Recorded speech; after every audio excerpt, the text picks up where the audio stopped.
It is the morning roast. No Bonte, no Shasky. Spadoni and Lubman in for today and tomorrow. Hope you all are getting ready for the new year. It's wet out there. By the way, I don't think we need the original cast. Oh, there you go. Sam, he loved that drop. You're going to be using that even when Bonte and Shasky come back. Sam's going to be like, we always had that one caller who preferred Lubman and Spadoni. It's going to be a hallmark drop here on the morning roast. Thank you. It's going to be a hallmark day here at 95.7. It's a Warriors game day. We got Warriors Heat tonight at Chase Center. Tip-off at 7. Coverage starts with Warriors Live right here on 95.7. The game starting at 6 o'clock. Do we know if it's Grandy, E-Dog, one of them? Someone. One of the two. They may alternate. They might. I think E-Dog's actually in San Diego, so I think it'll be Grandy Man. Probably Grandy, yeah. Yes, the Grandy Man can because he mixes it with love and makes the world taste good. Shout out Willy Wonka. Watch that over the Christmas break. Look at that, break. dropping some lyrics right off the start. There you go. So, no, Young Benjamin, the original Willy Wonka. Not obviously. What else are you going to watch? Not the Charlie and the Chocolate Factory one. Not the new Wonka one with Timothy Chardonnay, whatever his name is. Chalamet. Sure, there you go. I refuse to even acknowledge the existence of that movie. There you go. It got good reviews. I don't know. I don't care. Gene Wilder's the only Wonka for me, and I put it on for Young Benjamin, and it holds up well. The boat scene, still creepy as hell. When they go into that little river, the chocolate river, and they're on this paddle boat, and there's like heads getting chopped off at chickens. There's like these weird psychedelics, but it was the 70s. It's all right. If you're just waking up, just getting ready for the week, getting ready for school, whatever you're doing, we appreciate you joining us here. Again, Spadoni and Lubman here on the Morning Roast. A lot to get into. Warriors Heat. We got Niners looking ahead to Washington, Sam. But we're going to start here in the football world because the biggest story, and it's dominating, you turn on ESPN, you turn on NFL Network, the biggest story in sports right now is Russell Wilson getting benched the last 2 games for Jarrett Stidham, and his time as a Denver Bronco is seemingly over.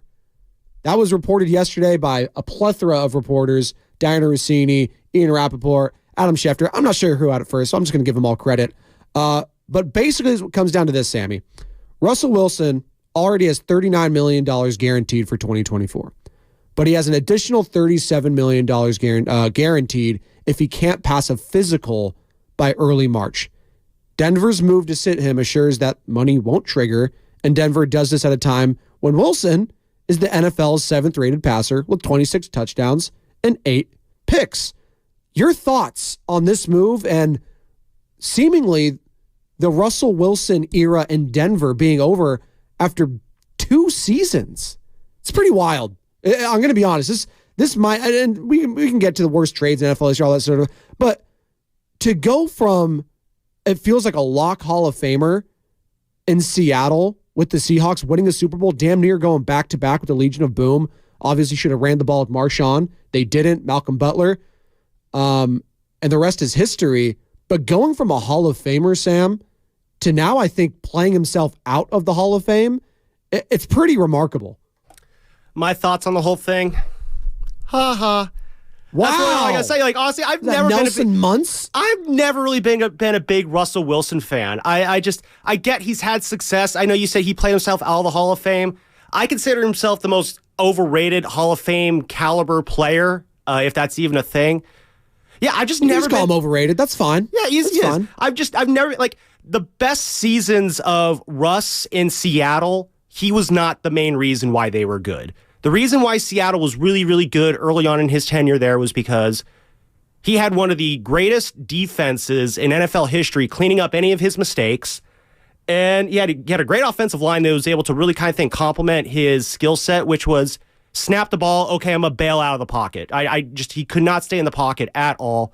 And he had 2 good receivers in Jermaine Kearse, and it was Jermaine or Javon Kearse? It was a Kearse. Javon Kearse was the Titan, the freak Javon Kearse. He was the defensive player. Yeah, Jermaine Kearse, then, is that the right one? And then Doug Baldwin, 2 of the best receivers at getting open. Percy Harvin for a hot second, too. He did, okay, yeah. So, I mean, he had a lot of great players around him. Again, he had Marshawn Lynch also in that backfield. He just had so much talent around him on those early Seahawks teams that, you know, again, they got the Super Bowl in 2013. They almost got back the next year. Should have handed off, obviously. Marshawn goes to Pete Carroll and goes, ha! in his face after that. I was just rewatching that before the show, so that's why that's top of mind. We have some Marshawn sound we'll get to, too. We definitely get in, because obviously, we remember Marshawn was on Shannon Sharp's podcast earlier this year talking about the lack of relationship that Marshawn had with Russ.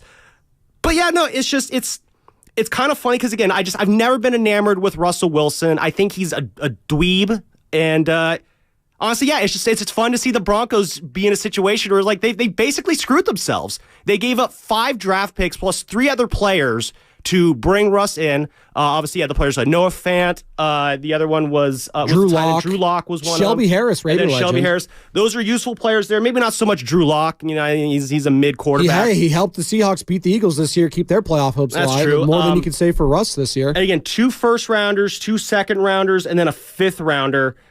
It's just, you gave up so much for this guy, and you got a season of absolute just buffoonery last year with, and then this year it's just with, you bring in Sean Payton, you think you're going to turn things around, and it's more the same. They had that hot stretch in the middle of the season. You're thinking, oh, Broncos, they might mess around and stumble into the playoffs here because how good that defense is. And then it all comes crumbling down with losses to the Lions and the Patriots. And it's just, it's so funny, really, to watch this absolute meltdown happen here. And good riddance, Russ. You know what? I don't know what you have left in your career. Honestly, I don't think you have that much left to offer in your career, apparently. So, you know what? I'm shocked, Sam. I'm shocked that you had this much disdain for Russell Wilson. Never liked Russell Wilson. And I'm sure there's a lot of Niner fans out here that agree. Listen, I think Russ has taken a beating. His persona, his image has taken a massive beating the last couple seasons, whether it's the corniness, the Mr. Unlimited, whether it's, just Broncos country, let's ride, all that sort of stuff. His image has taken a massive, massive hit. And I'm not here to say that Russell Wilson's a bad person. This is a Walter Payton Man of the Year award winner. Oh, no. He's done a lot for charity. Totally done a lot football-related for reasons here. No, totally. But his image, to your point, I think has been tarnished. And his perception, if you will, is becoming more and more of a reality around the league. You look at the stats, and I listed them off. He has the NFL's 7th-rated passer. He is the 7th-rated passer in the NFL this season. 26 touchdown passes, 8 picks. Just looking at the stats, you're like, oh, this is weird. But if you watch the games, I don't know what it is, but him in a constructed and in a normal offense just looks so robotic. Like it's just, okay, here's my first read. It's not there. Cloud of dust or throw it away. That's what Sean Payton is working with right now. And Sean Payton, you say what you want. He is one of the great offensive minds in the game of football. He has been since he was with Dallas and became the head coach of the New Orleans Saints. You can hate him all you want, the S-talking, the media portion, all that sort of stuff. I understand that. But he is still a very well-respected mind as it comes to the offensive side of the football around the league. And he couldn't win with Russ. And he knew that, and the writing was on the wall. I think they wanted him to renegotiate his contract. Russell Wilson's like, hell no, I'm not going to do that. So then Sean Payton called the bluff, and he's like, all right, you're going to sit the last 2 games. Now, this isn't the same scenario because I know a lot of you, and hit us up on the YouTube chat, search 95.7 The Game, like and subscribe there. We are streaming all day right here on 95.7 The Game via Twitch and YouTube. Also, 888-957-9570. Call or text the Comcast Business text line, which is always open. Again, 888-957-9570. But Sean Payton, Sam, he saw the writing on the wall. And last year, the same thing happened with the Raiders and Derek Carr. Same with Josh McDaniels. He's like, this isn't my guy going forward. So what I'm going to do, because Derek had a similar injury guaranteed if he got hurt last year for the Raiders, all that money, that final year of his contract, because they restructured at the beginning of the year, would have become fully guaranteed. But McDaniels and Ziegler at the time, the general manager, were like, you're just not even going to play. We're not even going to risk it. You're away from the team. You're done. Yeah, obviously it makes sense. But Russell Wilson's still the backup, which is fascinating to me. Why even do that? So, Russell Wilson will be backing up Jared Stidham the next 2 weeks. Why even have that? Because there's a chance, the Broncos play the Raiders in the last week of the year. Max Crosby, concusses. I don't want that to happen. Knock on wood, that doesn't happen. Jared Stidham, he's out of the game.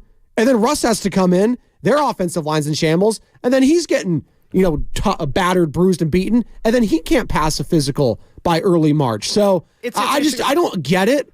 It's not apples to apples as far as the Derek Carr situation, but it's similar. And it is funny that it's Jarrett Stidham in back-to-back Once years again. now taking over for Derek Carr and Russell Wilson. Hey, Kansas City, if you want a backup quarterback, maybe Jarrett Stidham. So There you Patrick go. Mahomes. I think the number one reason why I think Russ is their only backup, Spidoni, is the Broncos. They do not have a quarterback in the third spot of their depth chart right now. It's probably one of the practice squad. That's what I'm saying. It's an unnecessary.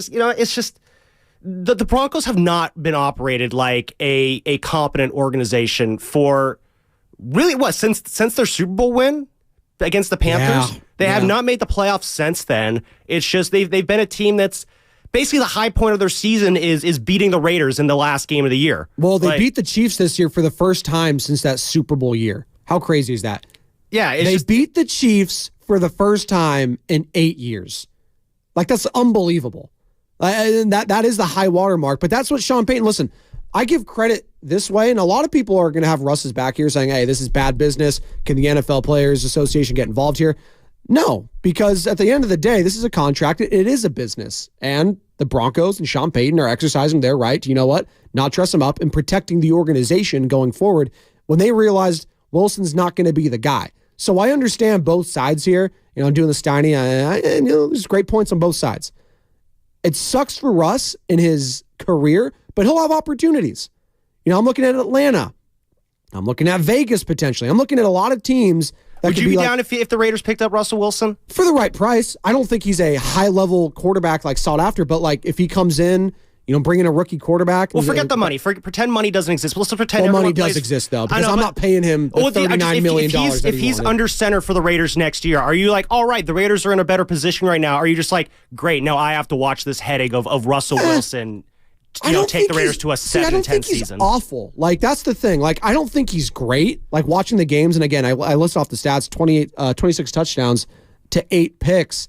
I don't think he's horrible. The numbers on the numbers on the surface are good. It's just, but when I watch it, and you do too, Sam. When you watch the game, he's not the reason they're winning most of the time. No, there's miraculous catches by Cortland Sutton. It's the defense getting turnovers. He's had an incredibly lucky Williams. career, I think. Wow, lucky. Yes, and the reason he is a 9-time Pro Bowler. Well, yeah, some maybe incredibly Pro Bowl, lucky is a little too strong, yeah. but Pro Bowls, whatever. But no, I just think back most of where Russ, where he cut his teeth or really kind of rose up in terms of being a big a household name in the NFL. It was early in his career when he was riding those really, really good Seattle Seahawks teams deep into the playoffs. And you think about those 2 playoff runs he had to the Super Bowl. First off, he got the NFC title game, got away with, not one of his best games in that one. Obviously, the Navarro Bowman fumble that wasn't a fumble. That should have been the Niners' ball. And then he basically gets bailed out by one of the most incredible picks in the end zone. With Malcolm Smith and Richard Sherman there at the end. And then the next year in the NFC title game against the Packers, he has 3 picks in that game. Horrible. And I remember watching that game. That was the Packers absolutely should have won that game 5 different times. It was ridiculous. First off, there was the onside kick that bounced the weird way, goes the Seahawks way. Seahawks end up, riding that to the win. But I think it was before that. He's scrambling. It's just throws this Hail Mary, chucks it up in the air pass that lands in his offensive tackle's hands or something like that. And that ends up being the big play that kind of sets up that overtime there. I'm forgetting the specifics of that play, but we know what I'm talking about. I'm looking at the meme that you're referring to, too, the Russell Wilson crying meme, and the graphic on the bottom, second quarterback with 4+ interceptions to win the conference championship game. George Blanda doing it in 1961. This is obviously back in, 2014, 2013, 2013, whatever it was. I look at it like this. Where was Russell Wilson during the best moments of his career? He was on the sideline. In the NFC title game against the Niners, when they clinched that game, where was Russell Wilson? On the sideline. Next year against the Packers, the biggest moments in that game, obviously, there's the chuck up, Hail Mary, luckiest pass ever of his career. That was again, all luck. All the other big moments of that game, he was on the sideline for. When they won that Super Bowl against the Broncos, that game was over the second that ball was snapped over Peyton Manning's head, and the first play of the game was a safety. Where was Russell Wilson on that play? On the sideline. The biggest play of his career, Spidoni, the play we all remember him for, Where was he? The one time that he had to win the game, the biggest game, and he's on the field, he throws an interception to Malcolm Butler because he was not good enough to get the ball to, was Ricardo Lockett was the receiver at the time? I know it was a Lockett. I don't think it was Tyler yet, was it? I don't think it was Tyler. He had a couple Locketts. He had a very hodgepodge group of solid receivers. But yeah, the moment that Russ had to step up and actually be the dude, he threw an interception. Yeah. That was a great play by Butler. I'll say that. It was a good play by Butler. But again, my take that I always used to use to piss off Russ fans was if you switched Russell Wilson and Colin Kaepernick, like put Russ on the Niners and put Kaepernick on the Seahawks, the only difference is the Seahawks have back-to-back Super Bowl titles. Wow. Because I think Kaepernick threads that needle there, gets that pass, and the Seahawks win that game. That's my bold, you can't tell me otherwise take because there's no way you can disprove me on that one. But that's always been how I looked at Russell Wilson. Things always just seem to break in his favor. He gets all the lucky breaks, gets all the lucky chuck-ups, and then he has, great players around him that can clean up any of his mistakes. So, and then he got really good towards the end of his time in Seattle. I thought, 17, 18, 19, it's like, wow, this Russ, he really improved. I will say this. He really did improve. And if you put those later Seahawk years, Russ. Second team All-Pro in 2019. Yeah. So, he really started to ball out those last few years there. That was, the let Russ cook era in Seattle. Like, that Russ on those early Seahawks teams would have been insane. But he was just kind of a middling quarterback those first few years. Then he gets better, and then he starts to fade out, and it's obvious he's starting to fade out. The Broncos try to milk 1 or 2 good years out of him, and it just blows up in their face. And you know what? Ha-ha. There you go. I wonder how many Niner fans feel the same way Sam is, because this guy kicked your ass for years. It was him, Pete Carroll, Marshawn Lynch, Richard Sherman. That guy was the face, though. You thought it was going to be him and Kaepernick. They did the Mighty Wing commercial on McDonald's a few years back when they were both, the cream of the crop in the NFL. Cap, obviously, he fades out. We know what happened there. And then Russ was still the guy for a long time. But you look at the stats. And again, I don't want to pile on the guy, but it's the biggest story in sports right now. I think it's fascinating that this move may have played himself out of the Hall of Fame. He was a Super Bowl winning quarterback, but if you look back on his career now, the 9-time Pro Bowls, I look more at All-Pros. I don't think we're ever going to go back to Sam's point and say, you know what, Russell Wilson was one of the best quarterbacks of his generation. He's very good, very good. Taking Tom, taking Mahomes, taking Drew Brees, I'm taking Aaron Rodgers, I'm taking Peyton Manning, and I know Peyton Manning was old towards the end there, and I know Russ beat him head-to-head, but listen, 888-957-9570. Niners fans, are you relishing this? The downfall of Russell Wilson? Or are you kind of like me, being, you know what? It's kind of sad the way this is all sort of ending. I didn't expect to be this soft on Russ this morning. I also didn't expect Sam Lubman to come in smoking hot on this guy, Russell Wilson. I didn't know. Throwing everybody off. I guess. Jesus. But, I kind of feel a little like, you know what?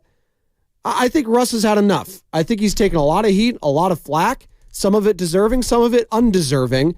I get it. He's corny. I get it. The whole act, Mr. Unlimited. I understand all of that.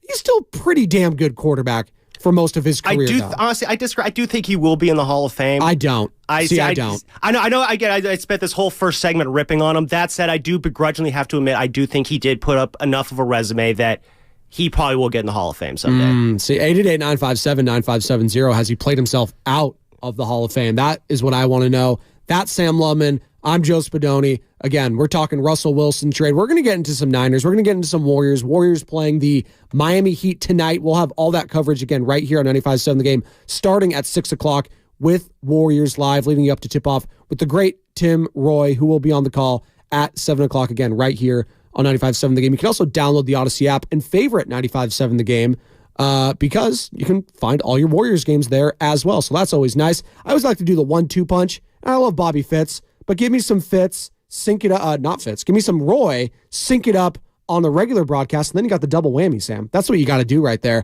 What else you got to do is stick around because we're coming back on the other side. Again, Joe Spadoni, Sam Lubman filling in for Bonta Hill and Joe Shasky right here on the Morning Roast, 95.7 The Game.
Now, back to the morning roast with Bonte and Shasky. All right, why are we playing the song? Because it's hurricane season, baby. Okay. You know, we got one of the all-time great bowl games taking part today, Spadoni. My Miami Is it the Hurricanes Mayonnaise facing Bowl? off against... No, it is the Bad Boy Mowers Bowl. Oh, The Bad Boy Mowers something bowl, who cares? Between Miami and Rutgers. You know, Spadoni, it's a big bowl game when it's being played at 11 o'clock on a Thursday in a baseball stadium. Whew. Pretty psyched by this. Bad Boy Mowers Pinstripe Bowl. Yeah, that's Good God. that's what we play for here Greg in Miami. Schiano, Former Miami Hurricanes defensive coordinator, Greg Schiano. That's going to be an interesting former matchup there. Tampa Bay Buccaneers head coach Greg And Schiano. so it's going to be interesting. And Miami somehow is a 2.5-point underdog in this one against Rutgers. Oh, they have a good defense. I know that about Rutgers. They got a good defense. In Miami, we got a few guys sitting out too. I think we got Ja'Cory Brown starting at quarterback today, making his third ever start because just Emory Williams is injured. Tyler Van Dyke's in the transfer portal. Yeah, so it's a super exciting bowl game. Sam here. Lubman, a University of Miami alum, for those of you who don't know. Rocking the Ed Reed today. He's wearing the Ed Reed jersey. Shout out. He should have been rocking the Clive Walford jersey, or the John Feliciano, currently on the Niners, right there. So yeah, I know my knowledge. I also know at the end of the Tides, man, you'll want to go here because there's relaxing days, stunning sunsets. Winter is magical in Bodega Bay. Come experience it all at the Inn at the Tides. Winter mid-week rates start at just $179 per night and include breakfast and bottle of wine upon arrival. Ooh, I like that. Book ahead at inofthetides.com. Anthony Slate's 8 o'clock right here on the Morning Roast alongside Joe Spadoni, Sam Lubman, big mashed potatoes guy. We'll ask him about his Christmas. He had to watch the Nuggets. Was he in Denver covering this game, or was he relaxing? I know he's a new father now. First with the child, I believe. So was Anthony sitting back, maxing, relaxing, all good, right? Something Pound like some that? mashed potatoes. There you go, pounding some mashed potatoes. We're pounding. That's a horrible segue. I'm not going to, I caught myself there, Pound Sam. it. Remember that drop? Drop to be named later right there.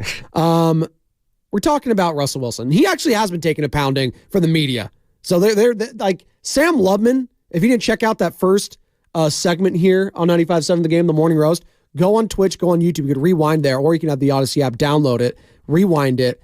He went just in on Russell Wilson. And for those of you who don't know, he's getting benched the last 2 games of the season for the Denver Broncos. Sean Payton said enough is enough. Jared Stidham's taking over. I'm done with Russell Wilson. He's basically getting benched. He's going to be cut this offseason, according to reports. So we've been talking about, the legacy that is Russell Wilson.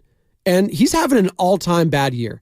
And with the year and the season coming to an end here, we look towards the next year. But we also reflect, Sam. So maybe this is a time to reflect on the year that was. There you go. Thank you. White Goodman, W-H-I-T. Air Goodman. There you go. So we're talking about, all-time bad years right now. For Russell Wilson, this is a bad year. I mean, he's playing himself out of the Hall of Fame. His legacy's taken a hit. It's been tough for Russ. There's been some tough years in the Bay Area, though, too. I think A's fans, we're not even going athlete, I think A's fans may have had the toughest. Team probably leaving to Las Vegas. Yeah. Owners voting to approve that. Draymond Green, oof. He's having a bad year. Guy's suspended indefinitely. I don't even know if he's coming back this season. You could make the argument that the best things that Draymond has done this year have been getting thrown out of games. Because remember, his suspension was in Game 4 against the Kings after he stomped on Sabonis. Yep. No, it was Game 2 when he stomped on Sabonis. Game 2, right? And he was out for Game 3. Yeah, so he's out for Game 3, and it was like the Warriors figured out, wow, we're a lot better when Draymond doesn't start. And that kind of helped catapult them to that series victory. And then this year, getting ejected and indefinitely suspended, and seeing how the Warriors have taken off since then. Like, again, Draymond's best contributions this year. I mean, we always talk about how, the best ability is availability. Draymond's best availability might be, dude, don't be around here right now. I like this right now. We'll pivot to the positive later, Sam, but early on the show, who's having the worst sports year right now? Because we're talking about bad sports years for Russell Wilson, Draymond Green. Who's having the worst one? 888-957-9570 is the number. Worst sports year for an athlete, for an owner, GM, whatever. It doesn't matter. Who's having the worst year in sports? 888-957-9570, the number. We've been talking about Russell Wilson, Draymond Green, and we can pivot here a little bit to the Niners if you want, because a big conversation yesterday, big conversation all week has been Brock Purdy, right? Oh, Brock Purdy. Oh, he's done.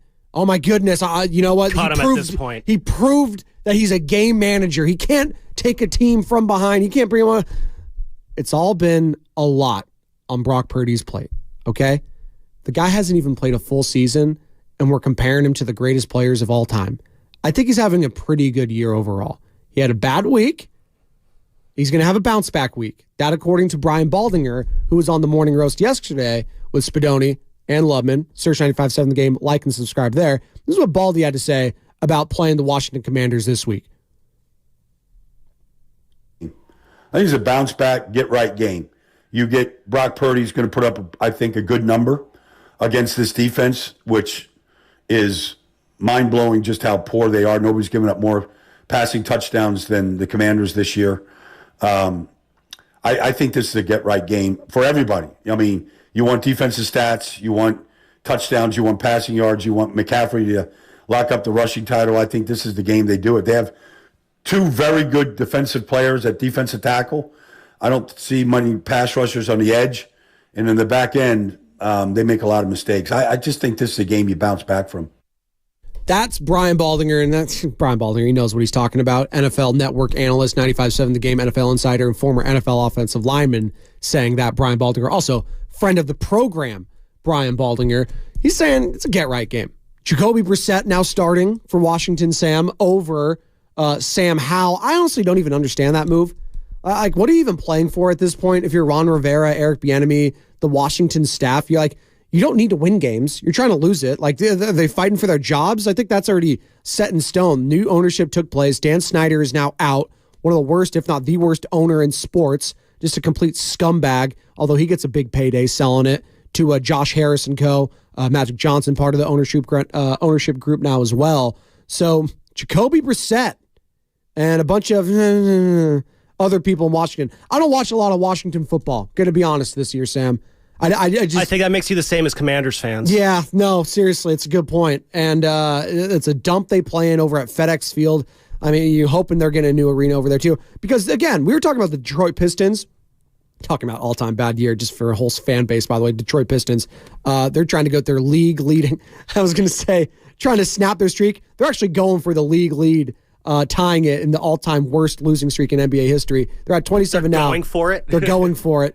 28 tonight, and they're playing the Boston Celtics. So good luck, best team in the NBA currently. Greatest upset in NBA regular season? No, probably not. It might just be. Hey, you never know. But they're having a bad year. The Washington football team, I know they are having a good year because they got rid of the Dan Snyder and stuff like that. So overarching, it's been long term. I think it's okay.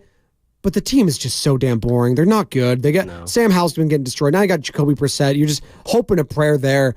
Like, the Niners should handle them. No, they absolutely should. Washington's basically just going to throw stuff at the wall these last 2 games and see what sticks. They're about to do a full-on reset. Ron Rivera's probably going to get fired. Their GM's probably get fired. I don't remember the name at the top of my head. It honestly doesn't matter because he's going to be looking for a new job soon. Eric Bieniemy, be interesting to see what he does next year. He's always a guy that every year pops up in the head coaching circles. Martin Mayhew, GM, by the way. There you go, yeah. So he'll probably be he'll be, brushing off his resume in a few weeks. Eric Bieniemy, I don't know what his future's going to be. Again, he always seems to pop up during head coach hiring season as one of the snubs of guys who didn't get hired. But Chiefs miss him, by the way. Keeping in the buck, the Chiefs could use some Eric Bieniemy. That guy was an attention to details. Do they need Eric Bieniemy or do they need a receiver who can catch a football? Well, both. Yeah. But Eric Bieniemy, I'll say this, he got in to Patrick Mahomes on the sideline multiple times for mistakes. He would have been laying into him this past week, too. I best believe that. Absolutely. So, no, I think Baldy's right. This is absolutely a get-well game. The Niners, they crushed Washington last year at home, 37-20. Brock threw for 234 yards. George Kittle, 6 receptions, 120 yards, 2 touchdowns. McCaffrey, pretty quiet day for him, only 46 yards rushing, 12 yards receiving, 30 yards on the ground for Tyrion Davis-Price. Now, there's a name. Yeah, this should be the toughest thing about this game is going to be the fact they have to fly to the East Coast on a short week, but again, it's a bad team. No one there has anything to play for. Chase Young said it when he came over here. Just the culture over here with the Niners, it's all about winning and success. Over there, you just don't have that at all. This is a very...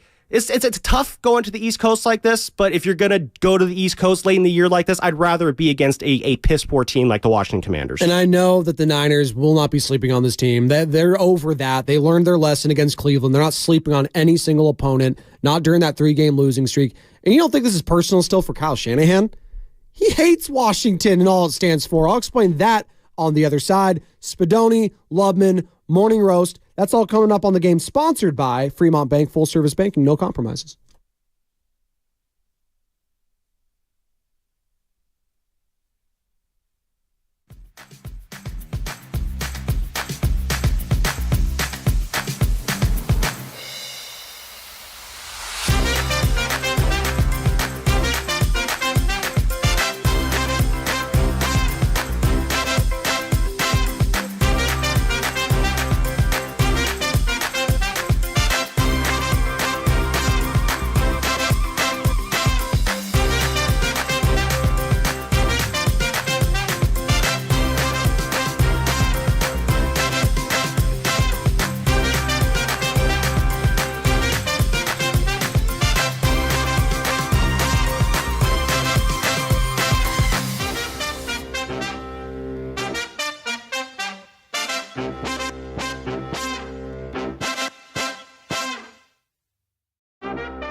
Now, back to the morning roast with Bonte and Shasky. Always think of Night at the Roxbury at this one. How could you not? All-time skit, all-time movie as well. Will Ferrell, amongst others. Welcome in, ladies and gentlemen, boys and girls, for just joining us. Spidonian for Bonte, Lubman in for Shasky. They'll be back. Don't worry. They're fine. They're chilling. They're getting their minds right. You know, that loss really took a lot out of them. And they're struggling after that Niners loss. You know, Bonte was at the game. I'm having a meltdown. It's all right, Bonte. We'll take over for you right now. It's all good. We got your back. 888-957-9570. That's the number to call or text the Comcast Biz text line. Also, you can find us on Twitch and YouTube. Just search 95.7 The Game. Like and subscribe there. Ring that bell because we are streaming all day. And as you know, we are the home of the Golden State Warriors. And the Warriors take on the Miami Heat tonight. Tip-off 7 right here on 95.7 The Game. But it all starts 6 o'clock with Warriors Live. I believe it's the Grandy man, Mark Grandy, doing that one. I'll confirm, though.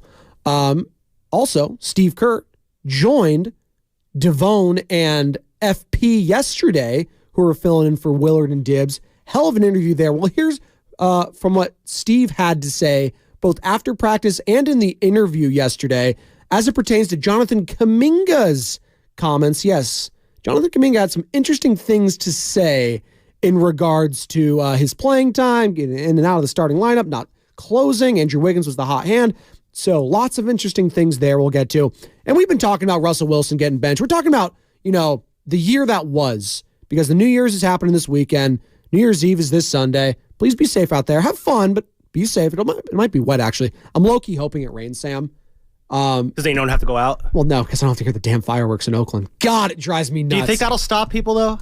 Well, I hope in my area it does. That's true. A lot of because in my area, it's gonna be my first New Year's in Oakland, so I know how bad is it gonna be? Oh, you're gonna be in the heat of it too. You're in like near Lake Merritt, right? Yeah, right. Yeah, night. Yeah, night. Oh yeah, it was lit during the 4th of July. Oh yeah, no pun intended. No. Well, yeah, both ways. Yeah. No, it'll be just like that. But I do want. Yeah, I do. Thank you. God, I wish we had that drop. I know. There's so many that got lost. New studio. I know. Do you're telling me, Sam? I'm the king of the drops. I know, dude. I'm the king of the drops. We still have your old board up of all like the little like dots that you had that you somehow knew where everything was. I was always enamored by that. I was always horrified and enamored by it. Maybe we'll send out a picture of what the drops that I'm looking for because now I don't even know. People. These aren't the drops you're looking for. Thank you, Obi-Wan.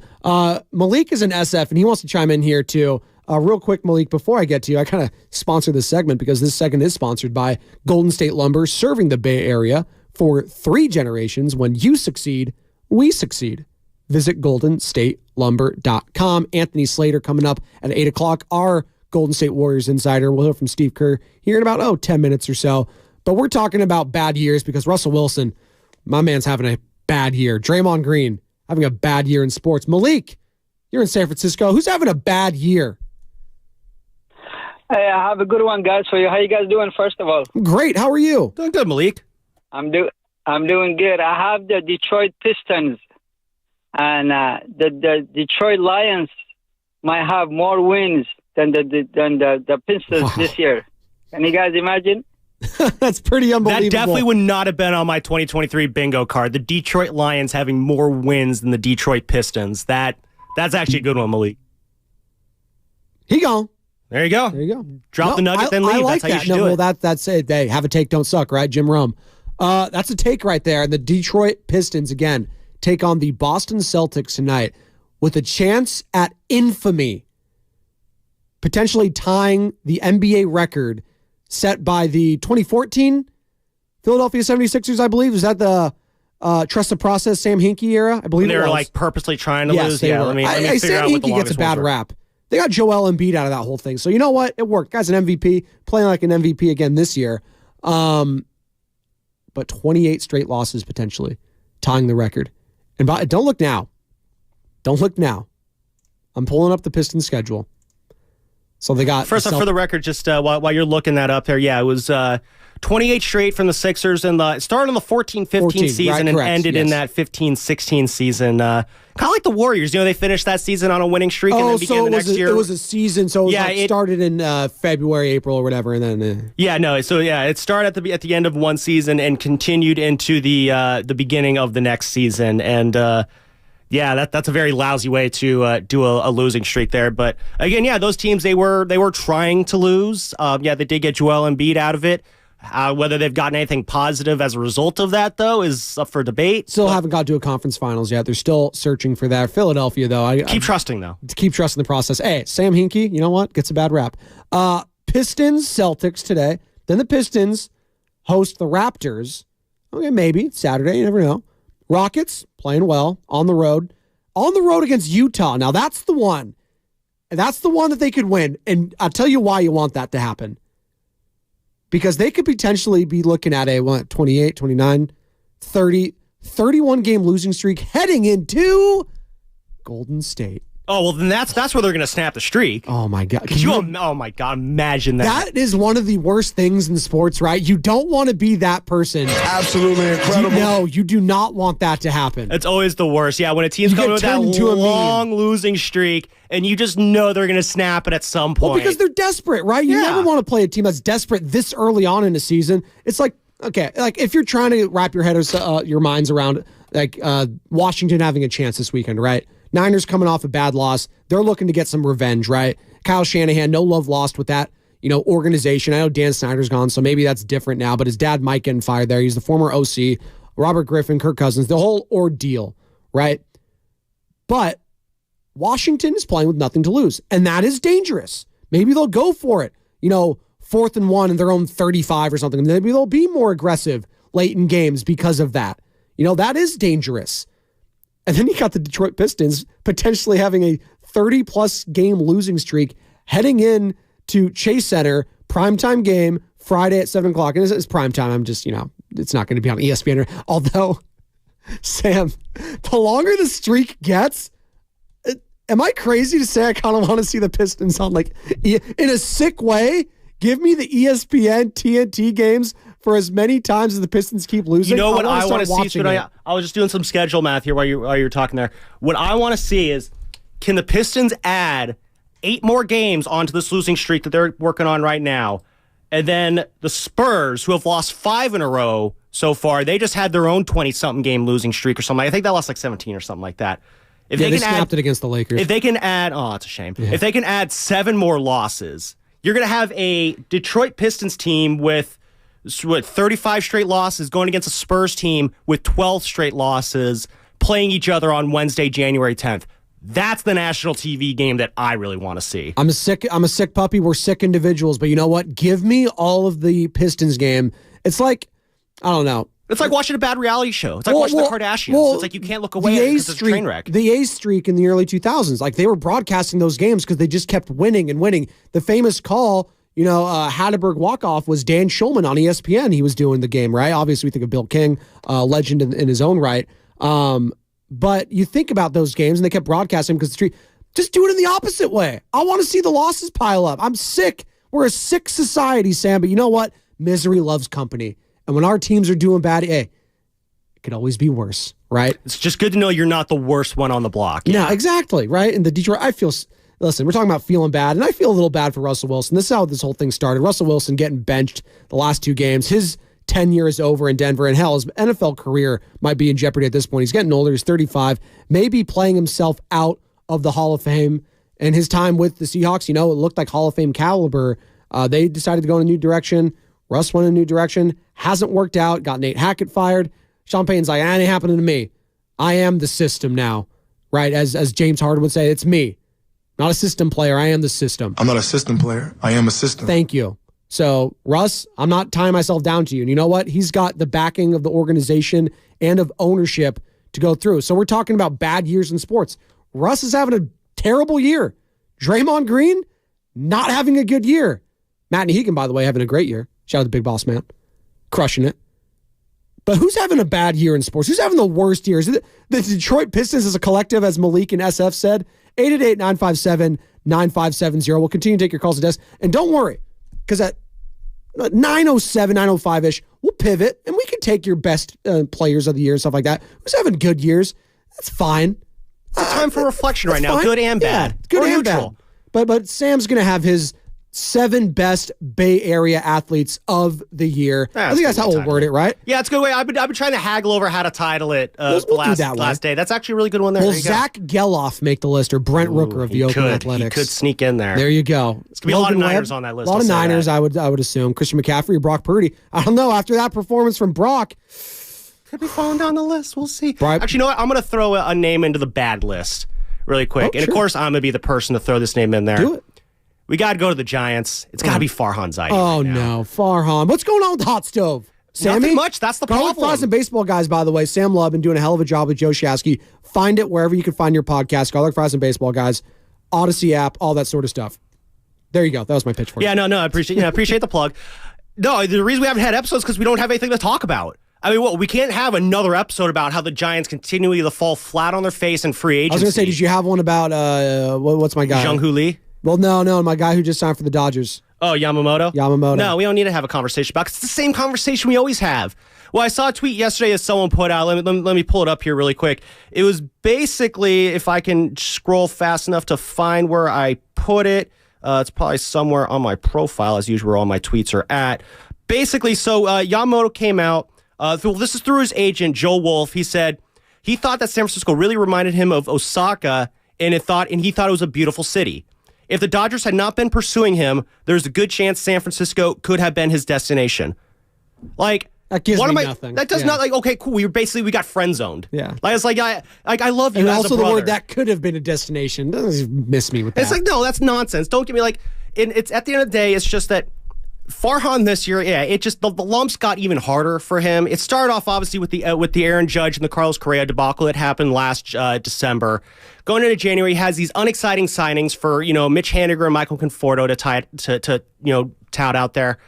The season starts, they're thinking, oh, we have plenty of pitching depth. You didn't have the pitching depth. For me, the moment where things officially went off the rails for Farhan, for me personally, was towards the end of the first half of the year. Right before the All-Star break, we all crowd into this office in the press box there for his media availability, one of his only media availabilities in season for everybody. And he's sitting there, we're peppering him with questions, blah, blah, blah, stuff like that. What's asked, what are you going to do at the trade deadline? And, are you going to improve the pitching at all? And this dude said with a straight face, we really like our pitching depth right now. Spadoni, I had to bite my tongue to keep myself from gasping audibly in front of the entire Giants press corps in that moment, because I was just shocked that this dude was going to, in sound body and mind, say that he liked his pitching depth. Because the pitching depth was Logan Webb, hope Alex Cobb can hold up, and then, oh my God, what are we doing the rest of the week? Hey, Shamania came on strong, but Shamania early on turned into a long relief guy and not a starter, in which you gave him starter money. Yeah, you want him to be a starter. You didn't treat him like a starter. No. He kind of got together towards the end. Again, I think going to the middle relief role really helps him out. Quick, Mania? No, he's going elsewhere. He's going elsewhere? He's going elsewhere. I was kind of surprised that he opted out. Yeah. I know this is his first time, I think, actually doing free agency, kind of like this. So I was kind of surprised that he opted out. But you know what? He had a good enough last month of the year. And you know what? But hats off to you. I liked Chaminade. I thought he was a really nice guy.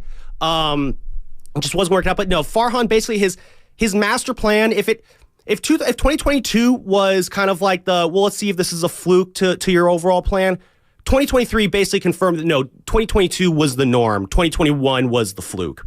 And at this point, I just go full youth movement with get all the young guys up, start playing all the young dudes. And they can't even do that though, because they're stuck with guys like Mitch Haniger. They're stuck with guys like Michael Conforto. That's the thing. They're stuck with Ross Stripling. They're stuck with Alex Cobb. They're stuck with these players that they don't need, and so they feel like they have to make these desperate moves for Matt Chapman and Blake Snell, which sure they'll help. Snell will help. I like Blake Snell. He just won the Cy Young. 5 innings a night. Yeah, that's great. Blake Snell's had 2 really, really good years that he won Cy Youngs in. He's had a couple of okay years. He's a gamer in the playoffs, too. Yeah, it's just, if Blake Snell comes in as the Giants' number 2 starter next year, I'm not going to be enthused.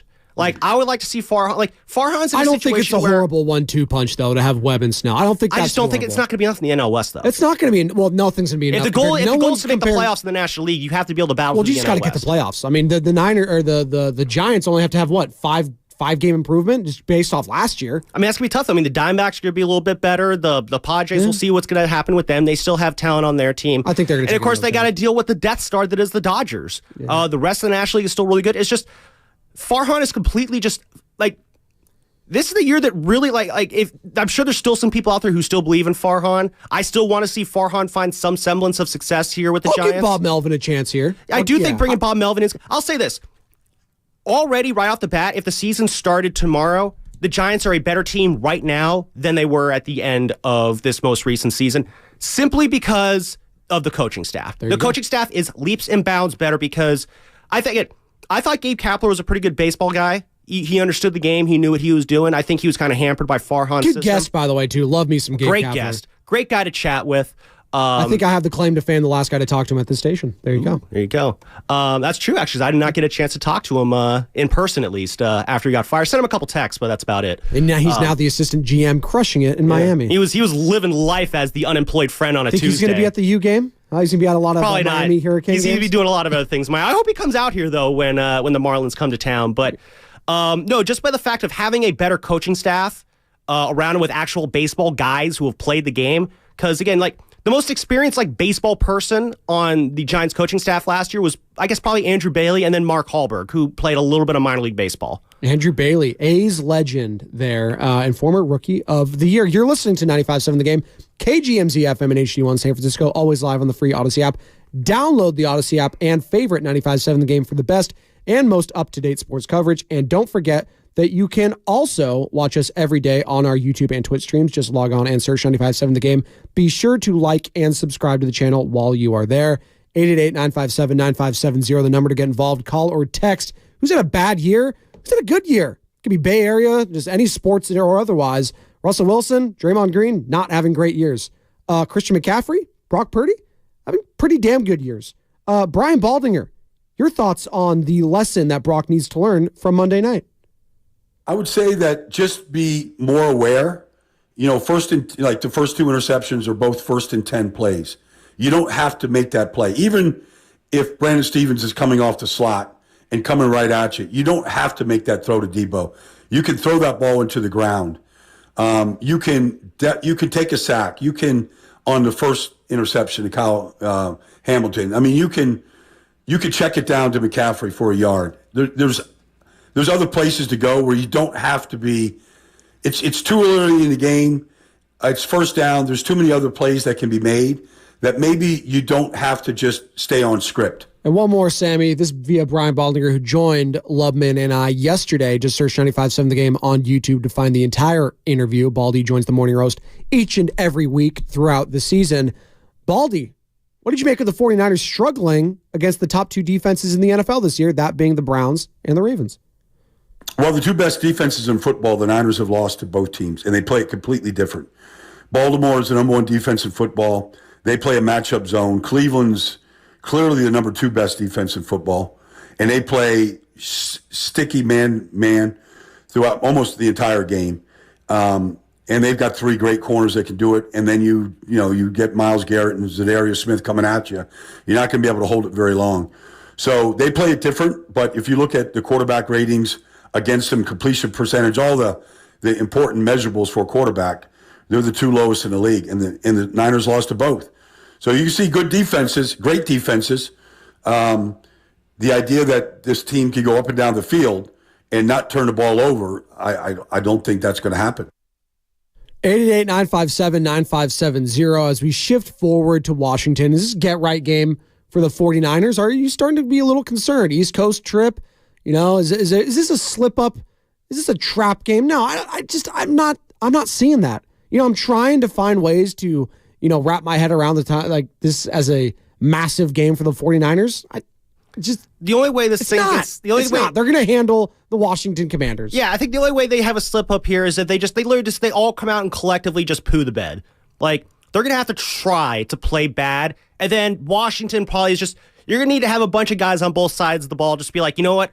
Screw it. I'm going to ball out in this game, put some great stuff on tape, and then I'm going to send it out to every GM in the league and pray to God that they trade me to get me off this going nowhere franchise. Like, that's basically what the mix of those two things needs to happen for the Niners to lose this game. Even then, I probably don't think it's enough. It's just, this is absolutely a game where the Niners should go out, pad their stats, get done early. Like, I don't want to see Christian McCaffrey at all in the second half of this game. Like, that's how far ahead they should be against Washington on Sunday. Like, this is absolutely a time to clean up right now. Niners lose this game, they got bigger problems. If the Niners lose this game, I don't think they're winning the Super Bowl. How about that? Is that a hot take? They're not winning. You cannot lose to the dumpster fire that is the Washington football franchise commander, whatever the hell you want to call it. They don't even know what the hell their name is over there. They just got new ownership. They benched Sam Howell for Jacoby freaking Brissett. And by the way, the last time that Kyle Shanahan played Jacoby Brissett was when he was an Indianapolis Colt back in 2017. That game went to overtime. The quarterback for that team was Brian Hoyer. They lost to that team.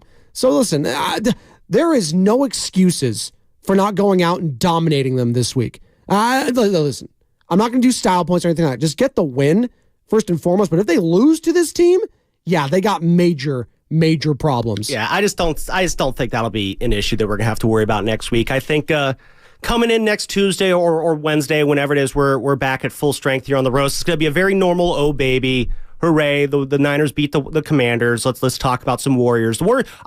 Warriors will be a bigger story next week than the Niners because the Niners win this weekend is going to be that ho-hum. That's what I'll take that one to the bank right now. We'll see, because I do wonder if Brock Purdy struggles again in this game. Will there be some chatter now from the fan base? Because Brock, throughout the season, been pretty damn good. Even in the losses earlier in the season, the Cleveland one withstanding, he was not good in that game. Put them in a position to win the game at the end. I understand that. Also on that same drive, you could argue that he threw a pick on the very first play that was dropped by the Browns defender. But you know what? We don't track those. He still put their team in a position to win. Moody missed a field goal. I get it. Bad elements. Whatever. But the Vikings, he played pretty well. 2 bad turnovers. Cincinnati, really bad turnovers. But outside of those, he played well.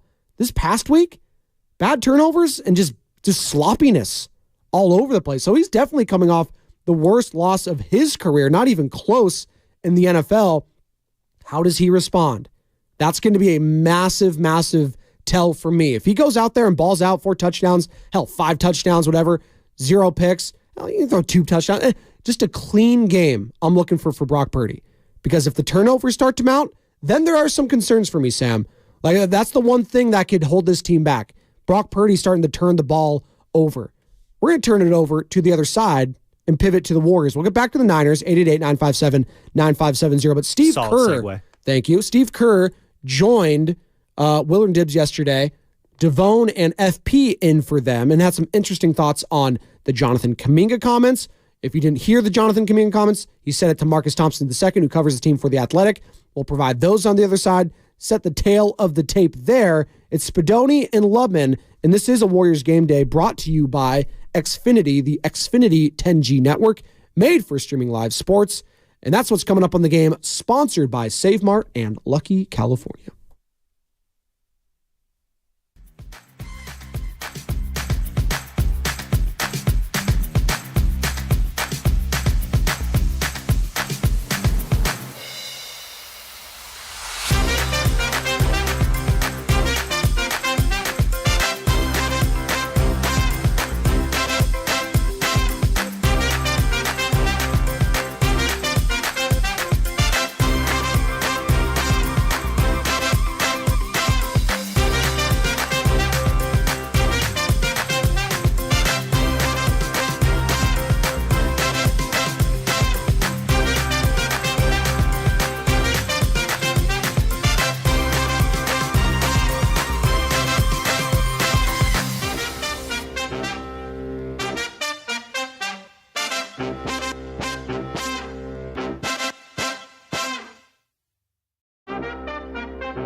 Now, back to the morning roast with Bonte and Shasky.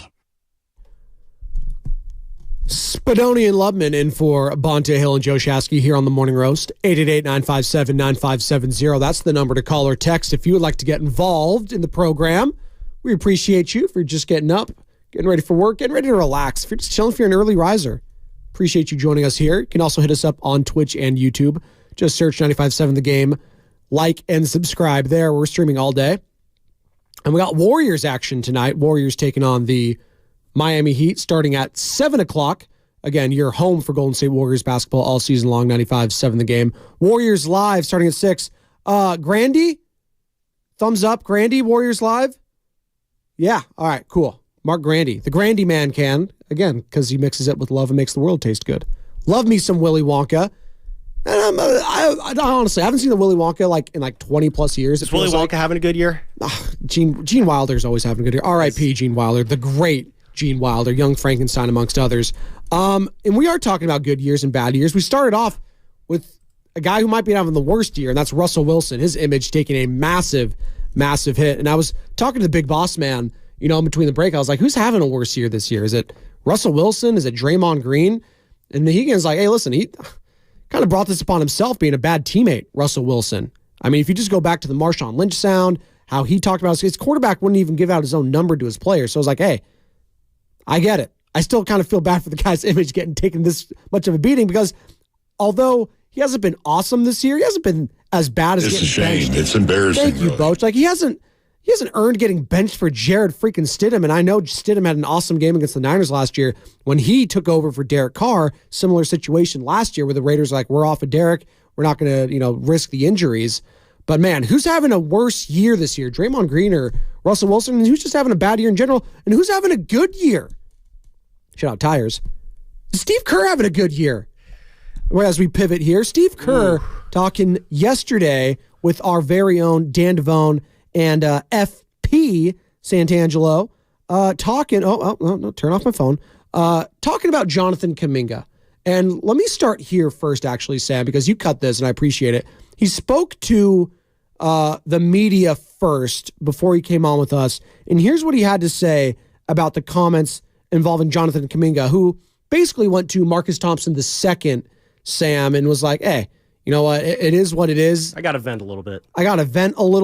I don't like my role at times. It's frustrating. I would like to close games. It's inconsistent. It's frustrating. I get it. But it is what it is basically what he said. And here's Steve Kerr responding. No, I wasn't really offended by the comments. I think JK meant well. I think it may have come out maybe a little differently than he intended, but it's all good. I mean, we talk every day. He knows when I pull him aside and I show him film, I show him exactly what he needs to do to do better and to get more playing time. So the comments are what they are. Not a big deal. We just move forward. The biggest thing for me is JK just continuing to grow and develop, and he's doing a great job of that this year. I think he's made big strides. Most of the stuff is just kind of little detailed stuff that, frankly, unless you're watching tape of the game and picking it apart as a basketball nerd, may not recognize, but it's what we do as coaches, and those are the things that lead to winning and losing. So, we're showing him all this stuff and trying to help him get better, and he's working hard, and I think he's gotten much better this year. I'm really excited about his growth. So that was Steve Kerr, obviously, yesterday with us here at 95.7 The Game. And you can find that entire interview. Just search 95.7 The Game, like, subscribe, download the Odyssey app as well. So Steve Kerr basically being like, not offended. What did you make of Steve Kerr talking about that? I think he basically was saying it in a nice way, Sam, of like, yeah, he probably shouldn't have said that, but he did, and his heart's in the right place. But don't do that again. That's basically kind of what I heard from Steve Kerr saying that. We start off kind of asking, did Steve Kerr have a good year or a bad year? And I'll be honest, I don't think Steve Kerr had a good year in 2023. I think he had a year that right now, again, he doesn't have a contract for next year this now. This is a legacy season for him. It really is. I mean, his legacy with the Warriors is more or less set, but I know what you're getting at here. His future legacy with the Warriors is absolutely up in the air right now at this current time.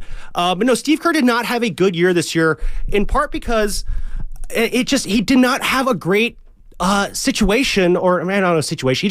He did do a good job with the young players in this last year, and this goes back even to the beginning of last year, at the end of 2022, the beginning of the 2022-2023 season. Basically, for the last year and a half, really, up until the last few weeks, it's been a massive struggle with Steve Kerr and the younger players. He has been giving them, I think, a good enough leash. I don't want to say he's created, but he hasn't really done away with the wedge that I think was building up between the younger players and the veteran players that began last year when Draymond Green's fist collided with Jordan Poole's face. Hate to go Hawaiian there. Gotta bring up the punch. So yeah, this was not a great year for Steve Kerr, and I think that is partly why he does not have a contract for next year. I'm gonna be honest with you, like watching these games right now, I honestly feel like I'm watching a coach who is coaching in a way that he can explain to his next employer why he was doing the things that he was doing. Well, they've been playing well, though. They have been playing well, and this is where I kind of come to the second point here. Is just that I do think this is a sign that maybe Steve Kerr is realizing that I need to start trusting these young players more if I want to stay here. Because if he does stay here, those are the guys. Like Jonathan Kaminga is going to be one of the guys he will be coaching here for a long time.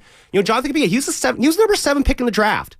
If you're going that high in the NBA draft, like I always think, like if you're a top 10 pick in the NBA draft, I'm basically expecting like all-star level performance out of you. Like maybe top 5. That's more. That's maybe more top 5. That God, it's such a crapshoot in the NBA. It really is. But like you're the number 7 pick. Like Steph Curry was the number 7 pick in the draft. Now I know I'm not trying to compare Kaminga to Steph, but I do think there is an expectation that Jonathan Kaminga, like you need to be a dude in the next great era of Warriors basketball, if the next era of Warriors basketball is going to be great. So what I see here is I see Steve Kerr recognizing that he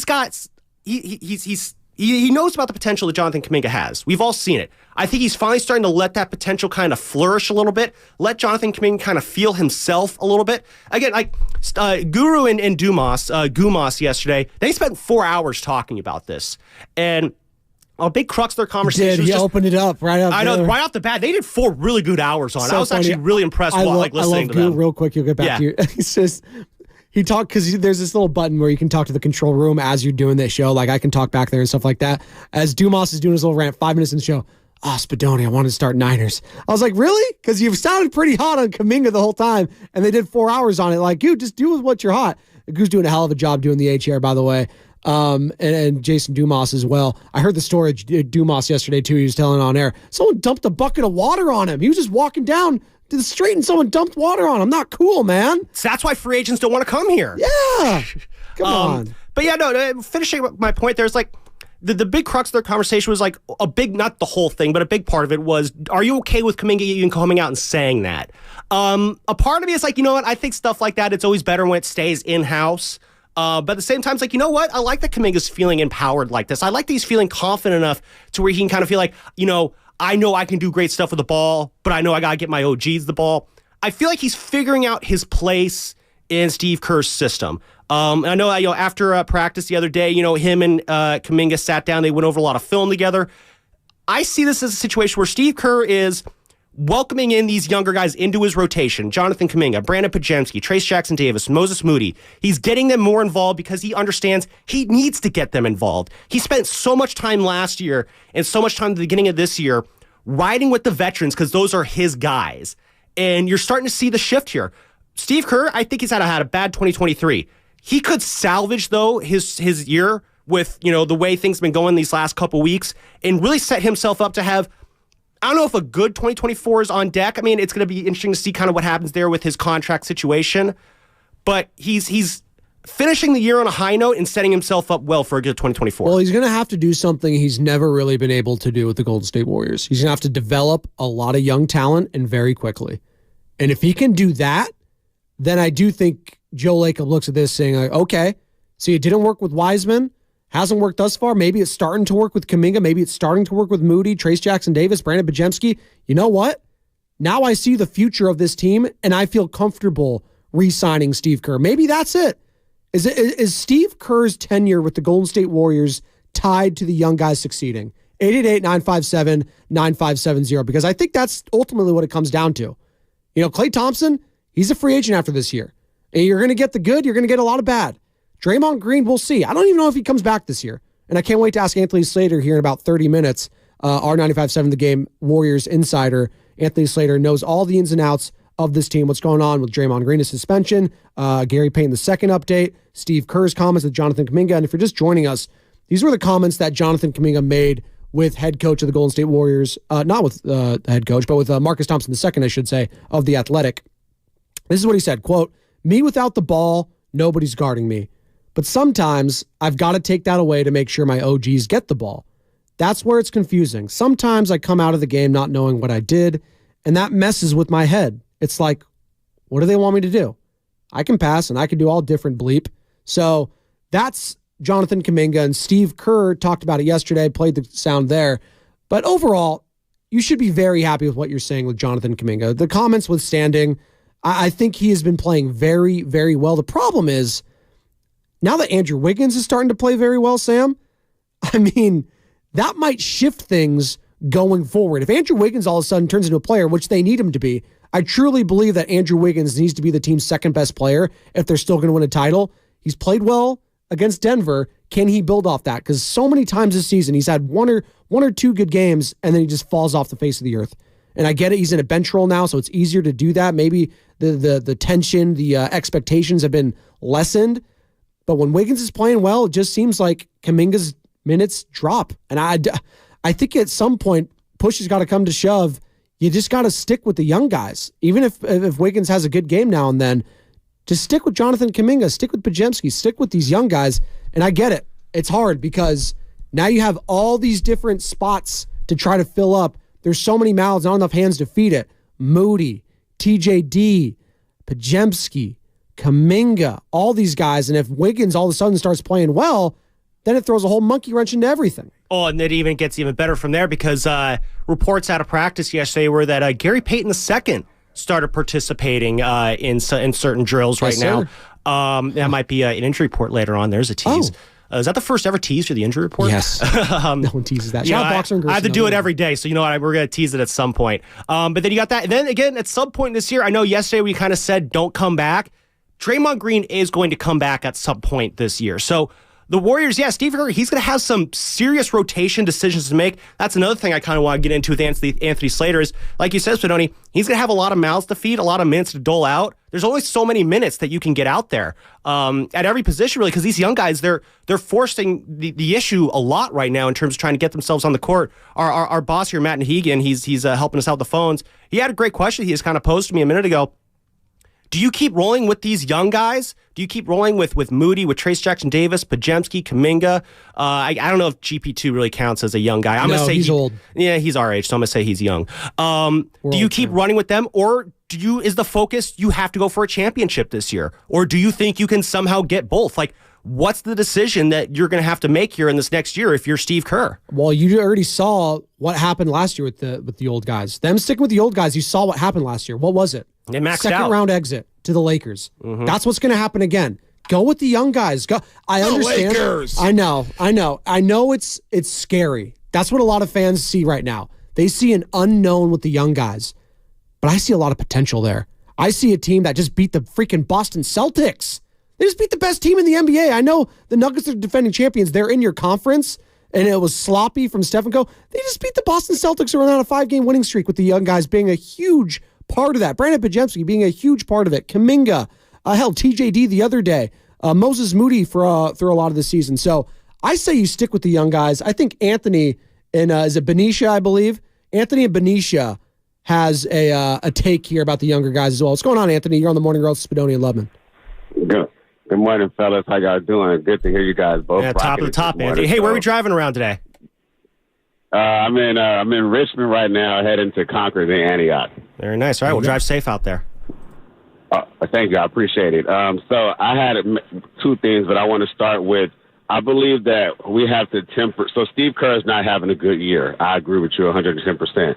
The reason why I temper my praise for him is because I believe that he's playing the youngsters because he has to, not because he wants to. Like, you have no choice when GP2 was out, CP3 was out for a couple of games, and then, of course, Draymond Green has been out because of his situation. And so if you're watching the games objectively, you can see that with Draymond off the court, It allows the ball to flow better, and it also allows the young guys to get more playing time.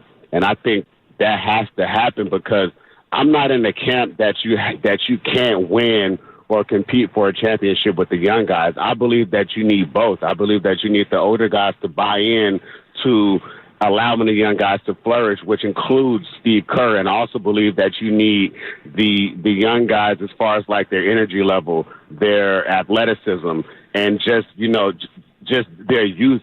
You need both. I think you need a perfect blend. And that obviously in 2023, last year, we kind of fell flat on our faces because Steve Kerr rode with our old guys so much that we had no energy and no lift, and he didn't let any of those guys play. And so I think that right now he's being forced to do it, and I believe that he's had so we can't just say like, okay, he's doing it right because like Draymond Green is out, so he has to. But I think this is a good thing, and he needs to embrace it because if he doesn't, he won't be the coach here next season because he truly hasn't developed guys, and he also has shown a propensity to kind of favor, certain players. Like Moody should be playing. He really should, but he actually didn't get a lot of playing time against the Denver Nuggets because, for whatever reason that was. And I understand Pods is doing a good job, but he has to do a better job of managing his roster. That's what he gets paid the big bucks to do. And he has to coach without a bias and or a favoritism and just let the best guys be on the court when it's time. Thank you, Anthony. It's Anthony and Benicia right there. And I agree with him.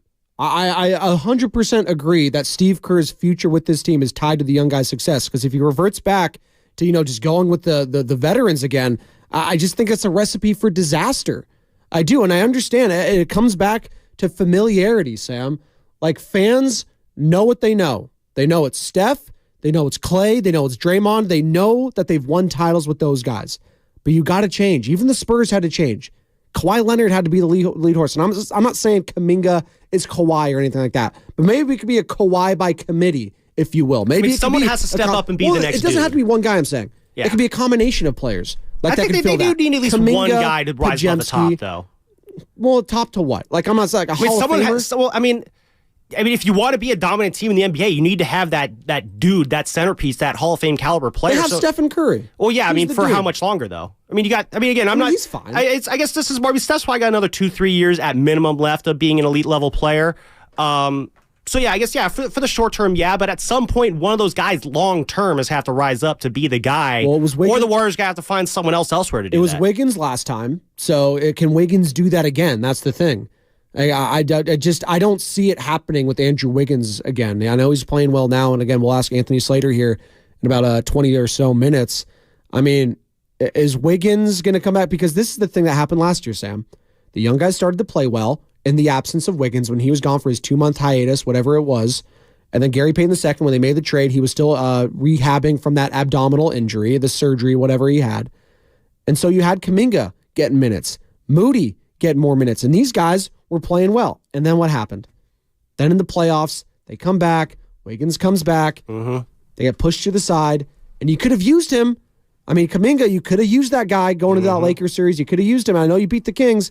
Could have used his size and athleticism. So that's the thing. They're at risk of, the young guys' development again, is if these guys come back, if Draymond serves his time, and then you get pushed to the side. And then we wonder why there's a wedge that's developing there and why there's frustration with these young guys with Steve Kerr there. It's just, I think if you're right, I guess I want to take a step back. If you look at it from Joe Lacob's eyes, if you're Joe Lacob, do you think you're happy with Steve Kerr right now? As of late, I am, because a lot of the young guys are playing well. Because Joe Lacob's not in it just for now. Joe Lacob's the owner. He's looking at it, he's looking 2 or 3 years. But he's also looking, correct. There you go. There's a reason why he's called Joey Light. Yes, he's looking 5-10 years down the road. Listen, I'm getting older too. So I want to see this team. I'm trying to be, who is he comparing? So Dr. Jerry Buss. I'm not trying to just have one iteration of the Showtime Lakers. I'm trying to have the Shaq and Kobe years after that too. I'm trying to get last. I'm trying to find the next answer, the next Stephen Curry. And there's only one Steph. I understand that. There's only one Michael Jordan. There's only one Kobe. There's only one Stephen Curry. I get that. But I'm also trying to find the future of this team. And right now, Jonathan Kuminga, he's my best shot. Brandon Pajemski, these are my best shot. And if these are the guys that are going to be here around, I need to start seeing them play. I can't go all in on the past anymore. You got to start looking at the future. That's why this whole Draymond Green thing is fascinating to me, Sam. When and if he comes back, how is it going to change? It really, because it's just...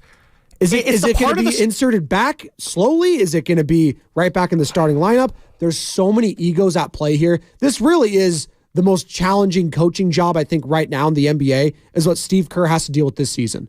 Absolutely. It's not even close to me because of all the young guys that have been playing well, forcing his hand for some of these old guys, let's be honest, have not been consistent at all. Hell's even Stephen Curry.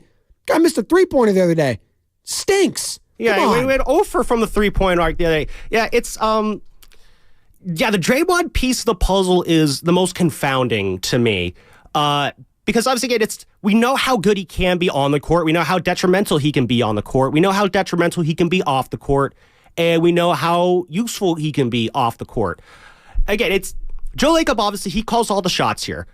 He's going to have the biggest eye on Steve Kerr the rest of the year. And how Steve Kerr handles Draymond Green is obviously going to be a big part of whether or not Kerr comes back or not next year. Here's say, like, if you're Joe Lacob and you're evaluating Steve Kerr's performance, if you see Steve Kerr committing to the youth development and that's providing results, like, that's pretty straightforward. That's a good thing. If you see Steve Kerr maybe go back to the veterans and things get kind of herky-jerky there, that's pretty straightforward on what you do there. But with Draymond Green, though, I really don't think it's as straightforward because I don't know if it's really the best move to reintegrate him into the rotation and if it's better just to kind of start positioning yourself to move off of him. Maybe it's at the trade deadline. That's unlikely. Maybe it's in the offseason. That will be more likely if they do decide to move him. But if you're going off of what Joe Lacob wants, Joe Lacob, obviously, he wants to know this team's going to be good long-term. That's why he wants to see the young guys get better. But Joe Lacob also likes Draymond Green. Remember, Spadoni, when Joe Lacob came in here in studio and chatted with Bonte and Shasky, he mentioned how, Draymond Green showed up to his place to try and get that contract done. We know that Draymond Green and Joe Lacob have had a good relationship. In Mike Dunleavy's introductory press conference, Joe Lacob got up and said, hey, Draymond Green, he knows what he needs to do. He's the guy we believe in. Joe Lacob absolutely believes in Draymond Green. So if Joe Lacob wants Draymond Green along... Does he still believe in him, though? Has his act question. gotten to a point where it's like even Joe Lacob, listen, I love you, Draymond, but you know what? The vibes are so much better right now with you gone. Maybe it's best for everyone if we ship you out in the offseason and you get a fresh start elsewhere because I think we're going to go in another direction. I'm not saying he's going to do that, but I'm saying that has to be floating through his mind right now, just seeing the play of these guys. Now, it could all go flat on theirs. They're 15-15 right now.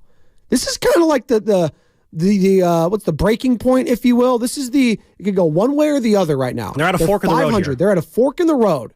Are they going to go with the young guys? Or are they going to start, GP2 if he comes back? Are they going to start going back to the old ways? Yeah. If you're the coach, what do you do here? 888-957-9570. Put yourself in Steve Kerr's shoes right now. You're at this fork in the road. What do you do? What are you going to do? Are you going to keep riding with these young guys no matter what and see if that, or maybe what's another way to put it? What's the most likely way that Steve Kerr gets a contract for next year?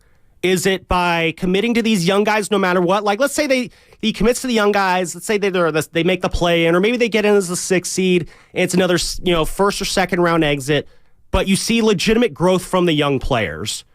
Does that get him a new contract for next year, or does he get that contract by figuring things out with the veterans again, and maybe they have a deep playoff run that way? Like, great question. What is the best way for Steve Kerr to get a contract extension for beyond this year? Or is that a situation where maybe Kerr sees the writing on the wall as well, and he's just playing out the string right now? It's interesting, too. Now, Bob Myers is obviously gone. Bob saw all this a mile away, and he's like, you know what? I'm not messing with any of that. I'm going to go hang out with Mike Wilbon and Stephen A. See ya, exactly. Nick Sirianni. He said, see ya. I'm not dealing with any of this because Bob understands. He's an emotional guy. And there's nothing wrong with that. That's not a shot or anything like Bob. He is tied with the Stephs. He's tied with the Clays. He's tied with all these guys. And we're going to be tied with Jack in Oakland, who wants to join in on this conversation. Jack, you're on 95.7 The Game with Spadoni and Lubin. What's going on, man? Hey, what's up, fellas? Y'all sound good. Hey, Thank you, check Jack. this out, man. I was disgusted with Steve Kerr in the Denver game, man. Kaminga was playing very well. He didn't get any run in the second half, and I think that is why they lost the game. They did not give Kuminga any run in the fourth quarter hardly. I honestly think Moody needs to get more time. It's going to be funny with Draymond coming back, but, I think you got to kind of roll him into the fold. But Kaminga and Moody are the future. Throw Pods in there too.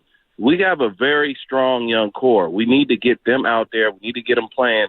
And like you guys were saying earlier, they are going to infuse the energy to get this team over the hump, because last year they did look like they had ran out of juice against the Lakers, and they just couldn't hang with the demigod LeBron James or whatever you want to call him. But, yeah, they ran out of juice. And the young players are hungry. They want to play. Play these guys. That's all I got. Appreciate you. That's Jack in Oakland. 888-957-9570. Is the youth movement on? Should they just stick with it regardless of if Draymond Green, Gary Payton II, all these guys coming back? Pajemski, Kuminga, Moody. Hell, TJD. You want to toss him in there too? Sam brought it up yesterday. Can we see more TJD instead of Looney going forward? Because Kevon, God bless him, is looking old. I know the age isn't there for Kevon. He's still relatively young age-wise. There's so much wear and tear on that body. A lot of miles, a lot of injuries. The hip injury he came in with out of UCLA, the neuropathy. There's been a lot. And God love Kevon Looney. Guy's been a baller. You're talking about having the best. He's a low-key all-time warrior when you think about it. No, absolutely. And he should get the love and respect he deserves. But at the same time, he may not be a statue guy, but he's a guy that when there's going to be Kevon Looney nights in the future after he's done with the Warriors. Like, he is a guy who should absolutely be remembered. Maybe not at the level that Steph, Clay, and Draymond are remembered. Maybe not the level that KD is remembered. I'll remember him as one of the best, if not the best teammate, because of what he does for that team. He's an integral part of all of three of those championships. The ego as well. There is none when it comes to Kevon Looney. There is no ego just solid at all too. With that guy. All those playoff runs, he was a very solid contributor. You can always depend on him. I mean, he's started every single game that he's ever played with the Warriors or something, I think of him as a massive in those Houston Rockets series. Oh, yeah. His ability to switch on to people has just been so invaluable. But you know what? It comes a point in time where you got to make a change. Maybe Trace Jackson Davis, maybe this is the time to make that change. Here's Steve Kerr talking yesterday with our own Dan Devone and FP Santangelo, talking about why he believes the vibe has flipped over with this team. Well, I think, we did change the starting lineup, which I think changed the vibe a little bit. We struggled for the first 20 games. We just couldn't find any momentum, and it just felt like the right time to make a lineup shift. And that shift coincided with Draymond's suspension, and I think maybe we had a little bit of clarity at least, whereas the first weeks of the season, everything just seemed jumbled. Like we just couldn't find any momentum. And when Draymond went out and we made the shift, it sort of gave us a little chance to, kind of say, all right, let's see what we've got here with this lineup, and we'll go from here. And the guys have settled in pretty nicely, and we're on a decent stretch now. They are on a decent stretch. They were on a 5-game winning streak prior to taking the L on Christmas Day. And the Warriors will be back in action tonight against the Miami Heat, starting at 7 o'clock again, right here on 95.7 The Game. Warriors Live with Mark Grandy at 6. Let's go to Mike, who's out in Daly City, wants to join in on the conversation. What's going on, Mike? You're on the Morning Gross with Spadoni and Lubman. How you doing? Great. Hey, Happy New Year's to you guys coming up soon. Just want to say, if Moody, and especially Kaminga, doesn't get a more defined role, I can see them asking for a trade by the end of the season, especially Kaminga, because remember last season, Kaminga was doing really well until Wiggins came back. That took all his minutes. And then this year, with Draymond gone and Wiggins gone, Kuminga's getting a little bit more of a role. But when Draymond and GP2 comes back, there goes Kuminga's and Moody's minutes, because I think Kerr trusts Pajemski more than those two. So that's what I'm looking at. I can see them asking for a trade, especially with a big payday coming up. It's the 2021 draft. After 3-4 years, they get the next payday. I can see them wanting to go to another team to get, show their skills. It's interesting, Mike. Thanks for the call. 888-957-9570. The fork in the road is coming ahead for the Golden State Warriors as it pertains to the young guys and the old guys. Can Steve Kerr find the right solutions, the right, the mesh, if you will, of the old and the young to keep his job, to keep it going forward? Is he even coaching for his job at this point? I think he is. And I think it's tied to the young guy's success and development. But if he goes in the old guy's direction again, Sam, I think his days will be numbered here. And maybe he moves on. And maybe, he goes down with the ship. Maybe at the end of the day, he's like, Draymond, Steph, Clay, GP2, all these guys, Wiggins, I won a title with them. And we're going to lose a title with them potentially if that's the end of the run there. But I just think the way they've been playing, how could you say that? Yeah, I kind of want to. How could you say that? Because they've been so damn good with these young guys. It's like the writing's on the wall there. Mm-hmm. Stick with it. Yeah, I agree. If it ain't broke, don't fix it, right? Yeah, I want to focus on kind of like what he said about how he thinks that the caller, he thinks that Kaminga could want a trade if he doesn't feel like he's in a good spot. Well, he asked for one last kind of offseason. It could get to that point, but here's the thing. Obviously, Andrew Wiggins in his future is a big part of that. It feels like the Wiggins could very well be very much be on the trading block. And so it's part of it you could be is you move Andrew Wiggins because you want to open things up for Jonathan Kuminga. Okay, you could do that, but it also depends on what you get back for Andrew Wiggins too. I've heard some Pascal Siakam rumors popping up here and there. Is it as simple as a Wiggins for Siakam trade or a package that starts with that?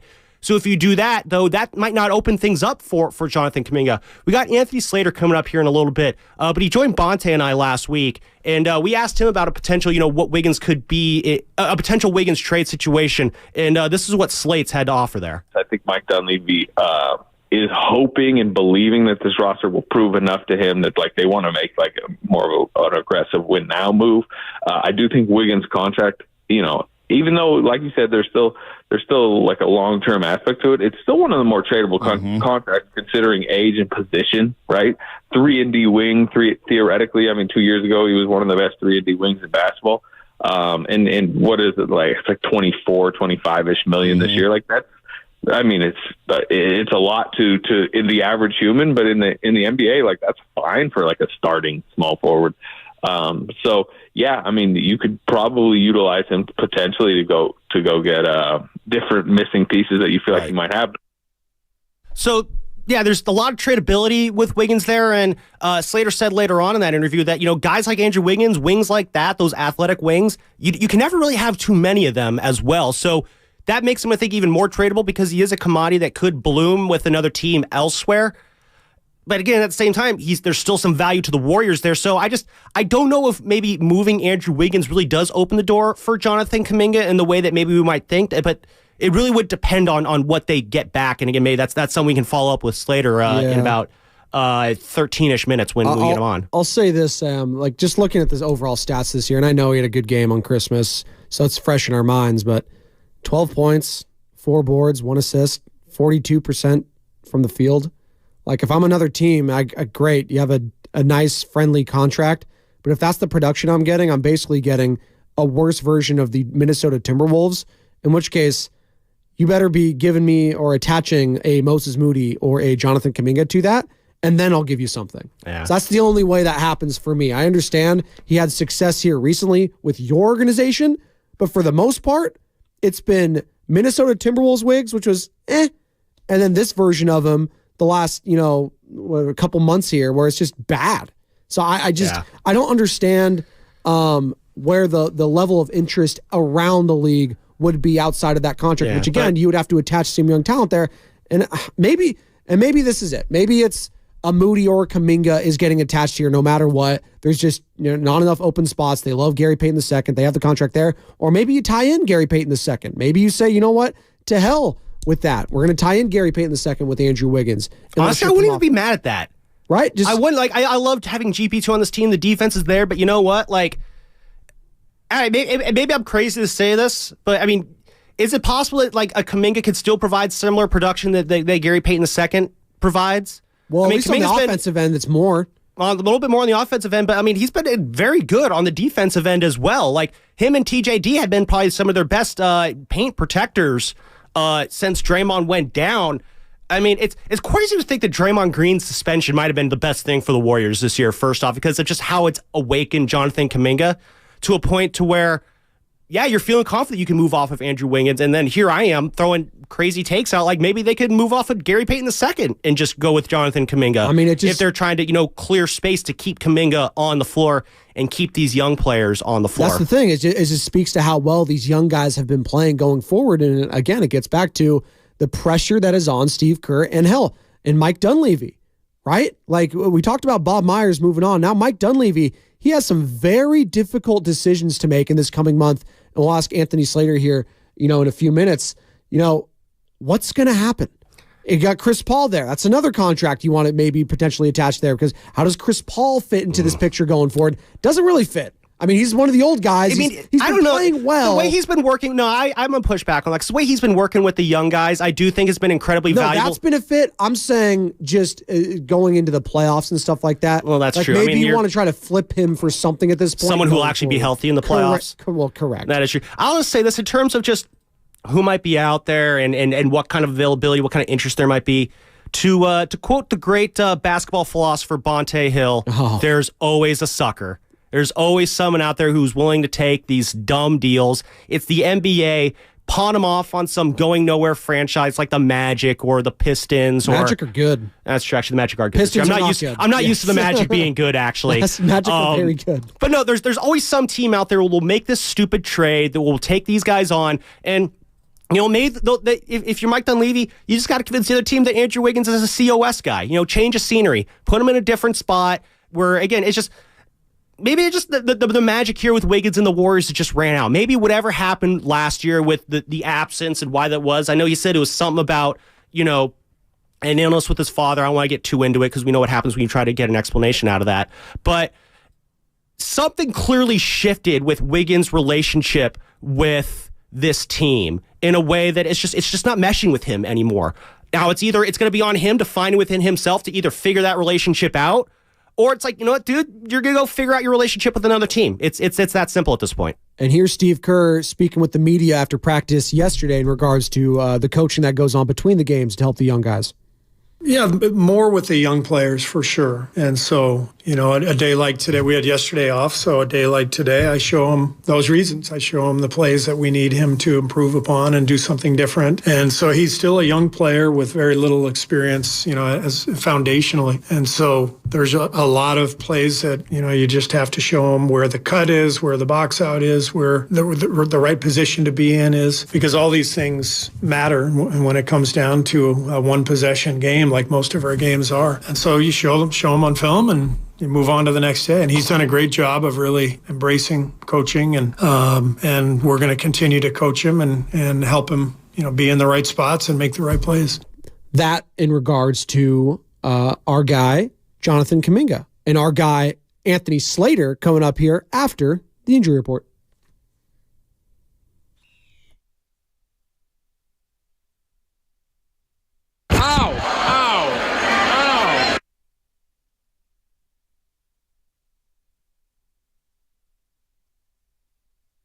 All right, as I pull up my reads over here, there it is, the injury report.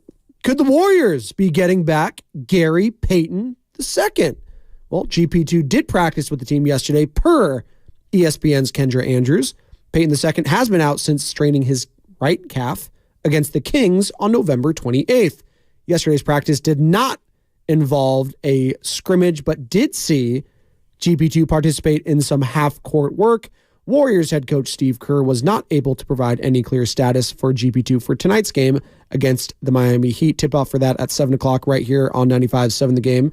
And the injury report was brought to you by Boxer & Gerson, Northern California's premier workers' compensation law firm, helping injured workers get their lives back for over 40 years. What's coming up on The Game is sponsored by Fremont Bank, full-service banking, no compromises. Anthony Slater on 95.7 The Game. Kind of like a mashed potatoes guy.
It is the morning roast.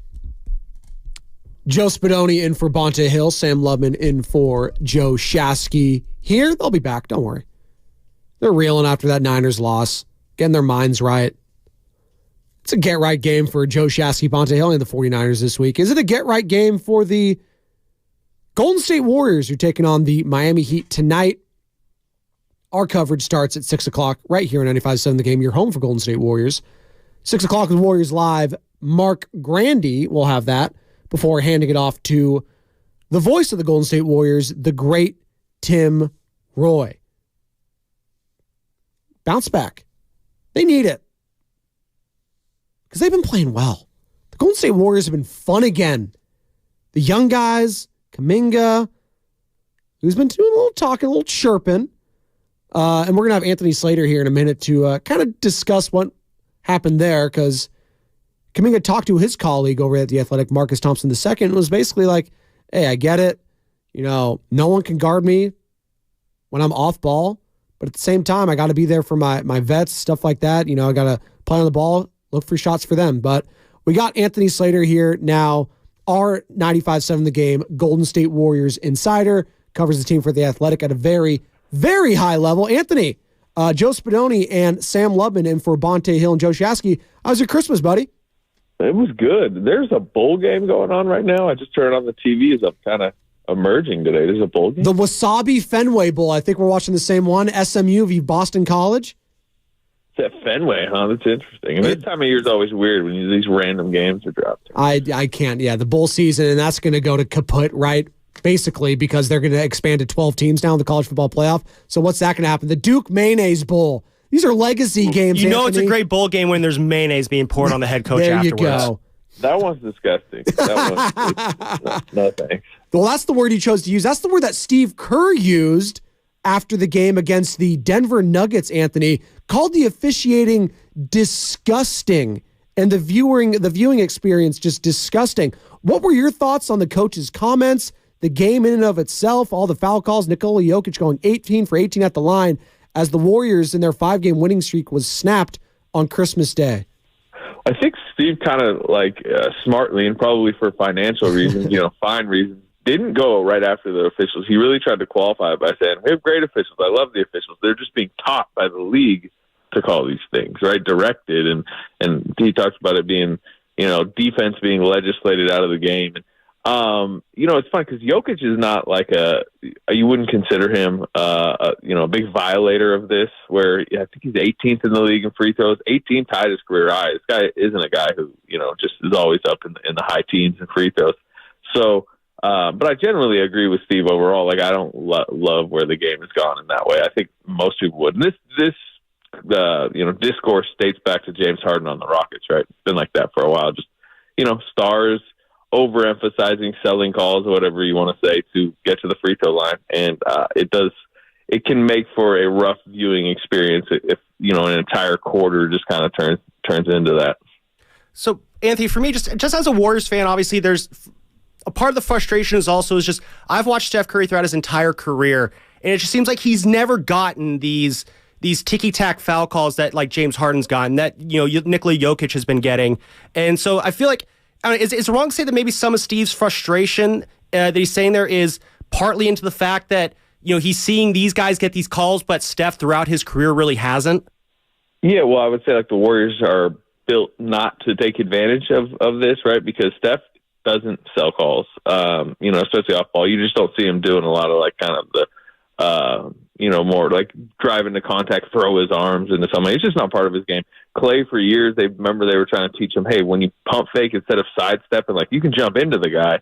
It's just stuff that they don't do, number one. Two, they're smaller and they foul a lot. They're always, they have been, a top 5 team in the league in committing fouls, so they're more susceptible to these type of calls. So, yeah, I think some of his frustration probably is the way his team is built. Like, this, it's bad for them that this is the case. And you're going to have a quarter that changes the game when you have, a rookie guarding Nikola Jokic, a smaller Kevon Looney guarding Nikola Jokic, Wiggins trying to bang into. Those guys are going to get called for these type of whistles. And that's bad news for the Warriors.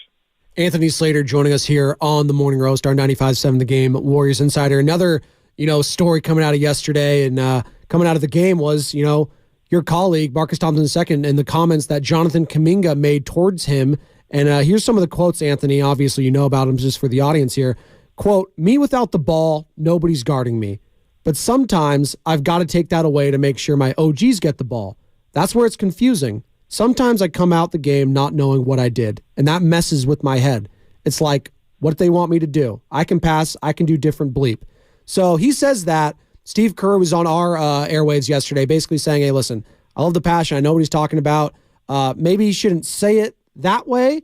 He'll have a talk with him and stuff like that, basically. But he understands the frustration from Jonathan Kaminga. He thinks he's doing better and stuff like that. What did you make of the comments from Kaminga and the frustrations, obviously, not playing a lot in that second half against the Denver Nuggets? Yeah, to me, it seemed like the sub with what was about 3:30 left or so, where he brought Klay Thompson in for him, and Klay was not having that great of a game, was the one that frustrated him. You could tell on the bench because he'd been closing, and the thing is, like, this isn't the Kuminga situation of even a few weeks ago, a month ago, where he was. Remember there? I mean, there was the night he was out of the rotation. I mean, that's kind of what turned this season, but. He's like, look at his minute totals, 34, 23, 30, 27. He's starting every game. I think he started 8 straight games. There's just, I think, been a few nights where, Steve Kerr went elsewhere to close, and that has kind of frustrated him. And he is at this pivot point of his career. He has a huge summer ahead where he becomes extension eligible, right? And I think we all believe he has the type of talent. And I know he believes he has the type of talent that, could theoretically be like a big money number in this league. So, in a lot of ways, like his career is changing trajectory potentially right now. So every night probably feels, like it has outsized importance. And he has been playing really well. He has a point in a lot of ways. So, but that's the tough situation that this Warriors team kind of strangely finds itself in, where it is 15-15. I think there's questions about the top-level talent next to Steph Curry, but there aren't questions about the depth, right? There are legitimately 11, now 12 guys, if you consider Trace Jackson-Davis, who, clearly deserve minutes, and they're just not enough to hand out. So on any given night, somebody's going to be frustrated. You could have kept Kaminga in the game the other night next to Wiggins, and then Klay Thompson's not closing down the stretch. And then guess who's frustrated? Post-game, Klay Thompson, right? I mean, he did that in Phoenix. So that's just what it is for this team this year. Well, and I want to follow up there, Anthony, because it does feel like we're at 15-15 right now. The end of the year is January is approaching. Does it feel like we're kind of like in a fork in the road with how this Warriors season is going to go as it pertains to the young guys, feeding them? We'll wait and see what's going on with Draymond. When is he going to come back? We'll ask you that at some point here as well. But does it feel like we're kind of at a fork in the road for how this season could go going forward as it pertains to, leaning into this youth movement of this team? Yeah, I mean, it feels like it's been a slow build, right? I mean, there's several points this season. I think the Moody situation in Sacramento, where Kerr, criticized himself post-game basically for not staying with Moses Moody, was kind of a pivot point of, okay, now he's going to maybe close with the younger guys, play the younger guys. I think when they changed the starting lineup after that Phoenix disaster, where it became Pajemski and Kuminga, and they're starting every game. I mean, benching Andrew Wiggins was a huge pivot point. Going to Trace Jackson-Davis lately has kind of been like a changing in the guard. So there's various things happening here that are shifting, the way that you're talking about. But also, if you're talking about fork in the road, to me, and this is for most teams in the league, that's a trade deadline, right? That's where you decide where this thing is going, what needs to be altered. And kind of what the path of your franchise is moving forward. So to me, you can kind of highlight the trade deadline as where real, front office level decisions need to be made on some of what's going on. Yeah, and you're speaking of things that are happening or things that are percolating, as Stephen A. Smith would like to say, we're getting some reports that Gary Payton II is back at practice there. Anthony, what have you heard in regards to the latest of his status, a potential return date, and as if, Steve Kerr needs more headaches, how is that? How is the return of GP2 going to impact the rotations in the minute distribution? Yeah, to the first part of your question, he did practice yesterday. He's out tonight. He's not going to play tonight, but he's getting close. And it'll be interesting to see how Steve Kerr kind of works him in. Whose minutes do we think he bumps? Pajemski seems like a candidate to be bumped a little. Moody's already kind of been nudged to the fringe, in Denver where he played 2 minutes. Kaminga, potentially, Wiggins, Gary profiles as a guard, but a lot of times he gets front court minutes. So we'll see. Maybe Saric's minutes get trimmed a little bit. Looney is a guy he continues to start, but he continues to barely play, after starting, essentially. So I think there are a lot of guys you can trim a little bit from, but it gets crowded again. And then you guys are probably about to ask me about Draymond, but, he's probably sometime in January you're going to see him again, and that's a huge chunk minute guy coming back. So a lot of question marks. Yeah, you mentioned Kevon Looney there. We're already seeing his minutes really start to drop a little bit. I mean, is this something that we could see it, this is just the beginning of Looney's minutes dropping? Can we see his minutes even fade out even more in the coming weeks? Well, the real question is, does he keep starting, right? Because if he starts, he's, guaranteed that, 5 to start the game, at least 5 to start the second half. So, that's 10, 12 minutes at least. And at times, that's all he's playing. Against Jokic the other night, because it's a certain matchup, he played more. But will Steve Kerr continue to start him? He says yes. He continues to talk about how much they're going to need Kevon. And we should remember how good Looney's been the last 2 playoffs. That isn't the guy we've seen this season, but he's only 27. I mean, it does feel like at times an older 27. So I understand the trust and the want to from Steve Kerr to stay with him. But to me, the bigger question is, once Draymond comes back, what does the starting lineup look like? Because even before Draymond left, really the night that Draymond left, they changed the starting lineup even the night he got ejected in Phoenix before he got ejected to open that second half, and it was benching Looney because the combination of them two on the court together just had not worked this season. So when Draymond comes back, is he starting next to Looney, or is that the night that Looney gets bumped from the starting lineup? Or theoretically could be earlier for Trayce Jackson-Davis the way he's playing, but I just don't see it going that way yet. So you mentioned, and we're talking to Anthony Slater here, 95.7 The Game Warriors insider, covers the team at an elite level for The Athletic. Joe Spadoni, Sam Lubman in for Ponte Hill, and Joe Shasky here on the Morning Roast. And Draymond Green. Yeah. There seems to be, maybe this is too harsh, but a weight that's been lifted off when I watch this team play. And whether that's because of Draymond, whether it's just the young guys playing, they feel free, feel fun. There's something that shifted with this team as soon as Draymond Green got this indefinite suspension. You're saying, Anthony, and I'm reading between the tea leaves, you expect him to be back somewhere in January. I would ask you, is that the best thing for this team? Should they potentially, maybe think about, it's not the worst team. The team's playing well right now. If they continue to play well, we're mid-January, Draymond Green, do they, keep him out for a little bit longer? I don't think so. I think when he's deemed eligible, they'll want to bring him back. I mean, they still need to, even through this stretch, the defense hasn't been that good. Yeah. If they want to be a legitimate contender, they need to solve their defense. To them, always, historically, the solve to their defense is a good, engaged, active, disruptive Draymond Green quarterbacking everything. I still think there's a belief that that's their simplest way back to contention is it's why they give him a 4-year, $100 million deal, after a lot of, everything that's going on, that had already happened. So that's just has been their belief. I know what you're saying. They are playing better since then. It does feel like I guess a more stress-free environment for sure. Yeah.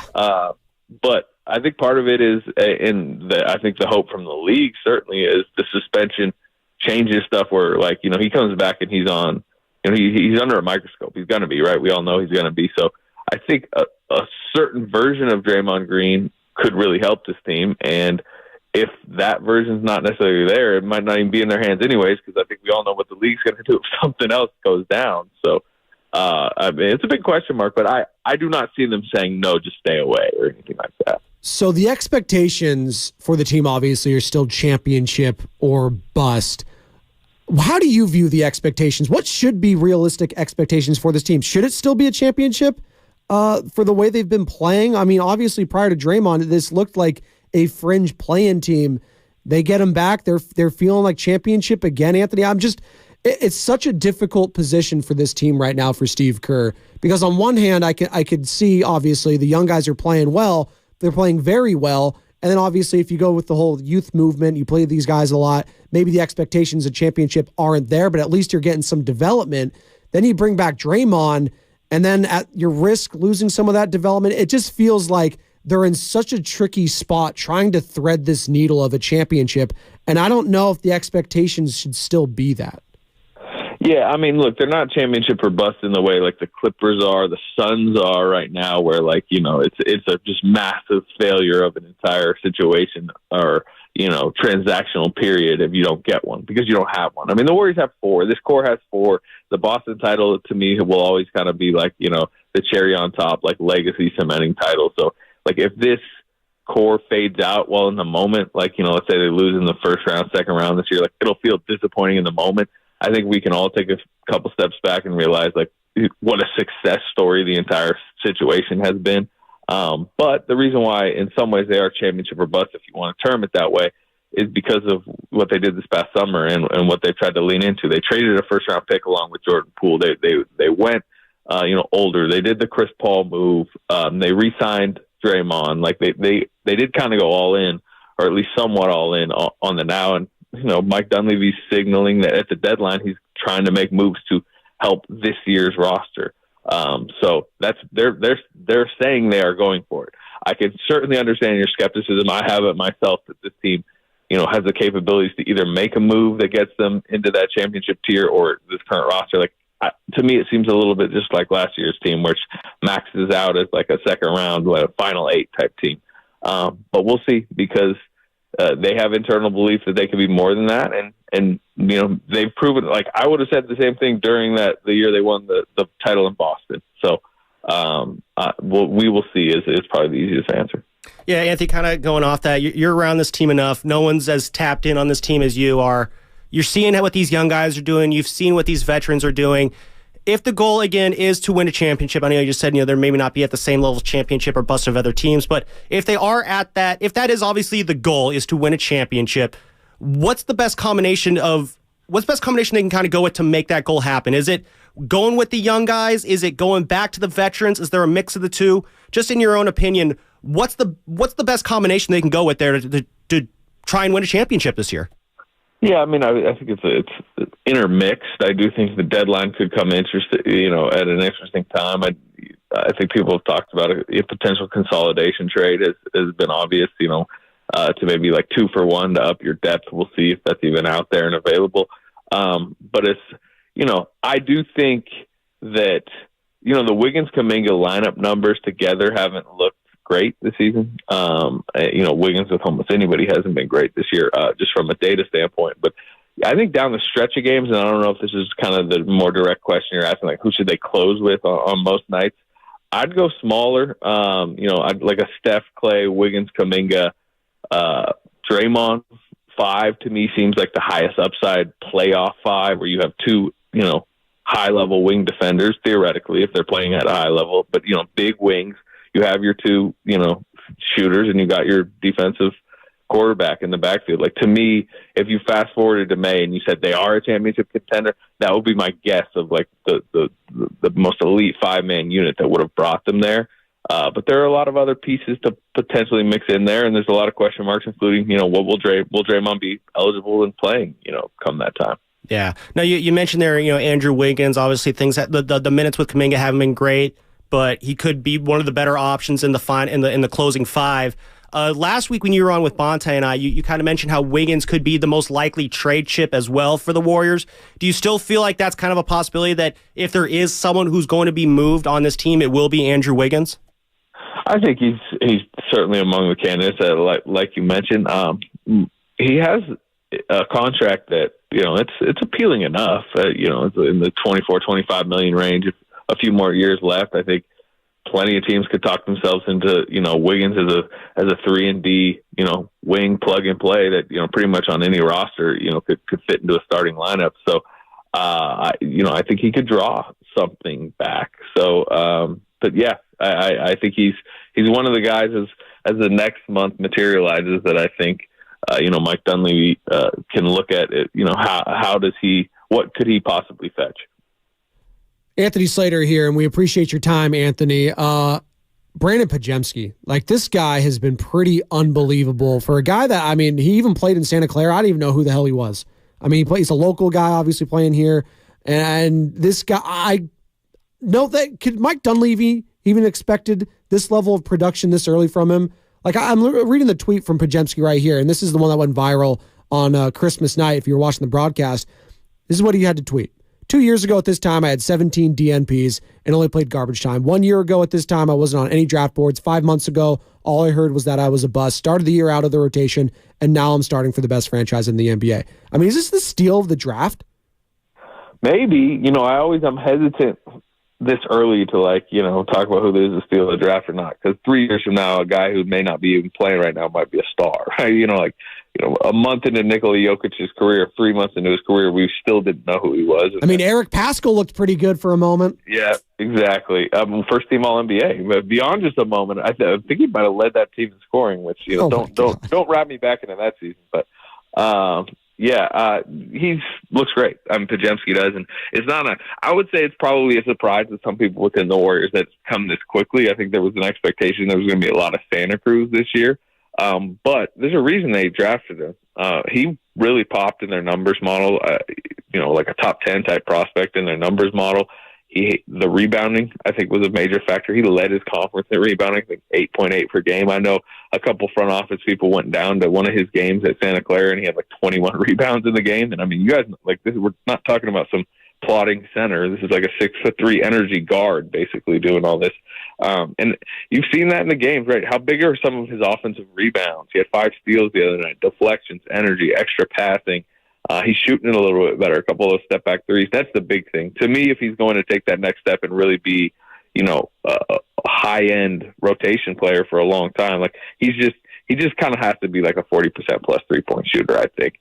And he's starting to look a little bit more like that. So, yeah, I was kind of skeptical of the pick draft night, but it looks great to me right now. All right, Anthony, one more before we get you out of here. As we're wrapping up the year, the thing that Spadoni and I have been kind of kicking around today is who had a good year in 2023, who had a bad year in 23. So I want to take Steph out of the equation here. Who had the best year on the Warriors in 2023, and then who had the worst year, in your opinion? Oh, man. 2023, so it was through last season. How about Mike Dunleavy getting a GM job? That's pretty good. Okay, that's a good one. Year. Yeah. And, I think he's done if we're just judging his moves that he's made, I think he's done a pretty good maneuver job. 2 looks like good draft picks. Got off the Poole contract for the Paul trade, depending on what you think about that whole thing. But the Sarge signing. So I think he's been pretty solid. Worst year, if you're just talking 2023, I think Wiggins is an easy candidate for this, right? Because he obviously went through the personal stuff. And, considering where he was, I believe it was early December of 2022 that he was really hot to start the year. You guys remember he was 45% from 3, playing really well. And then he kind of had a groin injury, and then he left the team for a while. And really, I don't know, his game doesn't seem like it's recovered fully since then. And obviously it's to the situation it is now where he's coming off the bench for his first time in his career. We're sitting here talking about him being a potential trade candidate. So I don't know who you guys went with, but that seems like the choice to me. Absolutely fair. And Anthony, again, we appreciate the time, man. And we'll talk to you next year. All right, fellas. Sounds good. Appreciate you, man. That's Anthony Slater joining us here on 95.7 The Game. Joe Spadoni, Sam Lubman. We're up against it. More of your phone calls, more of your chats. Golden State Warriors. You heard it there from Anthony Slater. Still championship expectations. Do you still have championship expectations for this squad, even with all the youth movement going on with this team? 888-957-9570. We'll pick up that conversation on the other side. This is Spadoni and Lubman in for Bonte and Shasky on the Morning Roast, 95.7 The Game.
disgusting to watch. Thanks. Now, back to the morning roast with Bonte and Shasky. God, I love that drop. Spadoni and Lubman in for Bonte Hill and Joe Shasky, the morning roast, 95.7 The Game. If you missed any of our recent interview with Anthony Slater of The Athletic, you can find it on YouTube. Search 95.7 The Game, like and subscribe there. We are streaming all day long right here on 95.7 The Game, your home for Golden State Warriors basketball as the Warriors take on the Miami Heat tonight. Our coverage of that game starts at 6 o'clock with Warriors Live with our very own Grandy man, Mark Grandy. He's doing a hell of a job doing Warriors, doing Niners, overtime with Sterling Bennett. We got all the sports covered here. We got garlic fries and baseball guys. We got Giants talk. We even got college football talk as I'm watching a college football game right here on my TV in the studio. Boston College versus SMU at Fenway Park. Remember when football games were played in football stadiums, Spadoni? Last night, I watched a bit of the Holiday Bowl. Kind of. I watched a lot of the Raiders my life, so. Yeah. Okay, the Coliseum's a football stadium. Okay, multi-purpose stadiums notwithstanding. Okay. Last night, I watched a Holiday Bowl, parts of a Holiday Bowl between Louisville and USC, and it was played at Petco Park. Miller Moss, by the way. Who needs Caleb Williams? 6 touchdowns in his first ever Future start. Raider quarterback? Huge.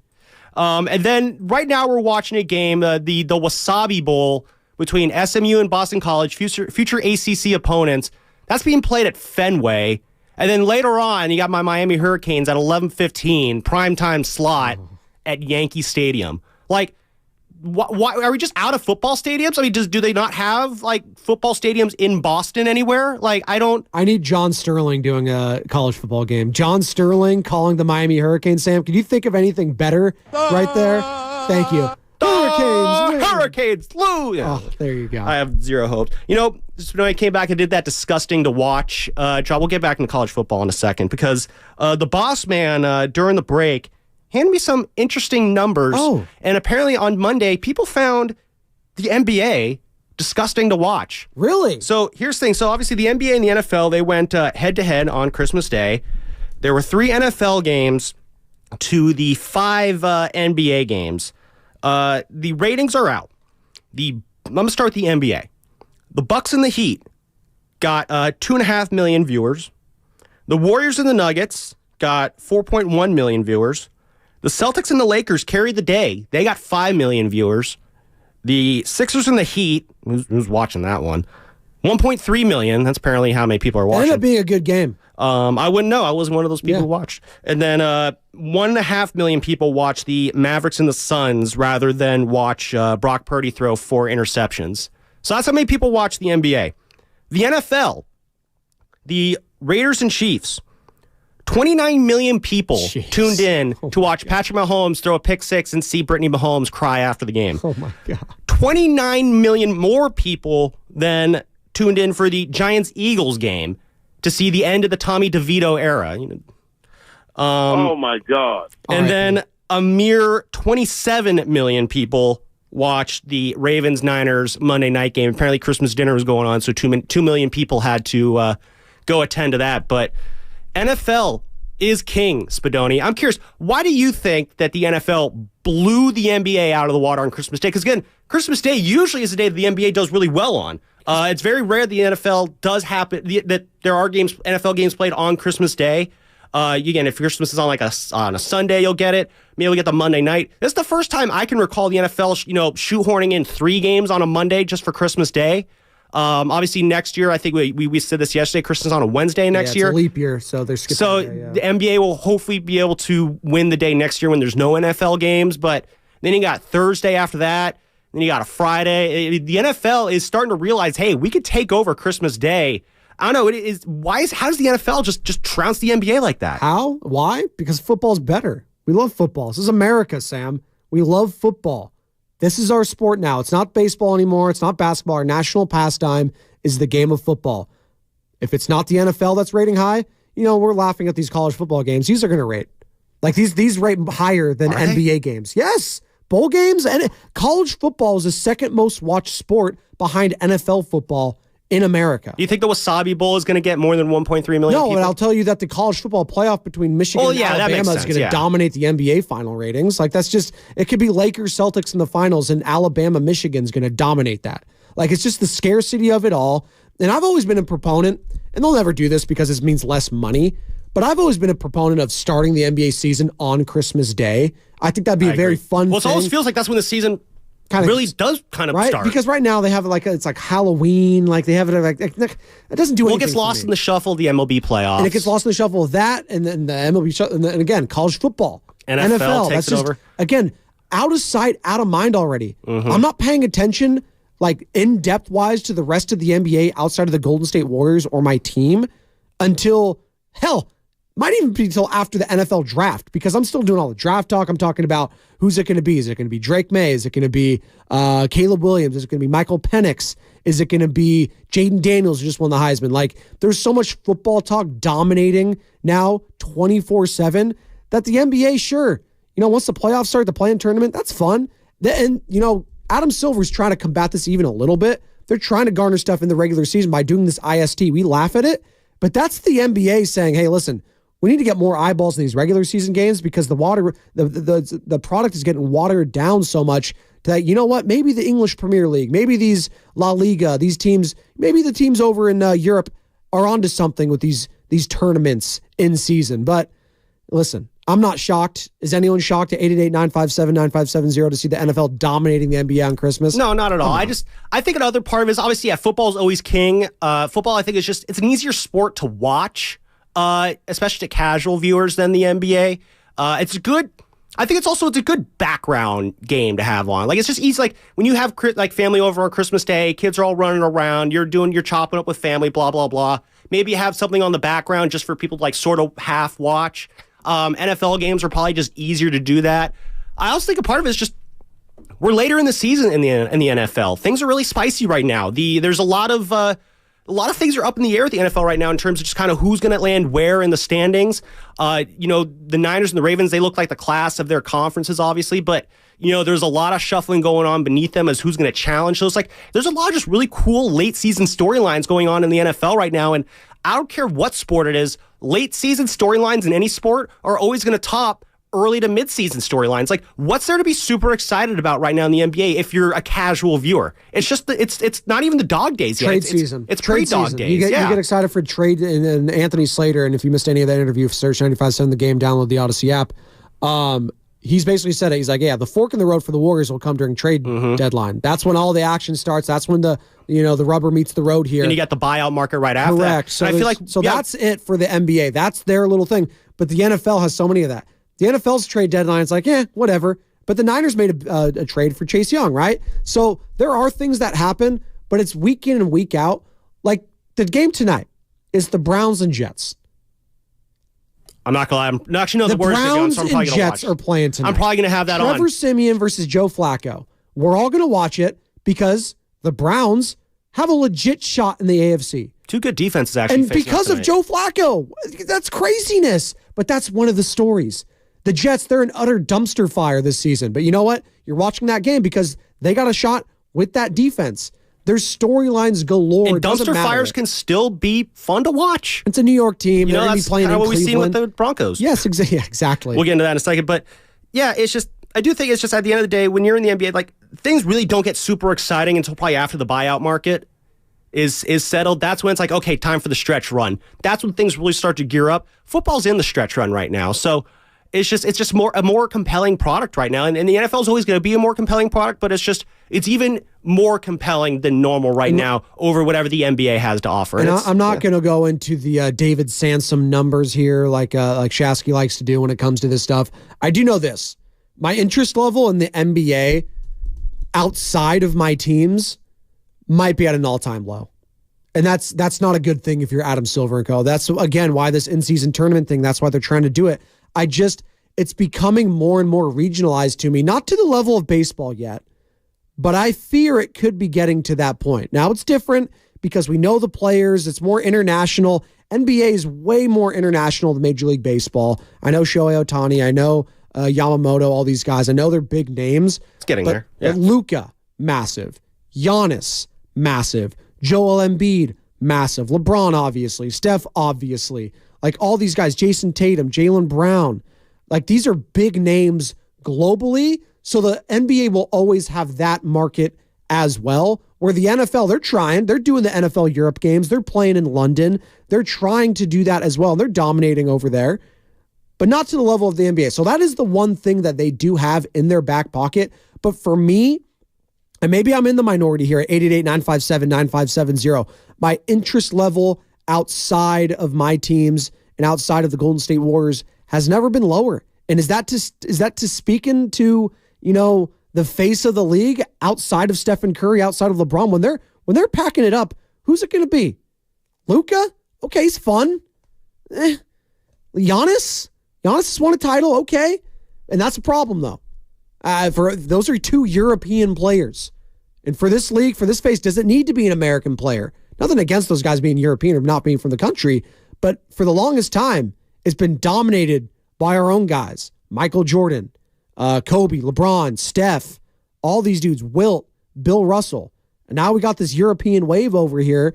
We got Giannis, Luka, Joel Embiid, who's actually going to be playing. He's hailing America, by the way, for the next Olympics. Joel Embiid's our guy. So we get to keep Joel Embiid. There we go.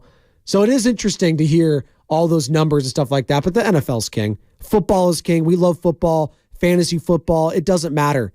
It's crack for us. Mm-hmm. College football, too. College football. Yeah. I can't wait for the college football playoff. We got Washington. We got Michigan. We got Alabama. Who's the fourth team I'm missing? It's blanking on it right now. Texas. Yeah. There you go. Can't wait. Yeah, I mean, Texas. Sarkeesian revenge game. It's all about, that is an actually interesting subplot of that game. Yeah, and again, obviously we're all excited for the college football playoff, the New Year's Six Bowls, which, I mean, I don't know how much. Don't even care about those. Yeah, that's the problem. It's like that we went to college football off the rip here. It's like there's too many. There's 43 bowl games. There's too many bowl games.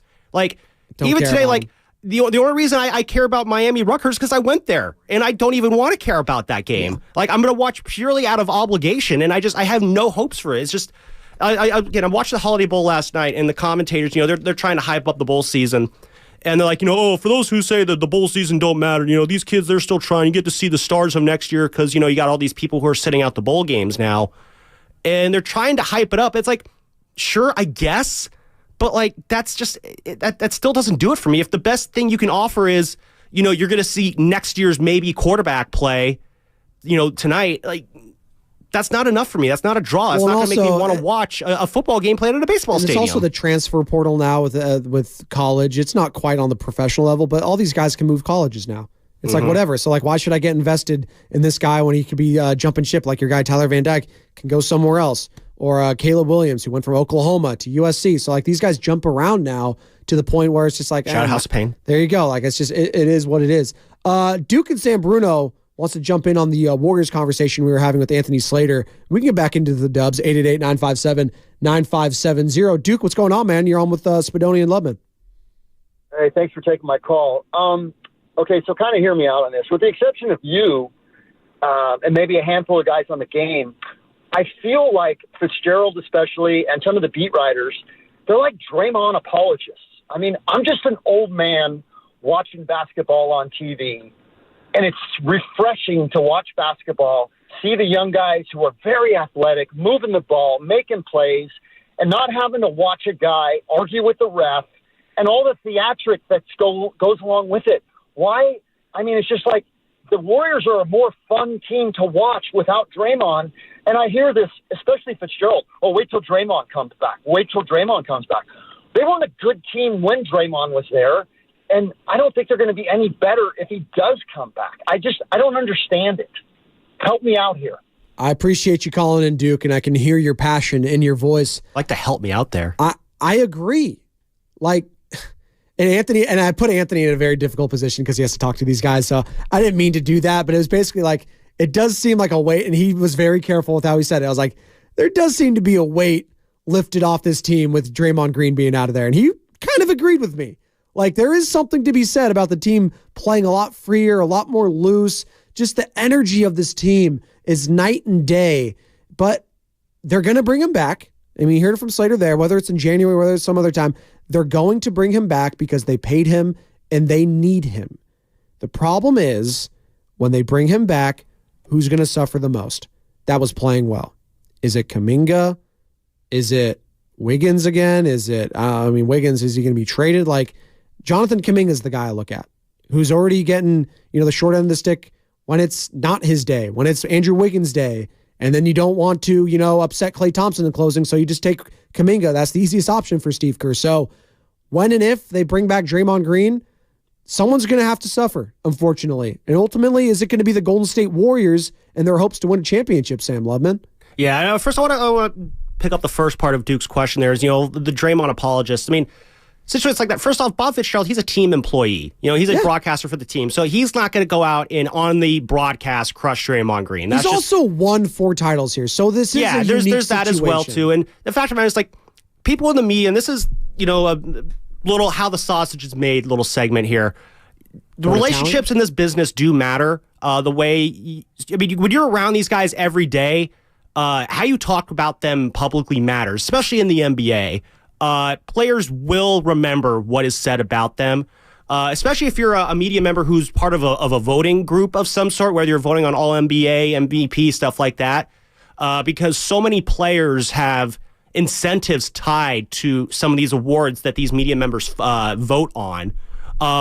So it's like, there's been instances in the past where players will get irritated with writers because they didn't put them on an all NBA team of some sort, and ended up costing them money. So there's stuff like there's just weird dynamics like that when you're in the media. It's a tough line to have to kind of walk across, because you have to be honest to do your job correctly. You have to be fair and unbiased, but at the same time you have to acknowledge that you're around these people every day. Now, if you're someone in the media, I'm not going to name names, but if you're just like these people in the media who go out just kind of spouting all sorts of nonsense and just saying whatever, pops into your head about certain players, they're going to notice that. And it's going to be reflected in how those players and coaches interact with you in various media sessions. So that's really just to answer that question there. And yeah, as far as just playing freer without Draymond, it does look like obviously everyone's having more fun with Draymond gone. A question I want to ask Anthony, and I'll throw this out there, is who's benefited the most from Draymond Green's absence? I didn't get a chance to ask Anthony that, but I'd definitely like to ask the roasters that. 888-957-9570.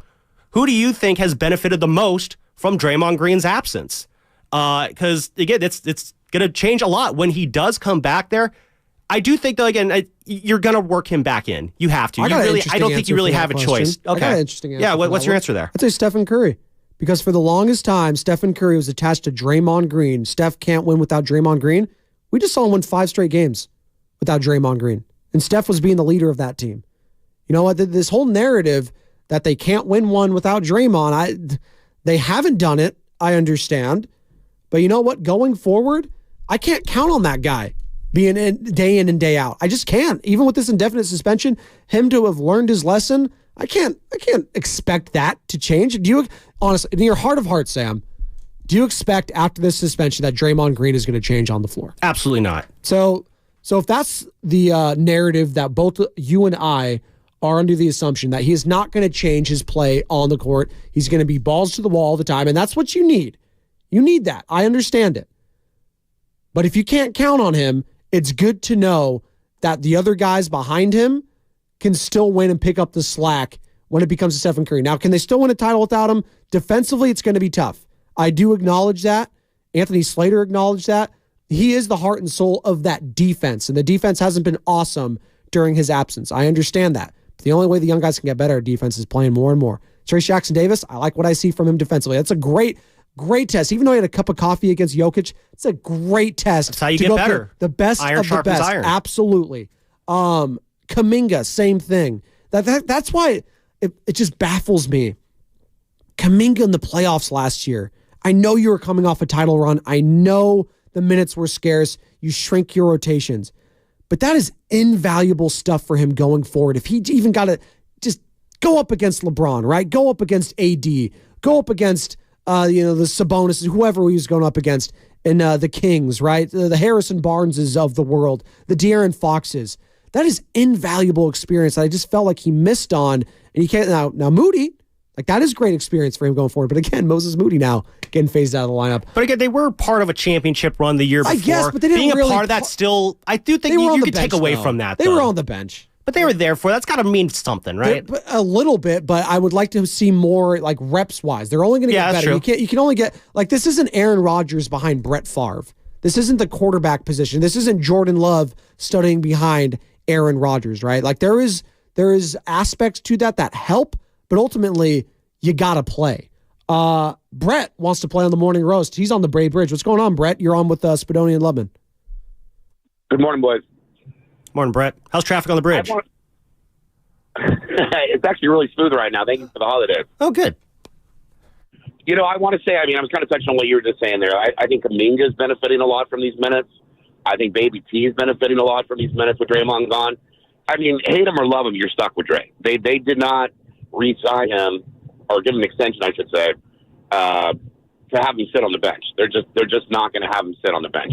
And I think where his best time is going to come in is during the playoffs. Now, what that looks like and what or how they're going to maneuver guys around, I'm not sure. But right now, they look good, and they played a quality game against Denver. That game was right there for the picking. It's good. They could easily be on a 6-game winning streak. The Warriors got some tough decisions ahead of themselves. Do you want to continue to build for the future, or do you want to see what you got going on? But anyway, thanks for taking my call, guys. Have a great day. That's Brett on the Bay Bridge. 888-957-9570. If you would like to weigh in, you can call or text the Comcast Business text line. Also hit us up on YouTube and Twitch. Search 95.7 The Game, like and subscribe there. We are streaming each and every day this week, as we are Monday through Friday, usually from 5 a.m. through 7 p.m. No pregame show this week. We'll be back next week, though. Great points there from Brett talking about Kuminga and Draymond Green. They are stuck with him. They aren't moving off Draymond Green. When he is ready to come back, he will be inserted into the starting lineup. Maybe they bring him off the bench one game, get him reintegrated, but I don't see that really happening outside of one game. But if he's in the starting lineup, who's going to, take the brunt of it as far as their minutes go? Probably going to be Kaminga. In which case, you've already heard the comments from him when he was talking to Marcus Thompson II, who covers the team for The Athletic. Hey, it's hard, man. He takes this stuff very personally, and he's just a young player. The old guys do too. Klay Thompson, very hard. It's a humbling thing to get benched in the closing minutes. That's basically, if you're playing well, you're closing. If you're not, you're sitting on the bench. That's basically what it comes down to. And you know what? I appreciate Steve Kerr going that way, Sam, because it's finally he's chasing the wins. Right? There was that whole thing. Yeah, I remember that a couple years ago. And that's funny bringing it back up now. And they were chasing wins last year, all that sort of stuff. But they really have to. Mm-hmm. And that's forced his hand to, going with the hot hand. And that is something that is a breath of fresh air, I think, for Golden State Warriors fans this year with Steve Kerr. Talking about him having not his best year. I think this little run he's been on with the young guys has been a great breath of fresh air for Warriors fans because he's been forced to go with the hot hand. No, I absolutely agree with you. And that would kind of get we're talking about who's benefiting the most from Draymond's absence. Again, I think the easy answer is definitely the young guys. But Steve Kerr might be benefiting from this absence because, like you said, he said that whoever's playing the best at the end will be playing at the end. I think it took him a while to really commit to that. I think that kind of came to a head when with the whole Moses Moody incident against the Kings, where he admitted afterwards, I should have left Moses in there. I feel like that might have been kind of like a wake up call for Kerr. It's like, if I'm going to say this, I need to commit to it and actually play the guys who are playing the best in the closing minutes of each game. But I feel like by taking Draymond Green out of the equation for the time being, we're talking earlier in the show about, Steve Kerr, is he coaching for his next contract with the Warriors, or is he coaching in a way that he can explain it to, in future job interviews? With Draymond Green's absence, it's almost provided Kerr an avenue to kind of coach himself into a contract for next year because he has no choice but to find alternate options besides Draymond Green. He has no choice but to get Jonathan Kaminga in the rotation as much as possible, to get Trace Jackson-Davis on the court as much as possible, to start Brandon Pajemski. It's opened up so many avenues for Steve Kerr that have improved this team to a point where none of these things probably would have happened if Draymond Green hadn't gotten suspended, because there's that whole concept of loyalty. Does Steve Kerr feel loyal to Draymond Green and keeping him on the court there because that is his guy. That is his guy who he won 4 championships with, along with Klay and Steph. There's this desire. You want to see the big three age together, keep winning together, and eventually maybe fritter out together. But it's come to the point where that's clearly not going to be the case. The big three, they're not going to finish their careers together. I think that's kind of obvious at this point. Locking that in? You locking that in? The big three aren't going to lock. Klay Thompson, Stephen Curry, and Draymond Green will not finish their careers together as Golden State. And honestly, I don't think that would be the worst thing in the world. I think right now, and we posed this question, remember, a couple weeks on the show, would you rather have Steph finish his career with Clay or finish his career with Draymond? I would lean more Clay, especially because the way Draymond's absence has kind of set the table for guys to kind of not so much replace Draymond, but to come in and kind of show that they could be useful in Draymond Green's absence. Like the rise of Jonathan Kuminga totally changes just what you want to do with Draymond Green.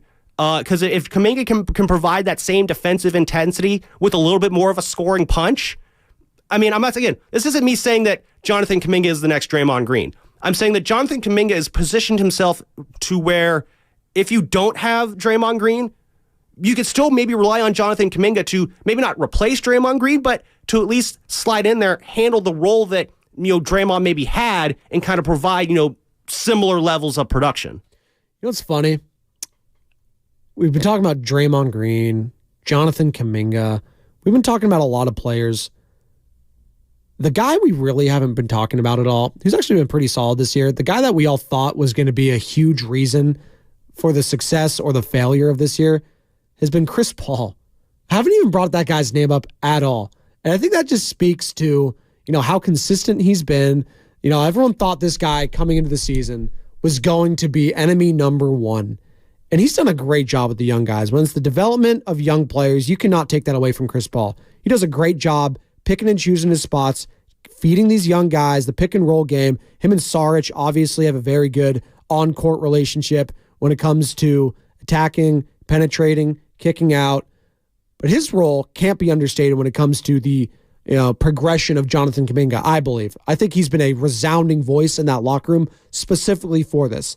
All the faults that Draymond Green, Steph, Clay, in regards to, and we can give Steve Kerr a lot of it because he's the head coach, but I look at some of those veterans too, Sam, when it comes to the development of these young guys. I know it's not their job technically, but you should be a leader for them. And I think Chris Paul has been a great leader in that locker room for these young guys. 888-957-9570. In a year, in a preseason where we were crushing the signing of Chris Paul, give the guy some flowers, man. Oh, absolutely. It's worked. Now, I don't know if he's going to be on the team next month or these coming months. He might be gone. But I'm looking at the lasting impact, the lasting impact he's had is helping these young guys. Yeah, no, and you mentioned there, it's like how much of a role do the veterans have in kind of developing these young guys?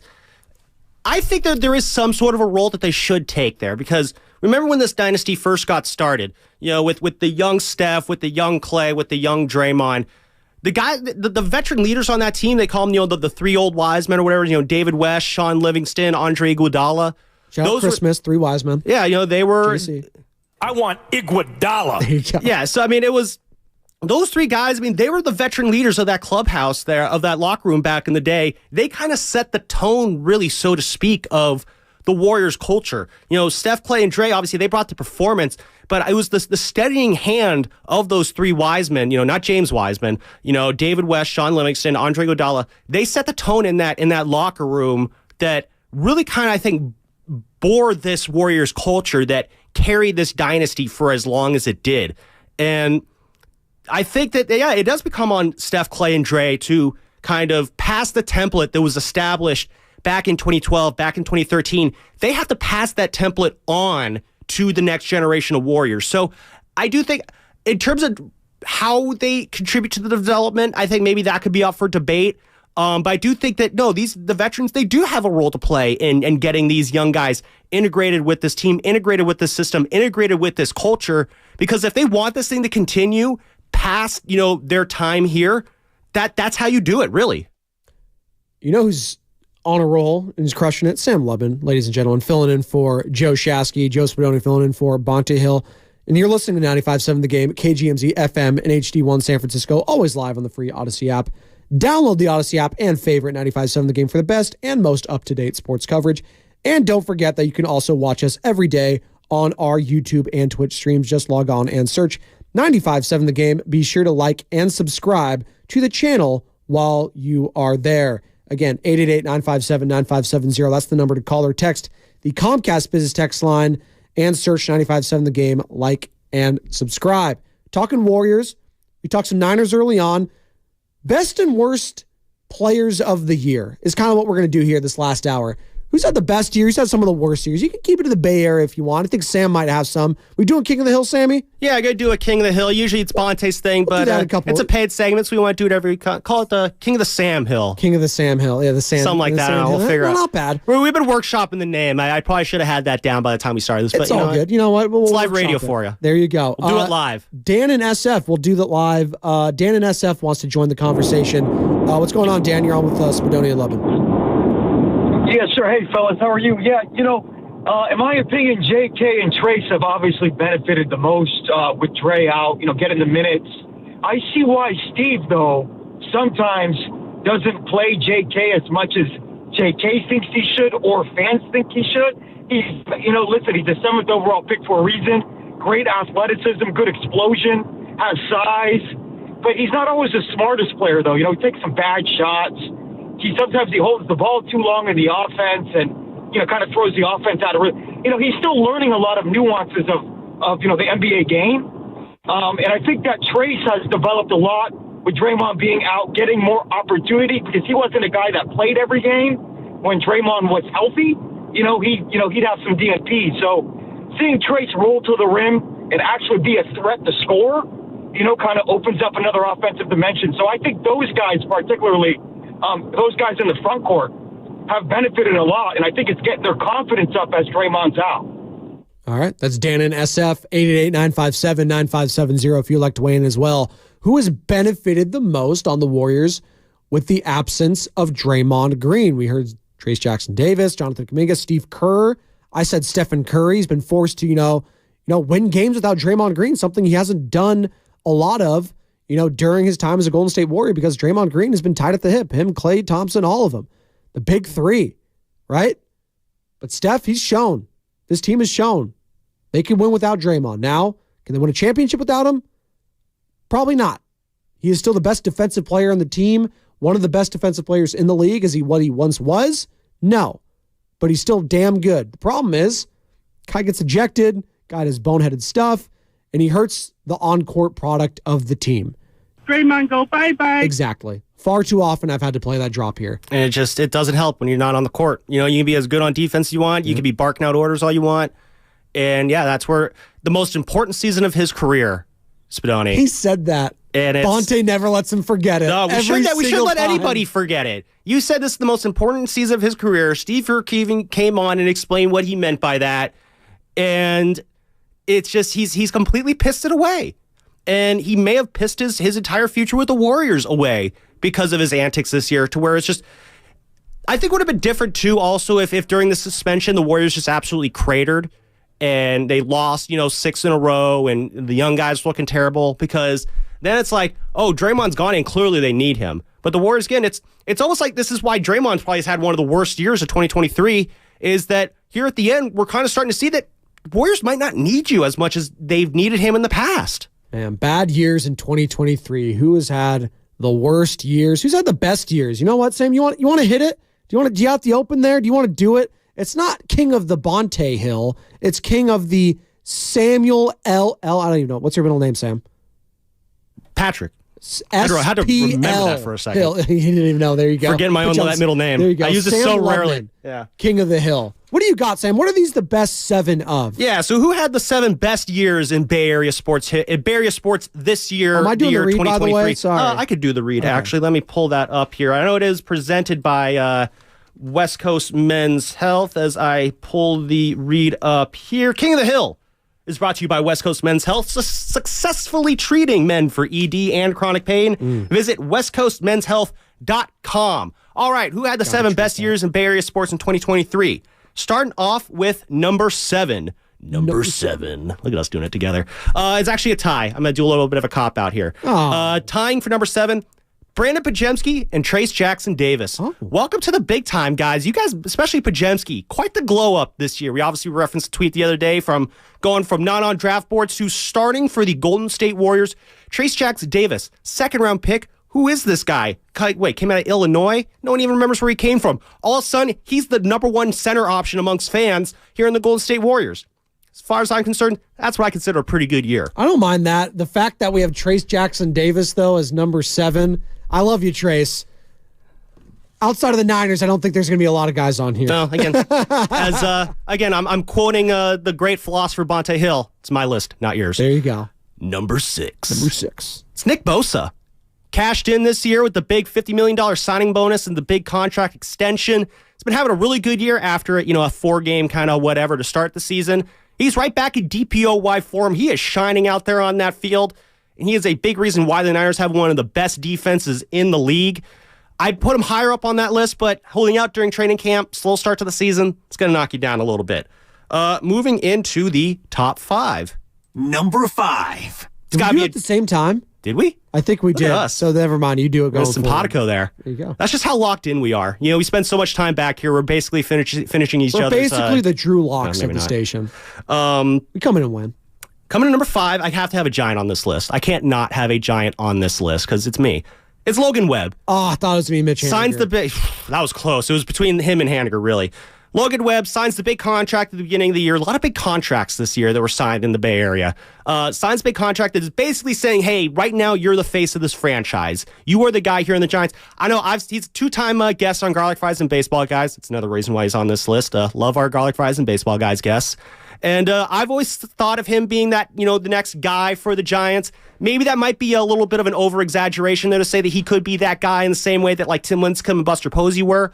But he got the contract. He led the league in innings. He led this rotation. He was the leader for the Giants. He was the leader the Giants needed this season. And then he finishes second in the Cy Young voting. And, if he had a better offense behind him, if he finished the season with more wins than losses, I don't know. Maybe he gets closer to that first place. Maybe he even wins the Cy Young. I don't know. Maybe I'm being a little bit of a homer there. Logan Webb, you were number 5 on my list. I like Logan Webb because you know what? He embraces the city of San Francisco as well. He really does. He does. And he doesn't claim to be from here either. He's from Rockland. Loves the city of San Francisco, and of course, big Raider fan. And Kings fan. He was not a Jimmy G fan. No. He's an Aiden O'Connell guy. Coming in number 4. Number 4. It's Christian McCaffrey. Again, he's been one of the big MVPs for the 49ers this year. 21 touchdowns. Dude balls out every year. He's been a revelation for the Niners ever since we put out here on the show that the Niners should go and get him. So shout out to the Morning Roast for helping make that happen. Bonte Shatsky, you guys got the ball rolling on that one. Christian McCaffrey, number 4 on my top 7 Bay Area athletes of 2023. Wow, okay. That's going to be a tough list to crack then. He's been, if not, he's number 2 right now on DraftKings for the MVP of the league. It just goes to show what the top 3 is like. Oh. Number 3. It's Steph Curry for 3. Because again, Decent Steph Curry's player. basically he's all right. Basically for the last 10 years, he's basically been the number 1, I'm saying basically a lot. He's been the number 1 athlete in the Bay Area for the last 10 years. No matter what he does, he wakes up in the morning, he's already one of the greats. Like, that's just how Steph is. We are living in Steph's world. So he comes in at number 3 because it's just every year is a great year for Steph and Curry. Number 2. He did not have a good playoff series, I'll tell you that, though. Well, he had a playoff series. When you run into the buzzsaw that is Lonnie Walker, Canes legend, who I have to talk well of today since I'm wearing my Miami Hurricanes jersey, it's just these things happen. Lonnie Walker's having a good year. Let's not forget what happened in Game 7 against the Kings. All right. Number 2. Ooh, I like how I timed that up with the gap there. It's Kyle Shanahan. As I said yesterday, I think Shanahan, he removed a lot of doubts around him this year in terms of just, can he get the Niners to that next level? He has been in his bag this year with his play calling. He has been way more confident out there. Obviously, the personnel he has, and more on that in a second, is a big part of that. I've had a lot of doubts on Kyle Shanahan in the past. I did not think he was the guy. I thought he was going to be Marty Schottenheimer 2.0. I started to think maybe I was wrong on that one, and I hope I was, because I think if Kyle Shanahan, if he can truly get there to the end, if he can finish the job this year, he has potential to, I think, launch a significant dynasty here in the Bay Area. Not just because of Kyle Shanahan, though. It's because of our guy at number 1. It's not that hard to figure out. It's Brock Purdy. If there was a sports person of the year, you know how Sports Illustrated, they do their sports person of the year every year? If there was a sports person of the Bay Area sports year, it would be Brock Purdy. He has completely taken the Bay Area by storm. He has taken the Niner faithful by storm.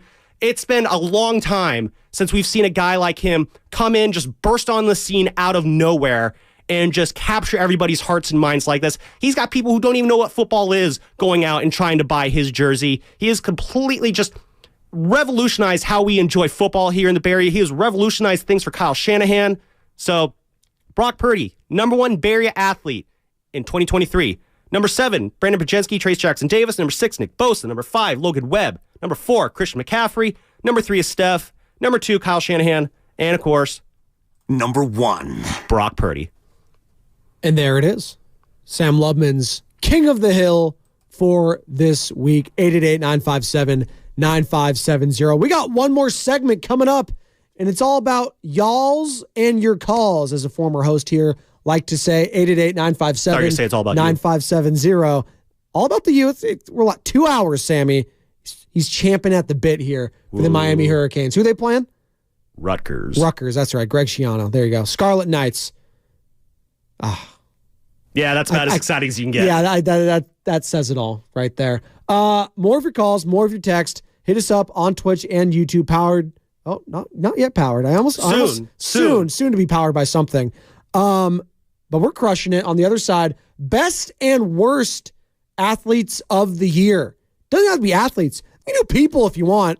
I don't want to get too geopolitical here, though, but so keep it in the sporting realm. It could be players, coaches, GMs, and otherwise. You know what I'm curious, too, to the callers? I'm curious, what was your biggest win of the year? Just 12 of our roasters calling. What was the biggest win you had this year? I want to hear about you guys. Tell me your high point of 2023. And that's coming up next. Brought to you by Fremont Bank, full-service banking, no compromises.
Hypotheticals.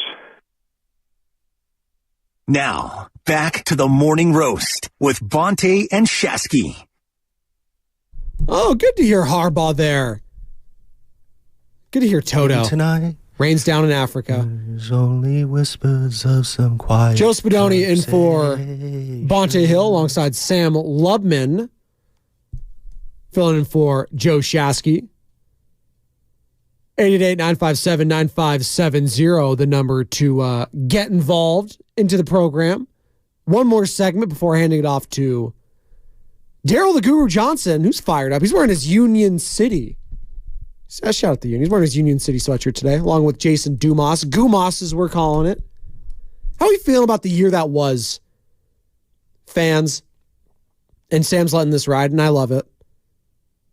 All right, come on. Thank you. All right. And how could you not? You have to. From you. It's so good. Hits so hard. All right, it does. The YouTube audience is probably like, what the hell's going on? We're playing Africa by Toto for those on YouTube. Oh, of course. Well, yeah, you only say Toto if you're referencing Rains Down in Africa or the dog from Wizard of Oz, which I also watched over the weekend. I haven't seen a lot of movies. I haven't seen since I was like 5 or 6. Did you ever see the James Franco one, Oz the Great and Powerful? I think I saw like bits and pieces. Like Mila Kunis was in it. Yeah, it's like the prequel, like a very uninspired prequel. Yeah, I don't really care about the Wizard because the Wizard was a fraud the whole time. It was a fraud, Sam. And the Wizard power of fraud? The power was within Dorothy all along with her ruby slippers. Everyone knows that. You know what else everyone knows? The Warriors are better without Draymond Green right now. How about that? Yeah. I asked Goo who had the worst year of 2023 without even hesitation. He said Draymond Green. That's, you know what? It's him. It could be Russell Wilson, who we started the show with, who gets benched for the last 2 games for Jared freaking Stidham. Hell, Derek Carr, who had the same thing happen to him last year, not having a good year with the New Orleans Saints. Now never recovered from it. Never recovered from that. The Jared Stidham curse. Jared Stidham. Jimmy Garoppolo, is he having a good year? He had a really bad year. He got paid, so that was good for him, but he's had a very bad year. Injury-wise, getting benched, getting hurt. It's like Trey Lance. Well, Trey Lance. Well, let's do Jimmy. Trey Lance might be having the worst year. Well, let's talk about Jimmy Garoppolo really quick and his bad year, because obviously his year started off, he was injured after his foot was broken against the Dolphins, and of course he's on the sideline during the playoffs there. And the first big Jimmy story that really came out of 2023 is, why are you smiling on the sideline when we're losing? Because God forbid anyone show a shred of happiness at any moment during a football game. Because he knows he's good looking. If he smiles, he'll get I'd smile like that too if I look like Jimmy Garoppolo. There you go. I get to look at that in the mirror every day. Heck yeah. But it just kind of went down from there. The Niners, it was Kyle Shanahan knew there was no reunion coming. And then, he goes to the Raiders. He has a chance to have a fresh start, show that he wasn't just a product of Kyle Shanahan's system. And again, I'll be like, he looked good in the silver and black. He pulled it off there. Everyone looks good in that color. Oh, but Jimmy brought it to a next level. He did. Like, he looked as good as... He looked like the man in black. Was that Johnny Cash? Yeah, and especially he has a little bit of the salt in the pepper of his hair. It just really, I thought, fit it. And, it went about probably as bad as it probably could have gone for Jimmy with the Raiders. I almost said Oakland Raiders. With the Raiders this year. Jimmy definitely had a very, very bad year. He did. Who had the worst year? 888-957-9570. Who had the best year? Is it Nikola Jokic? Is it Jamal Murray?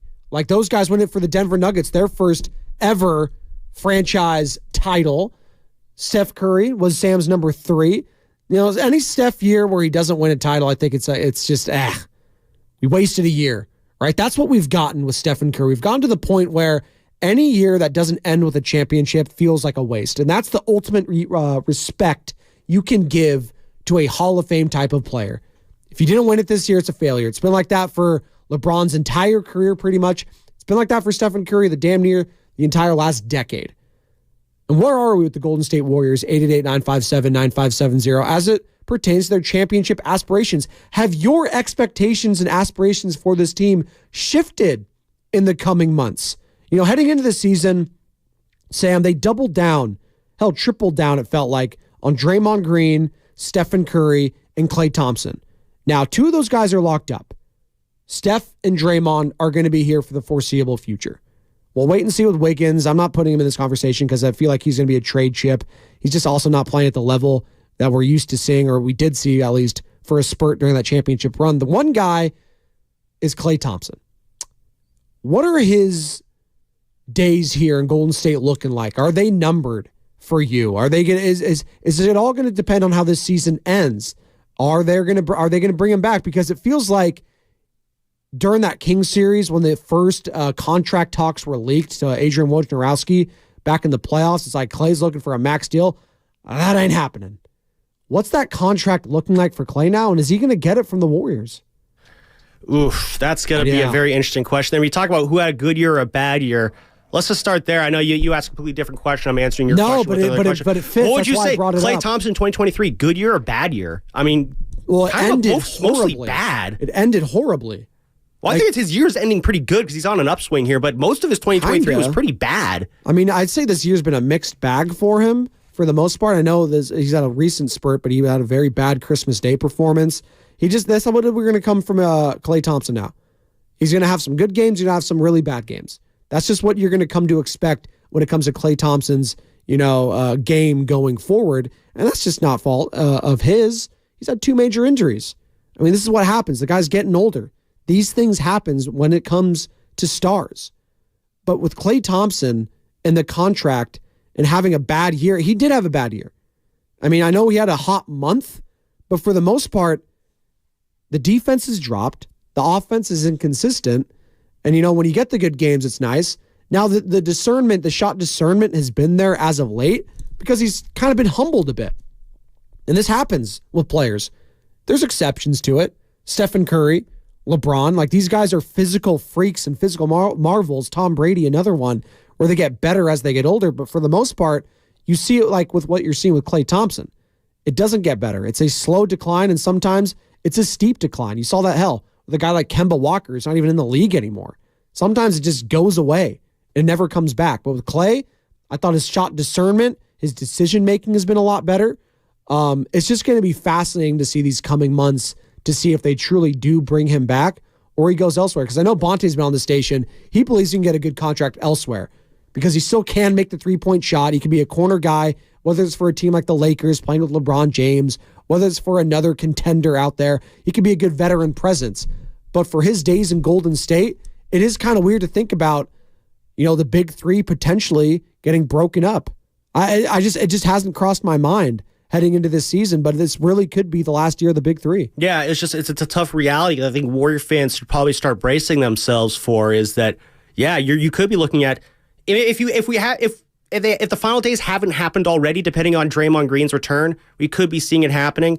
Again, like Klay Thompson, it's like you said, he will find a contract elsewhere if he does go look elsewhere. Remember, he had that 2-year, $48 million deal on the table that he turned down. Or I think there's something like that. They couldn't have come to agreement on there. Right now, I would definitely put that deal back on the table for him. I'm down to bring Klay Thompson back. You feel comfortable with that number, $24 million a year for Klay Thompson? I think so, yeah. I mean, it's honestly, the money to me I don't really care about the money at this point. The Warriors can find ways to make it work out. But the Warriors will care. Money matters in the NBA. Yeah, this isn't Major League Baseball. There's always a way. When you have an owner like Joe Lacob, you can always find a way, whether it's you bring Klay back, you move off of Chris Paul, you move off of Andrew Wiggins, you move off of Draymond Green. There is always ways to clear out money off your cap sheet if you really can truly want to find a way. But no, like we were talking about, who's benefited the most from Draymond Green's absence. Low-key, Klay Thompson has been benefiting a lot from Draymond Green's absence because you're really starting to see the space around him open up for him to work with. Because a lot of times earlier this year, you see Klay get the ball and immediately guys were right on top of him. And we know where Klay's at his best. He is at his best when he's in his catch-and-shoot mode. And he just hasn't had that space to operate with because when you're on the floor with Andrew Wiggins, who couldn't hit water if he fell out of a boat. If you're on the floor with Draymond Green, who outside the first 5 minutes, can't shoot a lick during the game. If you're on the floor with Kevon Looney, who is not a floor spacer at all, those are a lot of shooters you don't need to worry about there. So you're able to focus more of that defensive attention on Klay Thompson. And I think that's was a big part of the slow start to his season this year, on top of all the other stuff, the natural aging decline, the poor shot selection, which probably was a product of him being forced into tough situations because of the lack of spacing that he had to take these poor shots.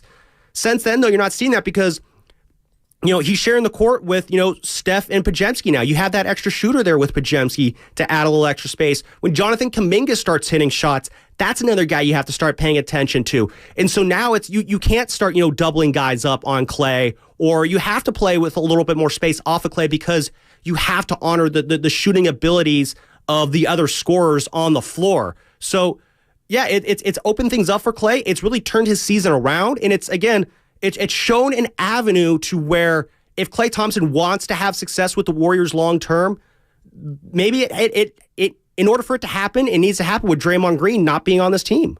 888-957-9570. We're talking Draymond Green's absence, how it's affecting the other players, Klay Thompson amongst others. Your thoughts here as the Golden State Warriors take on the Miami Heat, trying to get back on track. That was a game that you felt like you had in the palm of your hand. You're going up against the defending champs on Christmas Day, Sam, and just went to disgustingness. I don't know if that's a word, but that's the word that Steve Kerr used, disgusting, the officiating in the second half. And listen, he didn't blame the officials per se. He's blaming the league and how they're training the officials. Take a listen real quick to Steve Kerr talking after the game and the loss to the Denver Nuggets. I have no problem with the officials themselves. They're all across the league. We have really good officials. I have a problem with the way we are legislating defense out of the game. That's what we're doing in the NBA. The way we're teaching the officials, we're just enabling players to BS their way to the foul line. If I were a fan, I wouldn't have wanted to watch the second half of that game. It was disgusting. It was just baiting refs into calls, but the refs have to make those calls because that's how they're taught. So I have a real problem with the way we've legislated defense out of the game in this league, and the players are really smart in this league, and for over the last decade or so, they've gotten smarter and smarter, and they're just we have enabled the players, and they are taking full advantage, and it's a parade to the free throw line, and it's disgusting to watch. Thanks. Thank you for getting that cut, by the way. Disgusting to watch, and thanks. It's disgusting to watch. Thanks. Thanks. Is that what people are saying about Sam Lubman and Joe Spadoni here on the Morning Roast? No, they're not saying that. Filling in for Bonte Hill and Joe Shasky.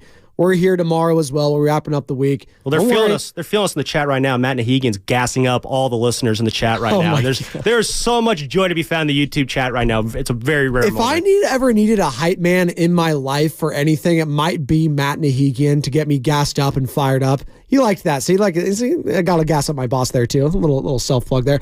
Jimmy, you like that? You like that? I do like that. Jimmy is out in Dublin. He wants to join in on the conversation. What's going on, Jim? Man, I'm good. How you guys doing? Doing great. All right. Yeah. So, I spoke with my dad, man. As soon as the suspension, was laid down, or whatever you want to call it, the council, whatever you want to call it. And I said, Dad, watch the Warriors go on one. Meaning, watch them start winning, watch them go on a nice little streak, and watch the players that were struggling, start flourishing, and the players that weren't getting that much playing time due to Draymond, watch them get thrown into the action. And watch them start flourishing. And that's exactly what's going on, man. I think Draymond is a momentum killer. I mean, how many times have we seen over and over when the Warriors would be going on a run or it'd be a tight game, and then he pulls one of his shenanigans out of his hat, and it just kills the whole momentum. I wish somebody could see a stat where how close the game was when Draymond would get a tech or get ejected, and then just how the Warriors just fall apart. But that's all I wanted to say. You guys have a good rest of your day. Thanks, Jimmy. That's Jimmy out in Dublin chiming in. A momentum-killing stat. I'm sure there is something like that. I like the shenanigans. I was hoping he was going to come up with shenanigans per game. Yeah, that's a stat I wanted. Yeah, like Kyle Shenanigans. Kyle Shenanigans, yeah. There you go. I don't have that drop in front of me. And it's all good. It's interesting, right? This run that they've gone on without him, because it all goes back to leadership for me. And that's the one thing, the accountability. Like last season, there was no leadership in that team. I'm looking at Steph. I'm looking at Clay. I'm looking at Draymond. I'm looking at Steve freaking Kerr, Bob Myers as well. How they handled the Jordan Poole situation was horrible.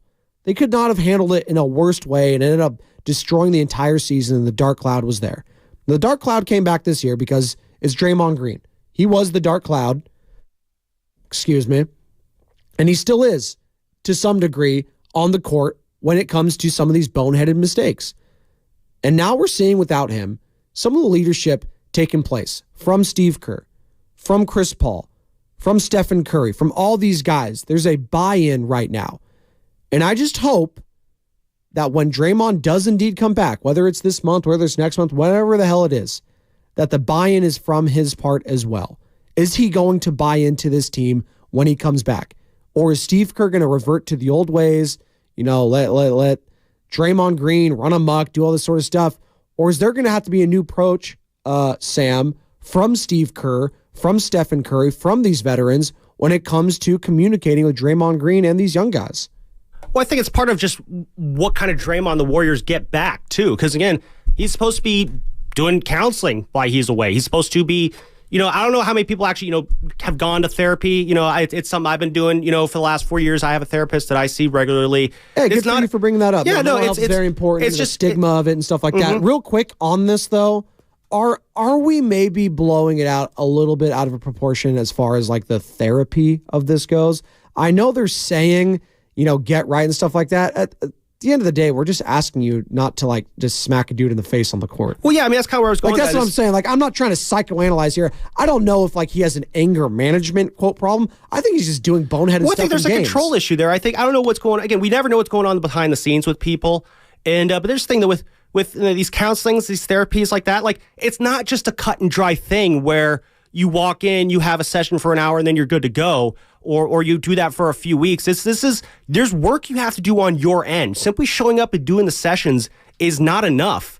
And again, like if he's going for a few weeks and they say, okay, you're good to go, does he stop? I wouldn't think he should. I think you should keep doing it. There's nothing wrong with going to see someone who, like the reason why I see a therapist, it's just nice to have that third party person who's not connected to your life, who can offer that outside insight that you may not get from yourself or you may not get from family members, because there's that with family it's just complicated because there's personal connection. Yeah, there's a bias there. It's nice to have that unbiased viewpoint there of that outside opinion to kind of help you through certain problems of in your life like that. It's not just because it doesn't have to be because things are going wrong. Life's difficult. I mean, look at the gestures wildly at the world. Look at all that out there. It's difficult out there. There's nothing wrong with just having someone who you can kind of go to and blow that steam off. Maybe it's just as simple as Draymond needs someone to go and blow steam off of, in that sense. So a big part of it is, I thought that's what his podcast was for. I thought that was his outlet for it, right? Is that going to come back when he comes again, back? That's probably the worst way to do it because you have no feedback there. You're just, spouting off your own thoughts and thinking that you're right because of it. No, it's going to be a big part of what Draymond comes back. If Draymond comes back and it's just you went through the motions, you checked off whatever boxes the NBA set for you, and the NBA just like, oh, you know what, whatever, you can come back, do your thing. That's probably not going to be a good thing then for the Warriors, because it means that you probably won't see a big difference in Draymond Green. Again, I don't know if it's not about what he is off the court either. It's just whatever you get back from him is going to be a big determiner for what the rest of the season is going to look like, basically, and how Steve Kerr approaches that. What if he comes back and they decide that the best option for Draymond Green is, hey, man, I think you're better coming off the bench. He said in the playoffs last year that him coming off the bench was great against the Kings because it enabled them to win that series. Or in Boston, against Boston in the finals, him kind of coming off the bench, he said that was the right move to do. It helped them win that series. Draymond has admitted in the past that when he comes off the bench, good things happen, but it's never been for a long period of time. He only had to come off the bench for for one game or so at a time, and then he was right back in the starting lineup. Will he react differently if you're coming off the bench indefinitely for the rest of the season because that's what we feel is the best thing for this team to win? If Draymond objects to that, and if he starts playing, I don't want to get up for games in March mode, then that's going to be a real problem. And then that's great. You're going to be doing this for the Detroit Pistons next year. You can finish your career near your hometown Saginaw. Maybe he'll get a win. I mean, he might. 27 straight, by the way. Detroit Pistons playing the Boston Celtics today. Chance at infamy tying the longest losing streak in NBA history. Is that game on national TV? 2014-15 Philadelphia 76ers. It might be. It should be. I listen, we said this at the beginning. NBA TV, here we go. They need to start. Yeah, that's not really. It's in Boston. Tickets available for as low as $151. Well, because they're in Boston. It's in Boston. Yeah, dude. Celtics fans, they want to see history tonight. Oh, God. I'm telling you, make this must-see TV every time they're on there because you don't want to lose to this team. And honestly, the Warriors got it back of their mind. Pistons could be coming into town. Next Friday on a 30-plus game losing streak. Better not lose to that guy, Cade Cunningham. Monty Williams, by the way, getting cashed out and then having one of the worst streaks in NBA. He's got that security, man. Is he going to be one and done? He's got 6 years. He's going to come on. He's basically got a blank slate. Straight. You can't come back from this. He's got a blank slate to work with. Just start building up. You got Cade Cunningham to build around. You got the theoretical center in James Wiseman, who in theory can play center. In practicality, maybe not. They're in a rebuild in Detroit. Let's just go with that. A 15-year-long rebuild. Oh, my God. 888-957-9570. Talking about disappointing years, the Detroit Pistons as a whole just might be the worst. That might be the winner takes all right there. I saw someone that responded to me on Twitter, and you can follow me on Twitter, @Spadoni_Joe, if you'd like. Follow @MorningRoast957 as well. Sam can plug his Twitter if he would like, formerly Twitter, I should say. Someone's like, I'm a Pac-12 fan and I'm an A's fan. R.I.P. Both of them, the Oakland A's. You had a pretty brutal 2023 then. It's pretty brutal. Pac-12 had, one of the all-time... Well, Pac-12 had a really, really good 2023 while at the same time having a really, really bad 2023. They could have the winner of the college football playoff. The championship could be a Pac-12 team on the final year. In their final year, that's... Washington. That's one way to go out. Hey, Penix, by the way, guys, for real. He may have no ACL on both of his legs. It's legit, man. He's legit. I thought he should have won the Heisman, and then I saw Jaden Daniels' stats where he had 2,000 rushing yards, something ridiculous. He was unbelievable. Really quick, going back to Detroit, I mean, Detroit probably had one of... Detroit usually has bad years. Detroit had a pretty brutal year this year. The Pistons are pretty bad. The Detroit Red Wings finished second to last in the Atlantic. Won the division. The Lions are the one thing that's kind of keeping them up right now. And yeah, the Detroit Lions are basically keeping the city of Detroit afloat right now. We had the caller earlier. He said, the Lions are going to win more games this year than the Pistons. I don't know, does that mean that the city of Detroit have a good year or a bad year? Is it good just because the Lions were good for the first time in our lifetime, Spadoni? Yeah, no, seriously, we were both. I think you were born '93 as well. The first time in our lives, they have won. It's going to be their first division, since '91 was the last time they won. Was it '93 or '91? Yeah, '93. Yeah, they're going to host a playoff. First, I mean, talk about lit playoff games to be at. How lit is that that home Detroit Lions playoff game going to be? It could potentially be against their old quarterback too, Matt Stafford. So much better.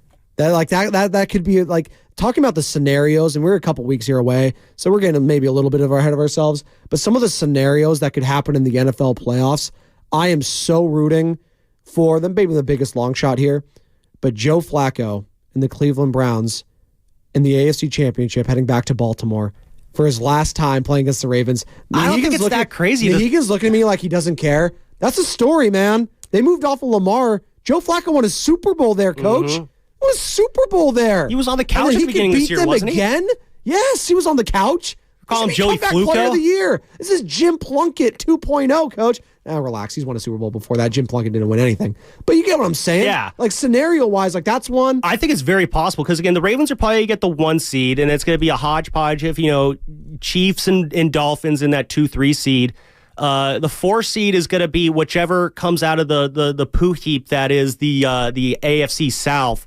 And the Browns are going to get the champion of the AFC South in the first round. And I'll take the Browns against anyone in the AFC South right now. Then your 6th and 7th seeds, it's going to be Indy, Houston, Jacksonville.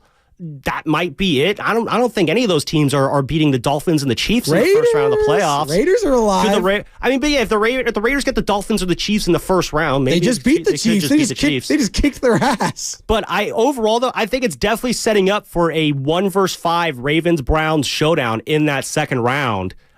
So we might get our wish, and that could be the weekend after the Detroit Lions host Matt Stafford in the first round of the playoffs. And you get your first home playoff game in over 30 years, and you have to risk losing it to probably the best quarterback in your franchise history. That would be such a kick in the nuts for the Lions. Well, we're talking about it. Brian Baldinger talked to us yesterday, and you can find the entire interview. Search 95.7 The Game on YouTube. Download the Odyssey app. Brian Baldinger, NFL Network, former NFL offensive lineman, our 95.7 The Game NFL insider. He agreed with me. The team you just brought up, and Matt Stafford and Los Angeles Rams, he believes they're the biggest threat to the Niners en route to a Super Bowl. Take a listen to this. The way I don't think anybody wants to see the Rams right now, the way they're playing. And the way, when Kyron Williams is running the way he is, he's a factor. He's a real factor. He's a heck of a football player. And all the stats say that when he's in the lineup and getting 15 or more carries, he's their McCaffrey. He's excellent in every phase of the game. He's really good back. But the way Stafford's thrown it right now, whether it's Nakua, whether it's Kupp, Atwell, DeMarcus Robinson, he makes throws that really nobody else in this league is making right now. He makes these spot throws on these choice routes.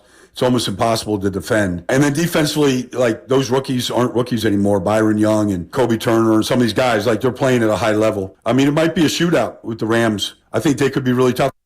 And also, he thinks the Lions could be another tough out for the 49ers. I think if you get to Detroit in a playoff game, that also can be a shootout. That offense is very, very good. They run the ball very well. Their offensive line is as good as anybody's. And so then it's a question of, can their defense hold up against 49ers? I think both teams are capable of putting up big numbers against each other. I know we like to think that the Niners are a level ahead of everyone else. They're a tier above everyone in the NFC right now, and that may be true.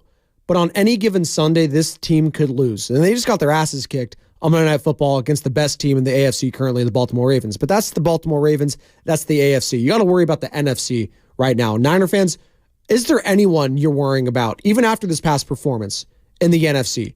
Eagles, they're still lurking.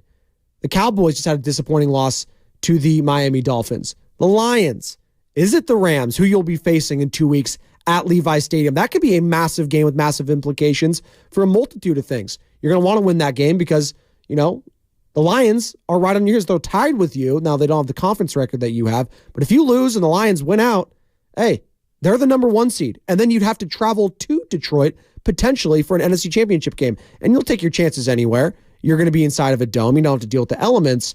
But I'll say this. That fan base is crazy. Sam alluded to it. This is the first time in 30-plus years they're going to have a home game in the playoffs. A home game in Detroit. They're going to be going nuts. They're going to have the expectations sky high. Gibbs, Jamison Williams, St. Brown, Jared Goff, all these guys. Aiden Hutchinson on the defensive side. They got some studs there to be concerned with. So Niner fans, is there anyone you're concerned with right now in the NFC? 888-957-9570. I still think it's the Rams, though, Sam. For me, the way they're playing, they know you in and out. I know you've owned them in the regular season, but that one game in the back of your mind, when you face them in a winner-take-all scenario to go to the freaking Super Bowl, they got over on you. And that's a big mental hurdle to clear. And I know Brock Purdy wasn't the quarterback then. That's another issue there.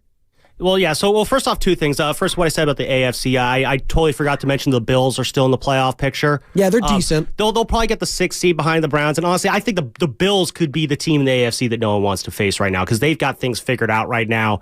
And they got one of the more dynamic quarterbacks in the league in Josh Allen. I've always been very high on Josh Allen, interceptions aside. But no, we're talking about the NFC, though. It is the Rams, I think, is the biggest hurdle right now. And the reason I would still feel good about that is I know there's the mental hurdle, what happened in the NFC title game a couple years ago. And if you want to play the excuse card, it's the Niners win that game if Jaquiski Tartt comes up with the easiest interception of his life. Maybe. The game wasn't over quite then because they were at midfield. Well, they were at midfield, but no, what happened was you had the drop interception, and then the very next play you had that big pass to OBJ that got him into the red zone. And that when that happened, it was over. Like the momentum of the game had completely shifted. And But that's just how it works. Sometimes in these games like that, if you look at the game log of the plays and stuff like that, it may not look like a whole lot, but in that moment, the entire energy of that game shifted. It was not just the fact that the Niners basically lost their chance to seal the game. It's then they gave the Rams the new life in the very next play right after that. If that pass is incomplete or if Matt Stafford gets sacked on that next play and the Niners can get the ball back, then yeah, we're talking about a completely different story. But when you blow your chance to put the game away and then you open the door and let your opponent sneak back in like what they did with the Rams there, it completely changed the entire mental makeup of the entire game.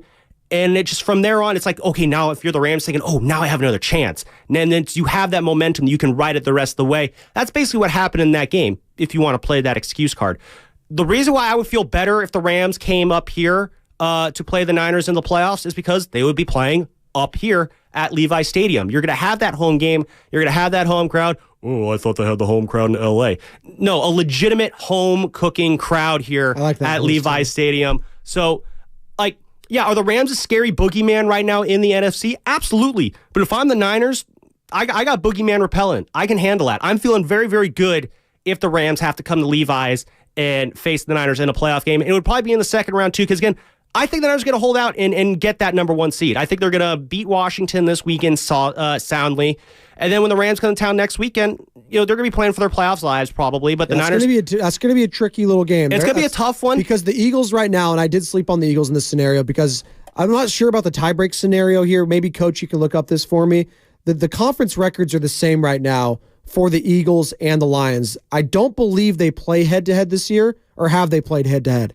We'll look into that. 888-957-95. I don't think so because they play the Cowboys this week, but they don't play the Eagles, right? So I don't know what goes after the conference record and stuff like that. So it's a little tricky. But you don't want to have strength of record or something like that. Yeah, strength of victory or something like that. So that changes something every obscure. Week. So you don't want to go to Philadelphia. We all know that. I know you handled them early, so you don't have that fear like you would have. I'd rather not go to Philadelphia in late January. I know that. It could be a rainy day.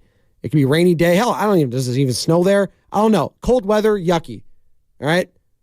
Dome team, I'd be okay with. But you can't let up here. That Rams game is massive. Massive. The Lions have a tough one against the Cowboys, and the Eagles have pretty easy schedule the rest of the way. They got the Cardinals, Jonathan Gannon, former defensive coordinator, coming over now to play them. And then they got the Giants to wrap it up. And they did struggle. And that's in New York, too, I believe. It is. Tyrod Taylor. Again, division games are different. The Giants played them very tough last time. There's going to be no easy lunches in the NFL, obviously. So I don't think it'll be an easy lunch there. I'd say I still think the Eagles win out. The Niners have the harder test than the Eagles have at this point. Yes. Because of that last game against them. That's the Rams are a playoff team, and you'll have to play a division rival, granted at home, to try to lock up that number 1 overall seed. So I think the Niners wish they had won this game against the Ravens so they could sit guys against the Rams, but they do not have that luxury at the moment. 888-957-9570. Sam, who's having the best year in 2023? I know you were really high on this. So who is you gave your top 7 for the King of the Hill, but I want your unabashed. Who's having the best year of 2023 in sports? Who's having the worst? Just all around. Obviously, Brock Purdy's the guy here. All around the entire sports world, though. There was a time you could have said Patrick Mahomes at the start of the year. That might have faded. Maybe Nikola Jokic, just why he finally got that ring to go along with his MVPs there. I'd say Jokic too, but it doesn't seem like he cares about it. So he doesn't really care about it. Well, that's why he had such a great year. He finally got to go home. Sports Illustrated put Deion Sanders as their sports person of the year, which I thought that was a very premature. Yeah, that's an interesting one. He was really massive for a short stretch, and then they just started to lose. Granted, they did have 3 more wins than they had last year for Colorado. But man, yeah, having them as a sports... I think Lionel Messi might be mine. What he's done for the sport of MLS, the guy's just massive, massive, massive in this sport. He just came off a World Cup victory. This isn't David Beckham. This isn't, whoever you want to throw in there for some late 30-year-old, a 40-year-old coming over to just get a paycheck. This is the greatest player in the history of the sport coming over to play in America still at the peak of his games. Maybe not at the super peak, but damn near close. You guys just won a World Cup. And he came over here to play in Miami, of all places, an expansion team. David Beckham, the owner of that, by the way, and just he took the league by storm. Everyone's going there now. LeBron, Kim K, Matt Nahigan's trying to get tickets for the station to go over there. By the way, Coach, can we get those if he comes to San Jose? Can we see some message? There you go. He said yes. Okay. Lock it in. Let's go. I think they might play at Levi's, by the way. They might do they're like Messi is such a massive watch now that they're going to go to football stadiums in places normally they wouldn't do. Like in Atlanta, I think they actually play in a football season, but New England, all these places, they're trying to go to football stadiums. He's that freaking massive. My worst? Who's having the worst year? Josh McDaniels might be having the worst year. The guy's not getting a head coaching opportunity again. Knows having probably the worst year I would go. I like Josh McDaniels. Probably Bill Belichick. Yeah.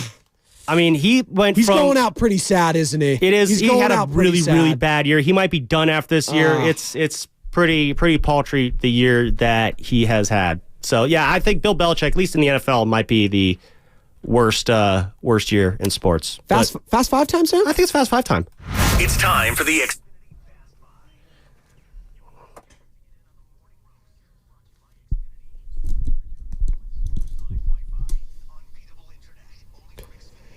best won-loss tied percentage in games within the division. It goes to then. I'm seeing from the Big Boss Man. He sent it 5 times, so it made me want to see it. So there you go.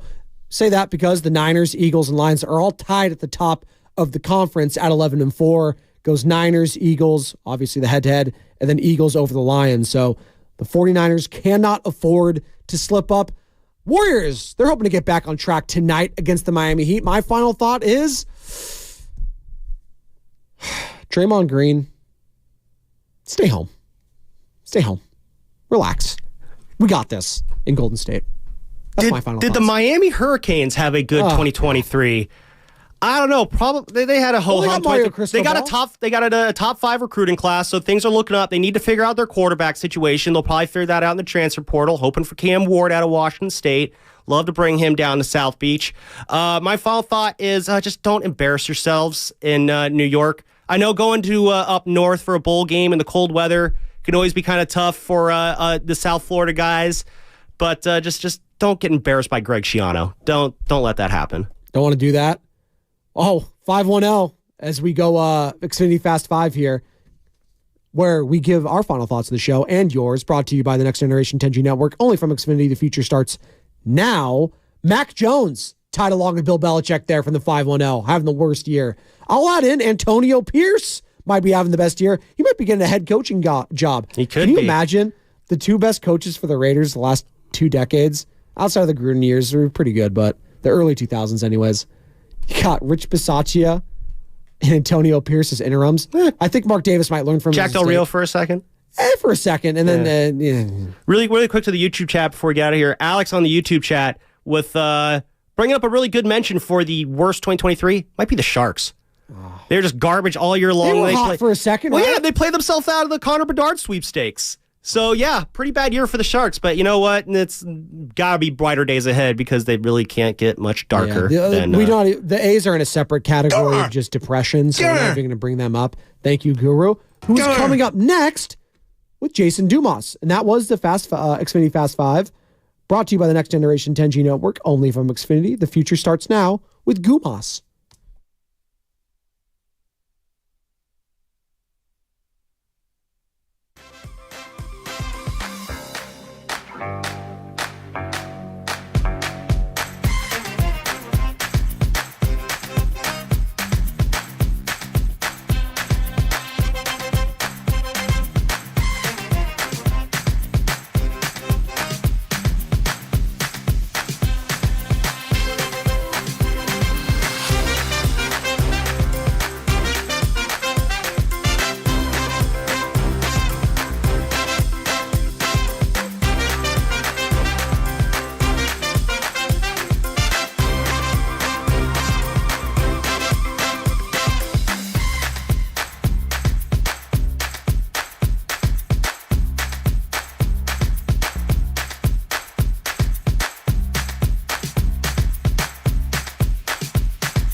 Oh, baby. You know why I'm stealing that from my boy? I cleared it. Shout out Bonte Hill. But you know what, Jason? Jason Dumas in for Steiny. It's my last show before the new year. Our last show of the week. You'll be in tomorrow, I believe, with Devone. So you guys will be killing it. But I stole that from B. I cleared it first, people, so relax. But I get the nerves out because, I normally don't drive. But I do want to say this. I'm pre-warning you, Jason. This is going to be an emotional show for I hope, us and myself, because I want to hear your New Year's resolutions. I have some. I want to hear from the listeners what you want to do and what you want to be better with and in 24. And then also, this has been on my mind. What about the Bay Area sports teams? What if they had one wish or move that you could make for the Warriors, Niners, and Giants? And I'm thinking about the Giants right now. We'll get into them. We'll touch on them. Is it a pitcher, Snell, Bellinger?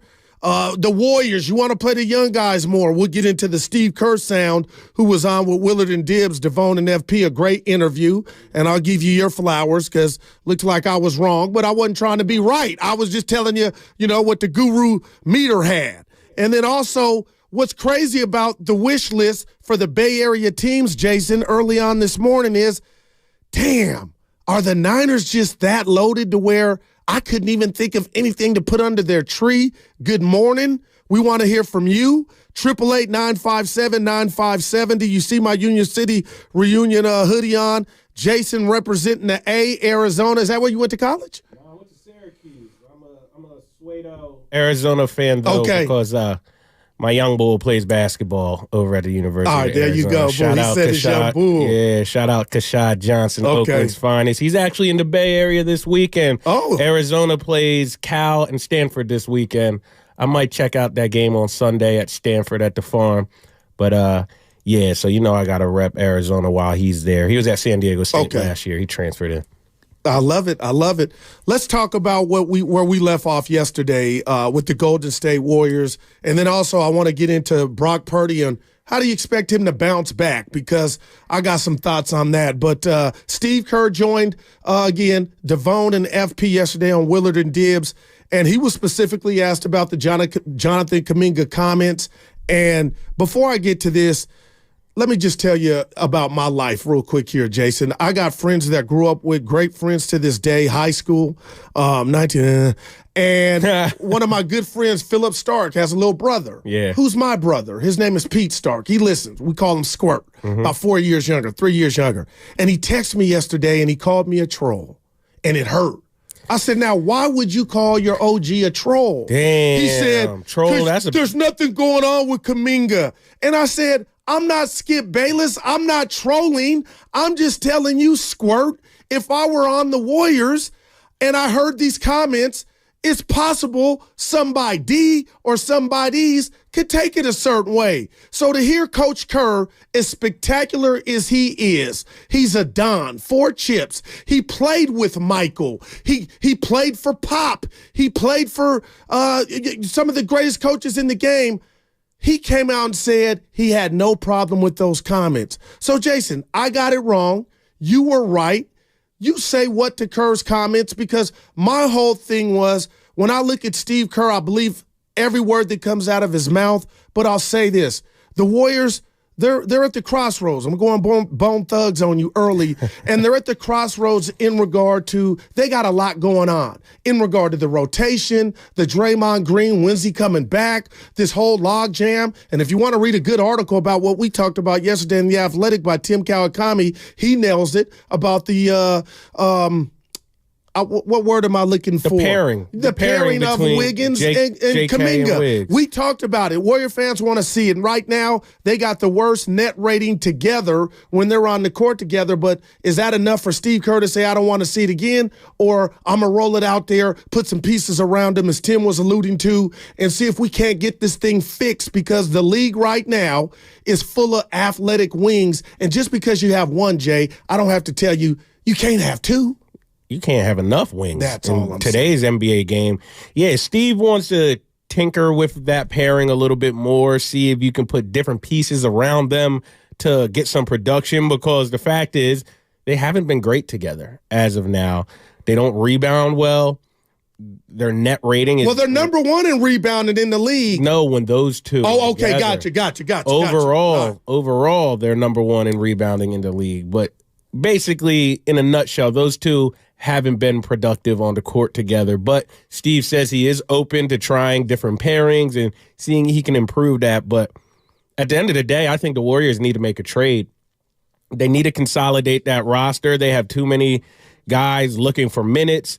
And I'm not sure I know who they should trade at this point. But look, Andrew Wiggins, could he be a valuable commodity on the market? Yeah, I'm sure he could. He has a pretty team-friendly contract. Okay. Now, it's not the greatest practice to have a guy take a little bit of a discount to sign with their team and then trade him less than a year later. That's not great business in terms of your reputation around the league. Players take notice of that. But sometimes you got to do what you got to do. Now, it's, Warriors culture and Steph Curry and Steve Kerr, they'll probably trump any negative press that they could get for trading Wiggins after he just took a team discount to stay. So, but he could be attractive to maybe a contender, a team that's close even. He would be attractive to me. I know people are going to throw eggs at me, but he would be attractive to me because I know he can play. Right. So, is Kaminga, a valuable trade asset? I think teams would love Kuminga. Now, me personally, if I'm Mike Dunleavy, I wouldn't want to trade Kuminga. He's one of your homegrown players. You drafted him. You want to kind of see that through and develop him and have him be on your squad. I think that means something, drafting a guy and developing him and letting him be a star in your program. So, me personally, I wouldn't have Kuminga on the trade block. So, really, you got Andrew Wiggins, who is, because, remember, to get, you got to give. Oh, no doubt. So no doubt about it. You got to think from a standpoint, because I know our call lines are going to open up in the next 4 hours, and people are going to be like, well, trade this guy, and this guy for that guy. And it's like, no, it doesn't work that way. Nobody. To get something, you got to give up. No one wants to take your scraps, for lack of a better word, to get their star. So you got to look at who on the roster has trade value. In my opinion, that's Wiggins, Kaminga, Draymond Green, and Chris Paul. Those four guys. Now, I'm not saying trade all four, obviously, but we have to be realistic. If you're going to make a trade, those are the four guys who could get you something of value. And, if you think of a Chris Paul and Andrew Wiggins package, do you think those two guys paired together are enough to get you back something that's going to really help you? OG Anunoby. I'm just throwing names. Siakam. Like, maybe it's the 3-for-1 where less is more. But I'm with you. I'm following you. And this makes that whole scenario to me, Jason. Again, I'm not running anybody out of town, but we're being real. The strength in numbers is they're going to make a trade good. Yeah, it's a pimple now when before it was cologne, So now you got to do something. But let's hear from Coach Kerr because I want to give him his flowers. This was his rebuttal to FP and Devon asked him about JK's comments yesterday. By the comments, I think JK meant well. I think it may have come out maybe a little differently than he intended, but it's all good. I mean, we talk every day. He knows when I pull him aside and I show him film, I show him exactly what he needs to do to do better and to get more playing time. So the comments are what they are. Not a big deal. We just move forward. The biggest thing for me is JK just continuing to grow and develop, and he's doing a great job of that this year. I think he's made big strides. Most of the stuff is just kind of little detailed stuff that, frankly, unless you're watching tape of the game and picking it apart as a basketball nerd, may not recognize. But it's what we do as coaches, and those are the things that lead to winning and losing. So, we're showing him all this stuff and trying to help him get better, and he's working hard. And I think he's gotten much better this year. I'm really excited about his growth. I mean, man. All right, Coach Kerr, I owe you an apology. That's why you are who you are. Yesterday, Jason, you said to me, you got to take a man or woman at their word. And Steve Kerr got hit by Jordan, and they got a relationship, and he's been around under the best coaches in the game. So to me, I got to give him credit for not taking those comments and being butthurt or letting it manifest. Now, the cynic in me says, okay, Kerr, you're reading the room. You can't take on or add, gasoline to this fire and make it bigger than it is because you got a lot of things going. But I got to take him at his word. He was like, okay, I like that. It's not going to deter us. I talk to JK every day. So I'm taking a step back, giving the coaches flowers for letting the youngster get off what he had on his chest. Well, what is he going to say? JK was telling the truth. He wasn't wrong. Like, obviously it's an opinion, so there's no real right or wrong. I mean, there can be wrong opinions. That's not what I'm saying. But in this context, JK is saying, hey, I'm playing pretty good basketball, which is true. Yeah. Pretty objectively true. We all true. agree. I'm playing pretty good basketball. I can't seem to stick in the rotation. I can't seem to have developed a specific role for this team, and it's confusing me. How can you tell that man he's wrong? I'm like, what else? What the hell is Steve going to say to that? I mean, yeah, you can't be mad at him because that's how the man feels. Like, and it's not an absurd feeling to have given the context. Everybody who's been watching the Warriors is probably like, yeah, I see where he's coming from. And Steve is probably the same way. Now, Steve can't be fully transparent, but like I said, Goo, they know in those offices upstairs, they know they need to make some trades. I believe that. They know there's too many guys. Now, it's crazy. Usually a team is like, we need to make a trade because we just need to get better. Yeah, no doubt. Now, of course, the Warriors obviously want to play better. They're 15-15. But I think they need to make a trade because they just have too many mouths to feed. And it's becoming problematic. And this is just the tip of the iceberg. Now, I'm not forecasting JK to become a problem all of a sudden and a huge distraction. But when Day-Day and GP2, who could come back tonight, but when those two come back, oh my goodness, it's going to be 880. It's Highway 880. It's going to be traffic. Festering, and that's just human nature. They're like, I've said it the last 2 days. They're lucky Moody has the temperament he has because Moody's another guy who could have a legit beef. So you say he could kick up dust and be a problem. That's just not his personality. Right.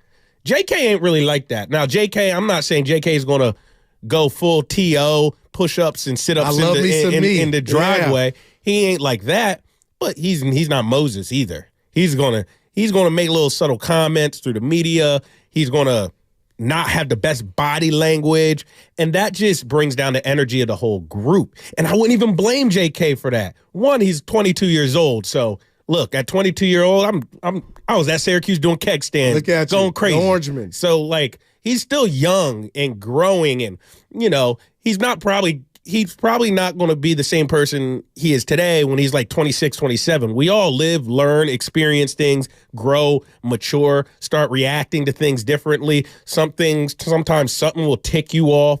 Now you let it go. But he's still in that stage where he's young and just ready. He's ready. Come on, coach. Let me go, bro. I love it, Jason. Go. I love it, and I love any man or woman that speaks their truth. It's Dumas and Guru right here on 95.7 The Game. My last show of the new year. I want to know your New Year resolutions and what gift, what move, if you had one gift you could give each Bay Area team, what would it be? 888-957-9570. And I want to wrap up my stance on JK and the comments, Jason.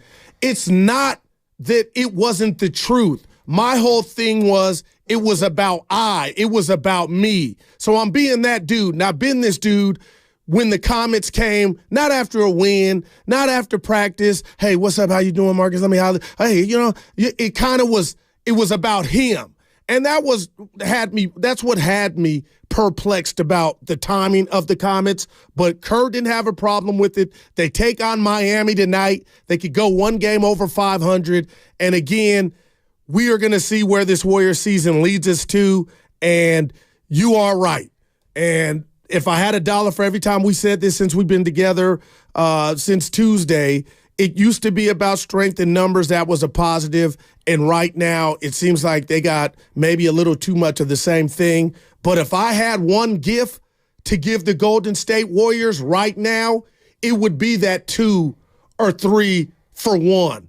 if I could get an OG Anunoby, if that meant I had to package Chris Paul, Moody, or what have you, or Wiggins. Like, I'm ready for that. I'm ready to condense the options to where we got, 12 deep, and maybe sometimes you make the wrong substitutions or you're so worried about meat on the bone. Man, I put Guru in, and maybe I should have stayed with Dumas. Maybe you can go get you a guy that can ball, and maybe you alleviate that problem with the 2 or 3 for 1. Yeah, absolutely. They just need there's a clog right now. There's a clog. They have a bunch of good players, a bunch of good players who all are deserving of minutes and all feel like they should be getting minutes. And it's one of those things where it's like, less is more. Oh. Less is more. So I think that 2 for 1, 3 for 1 thing, now it's like, look, Steve seems to love Chris Paul. And Chris Paul has not been bad at all. I get it. He's been pretty I hated good on him, the move, Jay, but I get it. But it's like, if you're trying, like we said, you got to give to get. And Chris Paul could be attractive on the market, especially to teams that feel like they're close, feel like they need a veteran presence. And same with Draymond, honestly, but I'm not sure the Warriors are willing to go that far and trade Draymond. A lot of things come with trading Draymond. It's not just the breakup of the big three, the sentimental, all that stuff. It's not just black and white when you trade Draymond. And Curry don't want to trade Dray. Nah, I think we already know that. And I'm not even advocating for a Draymond trade. I don't, I'm just thinking it hasn't helped that Wiggins hasn't been that good this year, although he has been playing better. He's trending up. But the starting lineup hasn't been that good if we put the rat on the table brought to you by Atco. It hasn't. That's what's interesting about this Warriors season. Those are facts. Well, thank you. I love it. Their depth has been their strength when it comes to their bench. The bench has been great. How many times have you seen the Warriors? A lot. Yeah, a lot, Jason. Have you seen the Warriors bench just erase a deficit when they come in? Like, wow. It happened in Denver on Christmas. And that was like the 10th time this happened this year. Denver was up like 9 points. The second units come in, and all of a sudden, by the time the starters get back in, it's like a tie game. So some of that depth has helped them this year. But once we get closer to the playoffs, man, you're not playing 12 people in the playoffs. No doubt about it. What did you say yesterday? The playoff rotations two different seasons. They're two different seasons. That's why I also don't want people to get caught up. Yeah, the Warriors are 5-1 without Draymond Green since his suspension, and they look a little good. And I've been seeing people say, trade Draymond. That could be fool's gold, man, because the regular season is just a marathon. The sprint is the playoffs. And what Draymond brings is extremely valuable in the playoffs. Yeah, you might see the 5-1 record without Draymond right now, but let's get to April and there's no Draymond. I'm asking you this, Jason. Does that mean less Kaminga? And the reason I'm bringing this question up, our boss put up a poll, or our station put up a poll yesterday in regard to Jonathan Kuminga, and there's no denying what's going on right now. He's becoming a fan favorite. I get the tough love. He's got to earn his minutes. But get this, Jason, 1,900 people voted, and it was, does Dub Nation want to see more of Jonathan Kuminga? Hell yes is one option, and he's getting enough minutes as the other. The results were an astounding 91% want to see more Jonathan Kuminga. I get it. I understand it. That's almost 2,000 people. So my question to you is, and again, you don't know, we don't know, does Draymond coming back mean less JK? No, not necessarily. It just all depends. Like, is Wiggins still here? If Wiggins is still here, then probably. If Wiggins has been moved in one of these 2-for-1, 3-for-1 type deals, then no, it doesn't mean anything for JK because they can play. I believe they could play Trace. You know what? They could play Draymond at the 5, JK at the 4, then any trio between Pajemski, Steph, Clay, Pajemski, Steph, CP3, CP3, Steph, Clay. So you got more options. And then who would they be bringing in for a trade? So at least it gives you optionality. You know, you just got to – it's too many mouths to feed, Goo. It's just too many mouths to feed. Now, like you said, like I'm not trying to pack someone's bag and get them out of here, but we just got to be realistic. We got to be realistic about who could possibly yield them a nice return. And that's what I believe Cal Tommy was aiming for in that article. Four guys. Draymond, Chris Paul, Andrew Wiggins, and Jonathan Kuminga. Those are the only four guys who could get them anything, really. And that's all relatively speaking because they ain't trading Pajemski. They ain't trading Trace Jackson Davis. They ain't trading Steph Curry. Duh. Yeah. They're not going to trade Clay. Well, I got you. So you just got to be honest with yourself. Moody, they could trade him, but what are you going to get from Moody?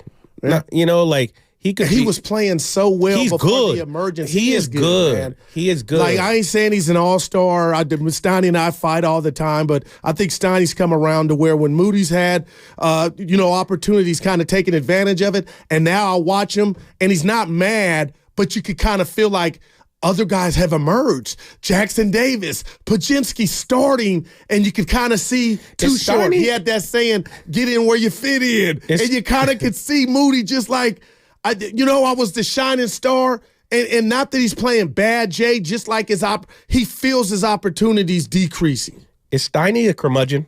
Yeah, I would say so. That's like my guy. Yeah. He sounds like one by the way you're Reading, describing Pennsylvania. him. Yeah. Moody can play. He just doesn't. There's no pathway for minutes. And here's another. I don't think they would trade GP2 either. I just don't.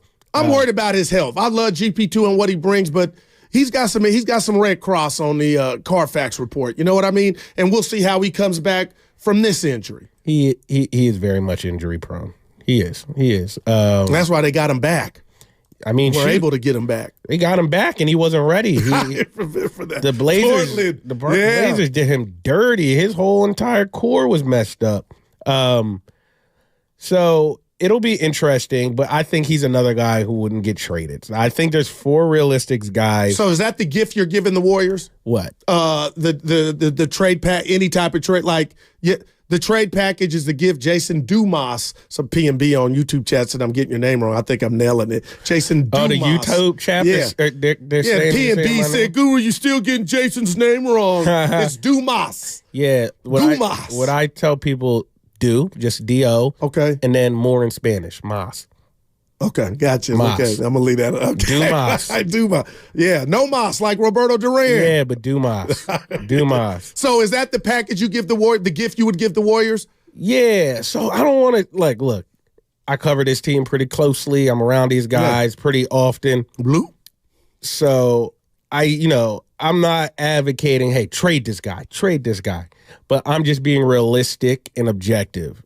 There's four guys who you could realistically package in some shape or form, whether it's together, mix and match 2-3 of those guys.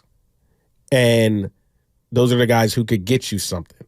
I don't know what it is out there. Everybody says Siakam, OG Anunoby. Oh, those are dreams for me. But those guys have been on the trade block for like 3 years. And they're Toronto is going. When they trade them. They're going nowhere. They won a game, but I'm like, why are you guys not better? Yeah. What'd you say? You'll believe it when you see it? I'll believe it when they trade them. The guys have been on the trade block forever. Now, someone who's interesting, who apparently could be dealt, but I don't know how he would fit because he's another small guard who doesn't guard that much. But where you going? I could see him getting dealt. I don't know if it's a fit for the Warriors at all. Small guard. They don't need any more small guards.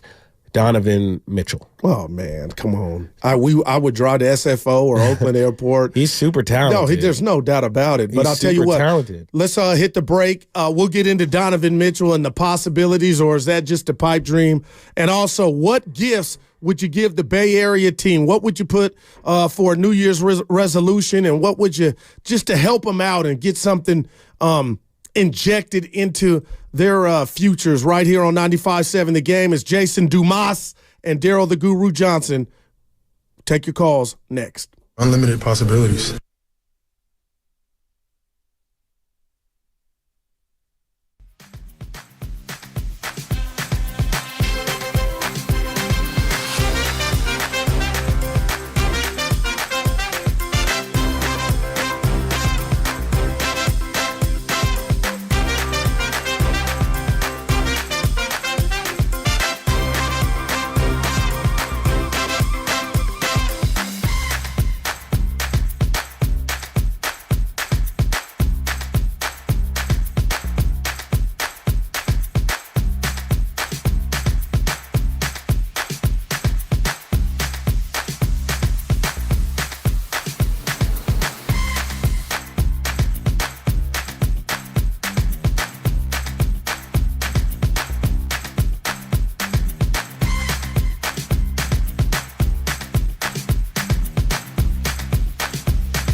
Now, back to Steiny and Guru on 95.7 The Game. Yes. No Steiny. It's Jason Dumas in for Matt Steinmetz, who's probably somewhere golfing, getting it in before the new year. We take you up to 2 p.m. There he is. And Jason, one thing I've learned about you, and you don't even know it in these 3 days of working with you, is I feel like you're preaching what my dad Norm likes to say is take a man at his word. And here I'm going. This is where I'm going. Hashtag random. Brooklyn Nets star Mikal Bridges said to GQ magazine, this floored me, he's eaten Chipotle every day for the last decade. Cap. That would be 10 years. Cap. Every day, Chipotle.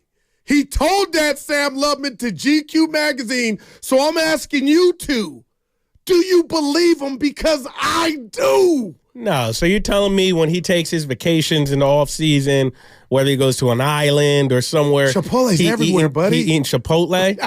That's cap. I used to call it Chipotle. My coworker Dorothy Thorpe told me, Guru is Chipotle. You don't believe him. No. See, that ain't the Jason I know the last couple of days. I mean, he's being facetious. He's trying to be funny. No, he said it. He do not. Sorry, I missed it. Who said they eat Chipotle? Mikal Bridges. Come on, Lubman. Why would he say? So now he's lying.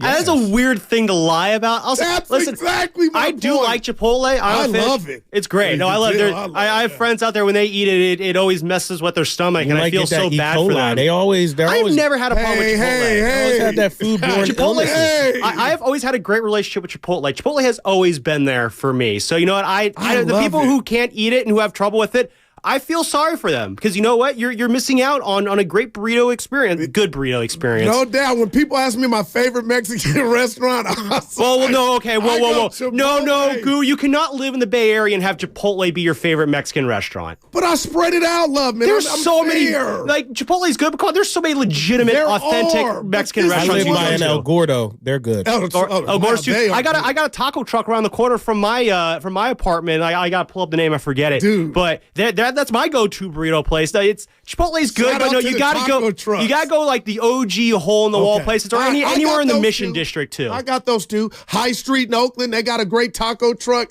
and they call them Jason street tacos. They come in the foil with cheese. Yeah, so good. I'm believing Mikal Bridges when he was, and you look at his figure, his body, but I get what you're saying. So when he's in Dubai or he's taking these fancy vacations, you're saying, now I don't know if Chipotle's in Dubai, but for you to saying he's flying. There's a Tacos Mi Rancho in Oakland. It's right by the lakes, little taco truck. That's my go-to burrito place. I'm believing him, and I'm shocked you're not. You believe Kerr, you believe everybody else, but you say Mikal, nah, that's cap. You got all that money. You go on vacations in the off season. You go back home to Great Valley, Malvern, PA, where you went to high school. And you eating Chipotle. He said, every day. That's and I'm going to get into his actual order. I think it was double chicken, white rice, but mine is brown rice. I like a bowl. You know he rich with that double chicken. You know, because they be skimpy with the meat there. I say, can I get more? Pause. Yeah, no doubt. I always say, can I get more? You know what the move is there? What you do is you're putting your burrito together, and you say, I like some chicken. And so then put chicken. It's like, actually, you know what? Can I get half and half chicken and pork? Because by then, they've already put the first scoop in. And so now they're committed. Like what they did on that first scoop, they have to match that on the second scoop. And that's how you get a little bit more extra meat in your burrito. All right. My boy Tone just texted me, said La Piñata. He said that's his go-to. Where's that at? I think I want to say Alameda. Okay. But it might have other locations. But Chipotle's my go-to. It's Dumas and Guru right here. My last show of the new year. It's been a great year. Love my job. Love the people I work with. I'm having a blast with Jason Dumas. And again, the question of the day is, what gift or what move would you give your Bay Area team? And let's go to some baseball because I know we're baseball heads. What would you do for the Giants? Because I'm telling you, as I see it now, I think baseball's broken. Nobody asked. It's the have and have-nots, and the have-nots have money like the A's and the Pirates, owners like Bob Nutting, and we know what Fisher's doing with the A's. They don't spin. But, Jay, I am telling you, I am trembling because it's my job to watch every pitch of the Giants. I've done it before I was in the business, and I'm doing it now. I mean, God, they look like a loaf of bread that was left out, stale. What would you give them a GM that can close some deals? Yeah, new GM. Wow. New GM for sure. I'm super down on the Giants right now. All the propaganda they're putting out that they can't get free agents because of the city of San Francisco and the optics and running with dad and Buster Posey coming out and saying that. That's trash. That's trash. They need to clean house. They need to get some people who speak up the city they play in. Wow. They need to get some people who market that organization better, because right now they're just bridesmaids. They're bridesmaids. They're never going to get a ring. Yeah. They're never going to get a ring. They're always going to be a bridesmaid, never a wife. They can't close on a player, and they have every excuse in the book why they can't close on a player instead of looking within and getting better, getting more attractive assets on your team so free agents look at it as a better position. Not, oh, you know what? It's hard to get free agent because they see homeless people and they see crime and petty theft, but they'll go to the Dodgers. Wow. I go to L.A. LA is off the hook too. I go to L.A. pretty frequently. Okay, yeah, it's off the chain. I grew up near New York City and Philadelphia.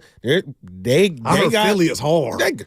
Philly just signed Bryce Harper a couple years ago. Kensington is the Tenderloin on steroids. Wow.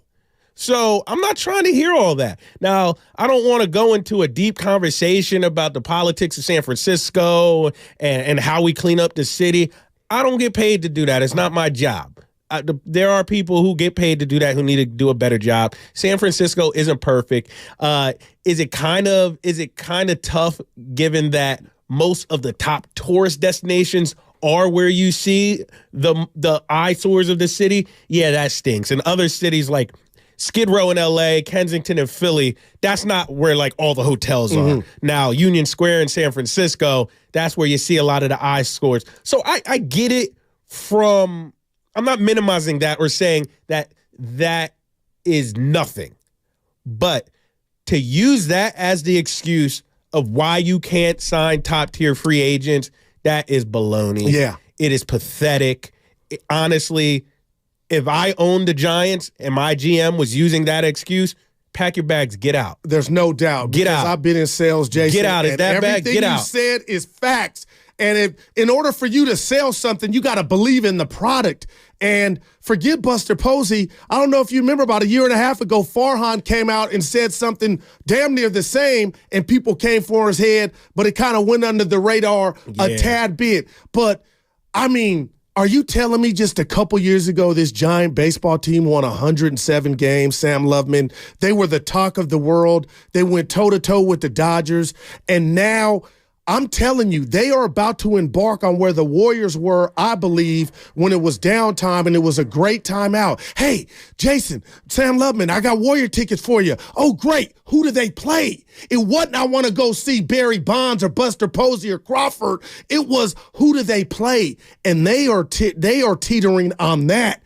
And coffees for closers. I hate the fact, Jason, I'm the foul pole in baseball. I use this my own. I'm fair. And I hate the fact that Kapler got ran and Farhan kept his job. You hired him. Both y'all should have been gone. Okay? That didn't happen. But now this is how you follow up, Farhan, by saying it's the politics in the city, just like you echoed. I think that's weak sauce. I don't see anything changing. And now guys like Cody Bellinger become Rod Carew to me. I mean, when are the Giants going to do something? Because now it's like, hey, Mom, Dad, can we get some groceries? I wanted some Fruit Loops. You didn't bring. Can we get some oatmeal? I'll take anything, but put something in the bag. Blake Snell, what are the Giants doing? Because, Jay, they are getting left behind. And again, when the Dodgers come to town and the Padres, you look and just point, and they're like, oh, my God, look, that just forget winning and losing is how you do it. Who are you coming out to see for the Giants right now? And Lamont Wade Jr., you just the first name that came to mind. I love you, Yaz. That's my I guy. love your granddaddy. I love what you've done. You guys aren't marquee names. I'm just wondering, when is this going? How long is this going to go on? They need some complementary pieces. To what? They need complementary pieces to attract a big fish. So I'm talking go out. Look, I'd be lying to y'all if I said I'm a numbers guy in baseball and I know everybody's stats and win above replacements and all that. I appreciate the truth. But get some names, some complementary players that can help build a team and give some promise. Go out and get Chapman. Go get Chapman. Go get Chapman. Go get Bellinger. Get a couple guys, even if you have to overpay for them. Go get them. There's some names. And then you know what? In a year, I don't know who's a free agent next summer, but in a year, and those guys will make the Giants better. Not put them over the top, but they'll make them better. But then in a year, when they're a little more competitive and they got some big names on their roster like Bellinger and Chapman, maybe they will attract somebody. Go out and trade somebody. Trade for someone. You know, like I said, I'm not going to act like I'm a wizard and I know all the answers. Ozzie Smith. But I'll tell you this, what they're doing now ain't working. They're in a division with two teams that are willing to spend whatever, and they're penny pinching. Wow. They're cheap and frugal. We live in the most expensive city in the damn world. San Francisco, I can barely shoot. Yeah. Crazy. Your money goes nowhere, but the baseball team wants to be cheap. Come on. Yeah, that is weak. We got some sound. Let's hear from the man that makes it go round with the San Francisco Giants, the guy that I'm down on, Farhan. Let's hear his mouthpiece. Yeah, well, let me just. Well, I'm not the mouthpiece. First off, I'm just gonna set these up really quick. Sam is Farhan's mouthpiece. I try not to be. I'll go that far. But no, I did have a chance to catch up with Farhan after the Jung-Hoo Lee presser, and I kind of talked to him about this in the comments that he said, and he kind of pushed back on them a little bit. So the first thing he said, it's a bit of a long cut here, the conversation we have. Basically, I just kind of asked him, to comment on what Buster Posey said there in that Andrew Bagley story in the Athletic. So it's just under 2 minutes long. So just to warn everybody, but this is kind of Farhan basically kind of pushing back at some of the past negative things that have been said about the city from the Giants. I think Buster, who played here for a long time, moved back to Georgia, came back here because his family loves this area so much. I think his comments were really taken out of context, which happens.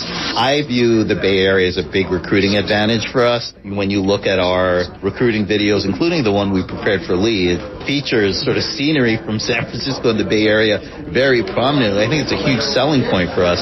You talk to our players who played here about playing in San Francisco, be living in the Bay Area, they all love it. So I think it's a little bit spun out of control relative to the reality of the situation. Is every free agent going to have San Francisco number one on their list? Of course not. That's not true of any city. Whether it's geography, whether it's someone having family in the Midwest or the East Coast, wanting spring training in Florida. There are a lot of reasons why players have geographic preferences. And on top of that, every free agent is different. Some free agents go in and say, I want to go to the team that pays me top dollar. Others say, I want to be on one of these two teams and I just want to get the best deal that I can. So that's a dynamic that every team deals with, and we're no different. But, you talk to our players, they have great experience. Anybody who's serious about playing here, when they have conversations with Logan Webb, Logan Webb is out on the front lines of this, like tweeting pictures of the Golden Gate Bridge. I know, he was going full force yesterday. I love that. That was great to see. I love seeing that. But look, the bottom line is, anybody who's open or excited about playing in San Francisco, we're going to try to make that happen. And if we get a sense from a free agent that they have concerns, we'll either try to address them or we'll walk away from the table because we don't want players who don't want to play here. So I don't view it as a disadvantage at all. If anything, I view it as an advantage, and it's an advantage that we make a big part of our recruiting pitch to players. Wow. Good job, Sam. Great interview, Sam. He's backpedaling. Like Deion Sanders Ward. In Atlanta. He'd be great in the Niners secondary with that backpedal. What was that? First off, he saw the reaction. Jason, turn the projector off. I heard video. I'm going to the movie Air with Matt Damon. You gotta forget a projector and video. Sell the city and team, because you struck out on Judge. Oh, Guru, he was never coming here. You struck out on Stanton. You struck out on your guy Harper. It's not like there was nobody at the party willing to dance or wanting to dance. This is getting redundant, and I know you got Correa. That fell apart, whatnot. But to hear that, I'm like, call me a sucker. Man, have that kind of, not bravado, but that confidence when you're in front of these dudes. Yeah. Quit getting played. It was the back pedal. You know, he said what he meant originally. He saw the reaction.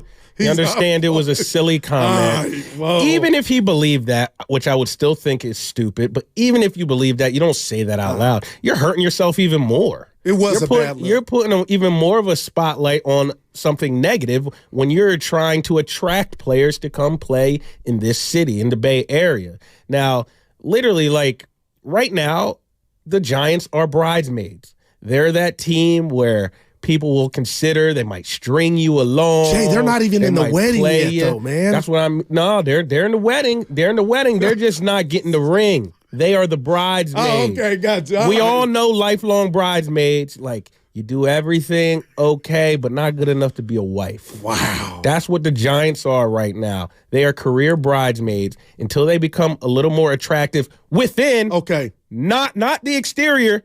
Don't blame Union Square. Yeah. Don't blame the Tenderloin. Once they are more attractive within, they will get players who are worth a damn. I like that. And that is not an insult to any of the guys there.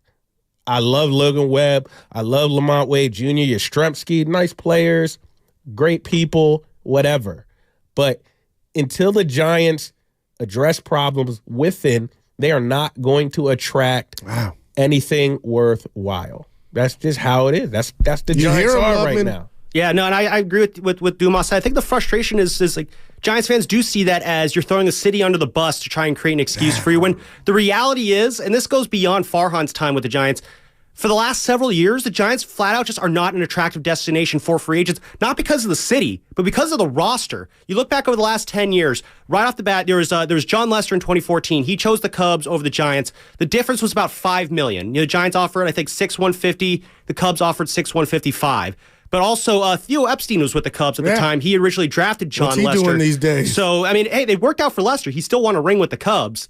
But I think that was kind of the big difference there. But ever since then, though, Giancarlo Stanton and Shohei Ohtani, they went after those guys coming off a 98-loss season in a farm system that had nothing to offer. Why would those guys do that? Bryce Harper in 2019, he even said part of the reason why he did not sign with the Giants, I think they offered him a little bit more money even too, was he wasn't sure what they were going to be doing at the managing spot. Remember, he signed after Bruce Bochy announced that he was going to be stepping down to the end of the year, and Bryce had an affinity for, of all people, Gabe Kapler.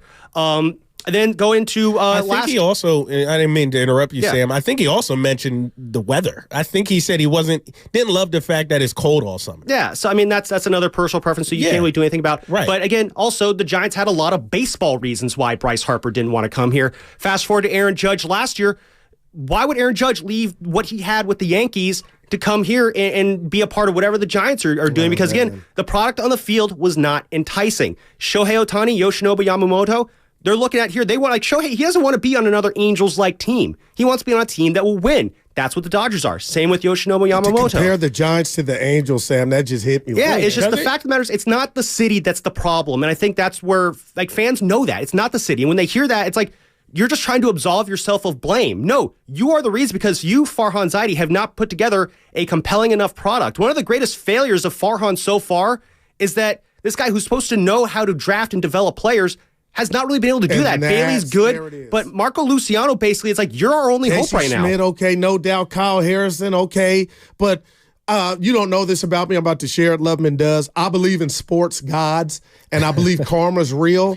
Okay. So, Farhan, you came in here on your high horse with your analytics or whatnot, and you ran Bruce Bochy out of here. Dude took a year or two off, and now's won a World Series, and now you guys can't even get any type of traction. I'm just wondering, guys, how long And how long is this leash for Farhan? Because, again, I think it reeks. I think it stinks. The Gabe was the fall guy, and I get it because you had a Pasoy problem in the locker room. You couldn't stop the gambling. So, Gabe, and we got a Pasoy problem in the clubhouse. So you got to go, but the guy that hired you has to go too. And now Bruce Bochy goes to Texas, resurrects that thing, and wins a World Series. Come on, Jay. Yeah. It's just it's unfortunate because I've been out here pushing 6 years, like 5.5 years. Covering that 107-win team was like one of my favorite assignments since I've been here. It was one of the most incredible seasons It was just ever. so much fun going to the park every day, Now it's just like a snooze fest. It's a snooze fest. And I do, I'm not the one to call for people's jobs. Everybody should be able to protect their check, pay their bills, etc. So few and far between you're going to hear me say, fire him, get rid of him. But I do think they should have moved on from Farhan when they moved on from Gabe Kapler. Clean house, bring in another GM and manager together, maybe. So you got Melvin now.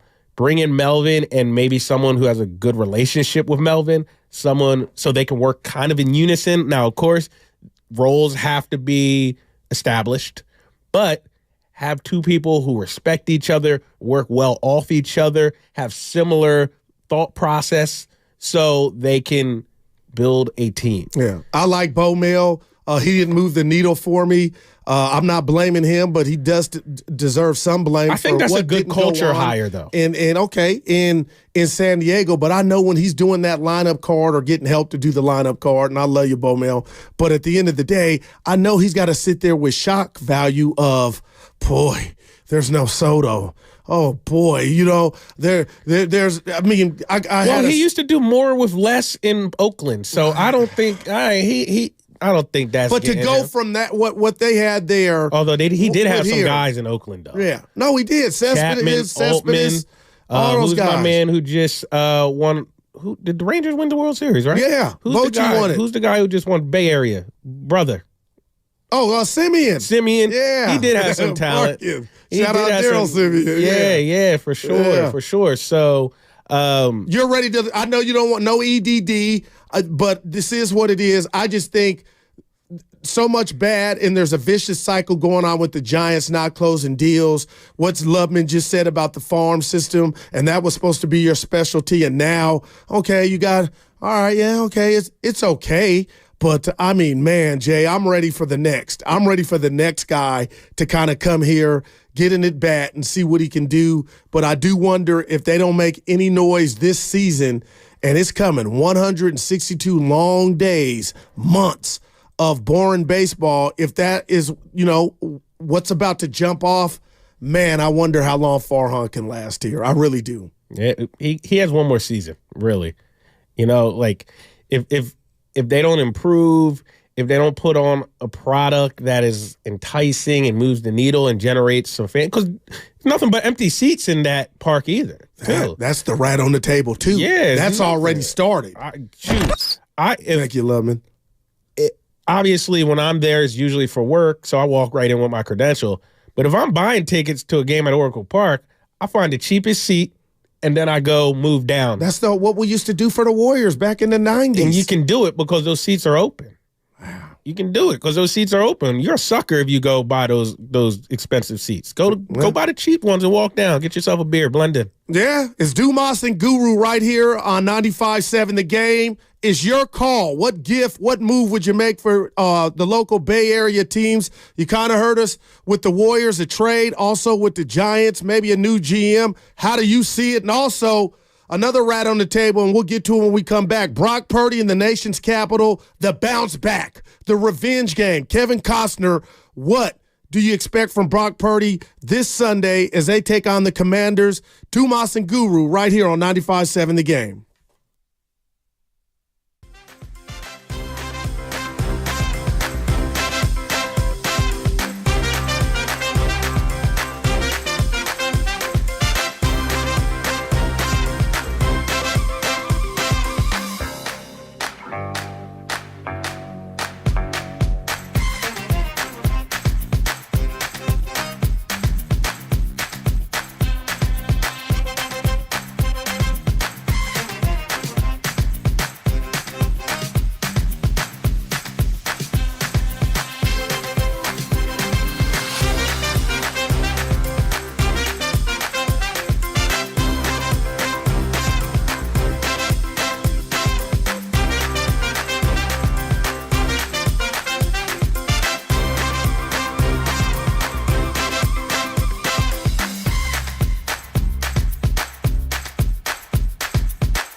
Steiny. It is Jason Dumas and Daryl the Guru Johnson right here on 95.7 The Game.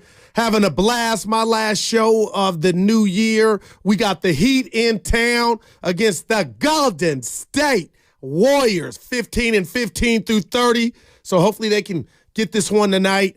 And also, I want to get something off my chest. We also want to hear from you, 888-957-9570. It's the new year, your New Year resolutions. And also, what move would you make for each Bay Area team? We're getting input. And Jason and I, in regard to the Giants, unfortunately have a new GM, a guy that believes in the city and the zest and the history of the team. Sign me, man. Come in here, hire me. You got hire mouthpiece? Hire me. I'm hearing you, but could you close a deal? Yeah. Have you ever done sales? I've never done sales, but I think I'd be a pretty good salesman. So you don't know what it's like. Dumas closed the door. I do. Johnson, you're not at quota. You're on a PIP, performance improvement plan. Oh yeah, you get on a PIP. You get on a PIP. You get on a PIP. You might as well start applying to new jobs because your ass is out of there. No doubt. I see some people come back from the PIP to where, boy, you were almost out of here. What happened? What got into you? No, I think you're running the company. I could sell San Francisco. For sure. Good Lord. All right, for sure. Where are they taking these free agents? So where did they take Shohei Ohtani when he came? He probably wanted to stay. He didn't want to be Steakhouse. Man, look, I'd have drove him. We would have gone. We would have gone first. We would have gone to Land's End. Land's End on. Let's just say he came on a Tuesday afternoon. Okay. Tuesday afternoon, work day, Land's End. Not that busy. People are at work. You know, people are at the house working from home doing their Zoom calls. For the people that don't know, and I'm fronting up from the Union, where's that? Land's End. It's like by it's by Seacliff area of the city. It's very nice, and the houses around there are very beautiful. It's where Robin Williams' house was. Rest in peace. Rest in peace, Robin Williams, legend. Take him up Seacliff midday, so it's not that packed, and it's a nice trail, Goo. Like overlooking the Pacific Ocean, amazing, beautiful view of the Golden Gate Bridge. I'm familiar with Land's End because I live over there. Oh, okay. I live right by there. Where's Lubman at with the blue? So that boy dropping them during the day before you really talk business.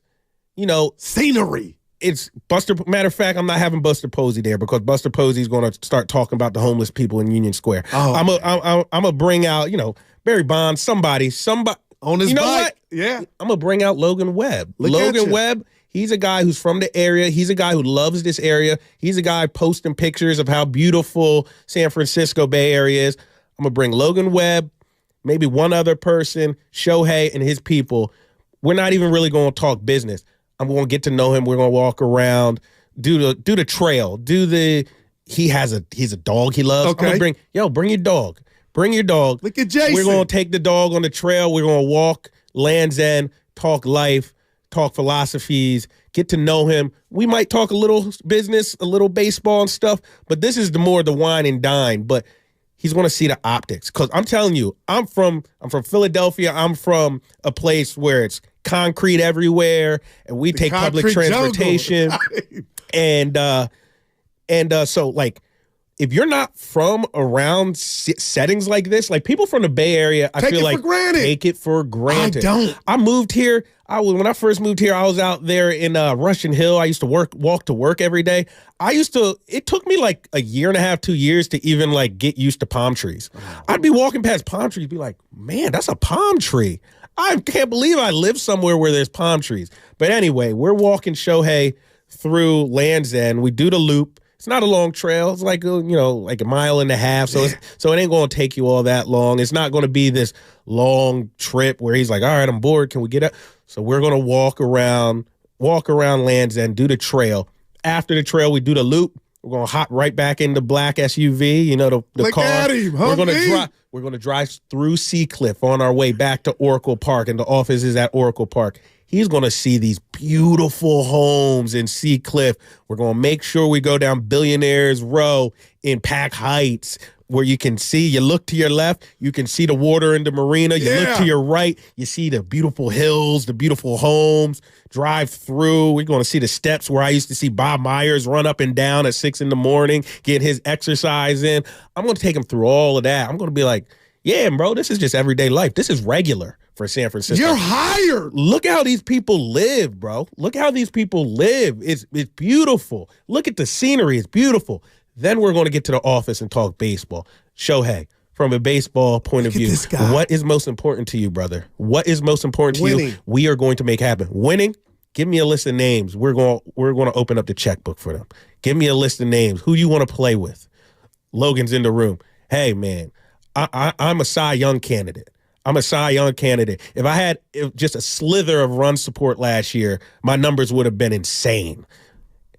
And Shohei, he ain't leaving the city without his John Hancock. You are hired. He ain't leaving Ladies the and city gentlemen, with your John new GM Hancock.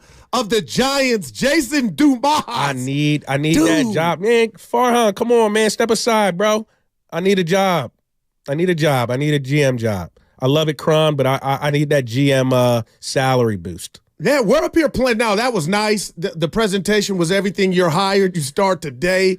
But, Jason, I'm telling you, I am not looking forward to April for Giant fans. Like, it's really scary that what did you deem it? The bridesmaid. Like, that ain't cool. It is not funny. And right now, if you think it is, it's cool until April hits.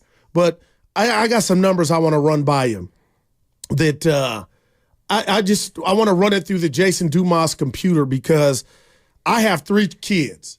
And often I get asked, believe it or not, by adults, Guru, who's your favorite kid? You can't have a favorite kid. I'm sorry. And if you do, you cannot say it. You can't say it out loud. And it's like the Farhan thing. Even if you believe the stuff you said, and same with Buster. Yeah. Even if you believe it, why would you put that out there in the atmosphere? You can mess a kid up for life. Oh, what's wrong with you? My dad, when I was 13, said my older brother's my favorite. Where I'm going is when people ask me what my favorite sport is, Jason, I love baseball, I love basketball, I love football the exact same. I am seasonal. So whatever's in, I'm in love and I'm 10 toes down 100%.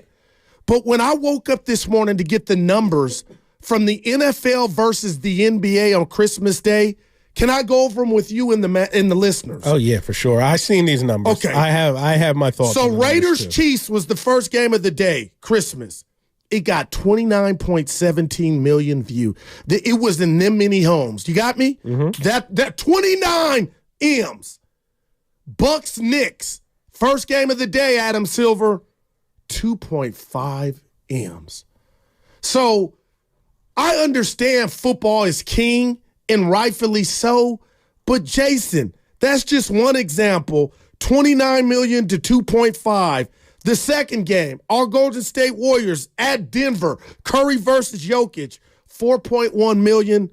Giants, Eagles, not the greatest game in the world, 29.2 million. Yeah, I saw that Giants-Eagles game had more combined than all 4 of the basketball games. So I guess I'm talking to Adam Silver, and I'll finish it off with the Niners and Ravens, 27.23 million. I mean, that's heavy. And the 76ers Heat, 1.3 million. Mavericks Suns, 1.5. And I guess I'm asking you, if Adam Silver was in this room, what are you doing, buddy? Like, why are you trying to take on the beast that is the NFL? Or are you going to tell me, Goo, he's NBA not taking on the beast. First? They were. Christmas landed on a Sunday this year. But these numbers, like, I feel I'm embarrassed for the NBA. Why? And the lack of eyes on your sport. Why? On it's the not day their fault. where everybody's together. They're never going to rule the country. America is football, for better or for worse. Right. There's a lot of loaded reasons why football is super popular, but the obvious ones, it's once a week. All right. It's late in the season, so these games mean even more. Fantasy football. Even people who don't watch football or care about football, like Like, I don't play fantasy football. I never have. Leagues. What are you talking I never have, but I have coworkers who don't watch football but are in leagues and they're all locked in. Like, they watch then. I know 10 times more football than they do. I watch more football than they do, but they're locked in. So those three elements always want to bring them viewers. Also, football is like, especially as of late, the NBA allows its players to express themselves way more, whether it comes to political protests, speaking out, Black Lives Matter. The NFL... We saw the bubble. The NFL is more shut up and play. And a heavy portion of this population loves that. They enjoy that. They don't want people's opinions that differ from theirs being shoved down their face, even if those opinions are morally accepted and morally right. Bob in Nebraska drinking his Budweiser. Not into the tattoos on the neck and all over the body. Doesn't want to see the guy with the Black Lives Matter armband. Right. He don't want to see that. That's just may be onto something. That's the reality.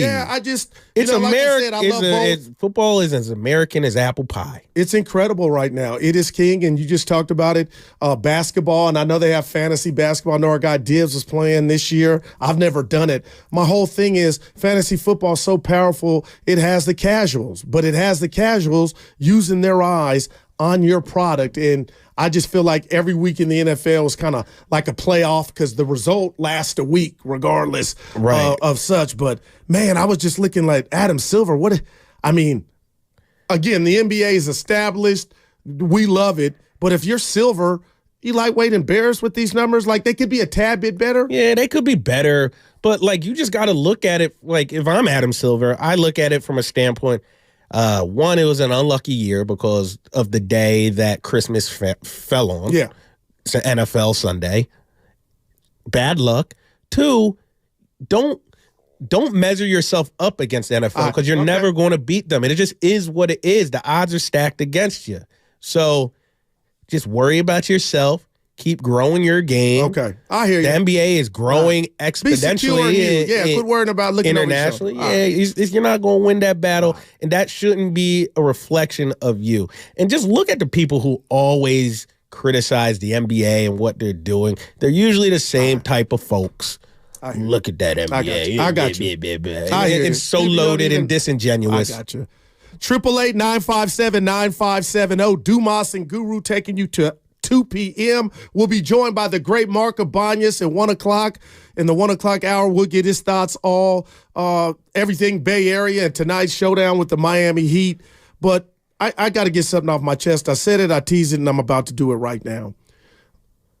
We talked a little bit about Russell Wilson yesterday, and I think he's getting a bum rap. If you want to say it's the worst trade in sports, I think it's Herschel Walker, the Minnesota Vikings.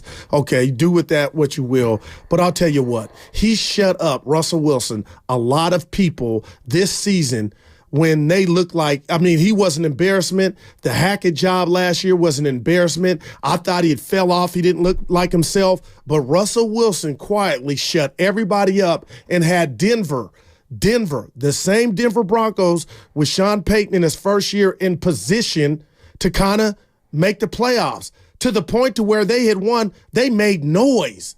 So I want to stick up for Russell Wilson here real quick in the sense that all these teams that are starving for quarterbacks, the Raiders, all kind of other teams out there, Russell Wilson could quarterback my team any day, Jason. He's going to get $39 million regardless from the Broncos, no matter if he sits at home and plays hoop at 24-hour fitness next year. That money is in his bank. It's coming. But I know you were down on him, the leader, the pretty boy guy, or what comes with it. But if I'm a team out there that needs a QB like the Raiders, why the hell wouldn't you take a flyer on Russell Wilson? Because he's not a leader of men. He's just not. Is Brock Purdy a leader of men? Is Dak Prescott a leader? I'm asking. Yeah, they haven't done anything that told me they weren't. Brock Purdy, everyone loves him. Now, Brock Purdy, the onus isn't on him as much to be a leader of men because he is like basically a rookie playing with veterans. But even, I forget who said it. I think it was George Kittle. Maybe it was Trent Williams.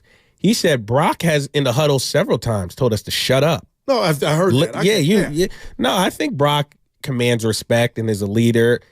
He wins every press conference. He never says anything stupid.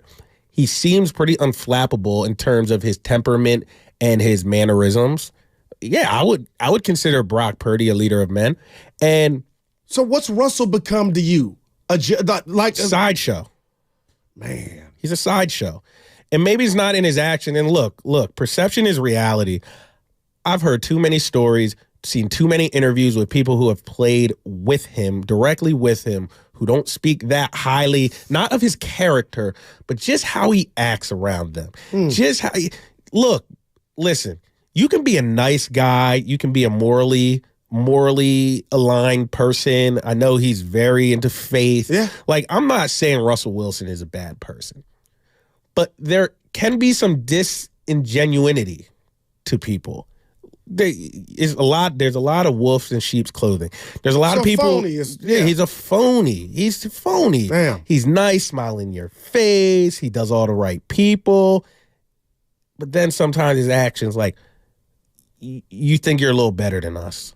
You're separate from the group.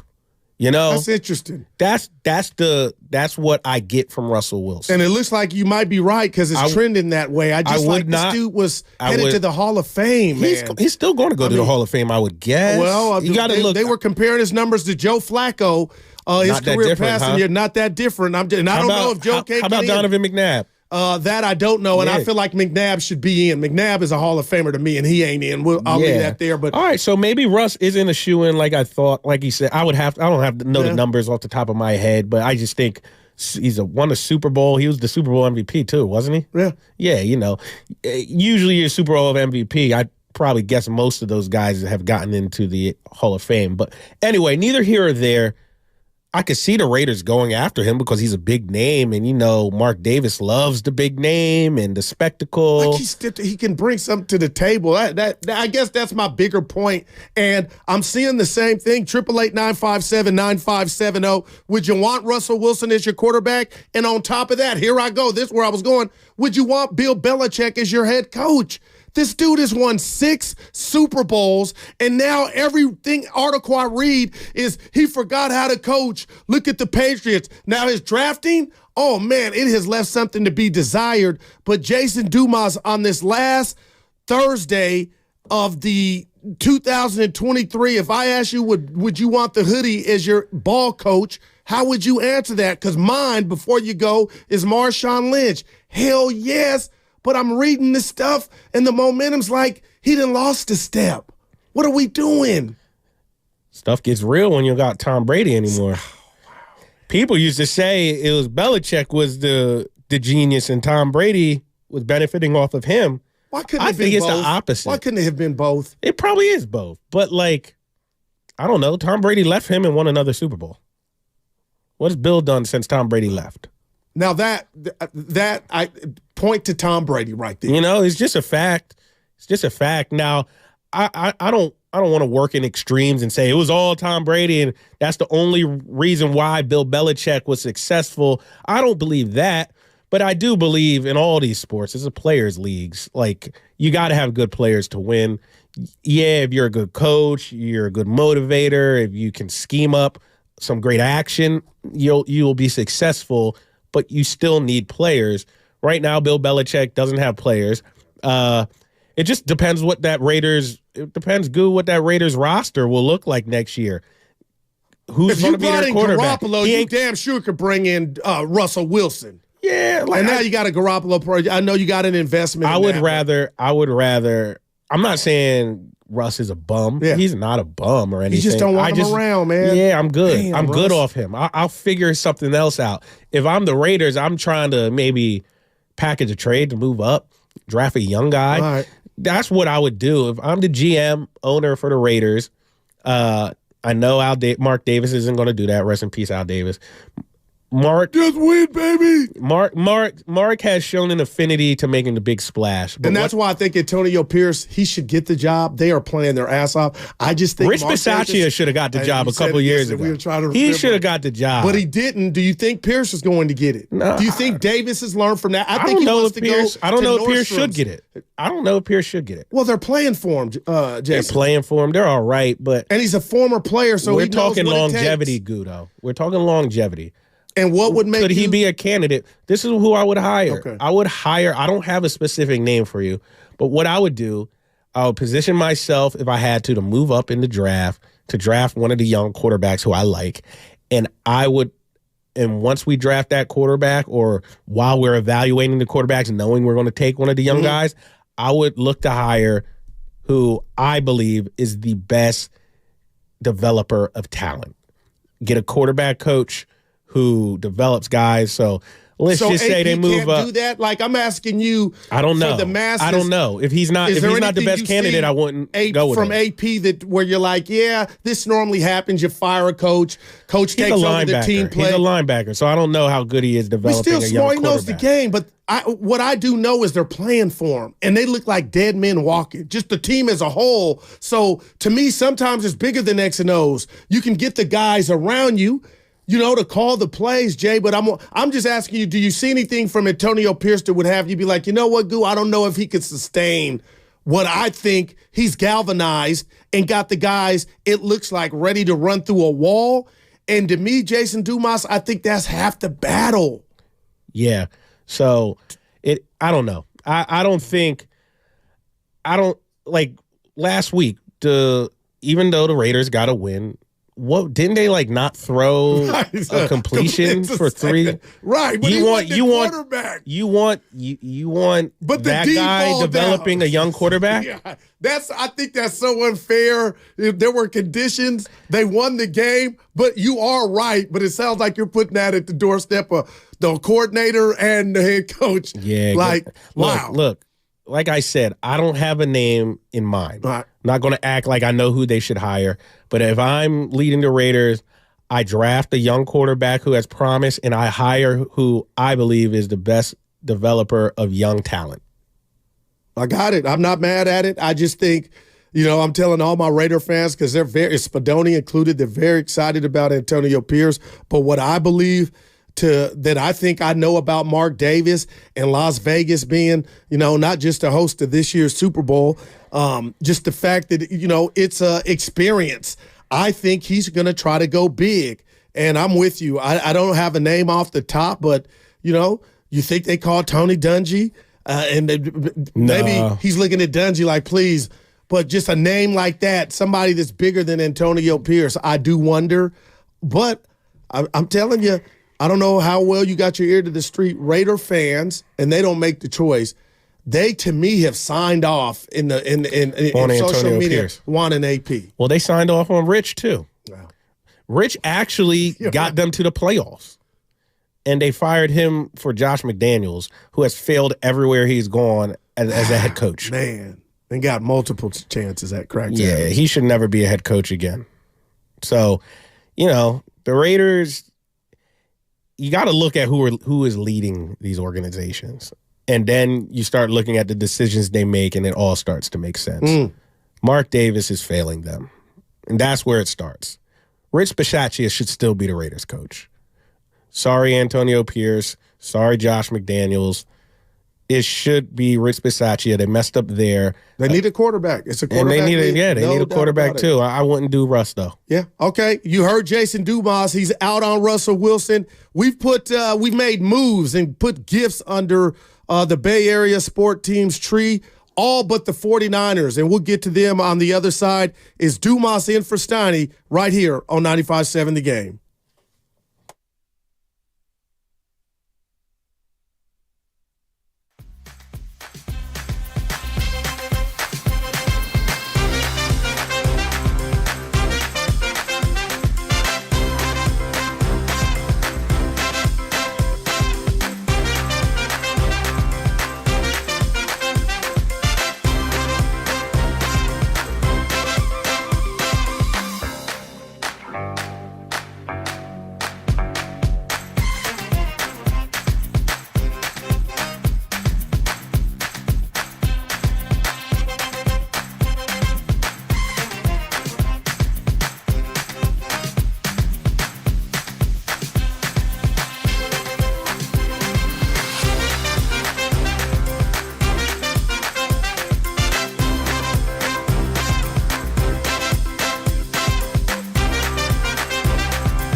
Now back to Steiny and Guru.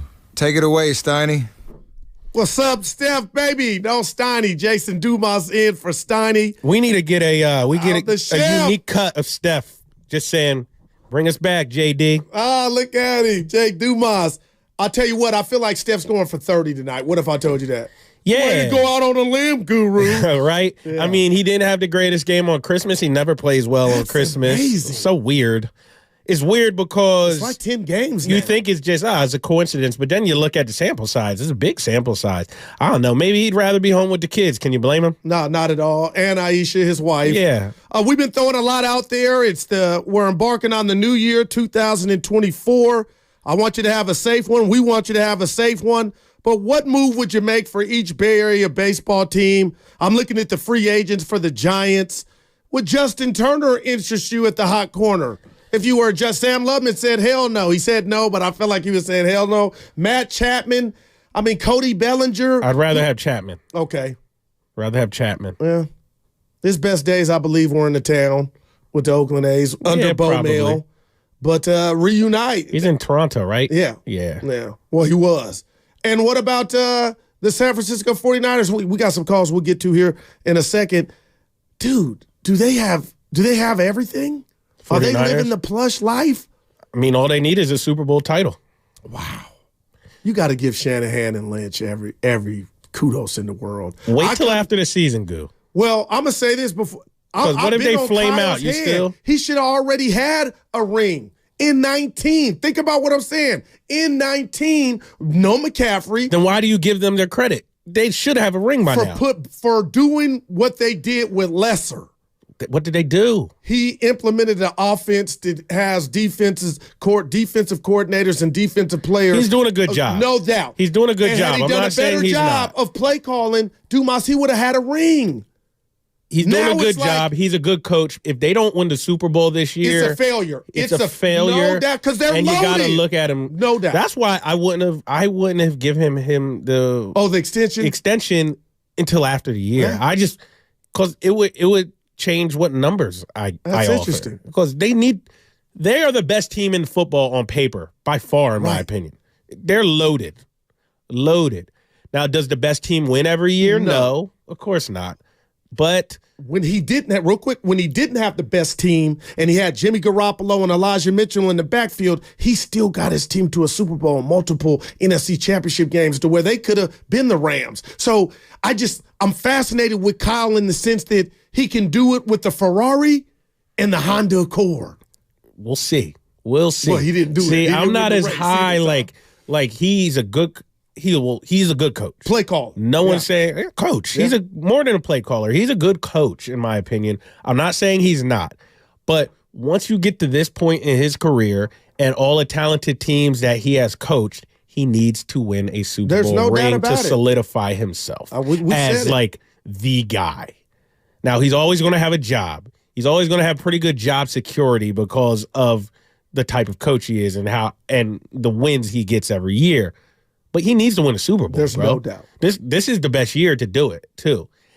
All the talking the Niners do, the talent they have up and down that roster via trade, via free agent, via homegrown talent, this is the year. They got to win a Super Bowl. Yeah. If they don't win a Super Bowl this year, I would consider the season an abject failure. Yeah, and I told Steiny and he hated it, but he's come around on it on Super Bowl or bust. Of course it is Super Bowl and bust. That's how loaded they are now. It's like, hey, come on, Jack.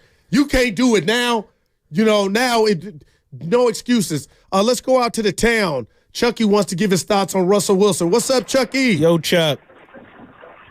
Hey, good morning to you guys, man. You guys doing a fabulous job, man. You really are, man. Appreciate you, bro. Hey, and I've been sitting on this since yesterday, man. Forgive me, please forgive me, but yesterday when you guys ended your show, the guys that came in after you guys, the first thing they said on the air, man, was, I just think this was bad radio, man. The first thing they said on the air was that the room stank. They don't know who been in there, but the room stank. And that was just bad radio for me. I've been sitting on there since yesterday. I did not hear that. Damn, they said we stunk? I'm about to fire off they the deck. They said the room They said the room stink. They don't know who been in here, but the room stink. Wow, Chuck. So I've been sitting on that since yesterday, man. I appreciate didn't know, the feedback. I'm at their neck as soon as I see him today. I'm not familiar with Dumas. I had to Google who Dumas was to see if he say he was on the same page as Guru, and so that's why I just really had to say something in.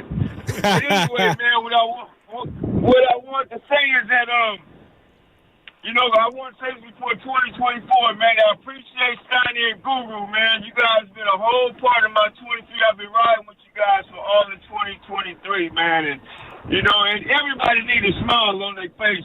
Aside from the abundance of knowledge that you give and the insight that you and Steiny give, Guru, you guys always can bring a smile on my face. I just want to let you guys know that I do appreciate the job that you guys do, man. Hey, man, Happy New Year's, Chucky. That means a lot, Thanks, man. Chuck. Really, it does. And thanks for the little tidbit. Oh, boy. Yeah. They said we stinking in here. I showered. Yeah, I know you showered. Oh, wow. Who? I didn't hear that. It was Devone and FP. Devone and FP. Who is it today? Love is them two? I think so. All right, yeah, we'll do a handoff. Ask him if it stinks then.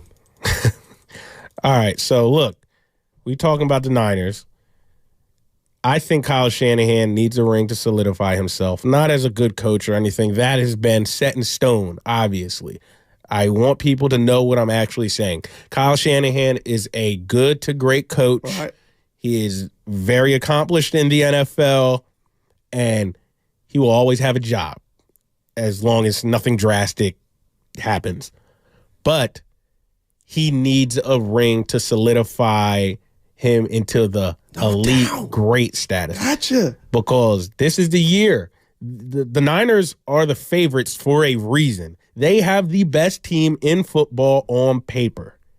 You got to take advantage of that and win a Super Bowl. You got to. There's just, I totally agree. And we saw what happened in Philadelphia, your neck of the woods last year. They could have got it done had, Brock Purdy remained upright, but there is no doubt about it. What they've built, when you look at every position now, there's just, again, Jason, no reason at all that the Niners shouldn't be hoisting the Lombardi trophy. So, again, I understand Kyle Shanahan doesn't play a position, but he plays a big position. He calls the plays, the sequence of plays, the time. And we saw the Ravens shock the world. I thought they shocked the world because I was not expecting them to win coming in as 6-point underdogs. But at the end of the day. That year with Flacco? Yeah. No, this just Monday night game I'm sorry. I thought you were talking about the Super Bowl. So, yeah, the Ravens. I'm here. They're coming for you, Kyle, if you don't get this one done with this amount of talent that you and John Lynch have assembled. The Ravens, I appreciate you saying that. The Ravens reminded everybody we have an MVP under center. Y'all are talking about Dak and Brock Purdy, Jalen Hurts, Christian McCaffrey. Lamar's like, I am an MVP. I've won one already. He's got and Miami. I'm probably going to win one again. The Dolphins. Yeah, they could lose to Miami. And if Tua were to beat Baltimore, I think we'd come in here next week. It'd be on Tua's close. Yeah.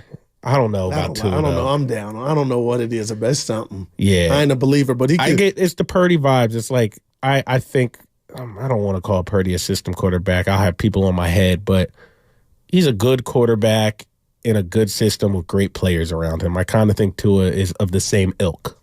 You know what I mean? I don't see MVP when I see Tua.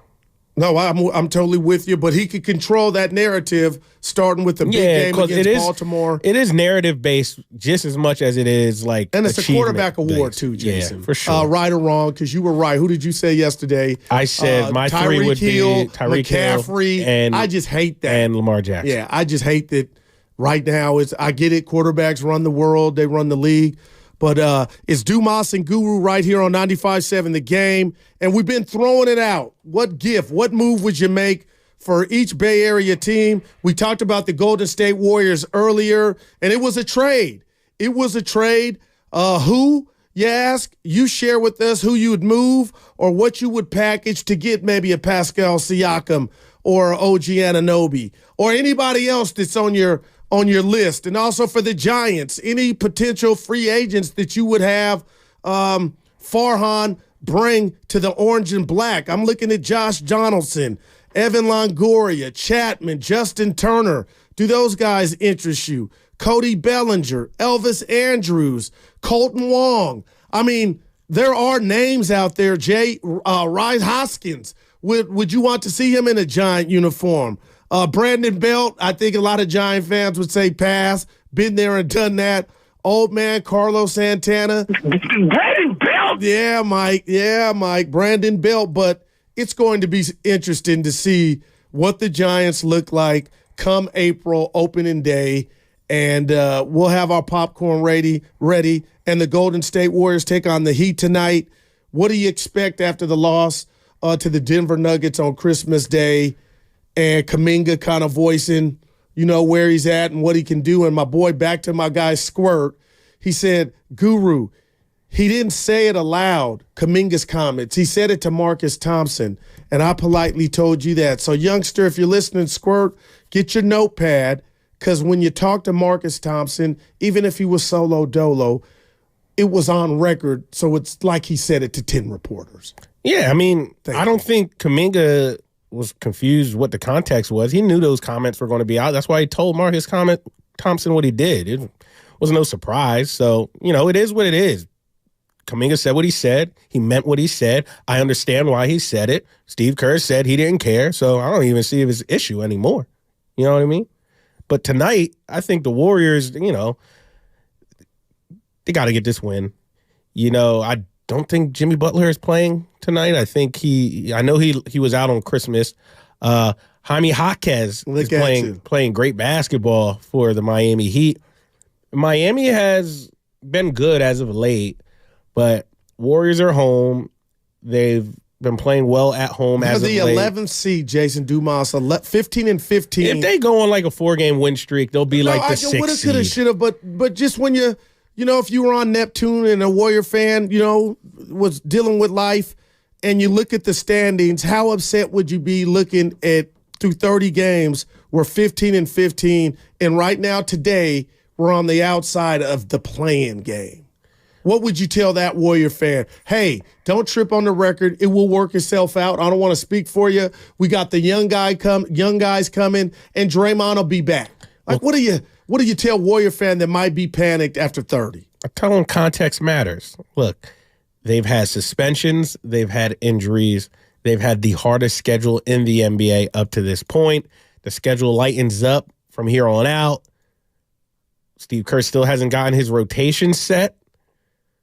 There might be a trade coming to kind of consolidate the roster a little bit, and we'll see what happens. But do I think they're in so much trouble? No, look at the standings, Goo. They're a bunch of teams bunched up together. Like, if the Warriors go win 5 of their next 6 games, there will be from 10 to like 6, 10 to 5. So there's still a whole lot of work to be done.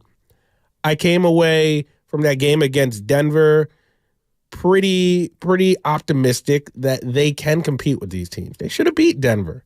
They had that lull like mid-4th quarter where they let Denver get the lead back and, take about a 6-point lead, and then it was hard to get back in it after that. But the Warriors will be fine.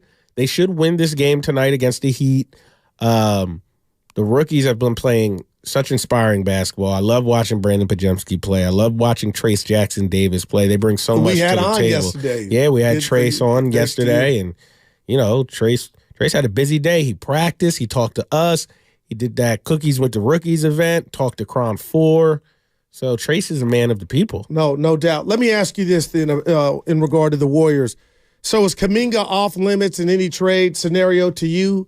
And if it came down to Wiggins or Kaminga, is there any scenario in Dumas's mind that you would go with Wiggins? Or are you like Jonathan Kaminga's Elliot Ness, he's untouchable? It just depends. I know that's a loaded question and you probably wanted a straightforward answer, but it depends what the return is. Who can get me more? In an ideal world, if they can get you relatively the same return, I would trade Wiggins for sure. I think Kaminga is the way Wiggins has been playing this year. I think Kaminga has been better. Kaminga has a brighter future. Kaminga is a homegrown guy. in the sense where he was okay. He was drafted by the Warriors. Yeah. He's one of your guys. Keep him here, develop him, let him shine and flourish. No, it doesn't even have to be the future. Part of it, because he is. Well, part of the future. But yeah, like I wouldn't say Kuminga is the future of the Warriors. I don't know if he can be a 1A guy on a championship level team. Probably can. But that's not an insult. There's only like 10 of those guys in the NBA. But if he could be a 2A, 2B, okay. Yeah. All right. So I just, I didn't know exactly what you meant by the future. Warrior fans when you would said take the future, I thought you meant like he's the future of this team. No. Yeah, he's a future piece, and you drafted him. And I just think he's a guy who you shouldn't move on from. I think he has a bright future in the league. I think he is still growing. I think we've seen Andrew Wiggins peak. And that peak was in 2022 when they won the Super Bowl, when they won the NBA championship. What, is that not fair? No. That's his peak. I don't think you're ever going to see a better version. On your body, on your shoulders, because he says that. And then he also, and it's not just him, he points out Wiggins just being steady Freddie in Minnesota for all those years. And then 2022 being what you said earlier, the anomaly. But I guess it is an anomaly. But I just would hope Steph and the Warrior culture that could get that Andrew Wiggins of 2022, it's in there if you could get it back out.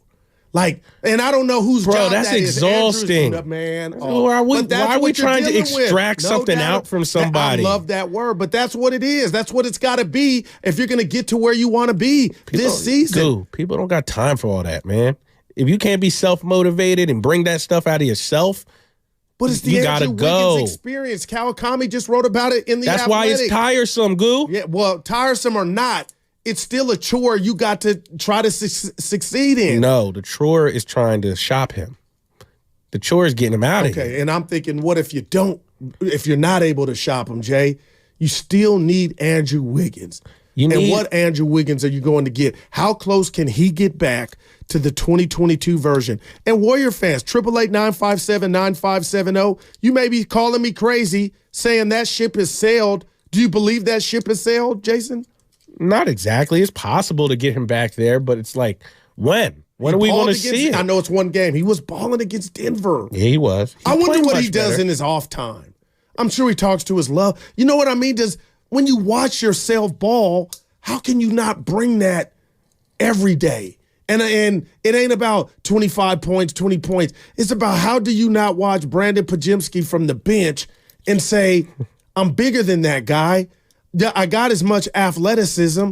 Why can't I go channel that? Why can't watching a rookie come in, why can't that move him? And again, I'm not a doctor and I know you're not. It's just his personality. Just look at the sample size. Look at everything he's done in his career.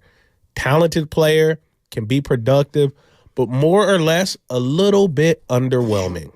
That's just the facts. That's not me creating a narrative. Go look back. Based on the expectations coming in, based on the talent that he possesses, his career has been a little bit underwhelming. Hasn't had a bad career, but it's been a little bit underwhelming. The year where he lived up to really his potential, had his best season, they had a parade, was locked in every night. 1 year. How long has he been in the NBA? Yeah. So what are the odds of it happening again? He's been in the NBA damn near a decade, I guess. So if it's happened one time, Goo. So are you going to bet on it to happen again with those odds? But as long as he's no, I'm not, and I get you. But as long as he's a Golden State Warrior, he is their dilemma. And we talked about the roster construction, the possible trades, and what Dunleavy and Kerr and Lacob are thinking. Because Lacob was in here, and Steiny and I saw him. He was on the roast. And that was a man that still wants to win, especially when you're sitting with Steph Curry. My question to you, Jason, and the fans is, so what is your biggest X factor? If you can't move Wiggins to Jedi mind trick and get the 2022 version back or as close to that version back for the Golden State Warriors, or is it roster construction? Like, to you right now, 15-15, how do you see it? Is Wiggins your biggest, or you got to condense the strength in numbers as you alluded to earlier? Yeah, if I'm GM right now, I'm looking at the roster. Man. And I'm saying, we have too many mouths to feed. We just do. I like all these guys as players. Like, even though what I just said to you about Wiggins, he's still a fine player. He's all right. I think he leaves a lot of meat on the bone. Oh, my goodness. But he's still a fine player. I love Moses Moody. I want to see him play more. That man is out of the rotation right now.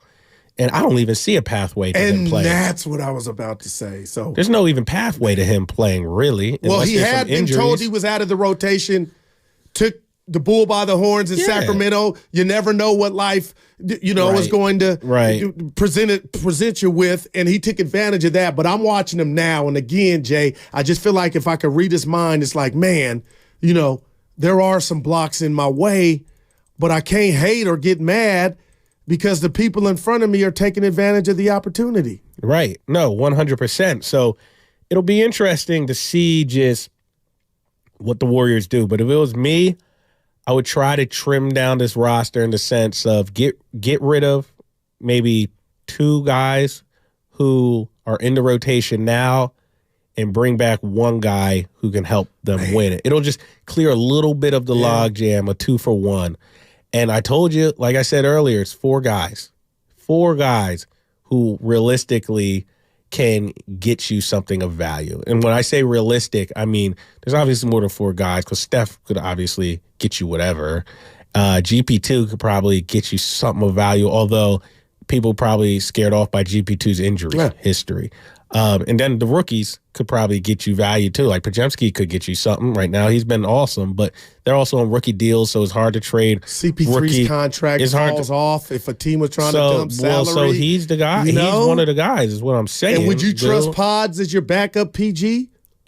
Like I feel like I it's just trust there. Pods as anything. Ah, man. Yeah, Pods can do whatever. That's a hell of a compliment. He doesn't have to be the backup PG. He could be in there with Steph, and Steph can run point. Like, you can mix and match. It's not like Pods has to be like, it's black and white. He's a backup point guard. He's just a player. No, my point is you got to have one if you were to make a deal and CP3 was up out of here. And I don't think you would be bringing one back. You know what I mean? Like, would you trust, like, maybe that could be an avenue for Moody if he wasn't traded and CP3 was out of here. Maybe he could get some minutes. I don't know, but I do think about it. Like, who would be the Sean Livingston of this team if Chris Paul and all his veteran expertise and leadership was out of here?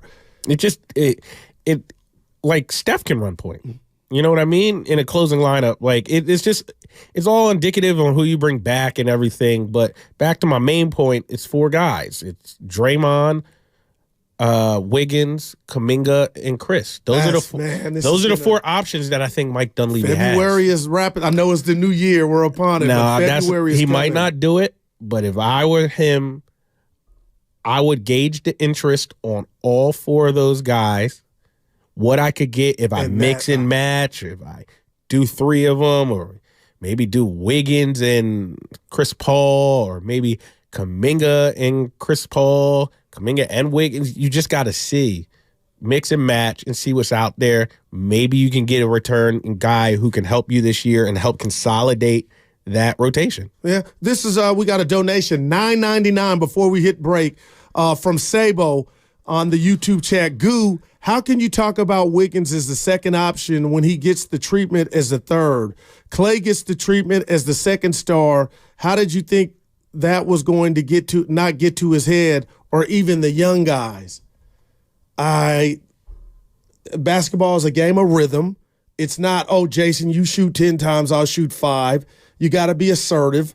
You got to be aggressive. And I think that starts with a mindset. So we know Clay has that mindset. He told us when the great Kevin Durant was coming to town, I'm not sacrificing, and you can fill in the blank, and he didn't. So, Jay, a lot of what we want from Andrew Wiggins is not the game and the natural gifts. It is the mindset, the psyche of an assassin, a killer. And we'll break that down on the other side. Is Jason Dumas in for Steiny? You're listening to Guru and Steiny right here on 95.7 The Game.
Now, back to Steiny and Guru on 95.7 The Game. And I'm in. Let it drop. No Steiny, Jason Dumas in. It's me and Jason taking you to 2 p.m. Is there anything like music, Jason? It just does something to me, man. Seriously, music is the soul. Music gets you through a lot. Music gets you through a lot. No matter what you're going through. Shout out Kanye. Good times, bad times. Old Kanye. You hear nostalgia. Yeah, old Kanye for sure. He's a lunatic now. Yeah. I have him blocked on my Spotify. His music don't even come on. Oh, now it's a little too much. Nah, I don't need to hear him, bro. Well, I'm not talking into the mic, but his old music, you banned him? Yeah, his old music is amazing, but I don't. Wow, he doesn't. I'm kind of feeling some type of way. He doesn't need. Lighten up. He doesn't need my the streams. He doesn't need my streams. All right. So you tried to hurt him in the wallet. We want to talk about how you hurt people, though. Yeah, no. If you don't like, and it's anybody. It's the holidays. You don't want to hurt them. It's figuratively speaking, figuratively speaking. If you don't like someone, whether it's a celebrity or an entertainer or an artist, just stop giving them your money. That's all. That's all I'm saying. I got you. I still play him because I appreciate his craft and what he's done. Right. But we all got issues. But at the end of the day, who you're listening to right now is Guru and Jason Dumas. And I want to talk 49ers and Brock Purdy because the Niners, again, are favored to win the Super Bowl. I understand it. I agree. I'm still in shock, people. First time seeing Grandy this week. Happy holiday, buddy. Happy New Year. But Grandy, I'm telling you, I'm still shocked at what I saw Christmas night at Levi's, and mainly from Brock Purdy. Is he the only reason they lost? No. But when you have Brett Favre amount of interceptions, 4, I'm not used to that. None of us are. So I want a conventional wisdom is, he's going to snap out of it because it's Washington. Nothing to see here. And the 3-game stretch where I start getting a little nervous when they lost to Minnesota, they lost to Cleveland, they lost to Cincinnati at home, and they got drubbed at home. He snapped out of it, but he almost had a kind of a built-in excuse in regard to, because he wasn't on his game. Brock Purdy wasn't on his game in those 3 games. He looked a bit different, but there was reasonings. And what are those, Goo? I'm going third person. Well, he didn't have Trent Williams. He didn't have Deebo Samuel. And then when those guys came back, they reverted back. He did, along with that offense. Nothing to see here, and the Niners took off. Then on Christmas night, that was his first bad game. And the reads were just like the interceptions, the one where he was late in the end zone where they looked like they were going to go take the lead to Deebo. That was a bad throw. I hear Shanahan talk yesterday, and he said, you know what? And he said 3 of the interceptions were kind of fluke. He didn't use fluke, but he said, things happen. But then I watched the game again, Jay, like I told you I was going to do. And then I see a throw that was behind McCaffrey that went for an interception. So it was actually 2 of the 4 interceptions that were bad. All in all, it was 3 of the 4. Honestly, you got 3. The one to Kittle. Had 2. The one to Kittle. He shouldn't even have thrown the ball. Okay. The flags were on the ground. He said after the game he saw the flags. It was an obvious call on the 49ers. Right. So the play wasn't going to count anyway. Why are you trying to squeeze or taking him a shot? All right, so Dumas, you got +1. So it's 3-3. And I hate when we get into this, any quarterback, but depending on what city you're at, the Tony Romo interceptions, the ball tipped. Interception's interception, it's a turnover. But all that to be said, I expect him to get back on his horse against Washington. And I'm going to go Dr. Phil on you. It's kind of like they're not playing the Commanders, Jason. The Commanders are an NFL team. That's what city they'll be in. But it's like, do you think there'll be any residue from young Brock Purdy, the fact that he put on film on a national stage and kind of maybe lost the MVP, if you're into that he threw 4 picks? So I'm watching just like, he'll get through this, but who's to say maybe he's still got some ghost? He hasn't done anything for me to believe that he's not going to bounce back. He's never shown me any quality that has me thinking this will be a snowball effect, has me thinking that he is spooked and he's scary out there. I think he's going to be fine. I mean, he has weapons all over the field at his disposal. All he has to do is snap the ball and get it to him. He is going to be fine. He was never the MVP in my eyes, so I don't look at it as him losing the MVP. I think he was worthy to be considered MVP. See, I disagree. I don't think you should be considered MVP when you're not even MVP of your team. I think Christian McCaffrey is the MVP of the 49ers. So, yeah, I know what the betting odds were, but I'm speaking from my point of view. From my point of view, he didn't lose the MVP because he never was it. But he's a good player. Johnson to this offense. No, don't stop that right now. He was distributing the ball. Magic Johnson. Yeah, I love Irvin. Magic Johnson is an MVP, a first ballot Hall of Fame. A great He passer. is the talent. Okay. He is the guy. But so was Kareem. So was Worthy. Jamal Wilkes. I love Magic Johnson and might be a respect top him. 5 player ever in his sport. But you got to have Mario Andretti. You can have the car and the engine, but you got to drive it. Just say Brock was the point guard. No, that's Brock still was a the point guard. The throws to Ayuk wasn't throwing himself the ball. Debo and Kittle. But you know what Ayuk is doing? He's getting that yak after the catch. I understand that, but if you watch, and I know you have, the longest play this year is Kittle and Purdy, the hookup in Jacksonville. So, Jason, I know you're not taking anything away from what Brock has done. Like, you still got to make those pinpoint throws. You still got to read the defense. Yeah, you got the luxuries at your disposal. But my goodness, to sit here and say or ignore, and I'm not saying you're doing that, but it sounds like it when you say he was never your MVP. He wasn't. He was making some hellified throws. And then on top of that, Jason, not turning the ball over. We saw what an MVP quarterback looks like on Christmas night. We saw what an MVP quarterback looks like. Someone who wins the game for his team. Someone who is clearly the best player on his team. Someone whose team goes as he goes. Gotcha. Brock is a good player. I'm not saying he's a bum. I'm not saying he's even average. He's a good player. He is not the MVP of the 49ers. He's not the Magic Johnson of anything, because Magic Johnson is an otherworldly type player. He's not that. He's a good player. He gets the ball out on time. He gets the ball to where it should go. All right. The 49ers have the best skill players in football. That is why they're really good. They have an amazing defense. You could change Brock Purdy out with a couple people, and they would be still really, really good and favorites to win the Super Bowl. That is not an insult on Brock Purdy. That is just the reality. In my opinion, you can't fairly judge Brock Purdy until he has to shoulder a little more of a load. So that is what an MVP is, Goo. Yeah. An MVP is that guy who is the best player on his team, who the team cannot win without, who wills his team to victory. That is Lamar Jackson. That's Christian McCaffrey even. Christian McCaffrey is everything on this team. He does so much for that offense. Facts. People are game planning for Christian McCaffrey. People are game planning for Deebo Samuel. People are game planning for Brock Purdy, for George Kittle. Yeah. They're not game planning for Brock Purdy. He's playing amazing. But He's a how good do you player. know that? And Jay, you're saying so much I want to agree with, and I do agree with, but the numbers are what they are. He came into that game 4,000 yards, 29 touchdowns, up until the debacle with the interceptions, 7 interceptions. So I'm not sitting here telling you Brock Purdy is a better football player than Lamar Jackson, who already has an MVP. What I'm telling you is It's levels, Goo. He showed you. Meek Mill. I never was upset that Vegas had, because I understand the system.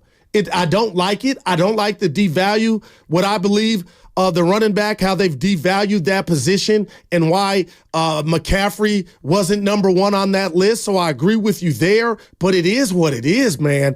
And more times than not, since Brock Purdy took over for Jimmy Garoppolo on the fly, I'm going in Major League Baseball, damn near pitching a perfect game. Now, you can sit here and tell me the 71% completion percentage is nothing, but he's bringing something to the table, and he was the leader in the clubhouse Monday night going into that game. And we saw Jimmy Garoppolo with these, I call this quarterback heaven, because you're right, any quarterback would love to be here with the play calling from Kyle and what's at his disposal. Jason, I agree with you 100%. But, man, 29-7 is what Brock Purdy had coming into Monday night's game. He's a good player. Right, but he was going to be MVP and you're not by yourself if you agree with it or not.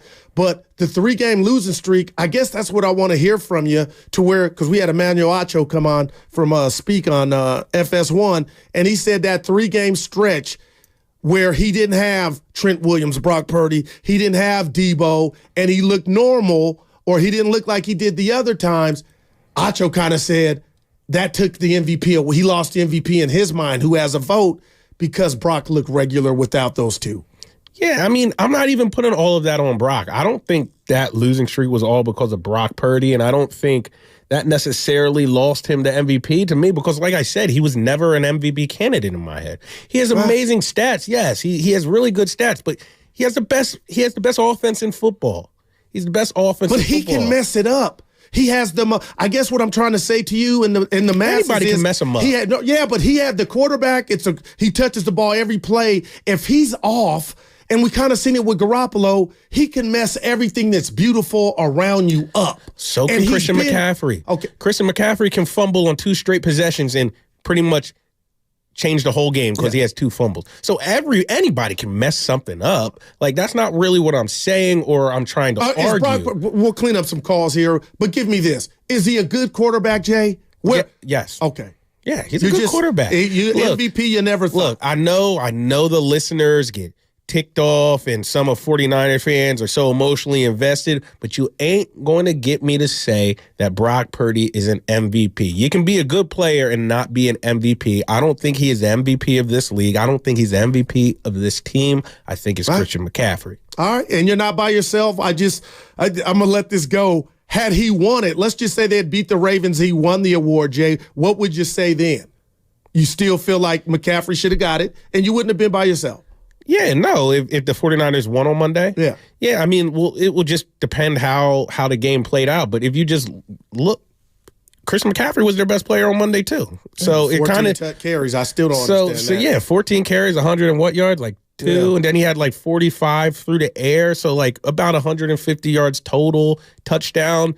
It just helps my argument. He was their best player on Monday as well. Let's go out to the phone lines and let's welcome Telmo to the program. Happy holidays, Telmo. What you got for us?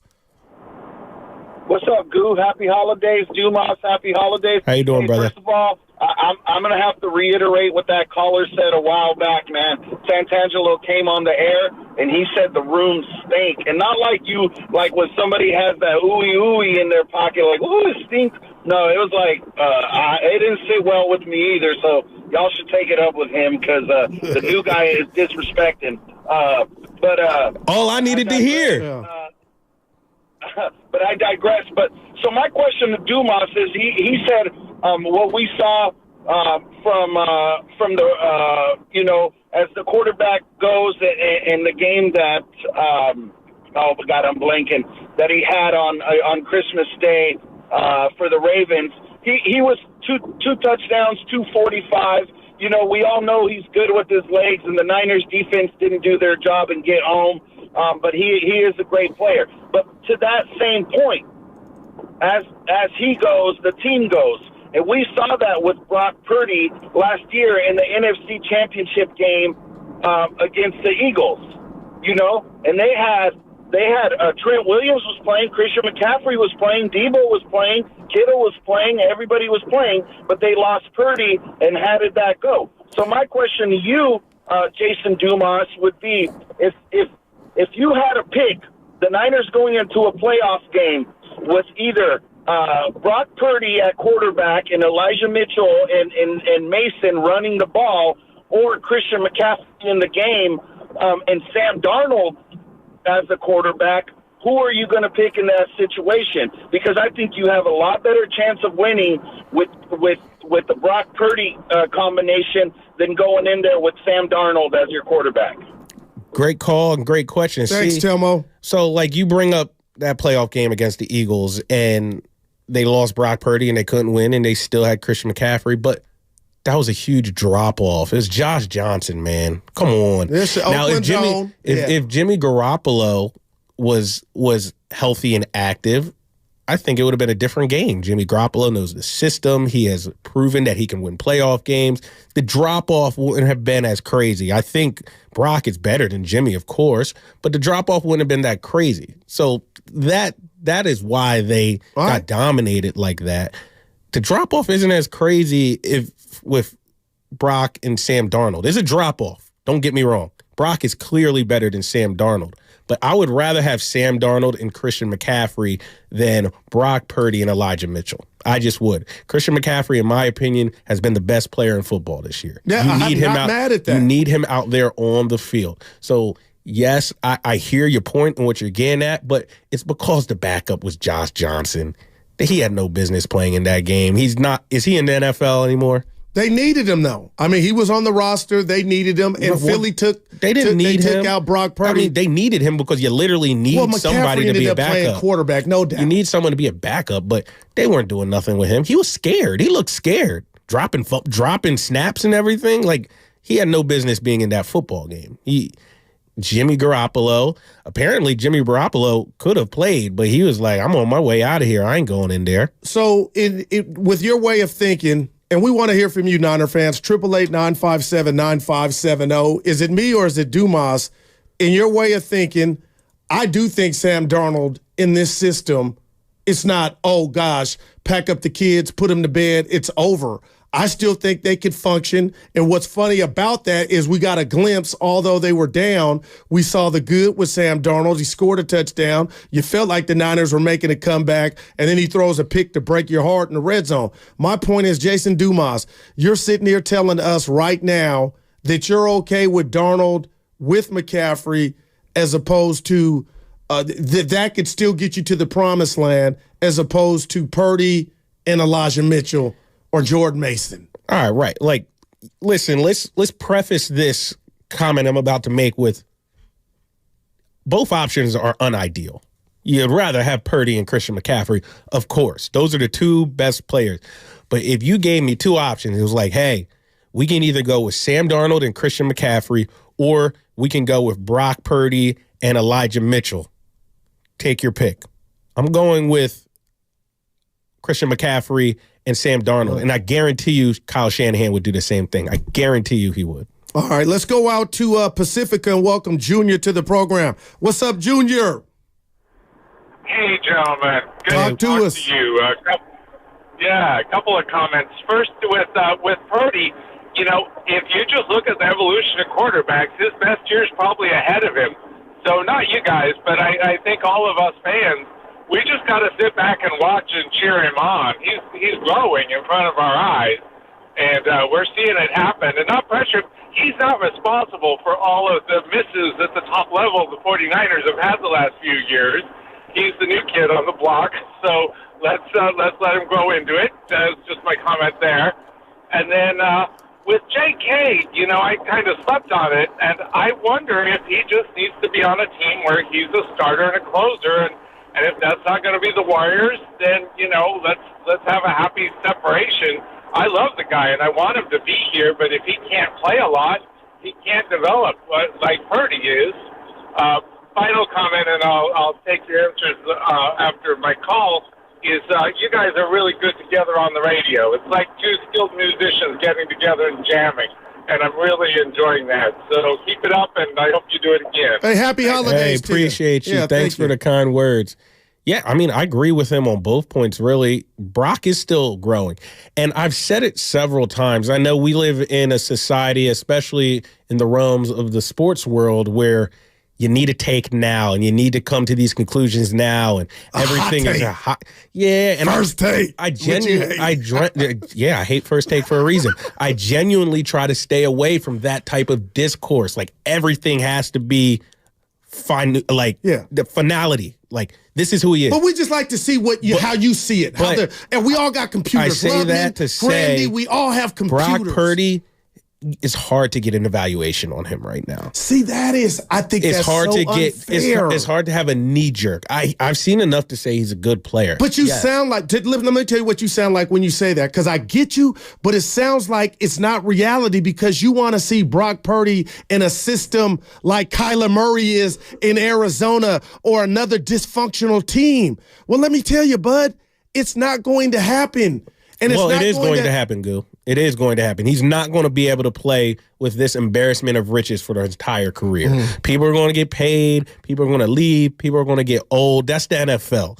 Now, if the 49ers, if the 49ers stay this talented for the next and lose decade Ayuk or Debo, you still got a lot. You know what I mean? So for the foreseeable future, he's going to be surrounded by greatness. It's different. People get old, Goo. People's bodies break down. I agree People with get that. traded.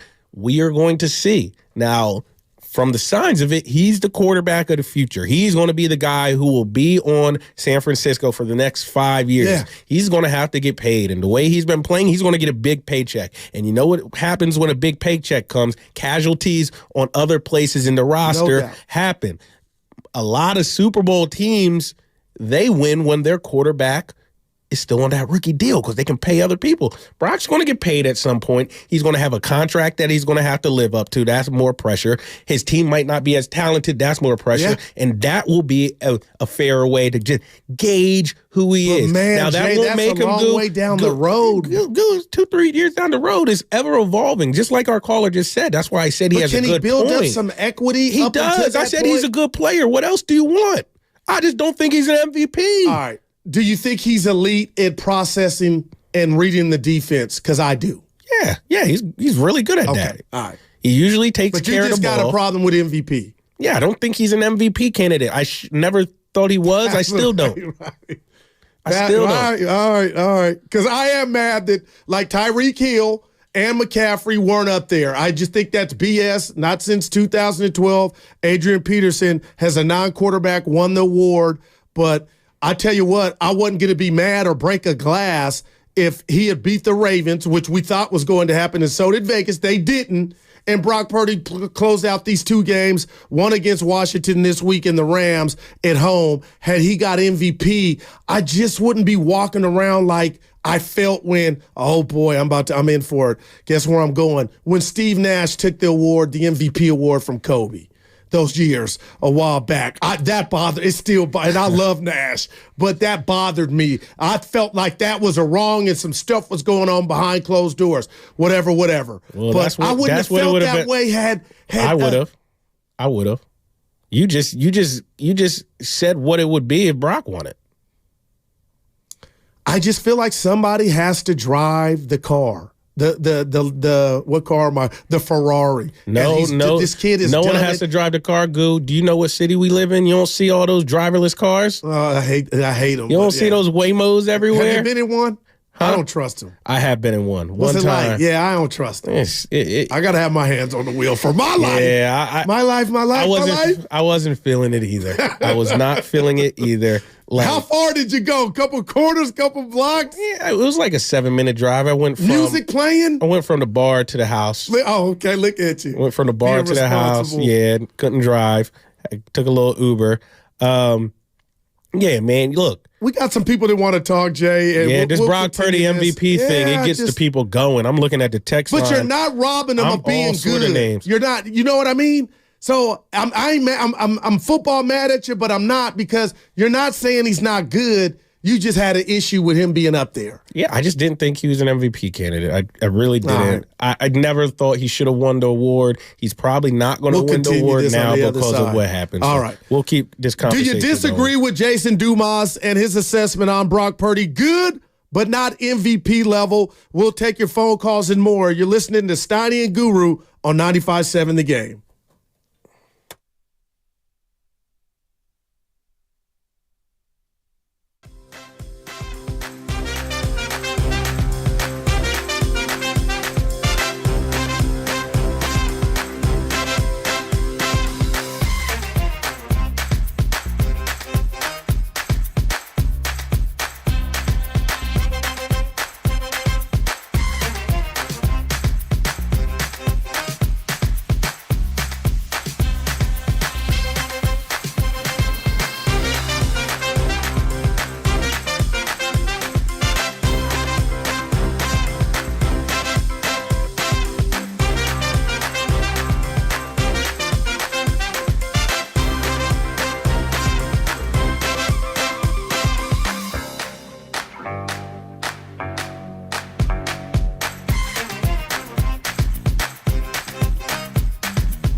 Now, back to Steiny and Guru on 95.7 The Game. Almost. It's Dumas and Guru right here on 95.7 The Game.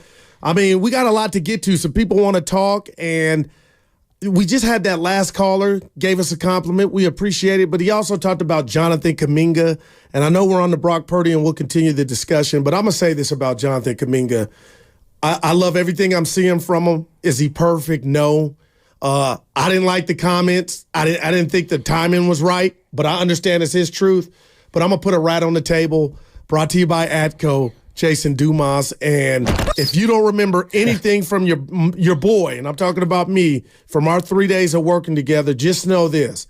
Jonathan Kaminga is at a juncture or at a point in his career, you have to start him. I see it. The bravado, it's great. Again, there's growth, but man, you have let him taste. You have let him drive the car. It's time you give him the keys, and I am just waiting. I'm excited and sweat about if Dre comes back, does he then go back to the bench? I'm not trying to be messy, but I'm a Jonathan Kaminga fan. I think he sees the moment. But, dude, do you really say, JK, you got to come back to the bench and return the glass slippers? That I can't. It fascinates me. I'm just happy I don't get paid to make that decision. Wow. These are big decisions. That's a loaded question. Right. It's a loaded question, Goo. It leads to so many other questions. Where's the team at when Draymond comes back? How is Jonathan Kaminga playing when Draymond comes back? Already, right?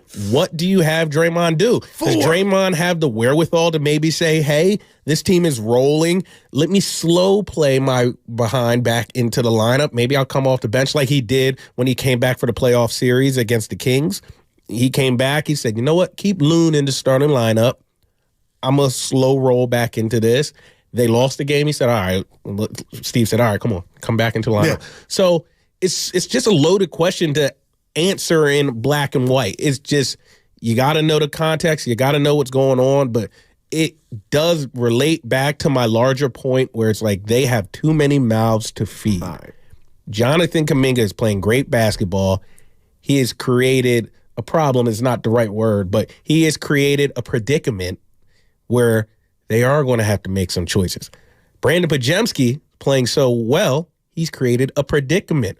They're going to have to make some choices. Does GP2 play? Was Wiggins going to play? Trace Jackson Davis, he has created a predicament where Looney is now a little bit expendable, really.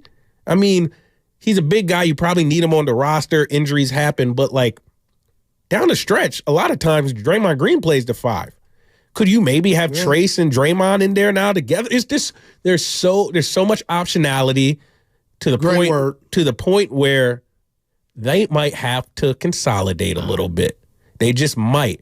And I don't know the answers. Now, I've already said there's 4 guys who can realistically bring back some value on the trade market. And I say realistically because there's other guys who could bring back trade value, but it's not realistic to think the Warriors would trade them. Those are the GP2s of the world, Steph Currys of the world, Klay Thompsons of the world. Those guys aren't going to get traded. Looney, I doubt he would get traded too.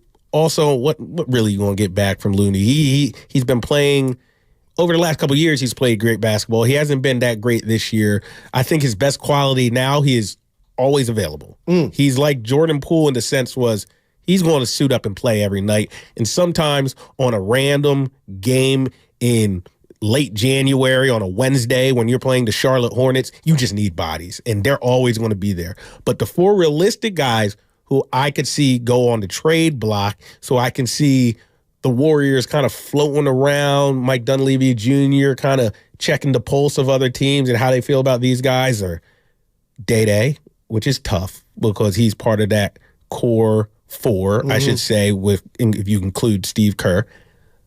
Jonathan Kaminga, which is tough because he's a homegrown player who's playing his best basketball of his life, brings a unique wrinkle to the team they don't have. Yep. Andrew Wiggins won a championship here, hasn't been playing his greatest the last 2 years since that championship. And then Chris Paul.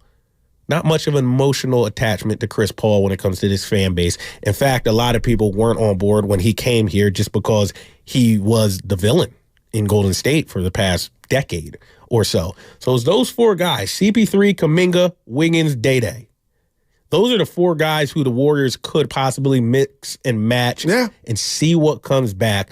I would love to hear from the viewers on our text line. Because I would love to hear, what do you guys think of those 4?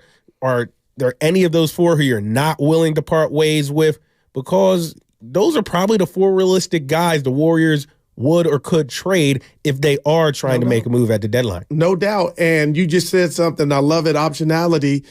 Steve Kerr was on Willard and Dibs with Devone and FP, and he kind of alluded to what you just said. Draymond's not coming back tomorrow, nor tonight. So it was almost like he was saying, we'll make those decisions kind of when we have to. And that's kind of what you were speaking on. You know, nothing has to be done or no decision has to be made right now.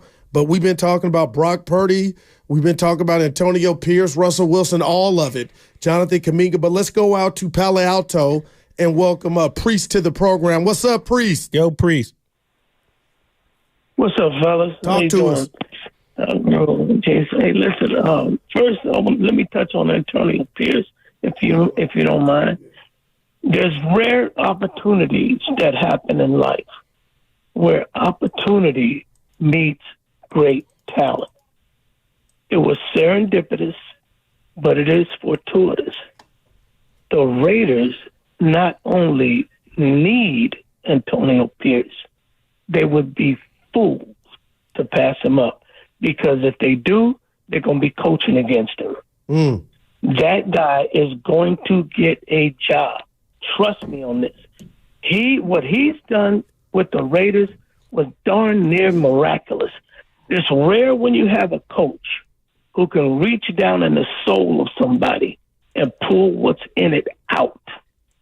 That dude can do that. I don't care about X's and O's. You got a bunch of these whiz-bang kids out there he can go get. Let me tell you something.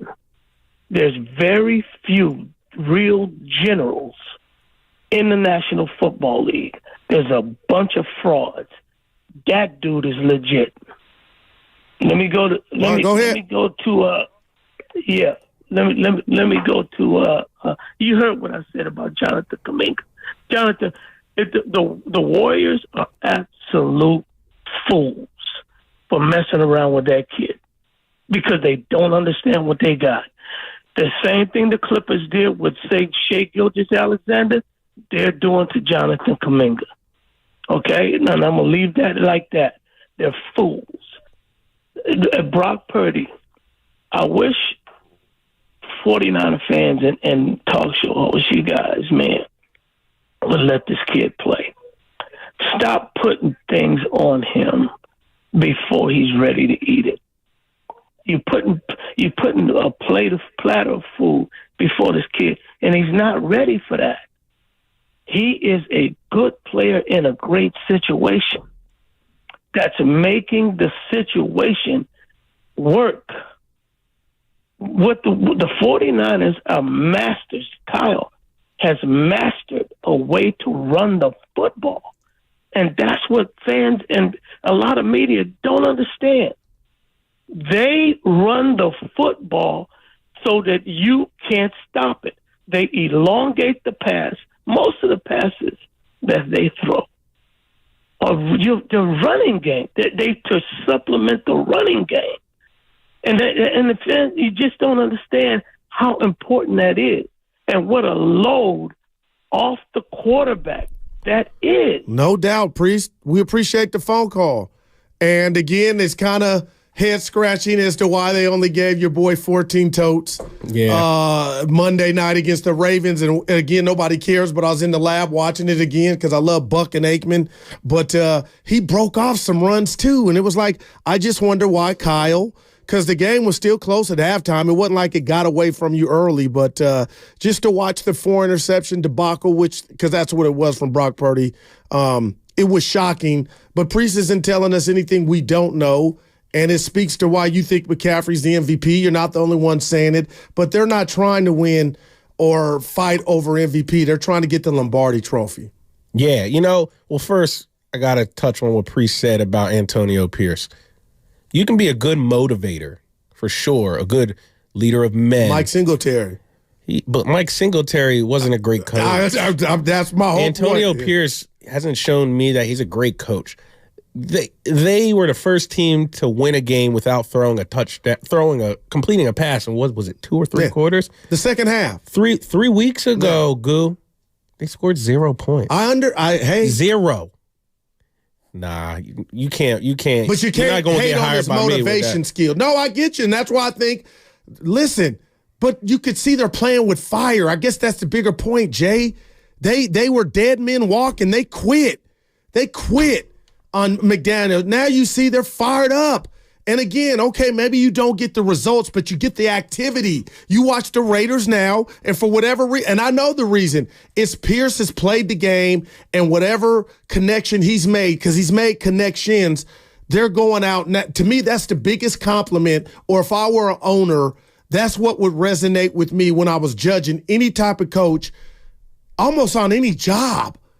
What am I? Is there any passion? How receptive are the players and workers to you and your instruction? And right now, I don't believe, even when you don't score, Jason Dumas, you can hate on Antonio Pierce because the Raiders look like the old Lester Hayes Raiders with attitude. Now, Mark Davis may be like, you fool, that still ain't good enough. And Jay, you might be right. He may not be the best coach, but you can't, and I'm not saying you are, you can't take away what he's doing right now. As far as motivating these dudes. We are romanticizing what Antonio Pierce is doing right now. They're not that good. They scored 0 points 3 weeks ago. They didn't complete a second half pass. They're not that good. That's not a slight on Antonio Pierce. If he gets the job, I will be extremely supportive. But let's stop acting like this man has just turned around a train and they are a good team all of a sudden. They aren't. They aren't. So, come on, let's keep it in perspective. All right. We're acting like this guy just turned water into wine. All right. Let's go out to Maryland, your neck of the woods, and welcome Fabian to the program. What's up, Fabian? What up, brother? Hey, what's going on? Thanks for having me. Before I get to what I called about, you guys were talking about, if you had a combination of players earlier. And I'll just say, McCaffrey has played with other quarterbacks not named Brock, and, he didn't do too much either, besides his personal stats. But what I called about is, so there's like a theory going around, I don't know if you guys have heard it, that Shanahan kind of really came out with a vanilla game plan versus the Ravens, I guess maybe to not tip his cards or show all the plays for a potential meetup in the Super Bowl. But that's kind of floating around right now. And I think there is something to that. When you look at the game, you just didn't see a lot of the same play calls. And to be honest, even before the game came, I called the station. I was like, I really don't think this is a serious game for both teams. Like, it's like far from a must win, even with everything at stake. So I think Shanahan looked at that and said, you know what, we can kind of go vanilla. If we win, great. If we lose, okay. Yeah, I heard that theory. I heard that theory. I just don't. I don't believe it. I heard that theory. The audacity. Yeah, you know what? Tomorrow is not promised, and you don't know if the Ravens are going to make the Super Bowl. I think if the Niners were to do that at all, the game they would have done it for would be either Dallas or Philly. They got beat.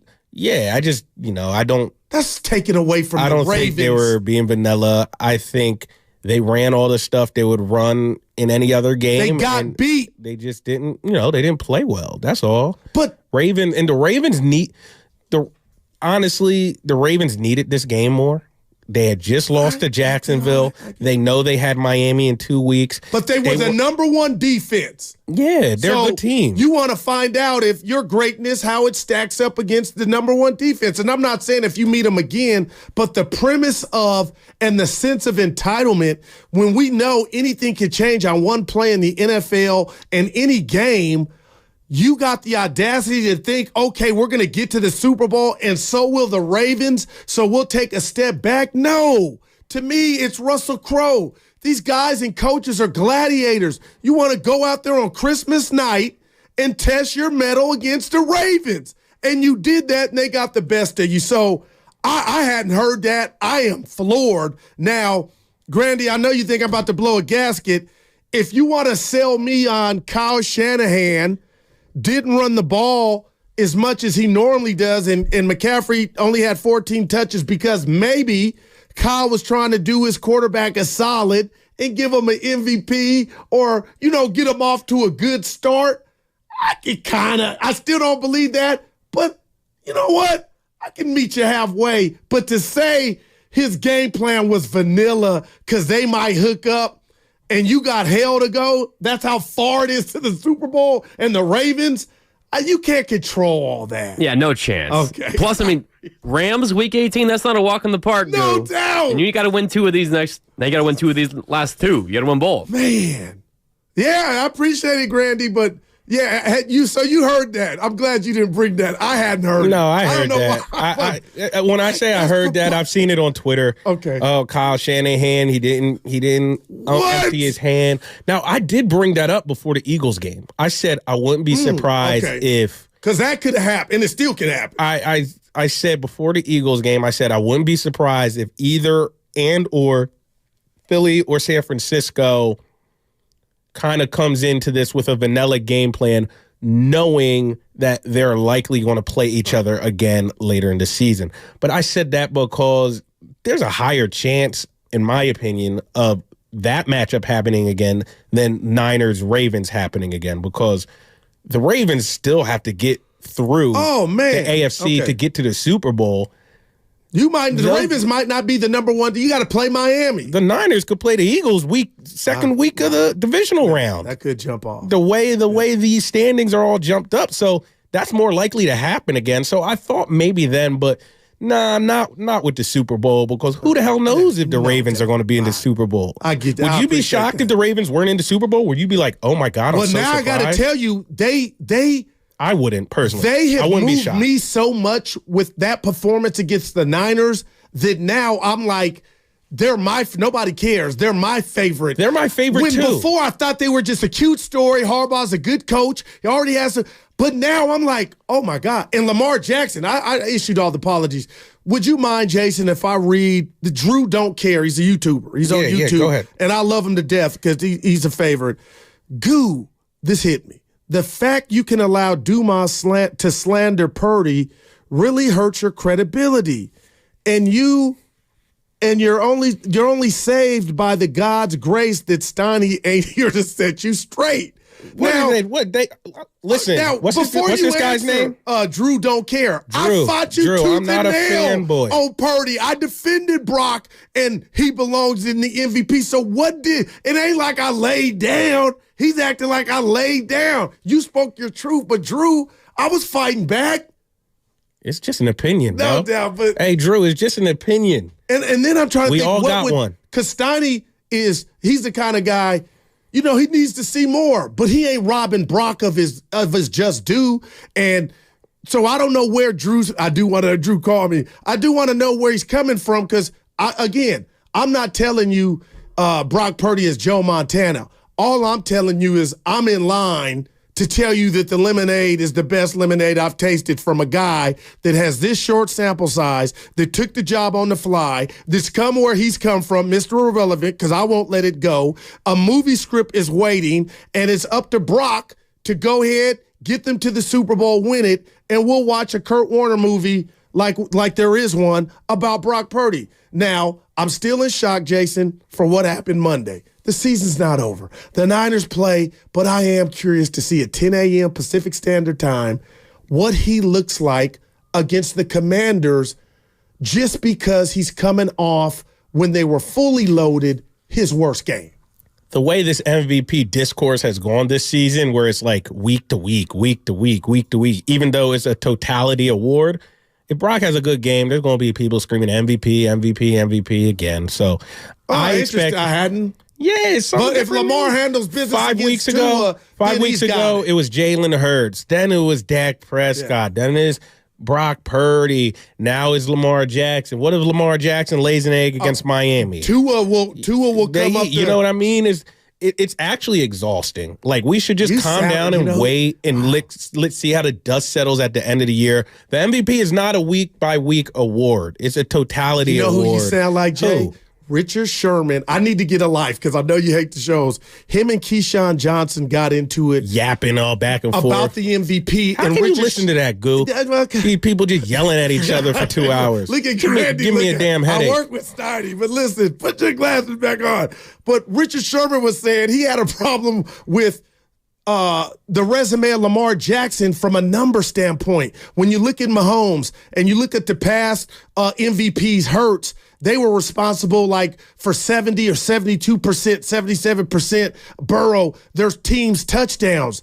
Do you know Lamar Jackson this year is only responsible for like 56% of his team's touchdowns? So in that vein, Sherman was going off on like, hey, it shouldn't be. It's wrong. I know what I'm hearing, but it's wrong. And that's what you sound like about Purdy and just the quarterbacks in general. But again, I'll leave it alone. I live in a world where the NFL has just poo-pooed the running backs because to me, and I mean this, Christian McCaffrey is my MVP. And if it's not him, it's Tyreek Hill. Yeah, I agree as of now.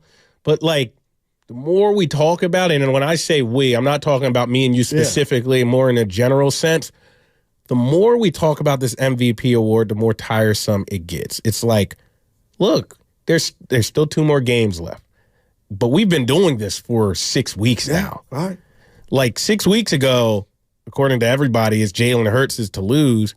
Jalen Hurts, in my opinion, has way too many turnovers to win that award. Even if he balls out the next 2 weeks. Say the next 2 weeks, Cardinals and Giants, he goes 404 each week. All right. Still think he probably has a little more too many turnovers. Dak Prescott, they have the Lions, and I don't know who they play. I think they play the Commanders last week of the season. Yeah, they have the Lions and the Commanders. I don't know. If Dak has 2 really good games, maybe he can get back in there. But look, if Christian McCaffrey plays the same way he's been playing the whole season, he finishes his year with 2 more 100-plus yards games on the ground, some touchdowns, maybe something through the air. He only had 20 touches, man. And he had some big runs. I know. It seems like every time he touches the ball, it's like I'm 8 at yards. Kyle's neck on that one. And you could call me Monday morning or Thursday morning quarterback, but the more you talk about him, I agree. McCaffrey is the straw that stirs it. But why was he only limited touches?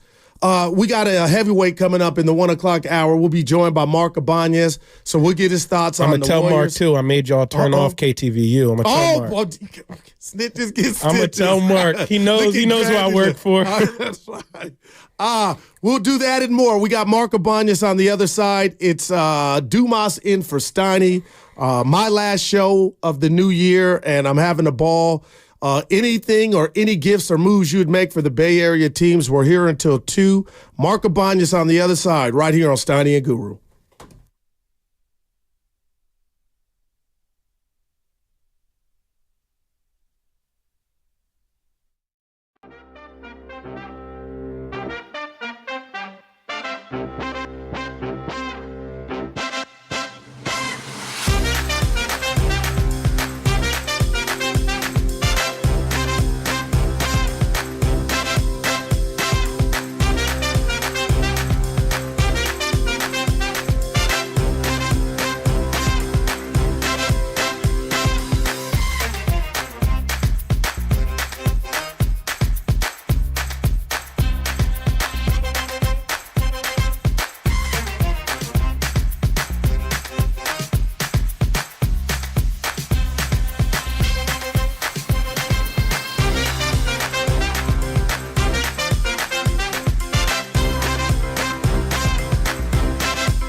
Now, back to Steiny and Guru on 95.7 The Game. Yes. No Steiny. It's Jason Dumas and myself taking you up until 2 p.m. But we got a heavyweight on the line. I consider this guy a friend because I do talk to him, Jason. The longest tenured sports director in Bay Area history, Mark Aban. He's covered 8 Super Bowls, 6 World Series. He was at the Catch Game. And if you don't mind, Mark, I've been bragging on you, and I don't need to. I'm going to treat this interview like a good bowl of jambalaya because we're going to hit you with Warriors, Niners, but where I'd like to start is where my heart's at. And I got to tell you, I think I love baseball. I think the sport's broken. I'm sick what the Dodgers and the Yankees are doing. It's the have and have-nots. I know you're a diehard Giant fan. Where are you at, and what can you say about this regime? And what would you say to diehard Giant fans that when April comes around, it looks like it's going to be a bore fest? Oh, man. Well, first of all, let me just say happy holidays. Happy New Year a little early to you guys. And I'm honored you'd remember an old retired guy to have on your show. You know, you're the man. Good. And Jason, you're sounding great as usual. And appreciate you, Mark. You too, man. Mark, he tried to change the TV to Channel 4. Don't say I tried, Goo. Goo, don't say I tried. Goo lit me. He got it, yeah. Mark, I walked into the studio. I marked into the studio, Mark, and KTV was on. I said, turn on Channel 4. I fought for you, Mark. Yeah. Oh man. Well, I have loyalty to Channel 2. Only to a certain point these days. So I'm open-minded, and Jason, I respect your loyalty to KRON. So all good. And my buddy Pete Lupetti is a producer there. So all good. But hey, to get to your question, first of all, baseball is my first love, right? That's what got me into sports. It's the reason I'm a sportscaster. I fell in love with Willie Mays and the Giants at a very early age. And, so it's very near and dear to my heart. And in a nutshell, guys, here's what I think. The powers that be in Major League Baseball right now have changed over the course of my lifetime. And I believe now that it's all about money and power and the true love of the game. The commissioner of Major League Baseball, you could ask him who won the 69 World Series, and I could guarantee he wouldn't have an answer for you. I mean, in other words, that true love and respect for the history and the romance of this game is just not there with him. And I think this whole era that he has been the commissioner, notice I'm not even giving him the respect to mention him by name, has been just earmarked with pathetic moves, rule changes that I don't believe in many respects respect the history of the game. I'm talking in particular about that ridiculous extra inning, 10th inning magical leprechaun that appears at second base. That's the worst rule I've ever heard of. But, that's a small point. The major point here is that it is, yes, I believe, all about money and greed and this kind of finagling of the spirit of free agency, this having deferred contract money. And it I think, warps the game. And I think you're going to see some changes have to come about because this thing with Ohtani is just demented, the way it changes everything for the rest of Major League Baseball. And in essence, what they're telling us as fans is, if you're a Kansas City Royal fan, you got no chance. If you're, a small market team, now you could argue, hey, Arizona went to the World Series and that kind of thing, but that's an aberration. And I think they really want these big markets, New York, Los Angeles, and Philly to thrive and bring in the casual fan is attracted to the names of Ohtani, and there'll be a lot of curiosity from casual fans about, the pitcher Yamamoto and those kinds of things. And in the big picture, that's not good for the future of the game because, how many fans do you think are turned off by this that are casual fans? And I think that they'll show up at a game when Ohtani's in town, the Dodgers and all their big names and the Yankees. But, what about that mid-June game between Milwaukee and Minnesota or something like that. It's like I just don't think it's good for the sport. And with regard to the Giants, I think they finally are starting to get a little bit of a clue that this is a legacy franchise, and we as fans deserve better. We need some big names in here. And yes, I would have liked Buster Posey to take that opportunity to have said, okay, this has been some of the scuttlebutt we're hearing, but San Francisco is a fantastic market. Here's the reason I moved my family back from Georgia to San Francisco. Instead of making it a negative, he could have turned that into a total positive, and the narrative would have been changed. And I think the Giants, with their hiring of Bob Melvin and bringing back some of the OG guys from the Giants past, is a positive step. And they got to step away from being completely analytics driven. It drives me crazy. And we want, baseball's a romance game. We want to fall in love with some players on this team. My grandkids are going to their first game this April, and whose jersey do I buy? You tell me. Well, maybe Logan Webb, I guess. Man. Maybe. I agree with you wholeheartedly, Mark, with the Buster Posey thing. Even if he felt the way he did, that's just something you don't say it publicly and you spin it to the best, because at the end of the day, you're trying to sell a product. You're trying to attract people. Let's switch gears, though, Mark, to the 49ers now. You can tell I was getting a little heated up. Oh, no. I get passionate about baseball, guys. And I agreed with baseball, you. Baseball is what basketball is to what, you do. So for sure. Now, with the Niners, Mark, you were front and center during their glory years, the Montana years, the young years, the Super Bowls, just the pride and joy of the NFL. That feeling you had and just what you saw during that times, do you get that feeling when you look at this team that has been the best team in the NFL from the start to now, even last week included, every team has a blunder. Do you get the similar feeling that this team is up to something, that they can have a parade down Market Street, that they can be in Vegas right now and have all 49ers fans across the country flock there and celebrate the quest for six, as they say? Absolutely. I mean, I'm pumped up about this team, and I see a lot of similarities that you could draw between those glory year teams and years of the past. And, I'm on the side of last Monday night, the Christmas night game was a hiccup, okay? I think they have a lot of talent. I think they got kind of sideswiped, maybe too caught up in the hype. And I think in the long term, this is going to be a good thing that happened with the Niners, provided they can stay healthy. But a lot of the similarities I see with the early teams, you got a quarterback that people are excited about. That was the case back in the years of Joe Montana and company when they hadn't won a Super Bowl yet. You had the feeling you were on the verge of something. And then their most recent, if we can use the word recent, the 94 season when they won behind Steve Young, I remember a huge hiccup that they had. They got beat by the Philadelphia Eagles. They were huge favorites in a game at Candlestick Park, and they got blasted. Like, I don't know, it was something like 41-3 or something.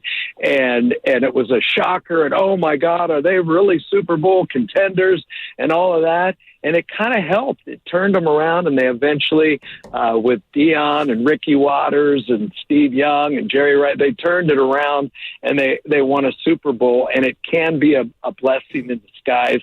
And, yes, I do get a definite Super Bowl vibe from the 49ers in a big way. I think I wouldn't be surprised at all, and Gru and I've talked about it off air.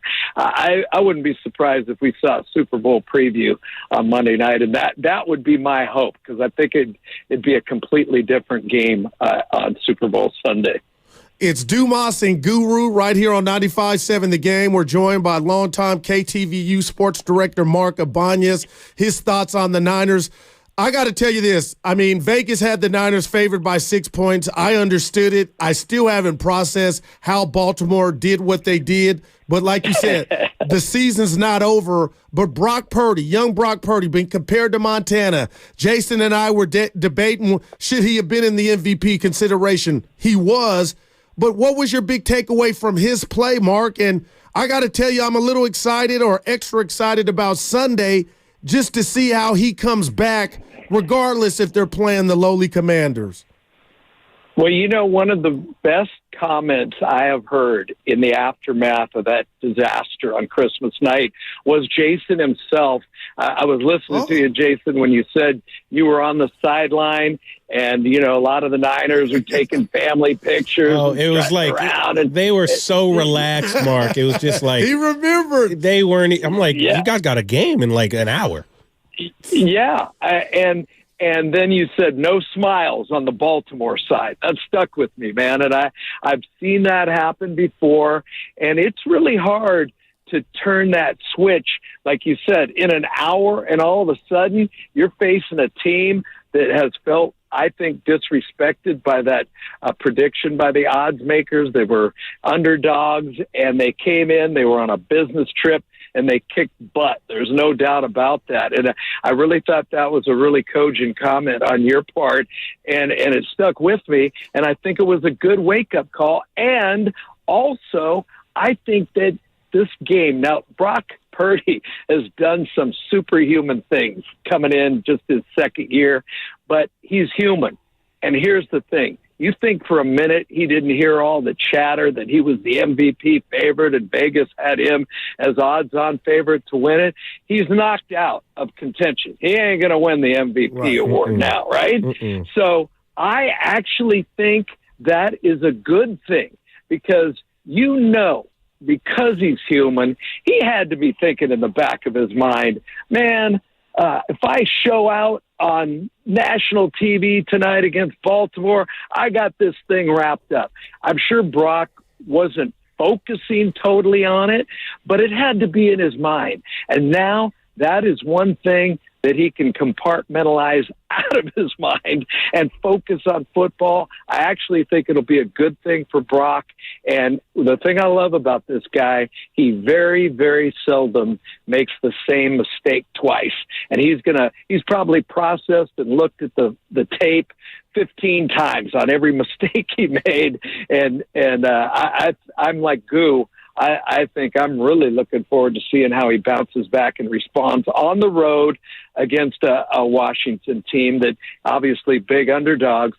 But, man, you know how it goes in the NFL. We didn't expect them to lose to Cleveland, Minnesota, and Cincy in a row either earlier in the season. So there you go. Right. This is Guru and Dumas, 95.7 The Game. We are with Mark Ibanez. He set the standard for sports television in the Bay Area. Mark, over with the Warriors. Now, Draymond Green, obviously, he tugs at people's heartstrings here in the Bay. 4 championships, the emotional leader of this dynasty. We know Steph is the foundation. Everything stops and goes with Steph. But from an emote standpoint, the guy who really pulls at the heartstrings, Draymond Green, does that. Now, he's gotten himself into some hot water a couple times. Guru and I have been talking about over the last couple hours. He is a guy who the Warriors could float around in trade talks to see what might come back if they want to kind of consolidate this lineup. How do you think a Draymond Green trade would play here in the Bay Area? You would have a feel for that more than anyone. Do you think fans would take to that, or is that off the table? You can't really do it. I think I would take minor issue with what you said. He's the emotional leader. I would say was the emotional leader. Okay. I think he has lost a lot of credibility with the higher echelons of management. I think with some of the players, particularly the young guys. I mean, I think that Draymond is no longer the leader of this team. And I'm going to tell you something. I watched the Boston Celtic game, what was last week, and that's the first game all year because I usually turn the corner on Christmas and then I really start focusing on the NBA. But I watched that game start to finish, and you know what I noticed about that game? No Draymond, no drama, no crybaby antics, no complaining about every foul. And the thing that attracted a lot of casual fans to the Warriors in the early stages of their dynasty was joy. I noticed joy, happiness, and exuberance returned. And the missing component was Draymond Green, who just has become like a lag on this team. I think his era has come and gone. Now, whether there would be a market for him in any other part of the league, probably. There's probably several teams that would take a flyer on him, but I don't really know what you can get in return for him that would fit with what the Warriors do. But maybe my opinion is in the minority, but I am ready for the Draymond era to be something we see in the rearview mirror. I'm done with his antics. I'm done with the dark cloud that he puts over this organization. And I think it would be like when the Wicked Witch died in The Wizard of Oz. Oh. I really do. It'd be like, we can all breathe. And this guy is not on our case all the time. I mean, I'm just done. I used to love the guy professionally, and I've turned the page, and I think a lot of Warrior fans are ready to do that too. I could be wrong, but I think it's time to – I mean, if you aren't turned on by, Trace Davis Jackson and all these kids, man, that's what excites me about the Warriors is their future. I'm ready to move on into the future. Quit lagging on the path. Mark, and it kind of just changed in the middle of the night, man. We appreciate your time. I got to give you this, and Jason doesn't know I'm about to give you this. So I'm hashtag Mr. Random. You know that. I come in today, and there's an article in GQ magazine about Mikal Bridges, former Sun, Mark. He's now with the Brooklyn Nets. And he said he's eaten Chipotle every day for the last 10 years. My partner's not buying it.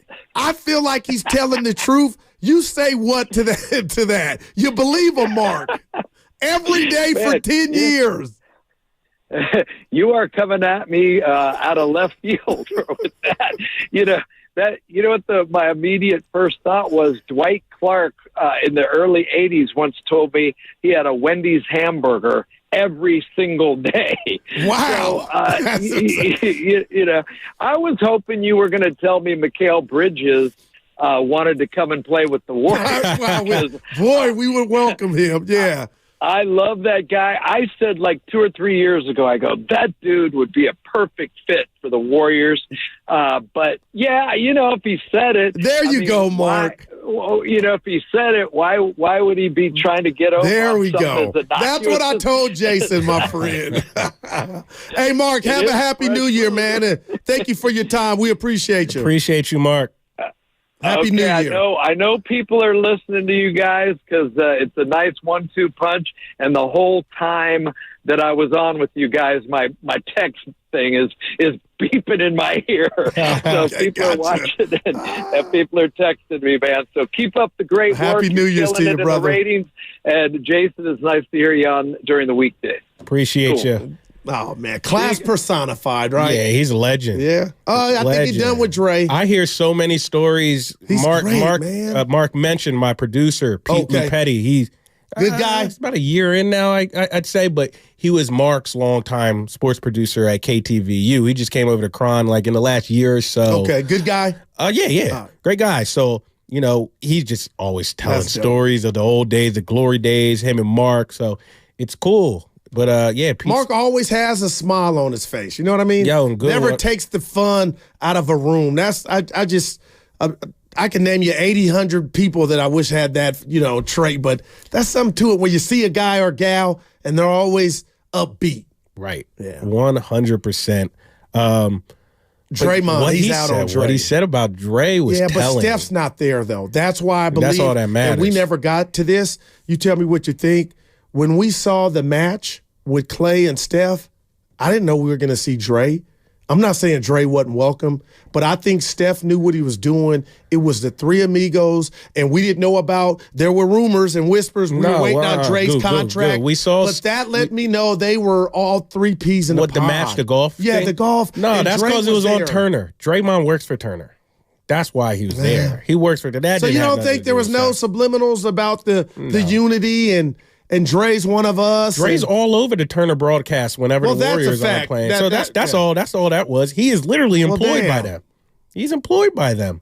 He's a Turner broadcaster. Do you think this latest incident affects that? And again, I'm not trying to beat down on Dre, but I was thinking, Dre, you want to be careful with that because that could affect that. He's even more, honestly, You think? That's even more appealing. Because when he gets on the TV, whenever it's said and done. Damn, Jay. If Shaq and Chuck are still on there, who know? Draymond. Be quiet about Draymond. You know how Draymond is. He gonna go upside somebody's head for disagreeing with Draymond. No podcast. And you hear Shaq say, Day, you lucky I wasn't in the league. I'll smack you the next week. You know how they just be bidding on each other. I do a better. Jason, that was bad. That was but I do got real quick, Barack Obama. Jason, this is your 41st president, Barack Obama. You failed that. Go. Dude, Stop while you're ahead. I like it, though, Grandy. I ain't laughing. Goo. I like it. You don't like my Barack Obama? No.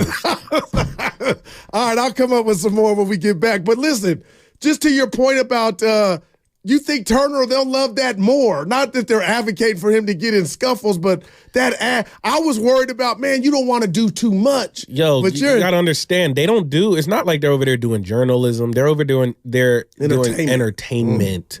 That's not an insult at all. Dre's entertaining.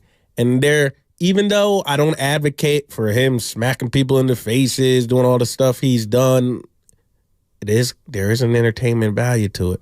I ain't gonna lie. Okay. All right. No, and he's the great. Memes that have come from Dre have been I came down this road. Now I miss him. I think they shut that down. Okay, no doubt. All right, and I get it. Time and place. To him Time and place. Yeah, kudos to him for not. Could you imagine if he did have it, what he would be saying about everything? Because I will defend Draymond on this, Jay, and I caught a little heat and I didn't care. Now, do you got to funnel the junkyard dog, as I call him, on the court? Again, yes. But let's not act like this dude's getting DUIs, sexual abuse, and all that stuff. This dude is a pillar of the community, does a lot of good stuff in the Bay Area. So people are calling, want to be doctors, and I was one of them. Oh, he needs this and that. So whatever they're doing, I get it. And, but let's not take it to the extreme of he's got a problem off the court. Because I don't believe that to be the case. I don't think anyone said that, though. I don't think anybody's blaming. The fact is,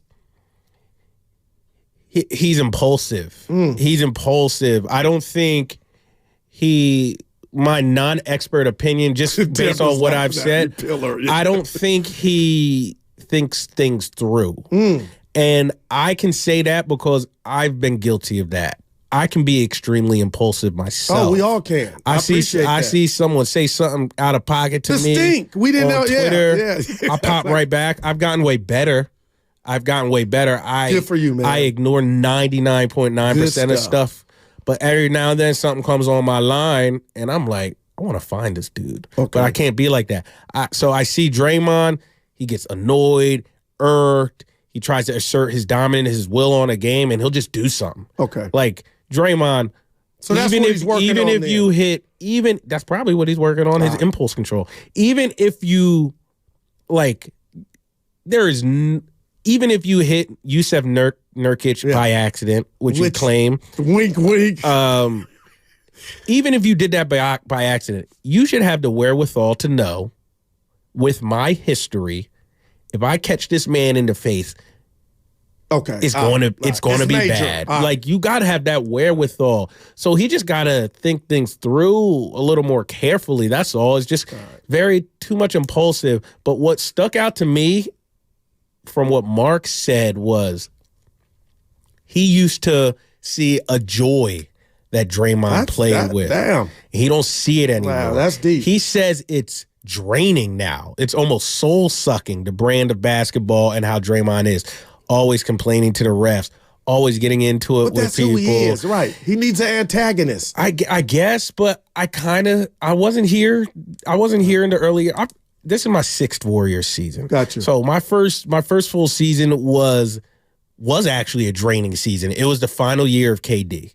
Oh my God, that was a year. Cloud. Yeah, dark cloud year. So when it was all the glory days, and it was all good, starting from like 14, I think. We'll get into that. I didn't see that, but it just resonated we'll get into what Mark that. said. Just your whole trek and journey with the Warriors. On the other side is Dumas and Steiny. And before we go to break, I'm going to do my Howard Cosell. He could go all the way. Right here on 95.7 The Game.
It is the one and only Jason Dumas from Cron.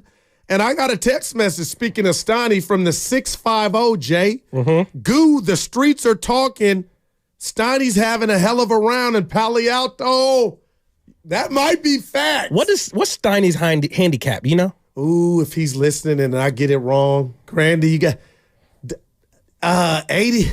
Him and Joe Lacob were talking about it. It was an index. You know what that now? Yeah. Because I'm going to say 87. Oh, so that's what he shoots. He shoots around an 87? I want to say that. Okay, that's good. Okay. Well, that's good for an amateur golfer. I might be. It's better than me. I'm good round for me, low 90s. Okay. Bad round. Like, I've gotten to the point where I'm more than not shooting sub 100s, but golf's a hard sport. And I just started. I'm not even, Oh, you didn't tell me. No, I haven't been playing golf for long at all. Well, you're in the the BGA, Black Golfers Association with Bonte. He just started, myself, and we just added you, and you didn't even have to apply. But my question to you is, and the listeners, because we want to hear from you, 888-957-9570. New Year's resolutions, Jay. I'm going to give you mine before you give me yours. Yeah, give me yours so I can think of a couple on the fly. I'm going to become a better golfer. Oh, okay. I know. Willard gave me a golf bag. I got clubs. Where do you usually play, Goo? You're in the East Bay, right? You're in the East Bay, right? Grandy, give me a name. Like, why? I don't golf, Goo. Don't look at me. Why didn't I have a course name? Oh, Goo, come on, something Goo. Creek. Oh, my goodness. In the East Bay, though. In the East Bay? In the Yune. Goo. I got Goo stuttering over here. All right. Well, I usually play over at Harding. I kind of live that way. But when I'm at Harding, I usually play the Fleming 9. Look at my man. I try to do that about once a week. 10, 15 minutes from my house, quick little drive. I'm supposed to play 9 on Saturday. Okay, look hopefully at my the man. The rain stays away. I got some new clubs. You're ready then. Yeah. Well, are you fitted? Do you because the golf outfits when you're on point? Yeah, I always gotta look. Look good at out my there. guy. I'm Team Nike with golf. I got a lot of Nike golf gear. You and Bonte. Although I just got Santa Cruz Warriors just blessed me with a nice Santa Cruz Warriors golf shirt. I might wear that on Saturday. But yeah, so I like to golf.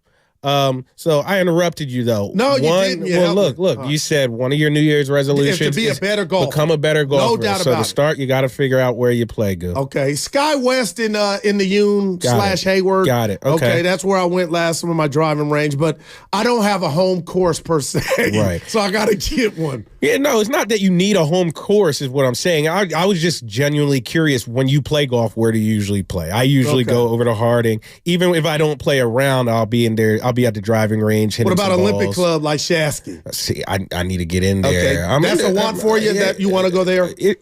I have played Olympic Club. I actually played their new lake course that just opened a couple months ago. At this point, I played that with Shasky. Oh, when? The boss was there. Matt was there. What? When was this? This was probably about. This was probably about 6 weeks ago. Wow, that's dope. So I mean, that might have been the worst I've played in recent memory. What about the scenery from that course? I played with guys who were so good too. It was so embarrassing how bad I played. Okay, I hear. I did. So I wasn't in their foursome, but they were there on the course with me playing the same day. So I haven't seen Shasky or Matt play. I'm playing with guys who are like scratch golfers, and I'm just like slicing left and right, topping the ball. I'll be honest, the course intimidated me. It's a championship level course. They're going to have the U.S. Open there. No, the Ryder Cup. The Ryder Cup is going to be there in like 4 or 5 years. What's your driving game like? Can you hit it far? I've been hitting the driver. Look at you. That's my favorite shot. I've been hitting the driver. That's what has helped contribute to me improving. I've been hitting the driver straight. I used to slice everything. I've been hitting it straight. So there you go.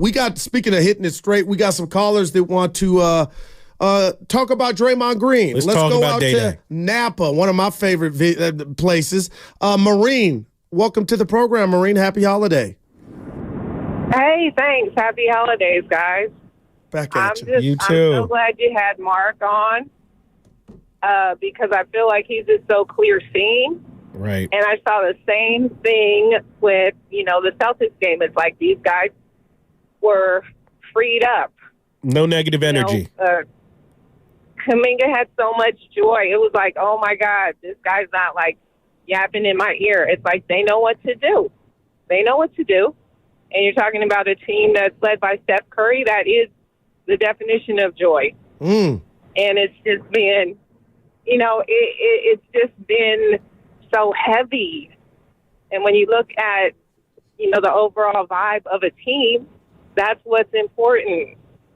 That's what's the most important beyond any stats. And he's just not contributing in that area. Right. No, I hear you. It's a legit beef. Observation too. I didn't notice it. I didn't look at it from that point of view until Mark. And I love how she said he's so like clear-minded. Mark is very good at articulating his points in a way where they're very understandable. That's probably what made him so great on TV. I never looked at it from that point of view, Goo, but it's legitimate. I understand. I don't know if I'm 100% there, but I get it because Draymond does complain to the refs too much. But that's been his stilo. That's his thing. He needs to take. So he's always been like that? Well, I feel like he's always. That's a genuine question. That's a genuine question I'm asking. He's grown into that, and that's what you sign up for. It's the Draymond experience. We're talking about a guy that had security had to be called in OKC years ago because he was trying to get at Kerr. So. And at every turn, even Bob Myers and Steve Kerr, Jason, they say that's Draymond being Draymond. We don't want it any different. Now, This was different, him hitting Nurkic, which I didn't think, oh, my God, I hit your face. But your bosses have, you know what I mean? I almost created this. I almost feel like they kind of have to say that. Like, we wouldn't want Draymond any different. Yes, but they gave him 400, so that was you talk about because he's still a good player. He's still a good player. He is. He's still a good player. I'm not saying he's not. I'm just saying they're not fed up with his shenanigans. And he didn't get suspended for Jordan Poole, which I don't care if we work for Xerox or Sharp Electronics. There's no company that you could allow me to go hit Grandy and I don't get suspended. Right. That was terrible. And I don't think, who cares? I don't think Poole will ever recover from that. But when that happened, I thought the whole culture, Warrior culture, took a hit. But they chose to do that, Jason. So now here we are a year later, and we don't know when he's coming back. But my point is, more power to Draymond because the Warriors are telling us at every turn there's nothing we'll do to check him. Yeah. He can do no wrong. You can be. You cannot like. You can be conditioned, and so you're saying you think Draymond's had kind of been conditioned and enabled, right, to act like this. So how am I going to get mad when they're okay with it, and they rewarded him with 4 for a hundo.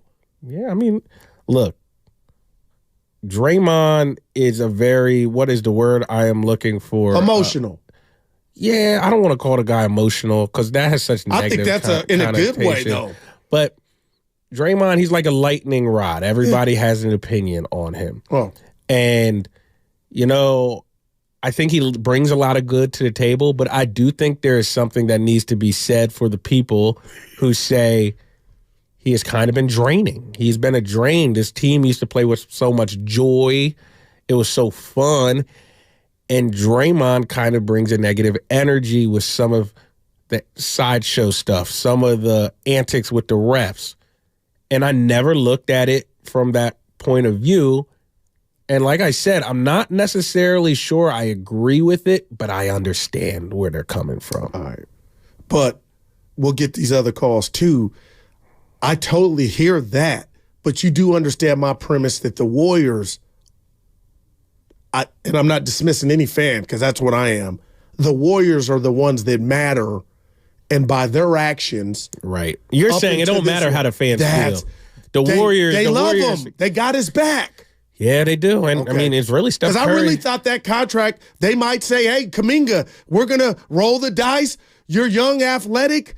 You're younger than Dre. We're going to give you the chance, Dre. It was great. It wouldn't have been good business, though, if they let Dre walk for nothing. Well, and that's what Steiny's It wouldn't have been good business. So Steiny's always I don't said think that. them signing Draymond was like indicative on like, hey, we support everything you do. Mm-hmm. You just don't let a talent like Draymond Green walk for nothing. 4 years, $100 million. Right. And I think the 4th year is an option. So like, you know. All right. Let's go out to Stockton. And before we do and welcome Oscar to the program, Sky West has been closed for years. Dumas is my home course, Mission Hills. But Oscar, Hills. Welcome to the program. Hey, what's up, Guru? Talk to us, baby. Man, you know, I've been working all day driving. You know, I call in every now and then with Bonte, but man, I'm just getting tired of everybody calling by Draymond. Draymond made a mistake, okay? We understand that. But can we talk about the Warriors? I mean, the Warriors are doing a damn good job. And this is the time people need to understand. Steve Kerr, this is what makes him the best coach in the industry. Because now he has to integrate the youngsters. Everybody talking about trade. Okay, who are we going to trade and way to clean this system right away? You know, I'm just getting tired of everybody just calling in, talking about Draymond. Draymond, he messed up. We know that. But for us to say that we don't need him back, we're going to need Draymond back. And that's why Joe Lacob loves Draymond. You got to understand, the culture is Steph, Clay, and Dre. And Joe Lacob knows that. That's why he got the arena over in Chase right now. It's not for Kaminga and the youngsters. It's because of them three, and they're going to go down with them. So everybody needs to stop complaining, and let's watch and see what Kerr do. Kerr is going to coach his butt off. Man, we got enough talent. Just be patient. And let Draymond get his stuff together. That's all we need to do. No, I appreciate it. I was going to throw in, does Kaminga go back? And if Zicky111 on the YouTube chat tells me Kaminga's not taking Dre's minutes, Pajinski is, I understand that. My point is, I think they're all intertwined, and I do wonder when Dre comes back, will it be the same thing that happened when Wiggins came back?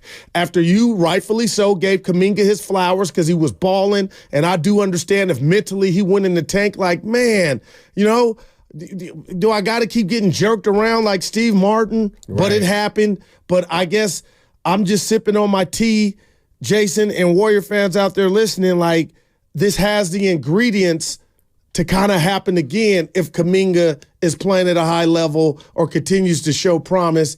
And then here we go again, musical chairs. Dre's coming back. You're going back to the bench. But like Kurz told FP and Devon yesterday, you don't got to make a decision until you do. Right. And that's not any time in the next couple of days. Yeah, we'll see how it plays out.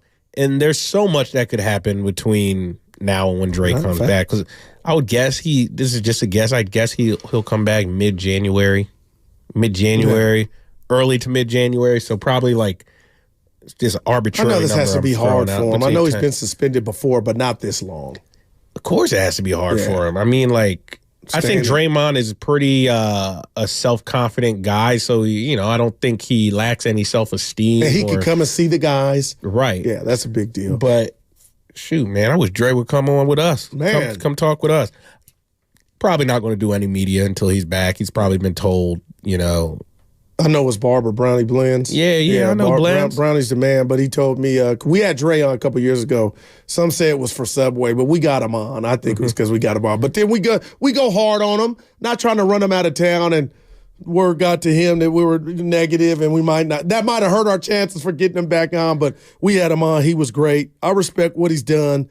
I just want to see, no pun intended, if he's done with the Warriors. I don't think so, but this will be fascinating to see how Dunleavy and Laker move forward. And also the other caveat before we grab Murillo and Petaluma, Jason, the Steve Kerr contract. The fact that he has 4 chips, and I was just naive Nancy when it came to Bob Myers when Woj on that Saturday against Boston, the Warriors were getting ready to play, and they said his contract status, and that floored me. But I was like, nothing to see here. Bob's coming back, and man, he's gone. So when I bring up Steve Kerr's contract situation to you, are you at all shocked that a guy of his ilk didn't have a contract? Here's the thing. What did Steve Kerr say to them yesterday? A decision is only a decision till you have to make one. That's what he said. Same thing with the contract. Like Steve has said, I want to keep coaching. I asked him myself right before the season. Okay. Do you see yourself coaching for a long time? He said, yes, I'm still loving it.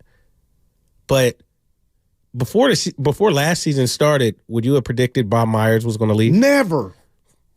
Before the season started, would you predicted Steve Kerr was going to leave? No.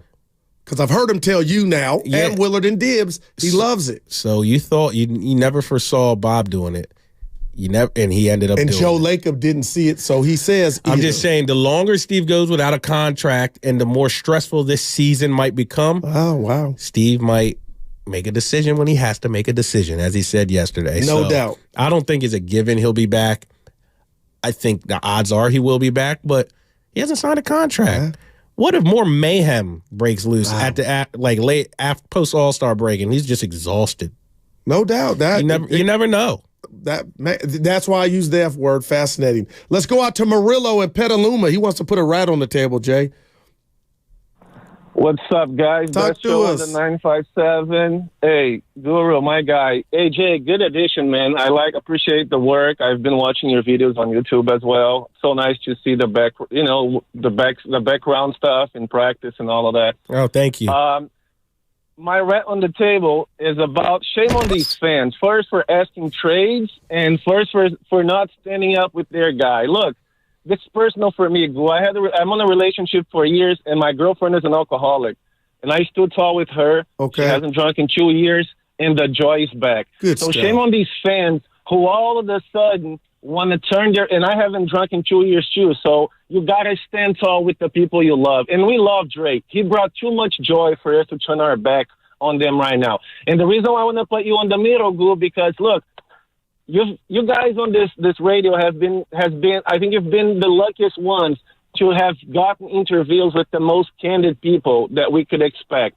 Bob Myers and Steve Kerr and Curry as well. So we should try to listen to these people a little more. We need Dre, and if somebody needs to fix Dre, if he needs help, I'm sorry, we're the people who need to offer that help. We're the people who got so much out of him as well. So I'm standing with him. Thank you guys for squeezing my call in, and I enjoy the rest. Oh, man, happy holidays. Thanks for sharing, and have a great job to you and your girl. No doubt about it.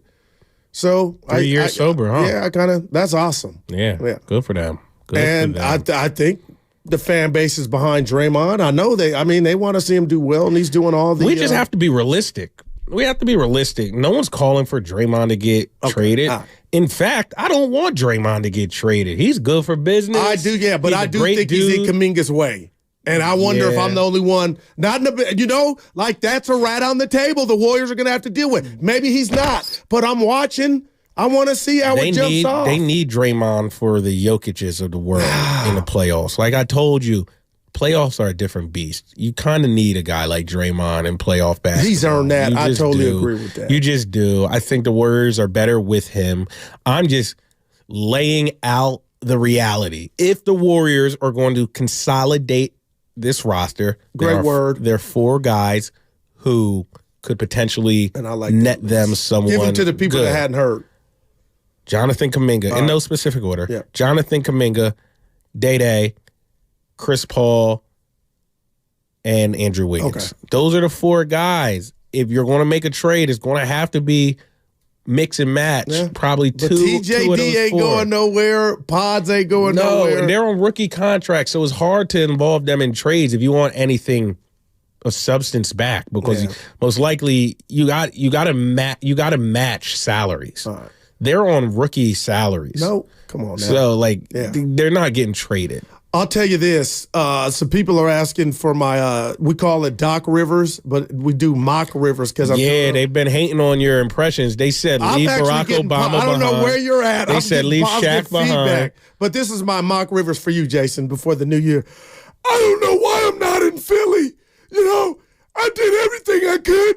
The guys didn't listen. Now I'm calling games with Doris Burke. That's my mock. That was your best one. I'll give you that. Look That was your best one. Grandy laughing. That was your best one. And no, I used to work for Sharp Electronics, so I said Xerox. I didn't say Xerox. Somebody said I said that, but anyway, you gave me a thumbs up on my Mark Rivers. I appreciate it, Jay. Confidence is key. Yeah, 100%. So, look, man, it'll be interesting to see what goes down with the Warriors. You know, Goo, like it is. Anything can happen between now and when Draymond comes back. It can be an unfortunate injury. Like, you just never know. You never know. So you got to take it day by day, game by game. But best believe, in the meantime, Mike Dunleavy Jr. is in the background. Oh man, working, earning his salary. What dude? I've had a great 3 days with you, and I know you got who you got tomorrow to be you and my man, former baseball player. Oh yeah, FP, yeah. FP, and then FP. You can ask him about the owner. Oh yeah, I'm like, bro, I heard you said one of us stink. I didn't. Well, he didn't say one of them. He said the room did. Oh, the room stunk. Tell me now. I got to be careful. At his neck. And Grandy, I want to hear from you because we got just a few minutes left here. Listen, I told you my son Daryl II, one of the team managers at Santa Clara. I got to see a lot of ball games like you did at Pajemski. Mm-hmm. I never once thought he could be doing what he's doing for the Warriors. Okay, I'm no scout. With that said, what if I could tell you my surprise level for what Pods is doing? And the fact that he's carved out this niche and it's just going to grow. And we defended him yesterday with how much pub was he getting too much from a couple haters that didn't want to say that, but I know what they were trying to say. What if I gave you, I'm not here, but I'm on second base to Brock Purdy coming out of nowhere doing what he's doing. And I know it's a different sport, but I'm just trying to sell you, Jason, on the surprise factor from me is it's not Purdy-esque, but what Pods is doing on NBA hardwoods, night in, night out, rebounding, just picking up this Warrior system. I can never go to Purdy, but I'm on second base of, whoa, I didn't see this happening. I can't get there with you because I knew he was going to be good. Okay, you knew. I knew he was going to be a baller. And he's a first-round pick, too. Purdy's 7th-round pick, so apples to oranges, in my opinion. Thumbs down. Yeah. I had a ball. Happy New Year to you. You too, Dumas will be on with FP tomorrow. And coming up next, it will be Kruger and Dan Devone right here on 95.7 The Game.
Off of my doorstep. Major League Baseball, you stink. It's Willard and Dibs on 95.7 The Game.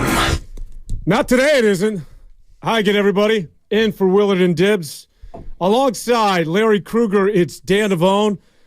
Larry literally, and I mean literally, just ran through the door, parked the rig, ran upstairs, sat down, threw on the headset. Why? Because he was at Santa Clara, covering the Niners like nobody else. Larry, what's going on? And first of all, what's the latest out there? Devone, good to see you. Merry Christmas. Happy New Year. By the way, not only did I run over from the parking garage, but as I'm crossing the street, in the middle of the street, which I know they call jaywalking, there's a cop standing right there. I mean, literally right across the street from the station, standing right there. And I'm like, no, come on. It's 2024, or it's almost 2024. He's not going to bust me for jaywalking. But I was in a rush. I didn't have enough time to wait for the light. I had to walk down and so I'm looking at him. He's looking at me.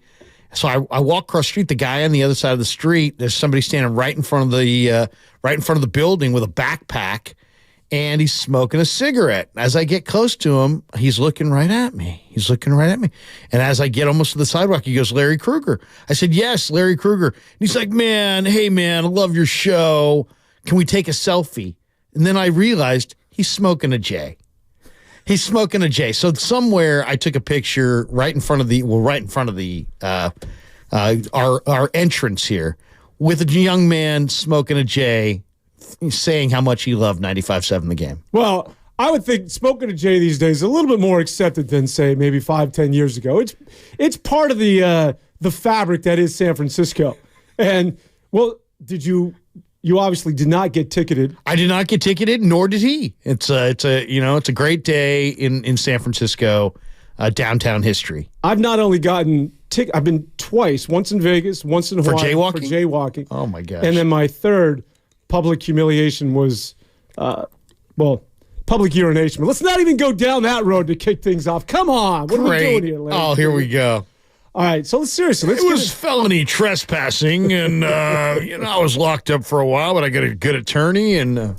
The 49ers. We forgive you, Devon. Thank you so much. And by the way, this street that you're crossing, it's like major thoroughfare for those that aren't familiar with Kearney Street. Yeah, I did wait for the cars to go by on Kearney Street so I wouldn't get hit. I don't want to get hit, but I couldn't go to the corner. I had to jaywalk right in the middle of the street. But what the heck?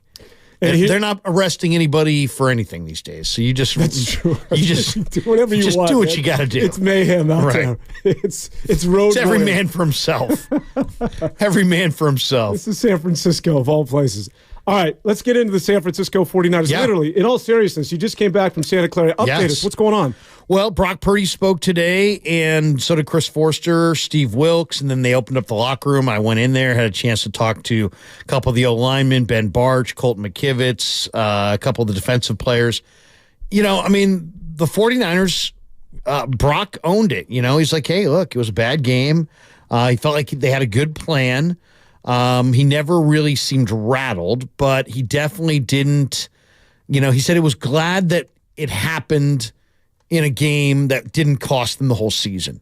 When I say it, I mean where he had 4 turnovers and yet if you look closely at that game, you could see that the Niners had 230 yards of offense in the first half. And outside of the 3 turnovers, they were doing whatever they wanted offensively and defensively. Then the third quarter happened, and it was just an absolute disaster. But the Niners could have had 500 total yards against the number 1 defense in the league. And if you take away take away the turnovers, you'd be sitting there going, wow, this 49er offense kind of lit up this Ravens number 1 defense. So, you know what I mean? It's like we're all about the result, and we should be, because that's what really matters is the result. They lost the game. They turned it over 5 times. They had 100+ yards of penalties. But if you get beyond the game plan's trash, Kyle's got to go, Brock's not the guy, and all the knee-jerk kind of idiocy that you hear in the 24 hours after an emotional loss, and you get down to the tape and you roll that thing back and forth, you realize the Niners did a lot of good things offensively. They ran it at will. They ran for over 7 yards a carry. They were on their way to 500 yards of offense against a really good D. But you got to credit McDonald, I think, the Ravens defensive coordinator, for watching the film and understanding that the Niners, do have a lot of condensed formations. And so that lets the corners have a better chance to actually get to the quarterback from a corner blitz. They're not way out wide on some plays. And that's what happened in this game. They blitzed a couple corners off the edges. They created some pressure. They sped up Brock. Stevens made an amazing play to bat that one down, and Humphrey caught it. So, and then they flooded the areas where they thought Brock was going to throw to with bodies. They dropped Hamilton deep, read the quarterback's eyes, and made plays on the ball. So now can the Niners adjust is the question. When you talk about adjusting, and if the two teams were to meet again, I get the sense that there was such finality following that game that I had to remind myself this wasn't the end of the season. This wasn't the playoffs. You had that sort of, the air went out of the room that, oh, wow. Typically when you lose this late and you lose that convincingly, it's usually the end of the season. Right. But I think the way they lost might be, constructively speaking here, the best thing that could happen to the 49ers. Because now you have the wake-up call. And I think the 49ers, if you're going to buy into this, they got punched in the mouth and they can't play against teams out of the AFC North, that being Cleveland and obviously what Baltimore did to them. You can, I don't know that I can hang my hat on that, because I don't know really what that means at the end of the day. I think they got a little physical with the wide receivers, so Baltimore wasn't letting the wideouts get to their spots. There's a lot of things we can break down. But I think a rematch, just to get ahead of myself, if they're to meet Baltimore again in the Super Bowl, that was the wake-up call. And let's listen, Baltimore doesn't dominate everybody. The Rams took that team in overtime. Yeah. Right? If it wasn't for a return at the in overtime, the Rams could have beaten the Ravens, and that game was in Baltimore. Exactly. And so this idea that they're, light years behind the Baltimore Ravens, we all need to check ourselves. I do want to start with the interceptions on a couple of levels. First of all, I think there's way too much emphasis statistically when people pick up a stat sheet and see, 3, 4 interceptions. Listen, you have to break down interceptions individually because the 5 picks don't sound, that's not very appealing for any quarterback. And one of those is on Sam Darnold. But Sam Darnold's a perfect example. Yes, it's an interception, but it's 4th and goal. It's desperation time. He's got to throw it into a crowd. That's a pick, and you can hang that on Sam Darnold. But the point being is that I don't think it's a reflection on Brock Purdy. Forget about the MVP talk. I don't even buy into that sort of nonsense. But it's not a referendum on that this guy is not the quarterback we thought he could be. He is still the best quarterback that Kyle Shanahan has had in his tenure, in his 7 years with the San Francisco 49ers. And if you want to win that Super Bowl, he's still the guy that is obviously perfectly suited to get the job done. Just talk about his performance and sort of where we're at and sort of the overall perception. And I'm talking coast to coast that a lot of people were waiting for this, including Micah Parsons, that is shooting some verbal darts. Like everybody's sort of this, I told you so. Well, I mean, it is what it is, right? So first of all, you got to just accept it. You had 4 picks. The game's over. Nothing's going to change that. But to me, it was more like a 2-pick day. It was 2 picks and 2 bad bounces. If the ball bounces in a different direction, it's an incompletion. Now, you could have made an argument that Brock could have thrown 5 picks instead of 4 because he did have one ball that could have been caught by the Ravens. But I look at it as, a Raven defense, or first of all, a Ravens team that has a lot of really good players in the middle of the field. You've got Roquan Smith and Patrick Queen, fantastic linebacker duo. They cover a ton of space. And then they understood what the Niners did. So they didn't blitz off the middle because then you give Brock a hot read in the middle of the field. So they kind of understood that Brock likes to throw the ball in the middle of the field and don't give him a defined read by blitzing him in the middle of the field and letting him throw it right behind you.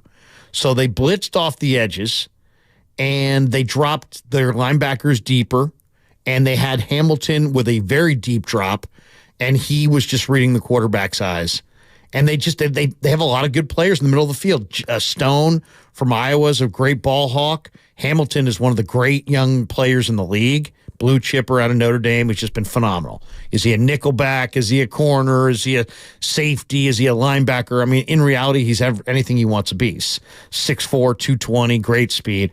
And they just have a lot of good personnel in the middle of the field, and they had a great plan. And they watched the film, and they read Brock's tendencies, and they tried to be in the windows that they anticipated that he would throw into. But this idea that, he's a spot thrower and they've now found the secret, we're going to find out. I think, to me, the way the Ravens won this game, Dan, is going to really be interesting as far as the next game. I think there's a lot more juice now on this Commanders game, and we can talk about it. And it puts a lot of emphasis on this safety Cameron Curl of the Commanders in that Brock's going to, is it a copycat league? Did the Ravens put something on film by how they defended Brock that other teams are going to copy? And do the Niners have a solution? Do they have the answers? That's really the big question going into this game. Kind of like the way Nick Bosa said, hey, man, when we rushed Hurts, we gave the Cowboys a template. And then the Cowboys did a really nice job the next week against Hurts, kind of rushing as one. We'll see if the Commanders or Rams gleaned something from that Raven tape that they can repeat, and we'll see if it continues to bother Purdy. But don't you think that the back four, I always start with up front, and if you speed up any quarterback, that's obviously going to benefit your safeties and your corners.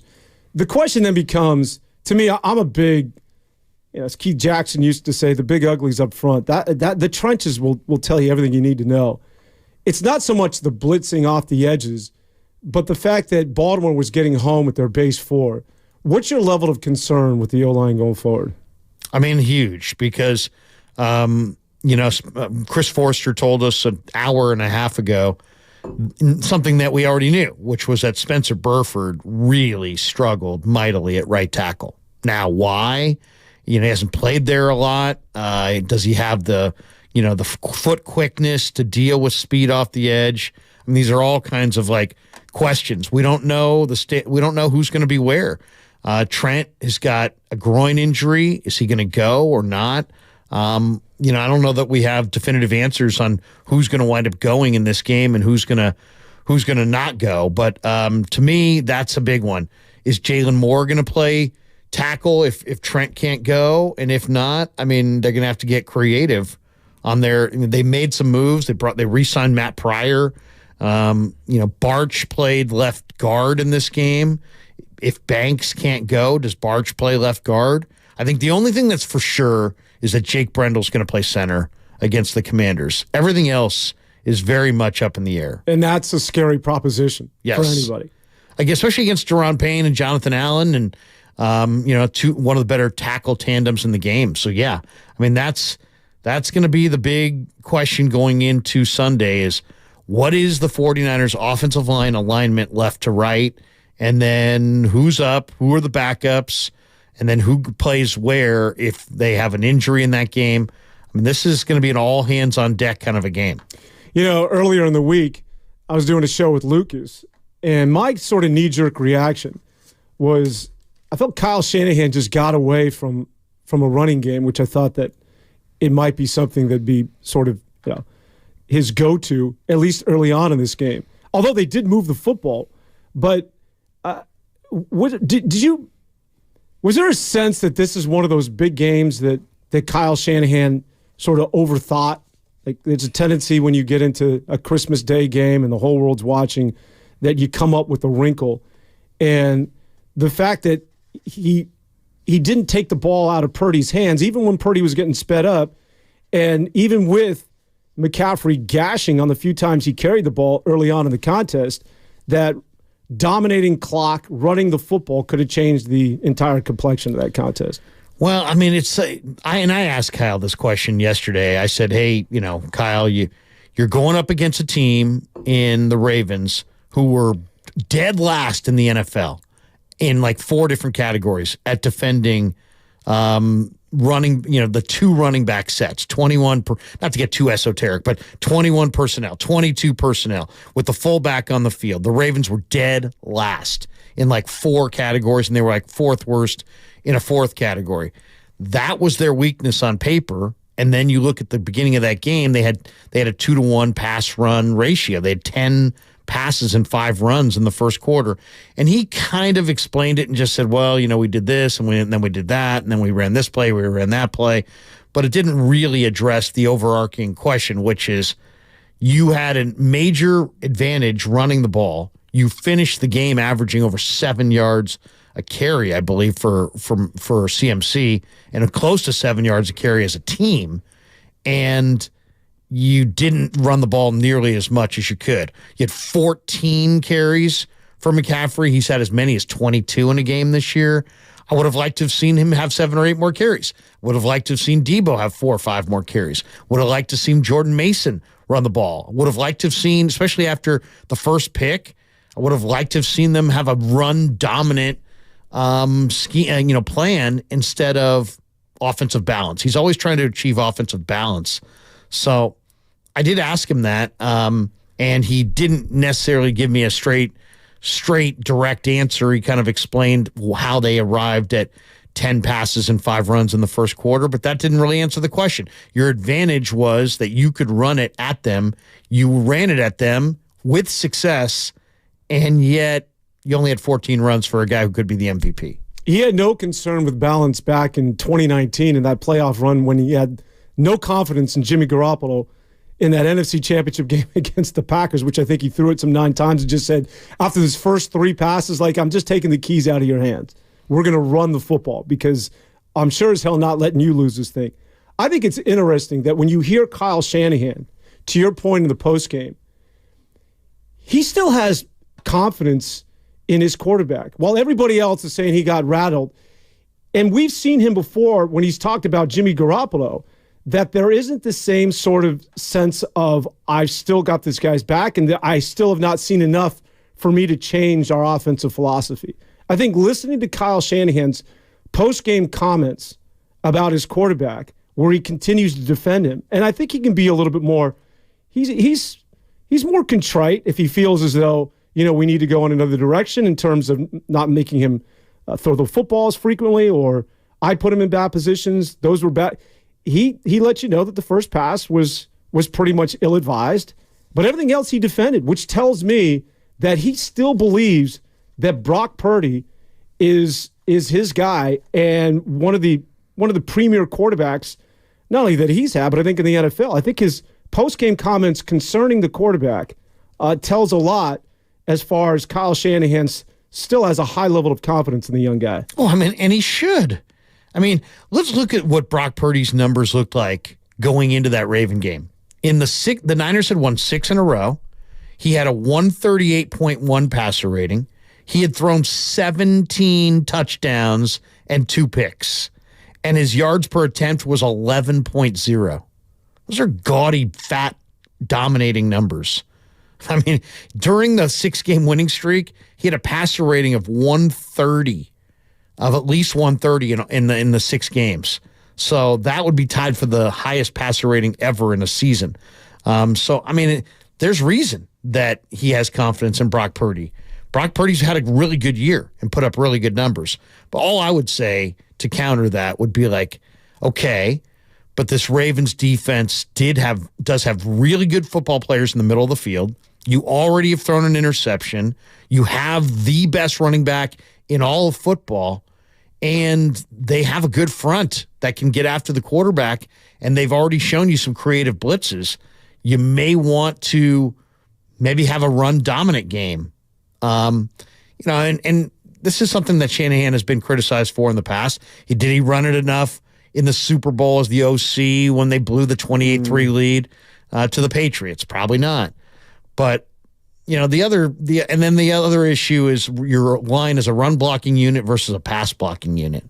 So maybe he feels like he was one to achieve balance. The other thing in his defense is that the Niners did break off a bunch of big pass plays. They turned it over, but it wasn't like they couldn't throw the ball. They were throwing the ball and having success and making some plays. So he probably just didn't see it as a game where they needed to take the air out of the ball and run it some more. But in hindsight, it really looked like, man, the Ravens had a lot of bodies in the windows.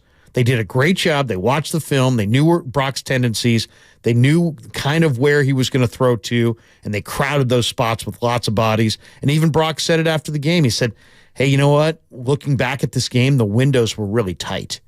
So, yeah, the windows that he wanted to throw in that normally are wide open in this game were tighter, and ultimately it resulted in, and then the bad bounce of a couple footballs, and suddenly you've got 4 picks. And I know one of the picks that people go after him is the one where he threw across his body, which is ill-advised. The third one. The third one, which is, anybody will tell you growing up at the high school, even before high school, that you never want to roll right and throw back left for a right-handed quarterback. You never want to throw across your body to the middle of the field.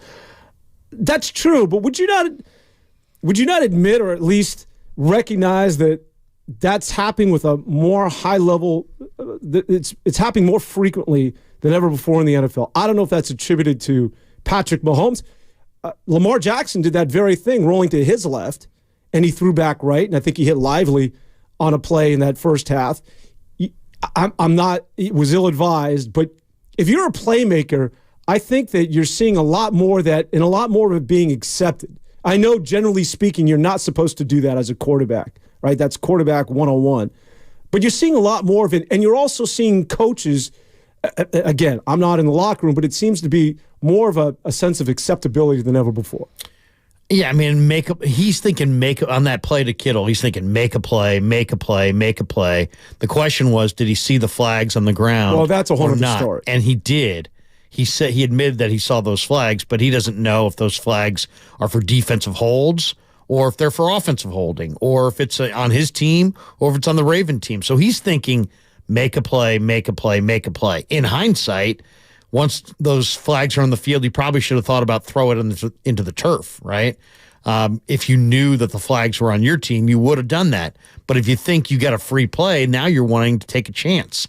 So I don't think he had a sense of what those flags were on. He did see them. But anytime you're late in the middle of the field while you're moving at an angle, somebody could be reading your eyes. The Ravens also have really good football players in the middle of the field. I mean, on all levels.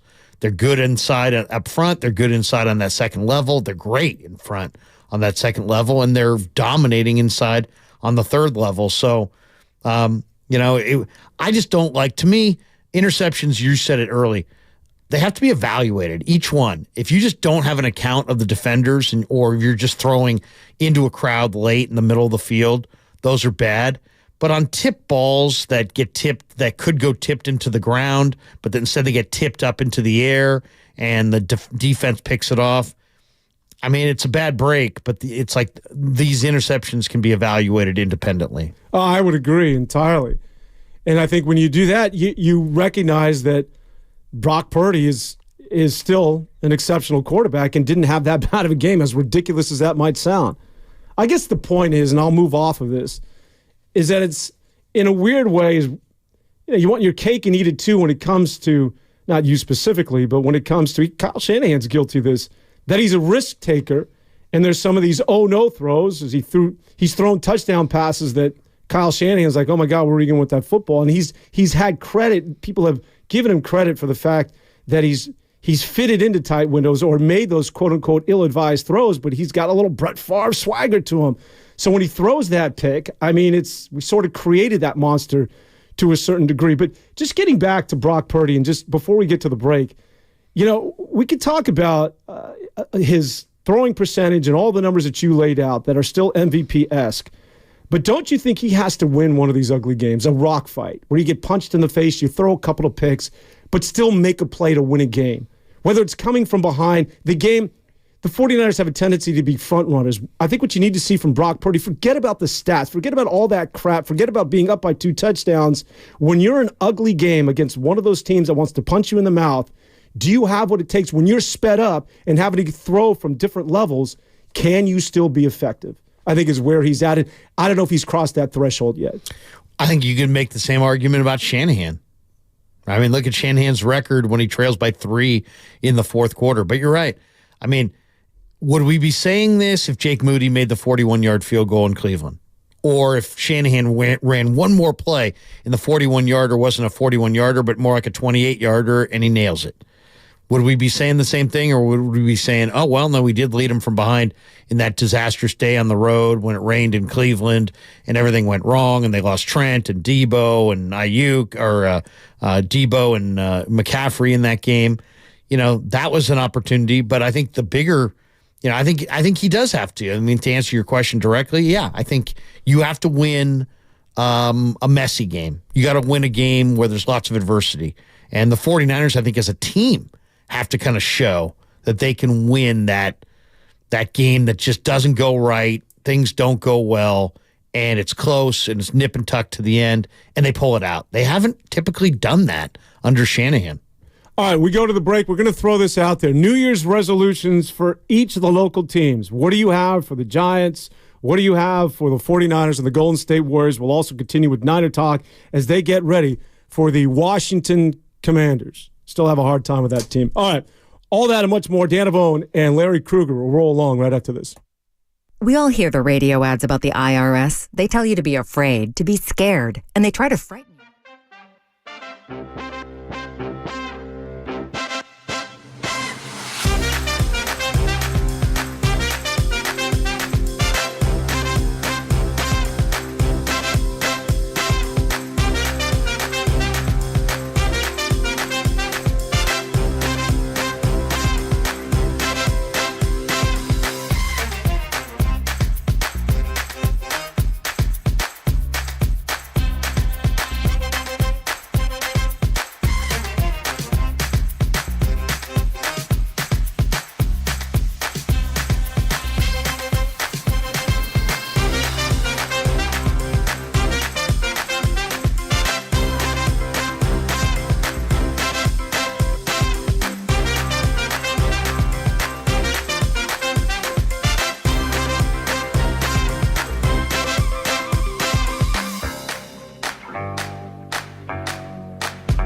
Now, back to Willard and Dibbs on 95.7 The Game. Larry Krueger alongside Dan Avone. As we come in, was I supposed to read something there, Graham? I can always do it going out, right? You can just tell people that we're live on YouTube right now if they want to come and watch the show as well. Thank you. YouTube.com/957 The Game. Boom, she flies. There we go. Thank you very much. All right, brought to you by Mark Grandy, a fabulous producer. But yeah, catch us on YouTube or certainly listen to us here on 95.7 The Game. Larry Krueger and Dan Avone. Let's switch things to the Golden State Warriors coming up tonight. Don't forget, we got you covered as the Warriors take on the Miami Heat. The Golden State Warriors 5-game winning streak coming to an end on Christmas Day in that contest against the Denver Nuggets, a game in which Steve Kerr emotionally, abruptly left the press conference after he witnessed the Joker, Nikola Jokic, going to the line some 18 times. And that's a good place to start. You know, I was thinking about this when I knew I was doing the show with you, because I think you might be able to sink your teeth into this. I talked to the coach last night, and maybe we can bring up some of the sound pops from yesterday. Just generally speaking, thank you. I told the coach, and actually it was funny because Matt Nahagian, our boss here, he said, "Man, you went a little heavy on the refereeing stuff, didn't you?" And I was like, "Yeah," because I think there's a level of importance there, and not only as it relegated to the Golden State Warriors, but just as a product. Because I know exactly what Steve Kerr is saying and was referring to when he's like, I wouldn't watch that second half before he got up and left that press conference. You know, Larry, when I watch NBA these days, I have a hard time, man. It is so over-reffed, and it is so fractured and segmented. And the referees that disrupt play and the fluidity of what is, I think, the best athletes in professional sports going the full 94 feet, but the fact that you have so much stoppage and the referees have such a big component of all of this. And what kills me the most is when you hear, oh, well, they let them play in the fourth quarter, especially when it gets to the NBA Finals. Well, they'll let them play a little bit more. Now it's the playoffs. Why the hell don't you let them play the entire contest? I don't know where you're at with that, but I do think Steve Kerr touched on something that is, it's not only relegated to the Warriors and the calls that went Jokic's way, but I just think when you're talking about the product that is the NBA and entertainment specifically, it's hard to watch at times. I don't like a disjointed game where the officials are killing any and all flow with just call after call after call. But the league has made a conscious decision. They want to reward skill over any kind of physicality, and I think that's a positive. But flow is a big part of basketball, man, and it's a big part of enjoying watching basketball. So I think flow is a major part of the game, and I'm with you. I'd rather see them err on the side of fewer calls and fewer whistles.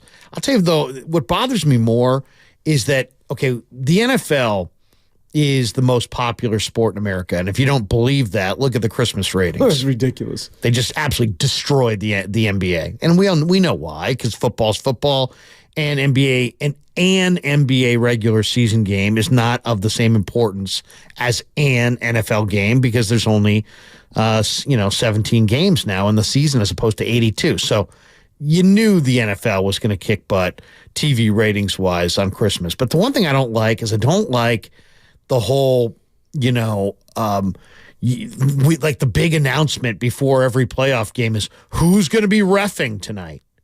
And they've got their own tendencies and their stats connected to the refs. I want to watch a game between two teams. I don't want to watch a game between three teams. And I don't want to me, the NBA ref has way too much, there's way too much knowledge about their tendencies, and, this guy calls it this way and that guy calls it that way. I'm like this with baseball too. It's nice when you listen to like Kruk and Kipe on the TV side give you the breakdown of the umpires, but at the end of the day, it's like, this is my interpretation of the zone. Stop. Call a strike a strike. I want them all to be more uniform. To me, the best games, whether it be baseball, football, basketball, when you walk into the game anticipating the play of the players, and you walk out of the game talking about the players. If you're walking in or out talking about the umpire, the refs in basketball, the officials in football.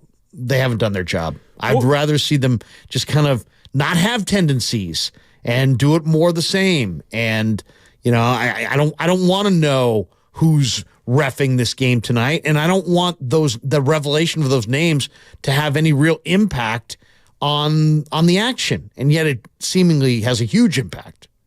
Well, here's the issue as it relates to the Golden State Warriors and the NBA is how can you not, when you think about the intimacy of the game, so you got 10 players on the floor as opposed to NFL and Major League Baseball. I know there's conversations in those games, but in the NBA, during every timeout and free throw, there's a player talking to a ref, and they get to know that you forge relationships. Right. There's an ongoing, if you're sitting courtside, you can actually hear the ongoing dialogue. And I don't think that's a good thing. It compromises objectivity because it's human nature. I like this guy, don't like this guy. And so as a referee, you're already compromised. And I think all that stuff, and I said this to Steve Kerr, and he basically, Dan, you've lost your mind here. But I was like, I would like to see all of that removed. Just stop with you don't need to talk to the referee. You don't, and what happens eventually is it gets to the point where you have a Scott Foster and a Chris Paul blowout where they just don't like each other. And typically you don't want Scott Foster refereeing those games. It should never get to that. It should, to your point, that they should be somebody that you're not even aware of and in the background, but you become they are such a large component in terms of dictating the outcome of basketball games right now. And I think something has to be done. And to a larger degree, it has a lot to do with the popularity of the sport. I think, and anything is going to pale in comparison in terms of revenue for that of the NFL. But I do think it goes a long way as far as, jeopardizing what I think is a good sport because of the referees' compromised objectivity because they have. And the other thing is, when you play a little bit longer, referring to a rookie, you'll get that call. Why? A foul's a damn foul. I really don't like that either. I hate there's like insider knowledge on all this stuff and like you've got to pay your dues. I mean, look at the NFL. There's calls made all the time. It's pretty rare that you hear, even in a live mic situation, an NFL player use the official's first name. In the NBA, it happens every night. Scott, hey, come on, Scott. Well, Steph, it's this ongoing dialogue. No, what's worse, Larry? I hate to interrupt, but when the referee not only refers to players, but uses their nickname, KD, you got to watch yourself. I mean, because he doesn't know the rookie's nickname or that whole crap of calling a guy like, back in the day, Magic, like, come on, man. Are you a fan or are you a referee? What the hell's going on here? Well, and I'll tell you the other thing I don't like what I've seen happen to Draymond, where his priors now get him like quicker whistles. And I know that's human nature, but ref each game independently, and give everybody a clean slate at the beginning of every game. I mean, that's the way I would do it. The other thing that bothers me, Steve calls a timeout. There's 5 guys on the court, 3 head back to the bench, 2 go to negotiate with the official. It's like enough of the negotiation during timeouts. Everybody go back to the bench.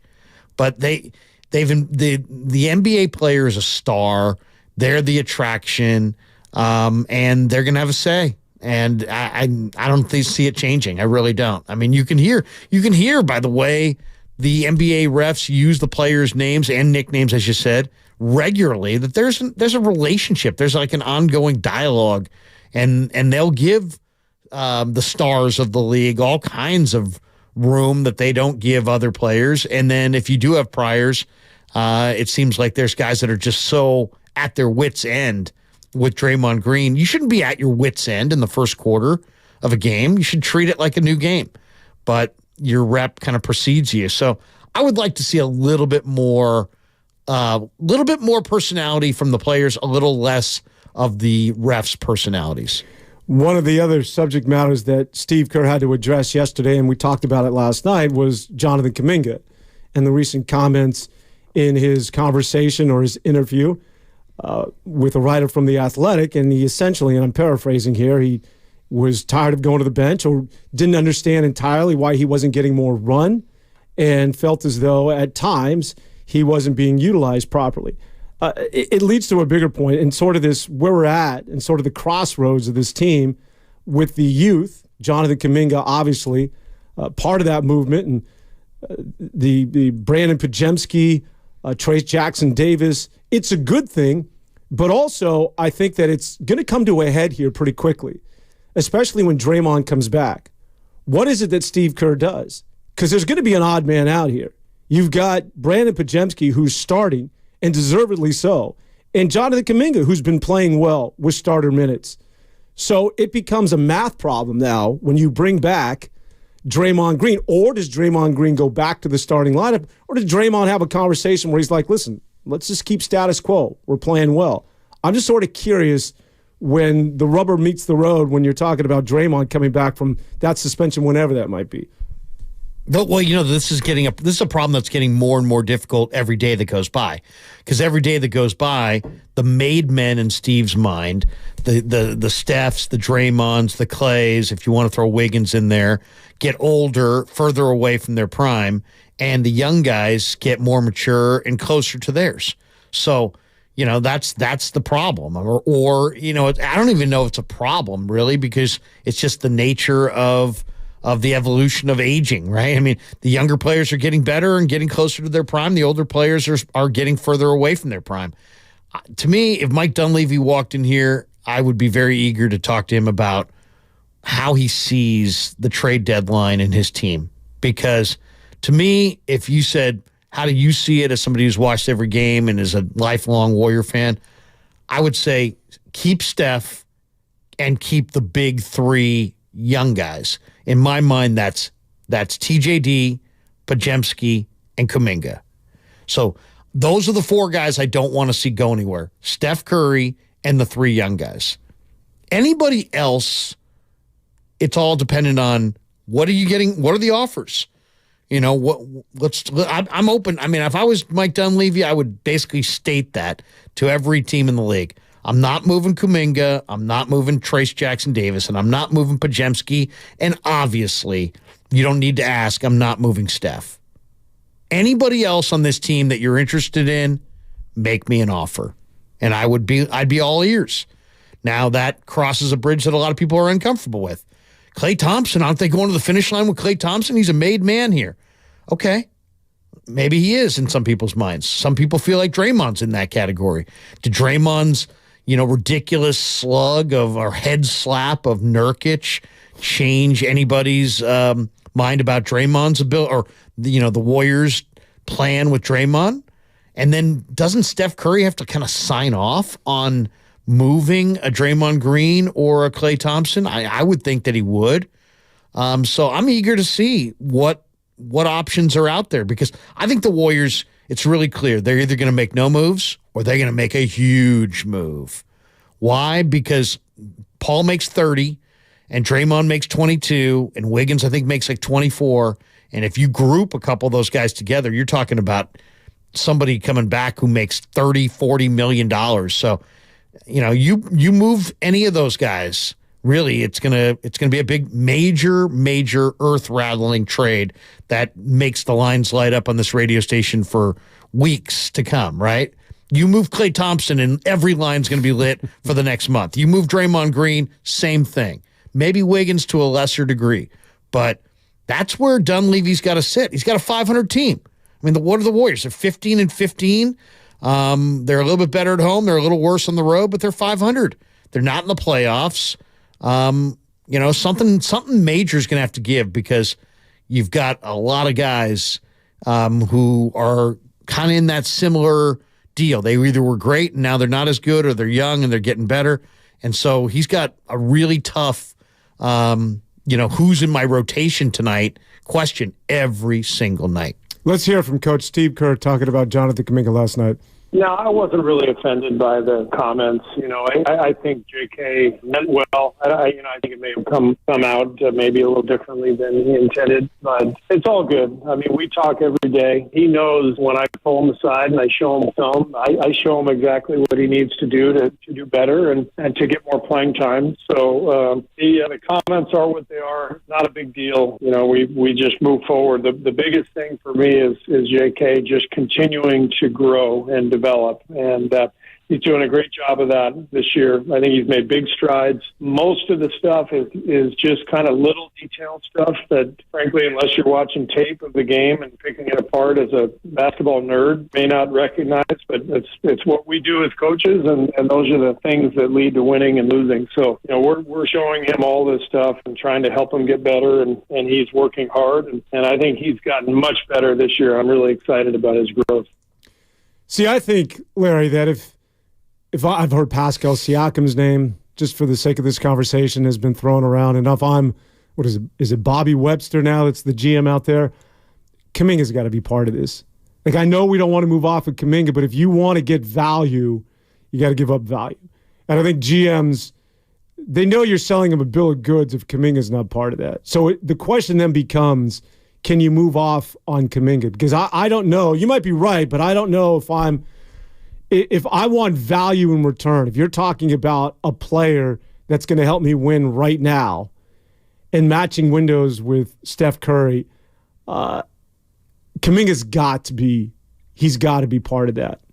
And because GMs are aware of just what it is that you laid out. I mean, it's not as though they can't recognize or turn on cable and see that, Clay hasn't been consistent this year and that Wiggins, who the hell knows where he is, and Draymond's Draymond. But the one guy I think that, and especially because he's gotten so much run and maybe has, because they put him out there, that there is a sense of, well, okay, now you have a commodity along with Chris Paul because, the contracts will match here and you're also maybe going to have to give up an unprotected pick, but I don't know how you circumvent not including Jonathan Kuminga if you want serious value in return. And you're not willing to do that. I don't want to do that just because I really like Jonathan Kuminga. Siakam makes 37.8. I mean, you're going to move off of Jonathan Kuminga for a guy who's a free agent at the end of the year? And what exactly is he going to – what's Siakam going to do for this team? The Warriors' opening night over-under number this year was 47.5 wins. I just looked at it yesterday. They're at 44.5 that's what their over-under is right now. Guess how many games they won last year? 44 games. It was good enough to be, the 6th seed. They were the 6th seed at 44-38. So what is a Wiggins, Kuminga deal that gives you Siakam? Where's that going to put them? Is that going to let them? Are they going to win a title? They coming out of the West with Siakam? I don't necessarily see that. I don't know that Siakam is the guy that lifts them over the top. I use him as an example, just that if you're going to get that sort of player, I think somebody mentioned, I heard we got a call to Tobias Harris in Philadelphia. If you're going another guy makes just a ridiculous amount of money. You're going to have to. I don't know how any GM does not hang up on you if you don't include Jonathan Kuminga in the conversation. And I know that, look at his upside. The dude is 20 years old when you're talking about Kuminga. So Siakam's got to be in his late 20s. I want to say 28, 29 years of age. So you've got a window there with Steph for the next 3 years. If you can sign Siakam. Those conversations I think would have to take place before he even comes over here. We've got to, as a GM, you've got to be privy to the fact whether you have these discussions with his agent that, hey, listen, here are the numbers that we're thinking about. There's got to be some sort of idea of what it's going to take to keep him in the building. Otherwise, it's a huge loss. And Jonathan Kuminga, again, 3-4 years from now, is 24, 25 years of age. So I'm with you. There's a high level of risk. But as they're, currently, the status quo of this team that are currently comprised, do you think getting back to the conversation of whether this team can return to prominence as far as getting to and winning the NBA Finals, if you don't pull the trigger, are you good with this balance of youngsters and sort of this aging core? Well, the question is not if I'm good with it. The question is, what's Steph prefer? Yeah. Does Steph want you to, do everything and anything to get him that one more ring? Or is he content to not win a ring and go out with his guys? And if it came down to you had to have one or the other, wouldn't you like to know what his preference is? I would. I mean, I'd like to know. Would you rather win and maybe move off of a Draymond Green or a Klay Thompson and see them somewhere else? Or would you rather not win, but go to, content, be in the playoff mix, have a shot, but go to the finish line to the end with Klay and Draymond on your team? I can't imagine that he wants to part from either of those guys. I mean, look how important Draymond Green is to setting up Steph Curry. Yeah. He's in some ways, he's just like, he makes Steph Curry a better player. He's Steph Curry's, Gretzky had Marty McSorley. I mean, he's kind of like Steph's Marty McSorley. I mean, Green is key. And then Klay, I mean, and those guys, not only, I mean, there's a relationship there. So, I mean, everybody knows the clout that Steph Curry has. He's one of the greatest players of all time. He makes $51 million. He's under contract for 3 more years. That's going to forever change the Steph and Klay relationship if suddenly Klay gets traded. It's going to change the Steph-Draymond relationship, you would think, if Draymond gets traded. So it's just my assumption, and maybe I'm wrong. But I think that Steph is going to have to sign off on that. And I don't know that he's going to sign off on moving those two guys. And I don't know that they can make the kind of move that they need to make to become a title contender without doing that. All right, we continue. Let's stay with the Warriors talk and get into where they're at right now with this combination of some of the youth, and especially since Brandon Podziemski as well as Jonathan Kuminga have been inserted into the starting lineup. And is that providing a level of hope going forward for this team to make a serious run into the postseason? A reminder, we are presented by Fremont Bank. Full-service banking, no compromises. It's Larry Kruger and Dan Avone in for Willard and Dibbs. We continue after this quick timeout. Fish for deals at Whole Foods.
Odyssey app.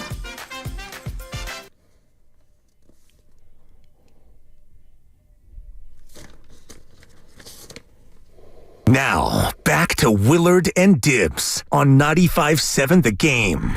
It's Larry Krueger. It's Dan Avone on this Thursday. A happy New Year to one and all. Golden State Warriors coming up tonight, taking on a Miami Heat team. Update me again on some of those injuries, as the Heat certainly won't be at full strength tonight, Larry. Yeah, no Jimmy Butler. So Jimmy Butler is sitting out his fourth consecutive game. He's got that calf injury. So he is out, and he's not the only one out. It's Kyle Lowry with just listed as general soreness, and Caleb Martin, who played for Musselman at Nevada. He's got the ankle, and they're both going to sit out the game. This is the first of their 5-game road trip, and they're saying Josh Richardson is doubtful. He's got a back injury. So, I mean, that's major. I mean, Butler's 34, but he's averaging 21 a game, 5 rebounds.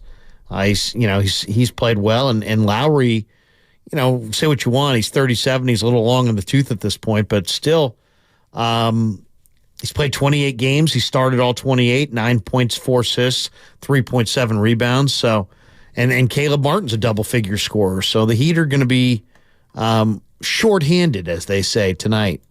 And the Warriors with an opportunity to take full advantage. And again, maybe start another winning streak after their most recent was snapped at the hands of Denver. Just getting back to that Nugget game.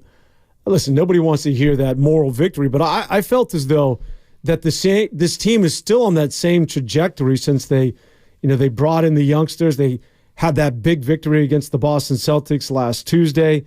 And despite the loss, because I think Denver, pound for pound, is still the best team in the NBA, the odds-on favorite to win the NBA championship again.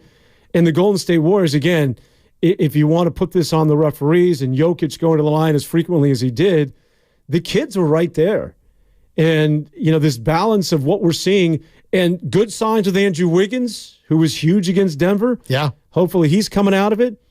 But this Trace Jackson Davis specifically and Brandon Podziemski, these guys are well beyond their years. And you talked about Dunleavy Jr., and I think that, he is in his first year where you're not picking in the lottery to come up with these two guys, especially Pajemski, where you're like, what are you doing getting a guard? We're stacked at the guard position, but he obviously saw something. I'm a believer in Dunleavy. You know, the one thing I've wanted to do, Larry, with Dunleavy, if I had the opportunity, if I'm having a beer with the guys, come on, man, just between you and I. If you had that lottery the last 2 years, you're not going Kaminga and Moody. What is it that you're doing here? And I know Kaminga he's played well, but it's taken a while, and the jury's still out to a certain degree. But I'm wondering because, Bob Myers has missed on a lot of guys, and this isn't a referendum. I'm not going after Bob Myers, but Dunleavy has proven in a short time that he's one of those guys that, he's innovative and he sees something that maybe other people don't. And that's usually what you're looking for in a GM. Well, I think they were blessed to get Kuminga at 7. I think Kuminga could have gone 1. I mean, Kuminga, the fact that he fell to 7 was just an unbelievable, stroke of luck. As far as Moses Moody, I'm absolutely convinced, and there's nothing you could say that would convince me otherwise, that they wanted Duarte. I saw Joe Lakeup. They did the close-up of Lakeup in the Warrior War Room when Duarte went to Indiana, or whoever he went to. It was Indiana. It was Indiana. He got traded. He's with Sac. Sac now. Yeah, he's in Sac. But Duarte, he wanted Duarte. He wanted Duarte for sure. I mean, the look on Joe's face, Joe, as soon as that pick was announced, he was like, I think Moody's worked out all right. He didn't play hardly at all against Denver, but Moses is a nice player. I like him. I don't know if he's a great player, but I think he's a rotation player. And there's many nights where I thought, man, I'd like to see Moses get a few more minutes. But yeah, I think if we had Joe here and we could give him truth serum and he had to tell us the truth, he would have told us they wanted Kuminga and Duarte. My issue with Kaminga is sort of like the G League Ignite. I know it's still in its infancy, but you've got, who's the guys at Detroit? Caleb Green? Or no, who's the guy that came out 2 years ago? Ivy? Jalen Green on Houston? Jalen Green on Houston. You talking about and then you have the young man with Portland, Scoot Henderson. Both very underwhelming, and both coming out of that G League Ignite. I'm just sort of connecting dots that maybe aren't there, but it makes you think that as opposed to somebody that's coming out of the Big Ten or somebody like that, of Trace Jackson Davis, who's played in big games, who's had to shoot free throws in front of 25,000 fans, who's been in tournaments, whether it's the Big Ten championship or the NCAA tournament. And what are you doing in the G League Ignite? You're playing on a Tuesday in Grand Rapids in front of like 25 people? I don't know. Until I see somebody come out of that G League Ignite, which all they do is honing these young men and getting them ready for the NBA draft, I think in the initial years at least, I've yet to see that guy where I'm like, okay, yeah, G League Ignite. It's proven that it's worth taking somebody coming out of there. But I think Kaminga and everybody else, the before mentioned, are still sort of we're unsure as to just where they're going to be in 3 to 5 years. To me, it's just too small of a sample size. I want to see 4 or 5 more years of guys. Now it's a viable option, right? You can play internationally, you can play college ball, or you could play the G League Ignite route. And you're right, but I mean, is it? Are you going to blame the G League Ignite experience, or is it that certain players want to play in the G League Ignite and don't want to play major college ball? I don't know. I mean, it's like, and then what are you getting at a major college ball that you're not getting? I've seen it argued both ways. Let's just say that. I've heard it argued both ways, that the G League Ignite is a superior proving ground and that the defensive principles that you learn in big-time college basketball are superior and that's the better route. As I said, to me, I need a bigger sample size. I need to see more guys, play and more years go by before I could say, well, this is superior to that. Or, the G League Ignite's really like pro ball, and it's like getting your pro career started early, as opposed to, what you're doing in college. I would say the G League Ignite's probably closer to the NBA game, but the college defensive principles that are being drilled into you by the college coaches probably also have a benefit. You know what I'm saying? And then you could convince me that playing internationally against grown men, might be the best proving ground or the best developmental, step to take. So, it's weird. I have thought about it. If I had a son who was great at basketball and he, for whatever reason, was considering all three options, what would I advise him? And I don't really know. I mean, I would probably say go to college, just because I think there's something to be gained from the whole college experience. And if you're going to make mistakes, go make them on a college campus and not, as you're traveling the world or something. It's probably safer to make those mistakes. But I don't know. I mean, the college game's a big business. It's big business too. That's true.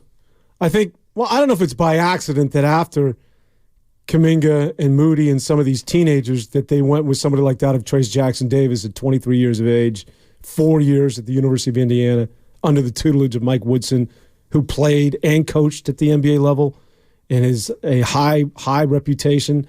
And I think that you're seeing some of that maturity. I was taking calls yesterday, and people were actually, throwing the race card out there that Steve Kerr is favoring these young white guys, to quote one of the callers, the Pajemskis, and last year is DiVincenzo.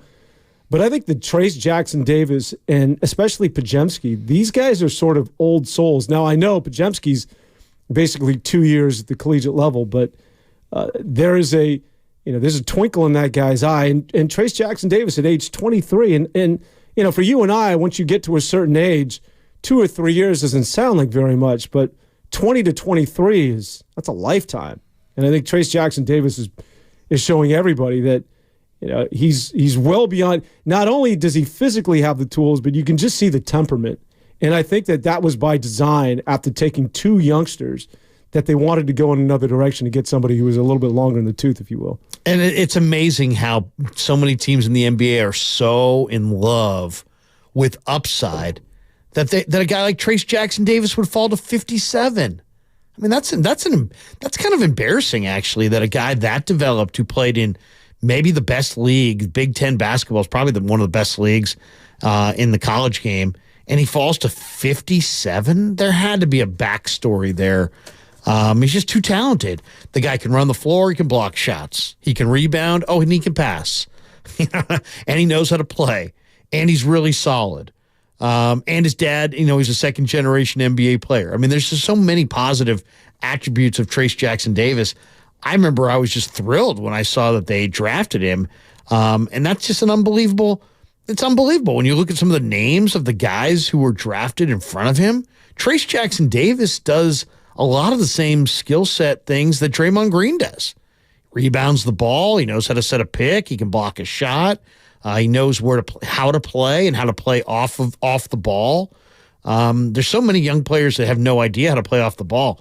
So I think Kerr actually erred by not playing Trace Jackson Davis more minutes earlier, and they may need a trade to kind of unclog the minutes that, when Draymond comes back, so that Trace Jackson Davis continues to develop. And then Pajemski, I interviewed Pajemski this summer, and his agent is Bill Duffy, who's a good buddy of mine, and we got him on my show and everything. I really like Brandon a lot, but man, there were an awful lot of people, and I was one of them going, you passed on Cam Whitmore? He fell to you at 19, and you passed on Cam Whitmore because he had a bad attitude in some workouts for Pajemski. But then watching Pajemski, his knowledge of the game, his ability to rebound, I mean, Dan, that to me is the thing that really stands out. Brandon Pajemski, when you rebound, you play. If you're like, well, do we play him? Do we not play him? If anybody who rebounds consistently typically plays in basketball, high school, college, pro, if you rebound, you're going to get minutes. And Pajemski, his knack for rebounding is awesome. Man, when you really think about the size, I mean, he's in some ways smallest guy on the floor. He's kind of in some ways, he's a better version of DiVincenzo. All right, we got to get to a break and we continue. Let's stay on Brandon Pajemski. I want to talk a little bit more about him and, of course, get you ready for coming up tonight. It's the Warriors and the Miami Heat right here on 95.7 The Game. My little brother's friends have been camped out at our place for 2 days straight. 3. It's because of the Xfinity.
Now, back to Willard and Dibbs on 95.7 The Game.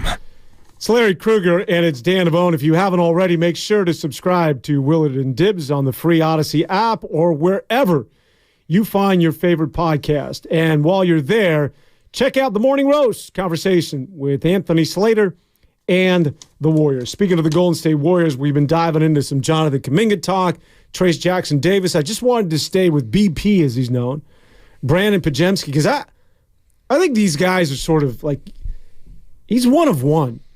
There's a high level of risk with every draft, whether it's the NBA and the NFL. And this is one of those guys that it's not so much what it is that he does on the floor, because he's obviously impactful. You talked about the rebounding, but there is an infectious attitude and just the charges this guy takes that I just think resonates with people. He is, he's one of those guys that just, he's not wowed by the moment. And I also was taking a lot of calls yesterday that people were pointing out it's just unfair how he's been able to leapfrog and jump Jonathan Kuminga as far as minutes. Jonathan Kuminga is in his third year, and Podziemski's getting more run, more time. And I was asked, well, why is that? My response is because he's so much further along, as is Trace Jackson Davis. When you just talk about how these guys are wired and just sort of the game itself is not too fast, as it was for Jonathan Kaminga the first 2.5 years. It's obviously slowing down for him now. But Brandon Podziemski, for a rookie, very rarely does he have the deer in the headlights, or does he make the sort of blatant, repeated mistakes that you saw by Jonathan Kaminga early on in his career. Although, again, he's at a place now that that he's at his most effective in his NBA career, and we hope that continues. But for whatever reason, and you just don't know this with Brandon Podziemski or any rookie until they get an opportunity to play, and sometimes you hit on a guy that just looks like he's been doing this his entire life, Larry. And I think that this is a special, special basketball player. And I know I'm being a bit effusive, but you just don't meet guys, or you don't find guys like this that you can play immediately and feel comfortable with the ball in his hands in the closing moments. And that's included in, the last 90 seconds of a game that's hanging in the balance in the fourth quarter. I mean, a lot of it comes down to rebounding. In my mind, it's also, there's a lot that goes into it. But look at Podziemski, 6.9 rebounds per game. That's what he averages. Kuminga averages 3.8. Kuminga is the bigger. He's 6'8". Yeah, is he? I thought he was more like 6'10". He's definitely big. He's a 6'8" guy, but he plays big. He's got huge vert. He's a great athlete, long arms. He's a phenomenal talent. But he averages 3.8 rebounds a game, and Podziemski averages close to 7. So I think there's that. And then, though I'll say this: if Steve were sitting here and I said, Steve, if he said, hey, what do you think? I would say, not that he would, but if he did, I'd say play Kuminga more, play Trace Jackson Davis more, stay with Kuminga more, develop Kuminga. The fact that they got to the playoffs last year and it was like 1 or 2 games of Kuminga and it was like, get him off the floor.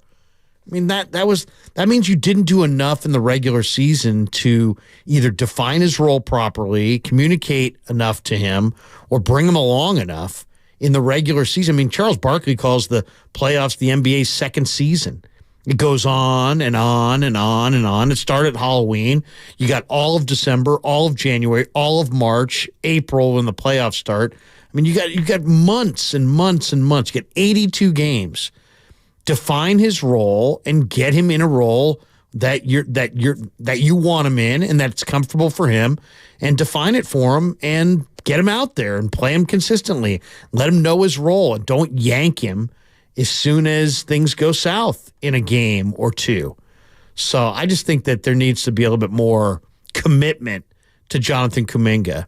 And yet, I'll tell you what scares the hell out of me. It scares me that they're going to maybe trade Jonathan Kuminga and Moses Moody. If Steve said, hey, we're thinking about trading these guys, I'd say, how about play them more?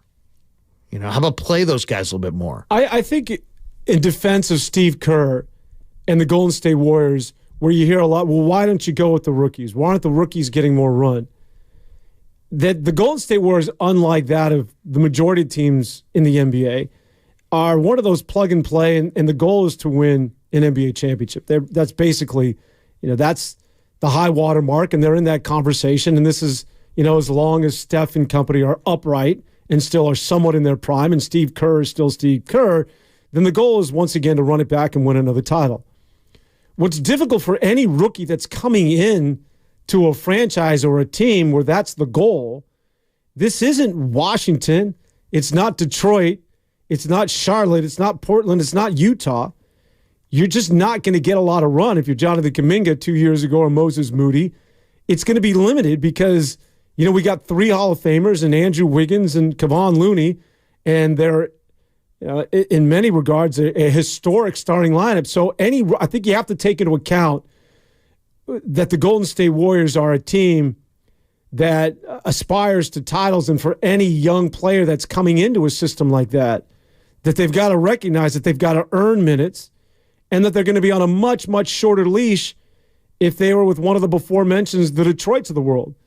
I mean, you look at OKC, and OKC, along with Minnesota, have now, ascended to the top of the conference. And why is that? Well, because all those kids for the last 2 or 3 years got a chance to make all those mistakes.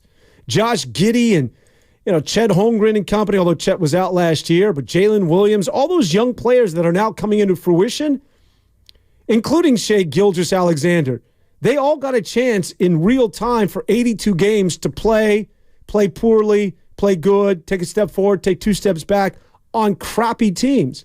Well, the Golden State Warriors have never been that. So it's a difficult balancing and juggling act, I think, for Steve Kerr to appease the youngsters and still be relevant, if that makes any sense. To me, I think that if Kuminga went to the glass and rebounded more, there'd probably be more minutes for him. I mean, take a look at what he's done in the month of December. He's had like 6 games where he had under 5 rebounds. Podziemski's got no games where he's had under 5 rebounds. Podziemski's had the last 4 or 5 games, 9, 10, 7, 5, 5, 5, 7, 11. I mean, he rebounds the ball. And I mean, what people talk about, oh man, I would love to see Wiggins get back to the Wiggins that he was when the Warriors won the title. What did he do on that run? He rebounded the basketball, and he did it consistently. And when you rebound, you obviously you get more possessions. It helps your team. It's the workman-like stuff that, I'd love to see Wiggins rebound a little better. I'd love to see Kaminga, especially since Kaminga's got the talent to really, if he devoted himself to it. But why I don't want to move Kaminga is that, man, when he gets in defensive position and you're looking at him, you're like, wow, man, look at this guy in total defensive position. 6'9", long arms, great quickness. Good luck getting around him. He can defend multiple positions, and I just think there's upside potential for him to be just a lockdown, awesome defender. And we're not seeing it consistently, but, man, he flashes it. And when you're watching it, you're like, wow, this is what this guy potentially could do. So I had a buddy of mine, Dan, who threw out a trade the other day, and I was like, wow, I don't know if Phoenix would do that. But his trade was Wiggins, Green, and Moody, and maybe a pick or two to the Suns for Durant. And I thought, well, my first thing was, dude, why is Phoenix doing that, right? But if Phoenix was of the mindset to move on from KD, to more so than Siakam, KD is the kind of guy that I think if you added to this mix, I know it'd be a second time around, it'd be a huge emotional thing, and you'd be moving Draymond Green in this trade. But to me, if you really want to give Steph another chance to win a title, that is more the kind of move that I would want to make. Now, I don't know that Phoenix would do it, and I don't know how many number 1 picks you'd have to throw at them, and they probably would want Kuminga in that deal as well. But that does work in the trade machine. Wiggins, Green, Moody, and picks for KD. If I could make that move, I would make that move. And even though KD's whatever he is, 35 or whatever. Yeah. But I don't know that Phoenix is in that mindset to move on from him. But I guarantee that Dunleavy's probably considering any and all options out there as the trade deadline draws closer. What's it, first week in February, something like that? Yes, and it's not going well for Phoenix. They just snapped a 3-game losing streak, and the experiment with Beal and KD and Booker is just it's not working. So if this continues, they may look to unload. Lucas is like, there's no way that's enough for KD. Well, there's absolutely no way that's enough. That's why my first reaction was there's no way. But how many number 1s? Well, that's what this comes down to. You're going to have to get rid of someone like Jonathan Kuminga. If you want to improve your team this year, you have to give up a promising young asset. And this team doesn't have that many. I mean, they have more right now than they probably have over the last couple of years with how good Podziemski and Trayce Jackson-Davis have been. But you're going to have to move off Kuminga. Those guys are untouchable, I think. I think if Kerr was here, he would say there's no way in hell you could touch either one of those 2 guys. Trayce Jackson-Davis or Podziemski? You don't care about getting better then. Well, no, I got Kaminga. If I'm going to think about, a trade piece that I don't want to move off on. I could be convinced if I'm Steve Kerr that Kaminga's that guy. But in terms of Pajemski and Trace Jackson Davis, no. Because if I'm going to abridge, and stay relevant as these guys get older, I'm talking about the foundation and Draymond, Steph, and Clay, the Hall of Famers. And if I'm going to bridge and stay relevant, I need a core. I need a future. And that's who those two are to me. Well, I mean, that's the Joe question too. It's like, all right, Joe, you got this opulent, unbelievable arena that's very, very expensive. You don't want to gut your team and drive it off a cliff, which is what even brought you to the 2-timeline concept. Is the idea is, you know what? You got to have somebody who's driving people through the turnstiles to pay big dollars to fill up that arena. So I understood business-wise. In some ways, when I took the tour for the Chase Center the first time, I thought, wow, look at this place. This is really, really something else. In some ways, the Warrior business community challenged the Warrior basketball people to keep this thing going beyond the basketball lifespan of Clay, Draymond, and Steph, because that arena is so fancy and so opulent and so beautiful and so expensive that you're going to have a good team.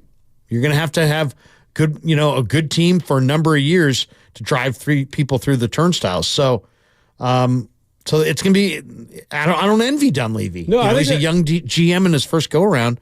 He's got big decisions on his table. And I'll say this. If you move Jonathan Kuminga, you better get something going in the present that's going to be worth what that kid's going to evolve into in the future. You're exactly right, Larry. I want to say something to you guys, to the listeners, and most pointedly at our YouTube comments, because when I said you have to get rid of someone like Kaminga to get anything back in the short term, I hear a lot of Warrior fans say we're wasting Steph's prime, right? You heard that before they won the championship. You heard that last year. You heard that even probably at some point this year.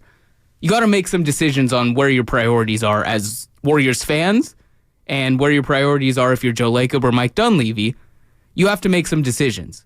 Do you care about the bridge to the next great Warriors team, or do you care about this time right now with Steph Curry? Those are the hard decisions they're making, and these are the things you have to wrestle with as a Warriors fan. How much do you want to see what Jonathan Kuminga can be in a couple years in a Warriors uniform, or do you want to try and win a title?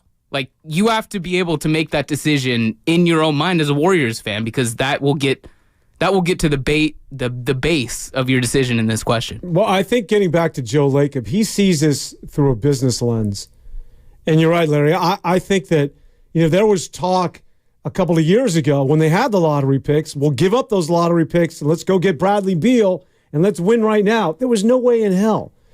First of all, it was so unique that a team that good and still had these guys in their prime, relatively speaking, and I'm talking about the Hall of Fame core, and you got 2 lottery picks. Of course, Joe Lacob, listen, I don't have to win titles. I just need to stay relevant. I just have to get us into the playoffs, because you need people to, that's a revenue model. He sees this through an entirely different prism than the typical fan, I think. When you're looking at it from a business context, yes, you got to keep pushing that ball down the road, man.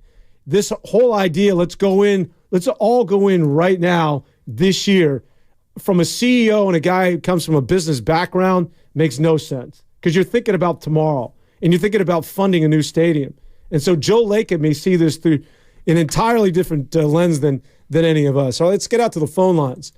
888-957-9570. If you want to get on JK, do you trade him? Do you hang on him? What do you think about the youth going forward? We start things with David hanging out in Berkeley. David, what's on your mind? Welcome to the show. Hey, thanks for having me. The one question I keep hearing is about developing the players, and nobody brings up the assistant coaches. Kerr can't be the guy to develop. It's assistant coaches and how many we've lost. That has been the key to everything. And you just look at the coaches that we've lost, and all these guys that you have on the bench that are. What are they doing? You talk about development, Kaminga and all. Well, the San Antonio, when they were going well, they developed. Kawhi Leonard was developed. Kaminga has not been developed because you don't have assistant coaches that can. You got ex-coaches that weren't good coaches now on the bench, and nobody has said anything about Atkinson and all the rest of the guys. I was trying to figure out where are you? You talk about the players and everything else, but what's going on with that? Here, That's the key part of development. That's development. I hear you. I totally hear you. But I mean, the NBA GM survey, doesn't Kenny Atkinson get voted like the last 3 years as like the number one assistant in the entire league by GMs around the league? But I don't think Atkinson, and if he's alluding to Mike Brown now in Sacramento, they're not working with players on a daily basis. Those are the guys sitting behind the bench. Those are the guys that are working with the Kamingas on a daily basis. I don't think guys that have that assistant or sitting next to Steve Kerr, I don't think that's their role when it comes to Kenny Atkins and you're talking about Mike Brown. So what he's referring to, if you're talking about development, it's that, that tabernacle choir of all those guys that are sitting, they go like, I laugh because when I was growing up, you had like 3 dudes on the bench with the assistant coaches. Now they go like... The fans were in row 2. Yeah, they got they go 14 the deep. assistants are in row 2. But those assistants, I think, sitting behind Steve Kerr, the guys that none of us are really familiar with, that's where all the developing begins and ends. Let's get out to... you had something to say? You want to talk? Well, no, I saw somebody on the 925 on the text line said Larry Pods has more rebounds than Kuminga, partly because he gets at least 10 to 15 more minutes a game. That's not true. Pods plays in the month of December 29.2 minutes per game on average. Kuminga's playing 24 and a half. So, it's try 5 more minutes. Kuminga's playing 5 fewer minutes per game than Pajemski, not 10 to 15. Want to get out to Albany. And Kevin, before I take you, now I don't know if someone's, well, I tell you what, I'm just, without further ado, I'm not gonna tease this anymore. I won't even read what it is that's next to your name. Well, I am. Trading Curry? Oh. Kevin, you better come strong, my man. Talk to me. Hey, look, man, I go back to the Bernard King, J.B. Carroll days. I've been a diehard Dubs fan for a long time. But look, and I'm not suggesting this, but if the Warriors are really serious about getting Curry another ring, maybe we should talk about trading him if you want to get him another ring. Because the way this team is going and everything is the way it is, it doesn't look like it's going to happen. I mean, look, we're talking about keeping a 20-year-old talented player or getting rid of him or what. This isn't the Dubs way. Are you Trading Curry? Are you driving home from the holiday party there, Kev? You've been swimming in the holiday punch. Look, like I said, I don't even. Like I said, it's sacrilegious to even bring it up. But how serious are the Dubs about getting him another ring? I mean, okay. First of all, when people say, "Hey, talk about getting Steph another ring," they're talking about getting Steph another ring. Not with another team. With the Warriors. And then if you ask yourself, if Steph were going to play somewhere besides here, Charlotte. Where do you think he would be? Where do you think he would want to play? If you ask me that question, my guess would be Charlotte, where he's from, or Madison Square Garden. And yet he's not winning a ring in either spot. So if the Knicks were a step away, or if Charlotte were a step away, Steph Curry away, maybe if they had the right pieces and but no, just no. I can't even think of another spot that they would. I think I would be very interested to know if it came right down to it, Steph, would you rather finish here or get that one more ring? What would he say to that? Would he rather finish here or get one more ring if he couldn't do both? I think he'd rather finish here. Yeah, he's entrenched in this. But maybe not. Maybe he wants that ring. Maybe he feels like that ring. His legacies. He's already one of the greatest players of all time. That's never going to change, whether he wins any more rings or not. If ever there was a player in the history of sports that is untradeable, it's Steph Curry. And I don't need to sit here and tell you what he means. We just talked about Joe Lacob and revenue and how he sees things going forward with the new stadium. But what it is he pulls down more than $50 million a year. That's still underpaid for what he means in terms of PR, brand, merch.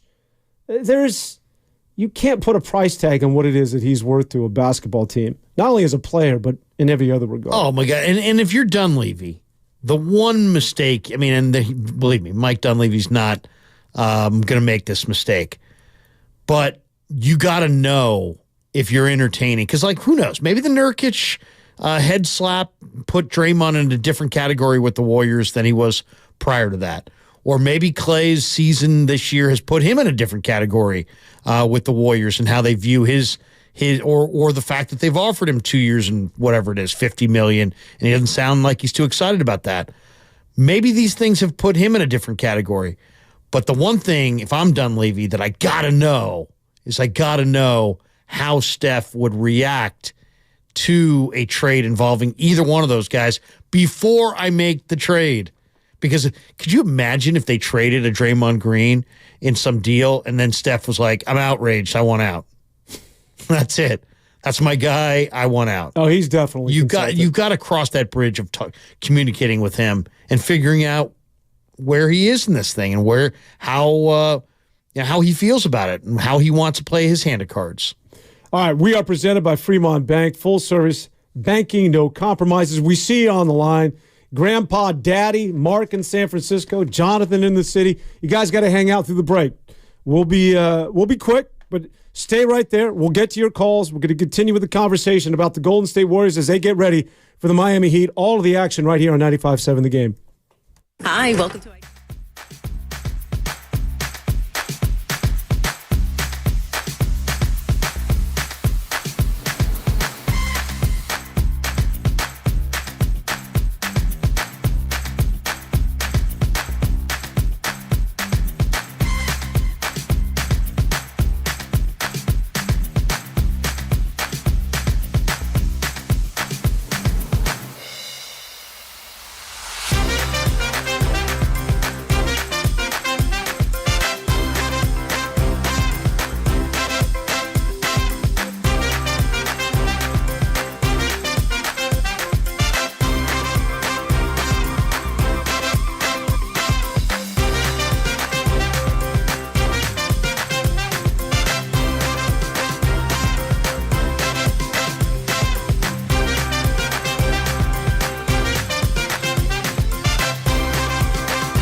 Now, back to Willard and Dibs on 95.7 The Game. Welcome back. It is Larry Krueger and Dan Avone. We're talking about the Golden State Warriors as they get ready to go back into action. A couple of days off after losing on Christmas Day to the Denver Nuggets, a game in which they were right in up until the closing moments. And now a chance to get back on the winning track with a opportunity tonight against a depleted Miami Heat team that will be without their star Jimmy Butler, as well as a host of other players, including Caleb Martin and some others. Kyle Lowry not going to be able to go tonight. So a golden opportunity for the Golden State Warriors to get once again back over 500, a team that it was less than, 10 days ago that they were 4 games under 500. So as bad as it might sound, 15 up and 15 down, you'll take it considering they were at 10 and 14 just about a week ago. But the 5-game winning streak coming to an end and a good chance tonight to get over 500 against a team, the Miami Heat, despite coming in as one of the best out in the Eastern Conference at 18 and 12. But once again, they're going to be without the services of some of their key players, including Mr. Jimmy Butler. All right, phone lines are open, 888-957-9570. Grandpa Daddy gets us going. Off to Hayward. Grandpa, what's on your mind? Hello, gentlemen. Lavone and Mr. Krueger. That's a good team. I like you guys. Thank you, man. Appreciate you. Happy holidays. And I just wanted to let you know, I'm driving around, checking my job sites. I'm a contractor. I own a construction company. I got my daughter in the back, and she's asleep. And I'm listening to you guys. You make my day. I really want to thank all you gentlemen, man. Very cool, man. On the road. Very cool. I'll tell you, there's a lot of cool compliments people give, but one of my favorite is, hey, man, you get me through my work day. Because, that's the cool thing about sports radio, man. It's a companion to you as you're driving along, going from job to job, and the dialogue, it passes the time. It's good stuff. Yeah, appreciate you, man. More than you know, but you know it. Thank you. I just want to make a comment. I think, look, for one thing, Steph isn't going anywhere. In fact, he might even be in the organization as he retire, and he might even be a GM in the Warriors organization. He ain't going anywhere. But you should package Kaminga. Kaminga doesn't rebound enough. See, he's starving for minutes, but, bro, you're a youngster. You need to just put your head down, just like when I was slinging a hammer when I was young. The veterans were like, dude, I'm humping wood and doing everything. It took me 2-3 years before they like, okay, come up here and start framing. You know what I'm saying, Grandpa Daddy? Come here and start doing it. You got to put in your time, bro, no matter how good you are. He needs to do that. He's not rebounding enough. He thinks he's all that in a bag of chips plus tax. And he's good. Don't get me wrong. But if you package him with someone else, don't get rid of Moody, bro. Don't get rid of Moody, dog. And Larry, I know you see that. Kaminga and somebody else. But what do you think about Steph ain't going to get rid of Draymond Green? What do you think about Steph and Draymond Green connection? The big three been together so long. What do you guys think about that? I mean, it's a tough thing to evaluate. Is it Steph's call? Is it not Steph's call? It did when he slugged, and I always use head slap because that's really what it was. He head slapped like Deacon Jones, Yusuf Nurkic, and the look on the bench was like almost like dudes were done with him. And I don't know. I mean, I know a lot of people. I heard Ibanez say it. Listen, driving in from Santa Clara, that he's like done with Draymond and wants to move off of Draymond. All that matters is where's Steph in this mix. I've been a huge Draymond apologist through the years. Why? Because I just think that what he delivers is he's not just their best facilitator. He's their intimidator. He's their shot blocker, rim protector. I mean, there are very few guys that fill all the roles that Draymond does. He's a facilitator. He's a rim protector. He's the will of the team. He's the competitor. He's the, I don't know. I mean, if Steph's obviously the best player, but Draymond is like the heart and soul of the Warriors, and they've leaned on him in such a huge way that I just can't picture life without him. But did that head slap of Nurkic change the way the Warriors feel about Draymond? And it could. I don't know, though. What do you think, Dan? I mean, if it did, then maybe he's one of the guys that Dunleavy would listen to offers for. But I gotta think that you would have to run that by Steph Curry, and wouldn't that play like a betrayal if Draymond or Clay knew that Steph signed off on them being included in a deal? That's why I just can't picture it unless it's for like an ultimate player like a KD. You know, if you could somehow get Durant, then Durant's in his own category. He's a made man in his own right. He's like at a totally different level. For Pascal Siakam, really? You're going to break up the big three for Pascal Siakam and let him walk at the end of the year? I mean, you could look really, really bad. And as far as Kuminga, I won't move Kuminga, but I got to know what's coming back, and it better be good. I think the big question that the Golden State Warriors, and it's never easy, especially when you talk about dynasties, which never end well, is at what point do you move off on one of those three? Obviously, Steph isn't going anywhere. And you got to get ahead of that. You know, I know you can go back to the days of the 49ers, and one of the reasons why Bill Walsh was ahead of his time is that he had an affinity, and yes, he enjoyed Ronnie Lott and Jerry Rice, but he would beat you to the punch. He would not. He was very conscious of not getting old together. If you're going to be relevant and make hard business decisions, you got to let guys go. And a lot of that was predicated because he saw the Pittsburgh Steelers, which was the previous dynasty prior to Bill Walsh and the 49ers, get old with the steel curtain and Terry Bradshaw and that love affair they have with that blue-collar town. And they said, well, none of these... You trade Rocky Bleier? What are you, out of your mind? And so they all got old together, and then they were irrelevant for decades until Neil O'Donnell somehow took them to a Super Bowl. And I think Bill Walsh and company, I don't mean to go back in the time machine, but he set the standard that you got to stay ahead of that curve. And as it relates to the Golden State Warriors, to fast forward to 2023, the emotion, the sentimentality, you got to check that at the door, I think, when it comes to professional sports, if you want to continue to win. Loyalty's one thing. It's a weird deal, though. I mean, you're totally right, by the way, bringing up Walsh. He believed in get rid of a player a year too soon instead of a year too late. All the great personnel people, regardless of sport, there's a relative coldness to their personality. And in my opinion, it's the reason that Bob Myers isn't here. It's because I think Bob Myers he's warm. He's got a warmth to his personality.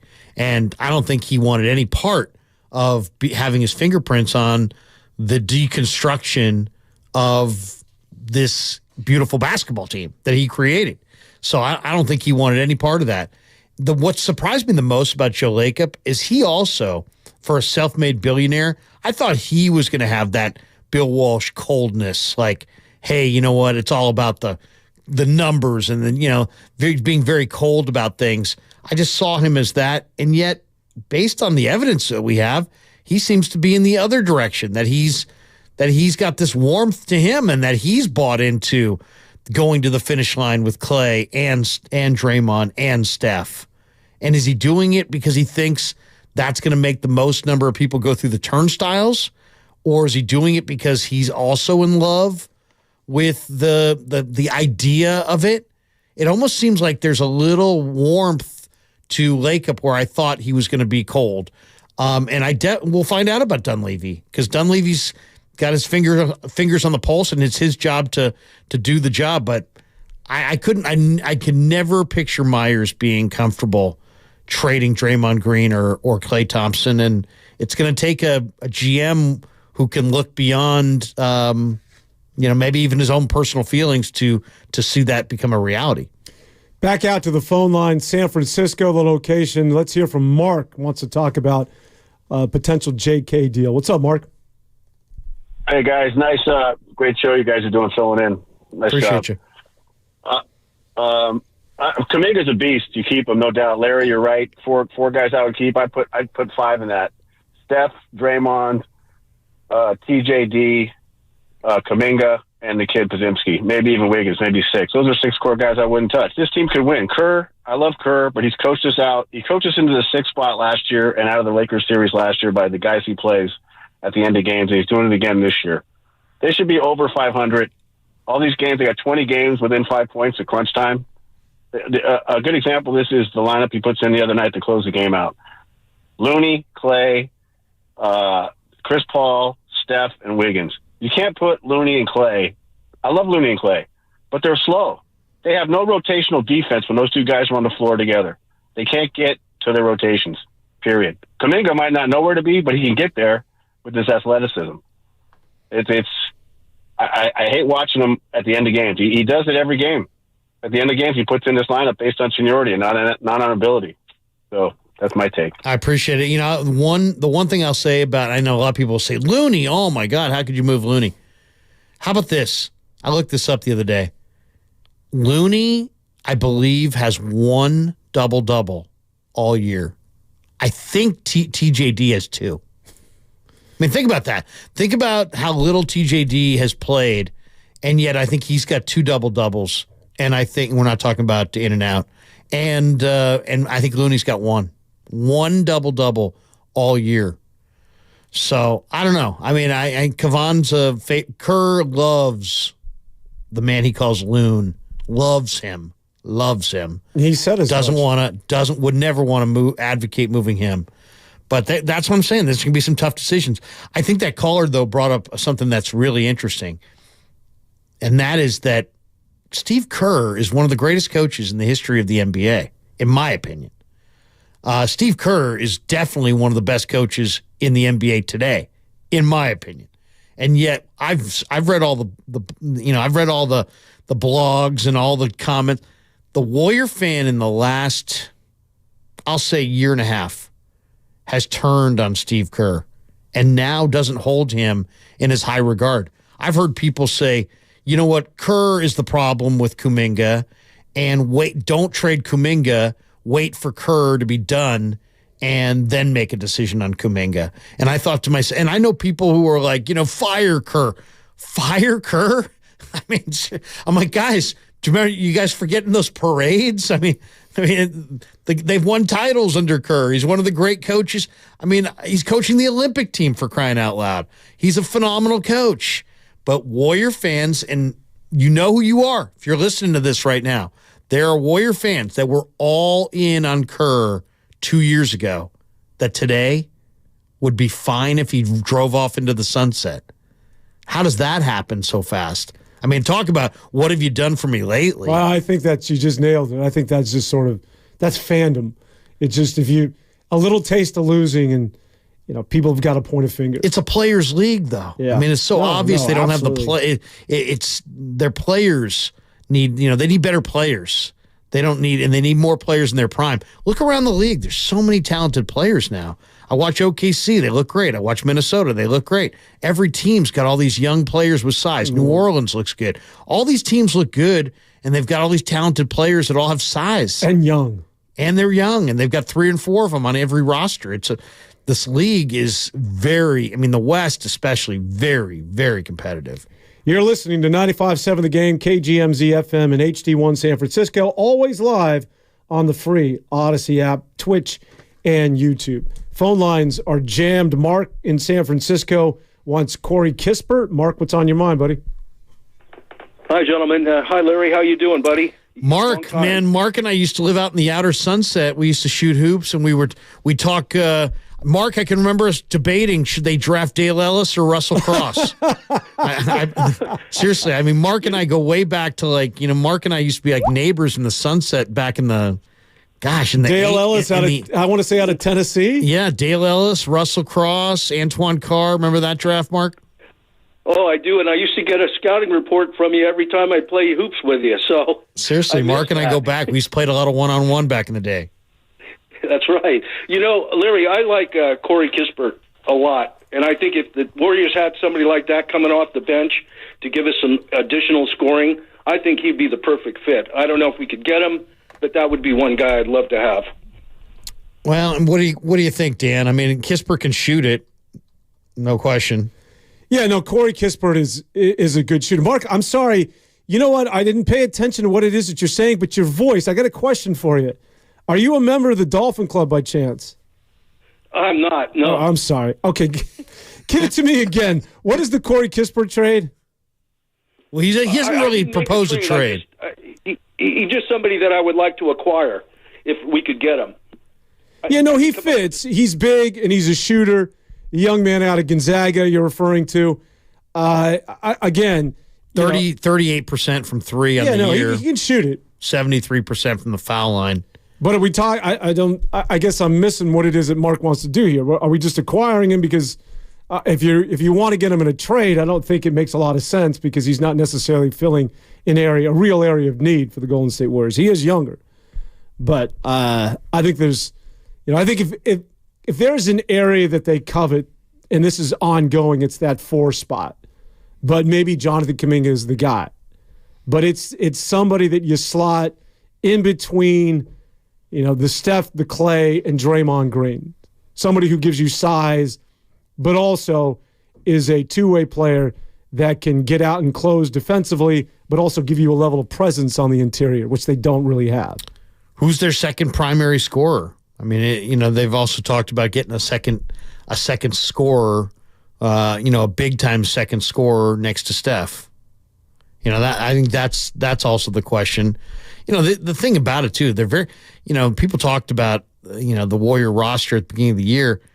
You could see just by the look of it in training camp that they were stacked as far as depth. They've got a lot of guys, but it also becomes a nightly debate over who should play, especially now that you drafted Podziemski, who's ready to play right now, and Trace Jackson-Davis, who played 4 years at Indiana and can block shots and rebound and knows how to play, and so he's ready to play right now.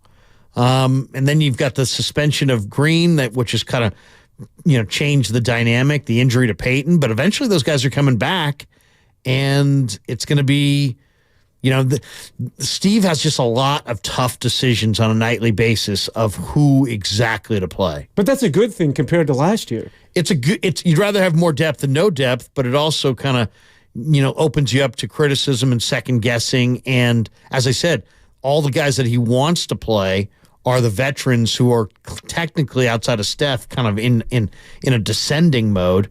And then you've got ascending players like Podziemski and TJD and Kuminga who would ascend faster if they got more minutes. All right, back out to the phone lines. Say hello to Jonathan, who's playing GM. Jonathan, who do you want to trade, buddy? I can't believe I'm saying this, but I've waited 20-plus games. I mean, it's kind of like there's something in the way. We see flashes of this Warriors, a strong bench, and we all know Steph still got it, man. And if the business is still trying to win a championship, Draymond Green is going to be a part of that because that man is essential to winning. What I'm talking about is somehow they got to find a way for guys like Podziemski and Trace Jackson-Davis to play on the regular. Well, a caller touched on it earlier that Steve Kerr has some kind of like seniority when it comes to playing time, honors the championship 5, the senior guys over the young guys. Well, what I'm saying is there's something in the way because I don't think Clay is a willing, player to sit on the bench. And I think, Kerr, I think he's kind of like, he doesn't have it in him to do it to Clay. So if the Warriors want to improve, it's not so much about trying to bring in another guy right away. I think they just need to find a way to play the young guys more. And I don't know if that's trading Clay because I would hate that. I'd love to see the core 3 retire and be statues someday, but I think that's going to be the hard move that they had to make this year if they want to go for a championship. Thanks, Jonathan. Napa Valley. I'm sorry. He might be right. I mean, he might be right. One of the things that it wouldn't bother me is if they played the young guys in the lineup with Steph and brought, and brought Looney and Clay off the bench. Instead of starting Looney and Clay, bring those guys off the bench and start other guys, start some of the younger guys. But the thing is, it's pretty obvious that Clay's having a hard time coping with the different stages of his career. And I think he would view that as a major negative, and it would probably ruin him.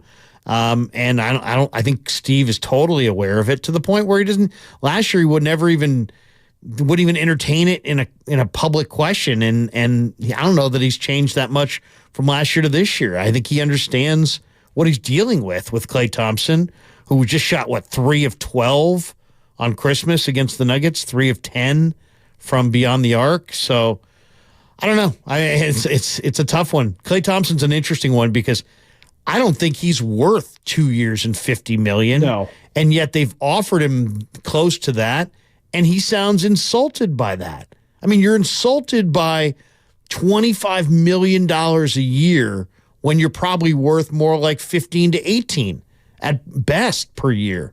So that they're going to have to figure that out, because do you want Klay Thompson, stewing and angry? And there just seems like that's the one thing that really has come across from watching the Warriors, is that there's an anger around Klay and Draymond right now that's noticeable.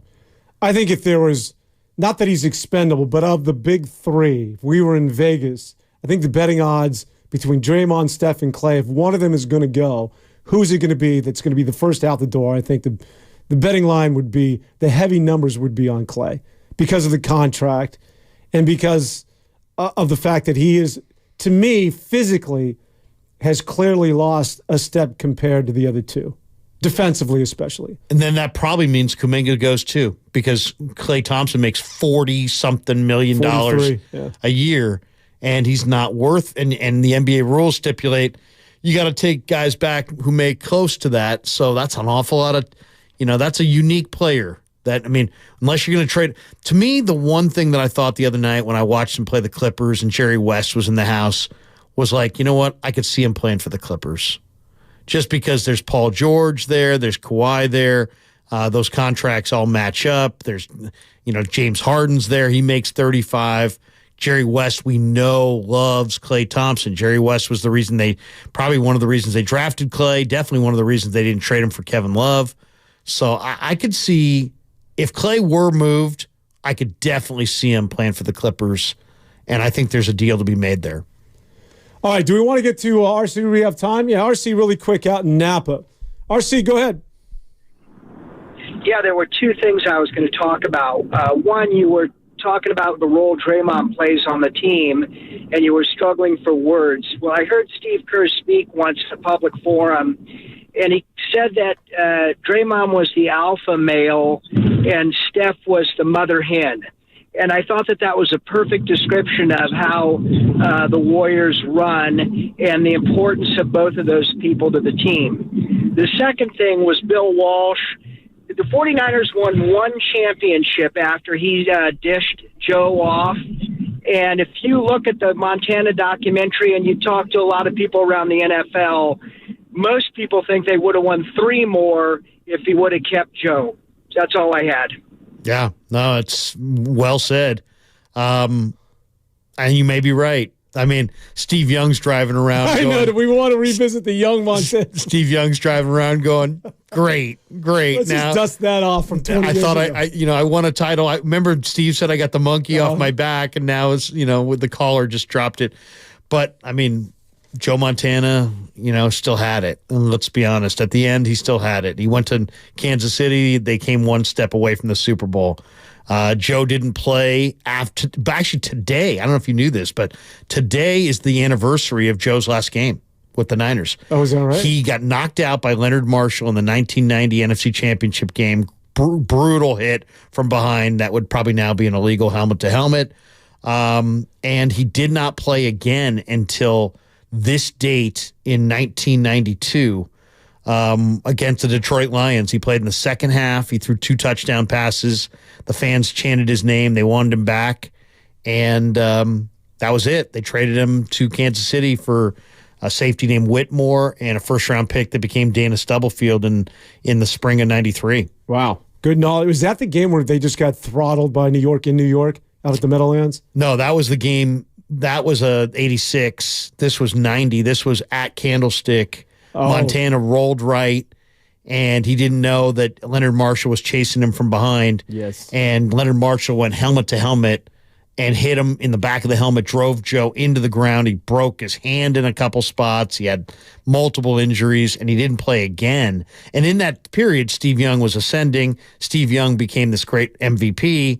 Joe got a chance to play just ceremoniously at the end of the year. Seifert put him out there in the second half, and he played great. Threw a touchdown, I think, to Brent Jones. He threw another one. Fans wanted him back, but they were committed to going to Steve, and they traded Joe. So, yeah, who knows? Would Joe have beaten the Cowboys in 92 at Candlestick? Would Joe have beaten the Cowboys at 93 at Texas Stadium? Would Joe have won the Super Bowl in 94, the one that Steve did win? Would Joe have won it in 95? These are all kind of what-ifs. Sorry, Steve.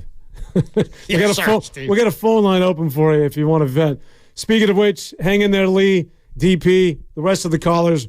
We're going to be back right after this quick timeout to take your calls talking about the Warriors as they get ready to do battle with the Heat right here tonight on 95.7 The Game. The holiday season is a time of giving, and as always, Stevens Creek Subaru wants to give back. Purchase or lease any new Subaru vehicle from Stevens Creek Subaru from now until...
Now, back to Willard and Dibbs on 95.7 The Game.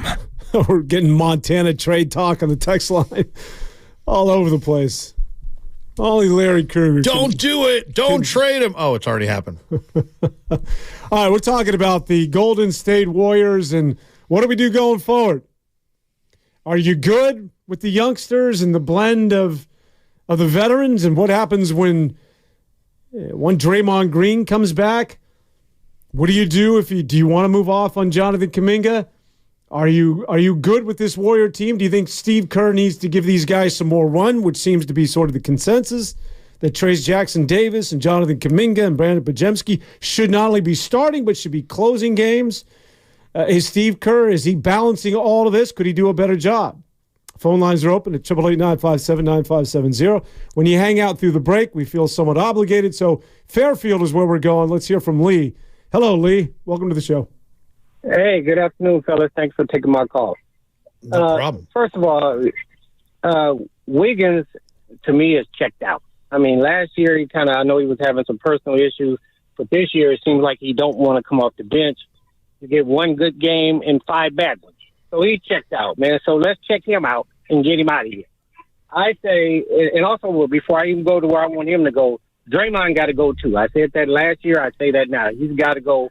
It's just bad karma with the team, and it's embarrassing for the team every time he do something.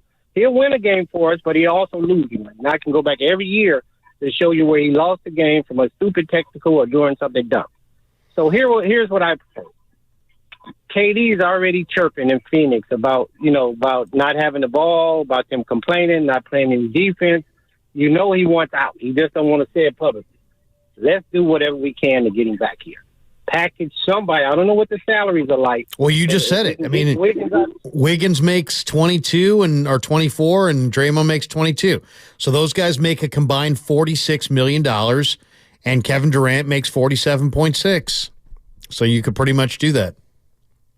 If they're willing, if they're willing to do it. Willing to do it. They probably wouldn't be. I think you'd probably have to give them 2 number ones, maybe 3. I mean, but if we're trying to win now, we can play the young guys.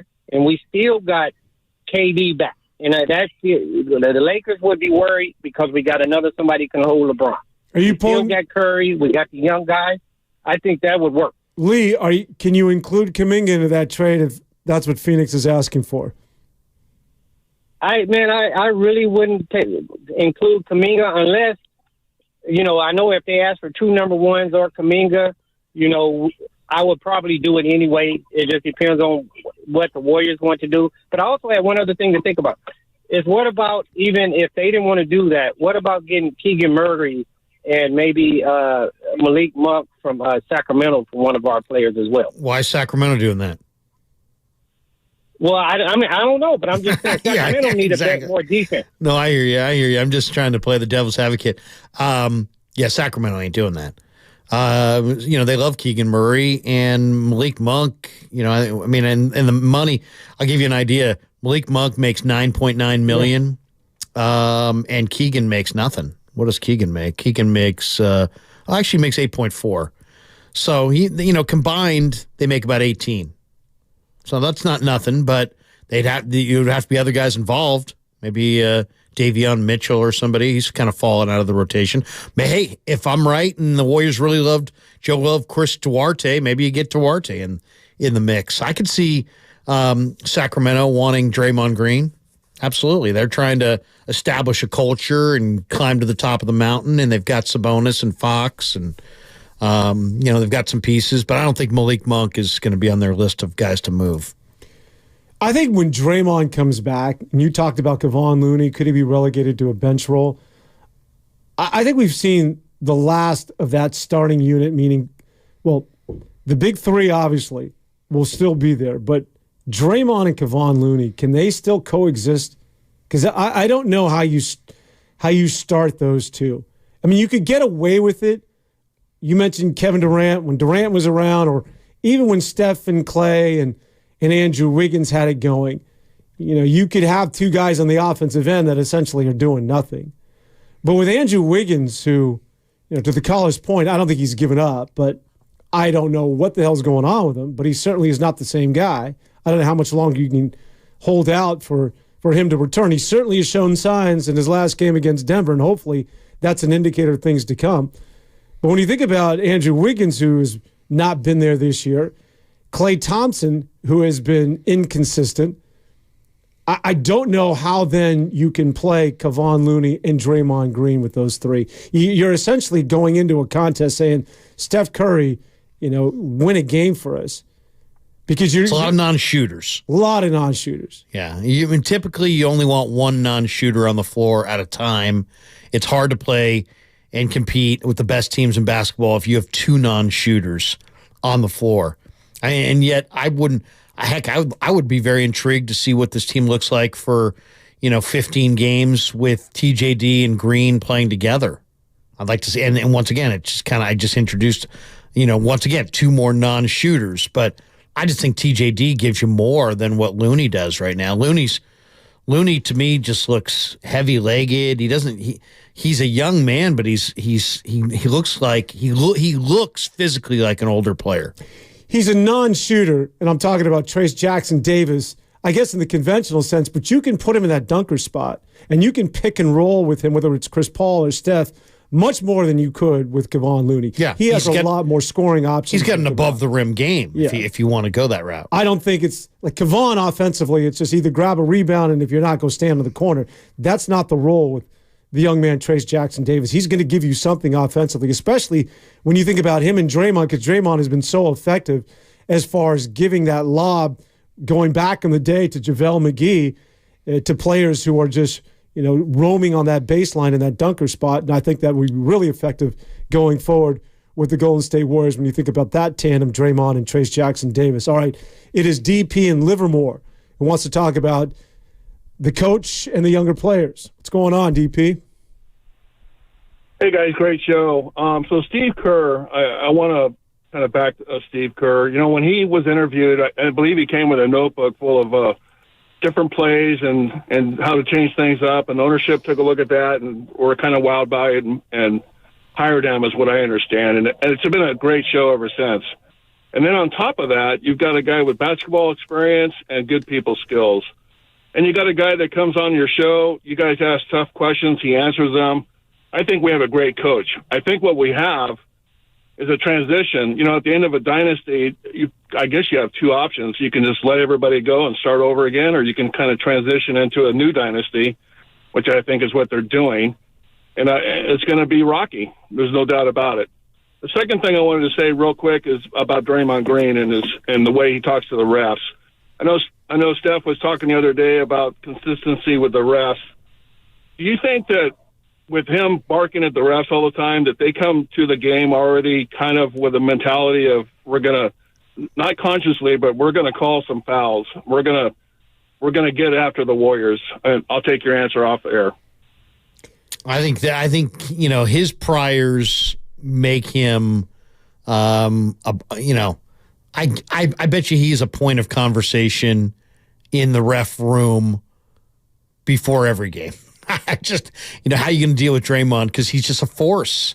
He's a force of nature out there. And he's had a number of volatile moments, and you can tell some of the officials want to send messages to him. And, he gets some really ticky-tack calls against him because of his reputation. I don't think there's any doubt about that at this point. But, how much does that impact the Warriors' thinking as far as how it's going to, is he going to finish with the Warriors or not? I don't know. I mean, essentially, they empowered him because they could have said goodbye to him a year ago, and instead they gave him a brand new deal, and they got rid of Jordan Poole. So they kind of, they empowered him that much more. So I was all about that. I mean, I was all in favor of that. So I'm not going to sit here now and say that I wasn't. I absolutely was in favor of that. I think they made the right call. But now it seems like his inability to adjust, Dan, is just it's almost like you're looking at a guy self-destructing, and I don't know if you want to be there at the finish line if it's going to be more self-destruction. And I think Draymond actually, with some referees, maybe not the Tony Brothers of the world or the Scott Fosters, I think he actually intimidates some referees.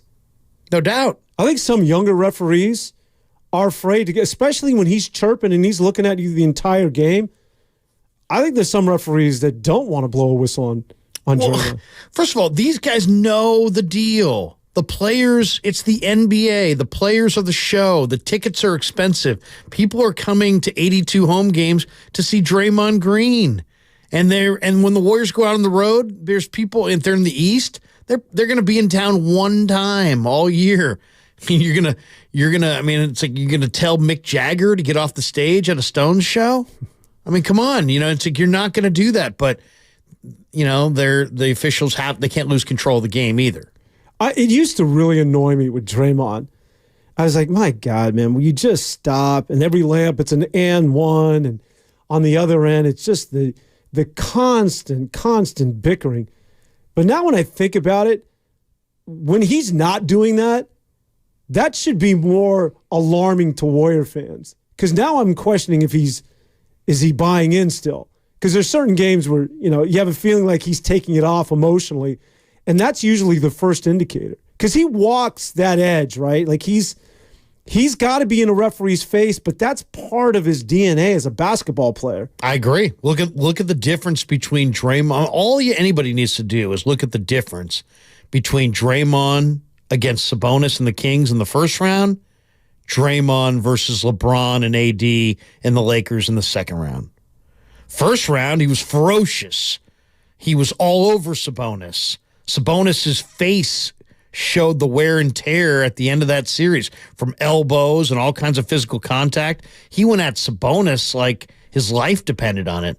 LeBron and AD, not so much. Yeah, And I almost got the feeling that it was like, hey, man, I may be LeBron's teammate. I may be AD's teammate. I don't know. Whatever ferociousness he had for the Kings, he did not have that same level of intensity for the Lakers. Nothing anybody could say that would convince me otherwise. So the question then becomes, if you're Kerr management, where do you draw that line? Like, you can't obviously be hauling off and punching guys, and you can't get Rudy Gobert in a WWE chokehold, but yet I still need that guy. Like, where is the tipping point? Like, how do I balance between the two Draymonds? Because I need the intensity where you're willing to stick up and punch out another player, but I can't have you go that far. It's the ultimate question with Draymond Green. The officials ask it of themselves. I'm sure Kerr asks it. The Warrior player, his teammates probably are asking that question. Where is the line? Can he straddle that line and be this awesome, intense, defensive enforcer and stay on the floor, not draw fouls, and not hurt his own team? I think Draymond Green I don't think he's going to be a change man. I've said this on numerous occasions. If people are expecting someone to change over a couple of months so he can return to a basketball team, that's typically not how it works. And I'm certainly no clinician, but I think when it comes to mental health, if you're expecting someone to make serious changes in their life, that's over a longer period of time. Will he draw between the lines and play nice with the other kids in the playground and not punch guys? I think he can do that. But if you're looking for real change where he's found somebody spiritually, or he went to, wherever it is that Aaron Rodgers was smoking, whatever that he was doing, it's not. That's just not how life works. All right, when you get to a certain age, change is very gradual, and you got to work at it. But I think Draymond can do it. I mean, this idea, well, can he not? This guy's a genius. People think that he's, anything but. You're missing it. This guy's a basketball genius. He can absolutely do it if he wants to do it. He can do whatever, It's not like he can't do it. No, he can do it. He absolutely can do it. It's just a matter of is he going to? I don't know. And then also I'd love to know from him how he feels about missing all this time. In some ways, the NBA is such a grind physically that if you're an older player, heck, Shaq didn't even have toe surgery until didn't he have it on opening night one year and was out half the year? And he's like, I want to be fresh for the playoffs. So it's like, I don't know how Draymond feels about the regular season and all these suspensions and missing all this time. Maybe he views it as as hardly a negative because he'll have more fresher legs when this thing's ultimately decided come playoff time. I'd be really eager to see how he feels about, the fact that he's missed a bunch of games. Well, it's been a blessing in that they've gotten an opportunity for Jonathan Kuminga to start. Again, I don't know that Steve Kerr, and not to go after the coach, but the wrath that he's been taking about not playing the youngsters. I don't know that Pajemski gets any run if it wasn't for sort of the injuries and the depleted squad. He was DMP'd at the beginning of the year. I'm talking about Pajemski, and Kerr's the only guy that was privy to seeing what it is that he was doing at practice on a regular basis. None of us had any idea just how good he was. But I don't know that Jonathan Kaminga is going to be playing if it wasn't for the fact that, you had Draymond Green once again being suspended. So in a weird way, it's been a blessing for the development of Jonathan Kuminga. And I you know what it is, Larry, though? I think that it's when you talk about when they re-upped him for 4 years and $100 million, that was all predicated. It had nothing to do with Steph. It had nothing to do with loyalty. I still think he was an effective basketball player. They looked at it through one lens. Like, Jokic is coming to town, guys. I'm talking about the powers that be of the Golden State Warriors before they offered that contract. Who is it that we want him to defend? Who on our team is going to defend Jokic? Well, it's Draymond Green. Draymond Green is still an asset between the lines and on the floor. Draymond Green is still one of the best defenders in the NBA, and he's still a key component to what it is that the Warriors are trying to do under the direction of Steve Kerr in quote-unquote Warrior basketball. And that's the decision, and the only way they weighed that decision as to whether to extend the contract was predicated exclusively on the fact that he is still a contributing basketball player, and it had nothing to do with anything else, in my estimation. There was always some question. How would Draymond age? Would he take care of his legs? He's done a really good job of taking care of his legs. He seems to me the last year and a half, 2 years, he's been, in a good weight, good athleticism, good endurance. He's not a lot of injuries, gets up and down. He has been he's been less hurt and more available and more in shape the last couple of years than I thought he was going to be 3-4 years ago. Where Klay, to me, Klay's regression has been hard to watch because Klay seems like he wants to be the same player that he was when in his heyday. And right now I see a guy who doesn't, maybe because of the leg injuries and the Achilles injury, he doesn't seem like he's got the same strength on his shot. He hits the front rim a lot, and some of his misses are horrible. I kind of wish Klay would try to reinvent himself as a little bit more of an intermediate guy. Oh, God, he's so good in the mid-range. In the mid-range. DeMar DeRozan has made a career out of being awesome in the mid-range. Klay Thompson's a better shooter than DeMar DeRozan, and if he would just commit to being this awesome two-point sniper instead of trying to dial it back to glory days of where he's just absolutely a monster from beyond the arc, I think that would help him. I think he'd be more valuable.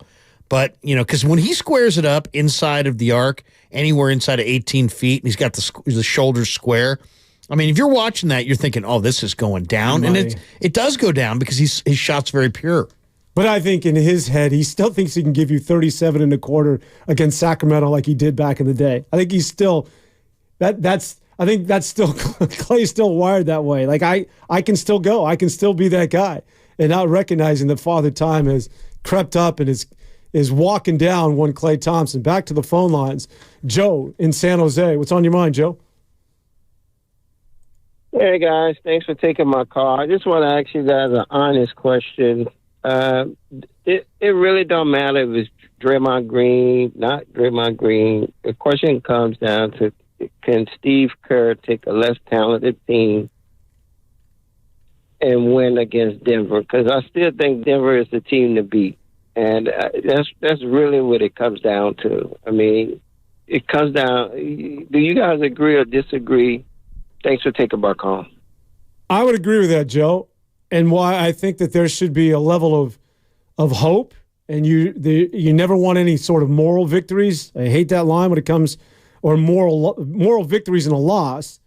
despite losing to Denver, with this new group, with the infusion of these youngsters, you were right there with the Denver Nuggets on Christmas Day, and that was a healthy Nugget team. Keep in mind, the last time the two teams met, you didn't have Jamal Murray.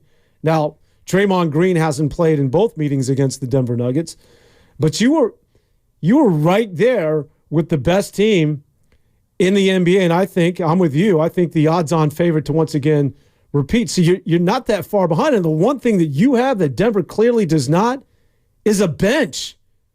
Once Jokic comes off the floor, or Gordon, or you're talking about Michael Porter Jr., I mean, that's not a good look for Denver. And the Golden State Warriors' strength, believe it or not, is depth this year, unlike that of a year ago in previous seasons. When you're going 12 straight, I know we've talked about the math, and it's difficult to appease all of these guys, but the benefits is that you're getting production out of that second unit like you never have, and that's something that Denver cannot do. So I think that there's a level of optimism with the Golden State Warriors, especially if you're using Denver as that barometer. Well, and then just look at Denver. I mean, there's your pre-prime, there's the post-prime, then there's like what I would call your super prime. And super prime is like, I would say, and that's different for every player, but I would say it's 25 to 28. That's pretty much your super prime. If you're 20, or 21, your prime's still coming. Yeah. And if you're 33, 34, you're past it. But if you're 25 to 28, you're in your super prime. And that's where Denver is. Gordon's there, Porter's there, Jokic is there, Murray's there. I mean, their entire rotation of guys are in their, super prime. And it's hard to beat a team like that when you have a few guys on your roster that are in your rotation that are really, really young, that 2 years from now are going to be better, and you got 3 or 4 guys in your roster that are on the back end of their prime or really out of their prime, and they're still holding on. How many players do the Warriors have that are really in their super prime years between 25 and 28? You got Wiggins, Looney, I think technically is in there. That's pretty much it. Everybody else, Saric maybe. How old's Saric? Saric is, he's 29. So he's in the back of his super prime. But I mean, you know what I'm saying? Guys who are really absolutely in the meat and potatoes best part of their career. And they've got some young players who are a little bit ahead of that, and they got some older players a little bit beyond that. And Denver's got an entire rotation of guys that are all like the right age. So I think it's going to be really difficult to climb that mountain. I mean, you might be able to give him a run in a series, but I mean, Jokic is, he's special. I mean, what did he do on Christmas? Double-double, almost a triple-double. He was monstrous. He's nearly averaging a triple-double. Yeah, I mean, the guy is awesome. And then Porter's come into his own, and Gordon has figured out his role, and Jamal Murray's now healthy, and they got KCP off the Lakers team that won the title. He's really, really underrated. Then they get good minutes out of Reggie Jackson, out of Brown, out of the Gonzaga kid, Strother. Michael Malone's got a group there of his 8 top players or whatever. 6 of them are between like 25 and 28. Reminder, we are presented by Fremont Bank, full-service banking, no compromises. John and the rest of the callers, hang in there. We'll step away for a little bit, but we'll talk about Lauri Markkanen and some of these trades that you want to make, or some of these acquisitions you want to make when we continue here on 95.7 The Game. Tune in to 95.7 The Game for Warriors Live, 60 minutes before tip of every Warriors game throughout the season, as we get you ready for the action. Brought to you by Xfinity.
Larry Krueger and Dan Aban. Larry, what do you think of Lauri Markkanen coming to the Golden State Warriors? Love it. Love Lauri Markkanen. Kerr would love it. Arizona guy. But why is Utah moving him? He makes $17.2 million, 18 next year. Yeah, I mean, see, now there is a player that I would consider moving Kuminga for because Markkanen himself is young. He was born in 97, so you're talking about a pretty young player. And he is a player that would fit with Draymond Green because he gives you a lot of the same skills that Dario Saric, gives you, but a Markkanen's better. I don't know why Utah would move him, but I would absolutely be interested. Danny Ainge will just crush you. He will ask for everything. It's Danny Ainge, after all. Like Danny Ainge, he is one of those guys that like he asks for. I mean, he's pretty bold in what it is that he'll ask for, and he'll go after. You know, he may ask. We were tongue in cheek with somebody said, maybe move off on Steph Curry. I wouldn't put it past Danny Ainge to say, well, give me number 30. Yeah, no. Danny, I thought there was something wrong with this phone. I could have swore you asked for Steph Curry. John in San Rafael, talk to me about Lauri Markkanen. What do you got going here? Well, so bear with me. The Warriors' stream of success has in large part been due to the fact that they've been able to have aging veterans who are still effective come to the team for a minimum and add to the team and add to the bench. Would you say that they're viewed as that kind of a destination by aging veterans that have something left to offer at this point with the other up-and-coming teams in the NBA? Because I think plainly not. So here's what I think. Lauri Markkanen is potentially going to be moved because he's not going to sign with an extension with a bad team, with the Utah Jazz. And so his value is that he is under control for another year. And that's why moving him this year makes sense to Utah. So if it were me, I'd ask for a sign and trade.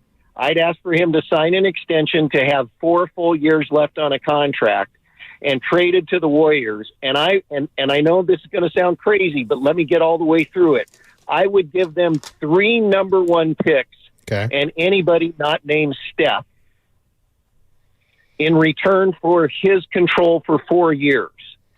That would give you 3 years with Steph, the finish of this year and 2 more. And then if Steph decides he wants to play, even a 3rd year.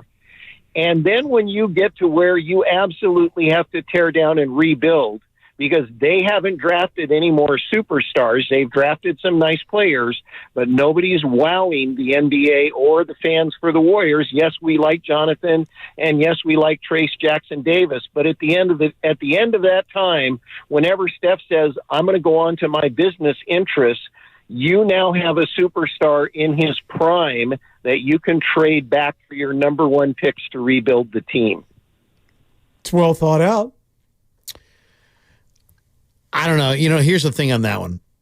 I think that if you're Utah and you're going to move Markkanen, and you're talking about in his prime, you're going to move him, you're going to want to make sure that whoever takes him also takes, some of your big dead money that you don't want, which is John Collins or Jordan Clarkson, right? Jordan Clarkson makes $23.4 million a year. Collins makes $25.3 million a year. You know, I mean, I think you'd have to be in that $40 million range. You know, you'd probably have to.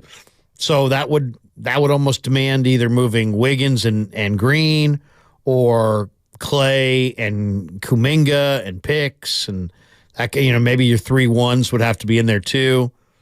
So you'd have to get really. I think you'd have to get creative, because even though Lauri Markkanen makes 17.2, my guess is that they understand their situation, and they've got some big money guys that they would love to. One of those two top guys, Collins or Clarkson, probably you're gonna have to take on that money, and that means you're gonna have to move either multiple $20 million players or Klay Thompson, and tons of picks, and probably Kuminga. So I'm not saying it's ridiculous, because I think Dunleavy knows that he's going to have to get real creative to somehow advance this thing. Are the Warriors good enough to win the title this year? I'd say no. And why is that going to change in a year from now or 2 years from now? So he probably does want to shake it up, and probably would be willing to make a major move to shake it up, to add the right kind of piece that maybe vaults them into contention. So Markkanen's very interesting. He would be very popular. He's a big man who can shoot the ball and knows how to play. Really good young player for sure. All-star, right? Wasn't he an all-star last year? I believe so.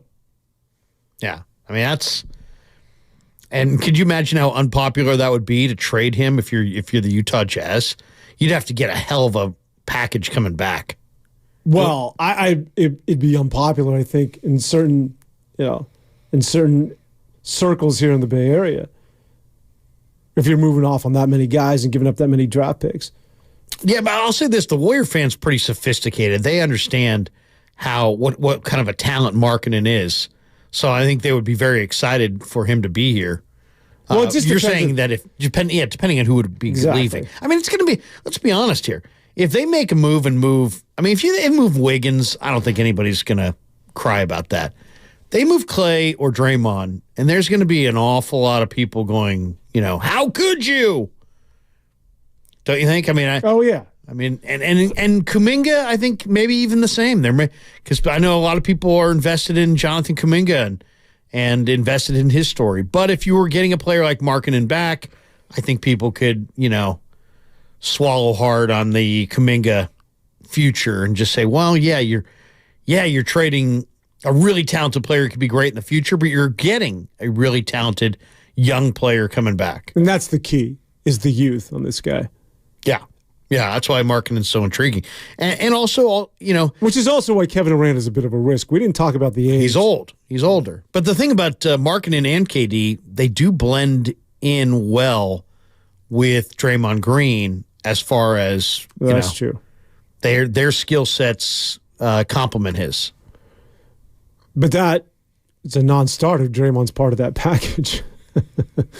I think that when you get to the trade deadline, not knowing Mike Dunleavy, and obviously this is his first go-round, what are the chances that, I'm with you, if there's any sort of move, it's not, let's move Corey Joseph and get help in the backcourt. This is going to be monumental. Yeah.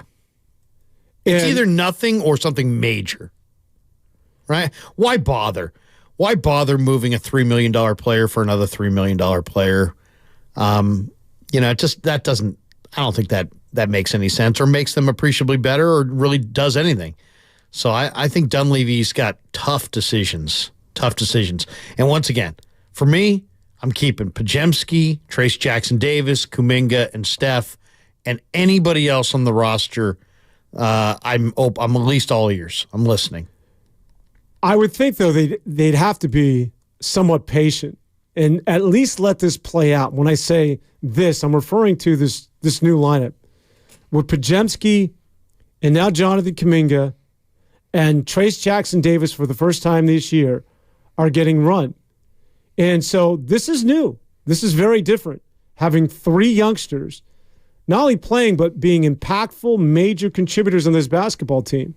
Because anybody that's played the Warriors earlier this year before these guys were starters and guys that were significant players have no idea how to defend this team going forward. This is a new look. This is a team that is it's changed the entire complexion of who they are. And how does Draymond work into this? There are so many moving parts when you talk about the Golden State Warriors that deciding to make a trade. I think you have to do a little wait and see and just, could I convince you, Larry, that potentially, let's say Jonathan Kaminga is going to be this consistent scorer now where he's giving you 18 to 20 a night, which isn't, that's not far-fetched. Trace Jackson Davis is replaced Looney, and you've got those young legs and a guy, as I mentioned, in the dunker spot who can block shots, that rotational help and that block you got on Jaylen Brown. Don't get me going, man. I did Warriors this week and spent like 2 hours talking about that. And then let's say Podziemski is this, Podziemski continues to take another step.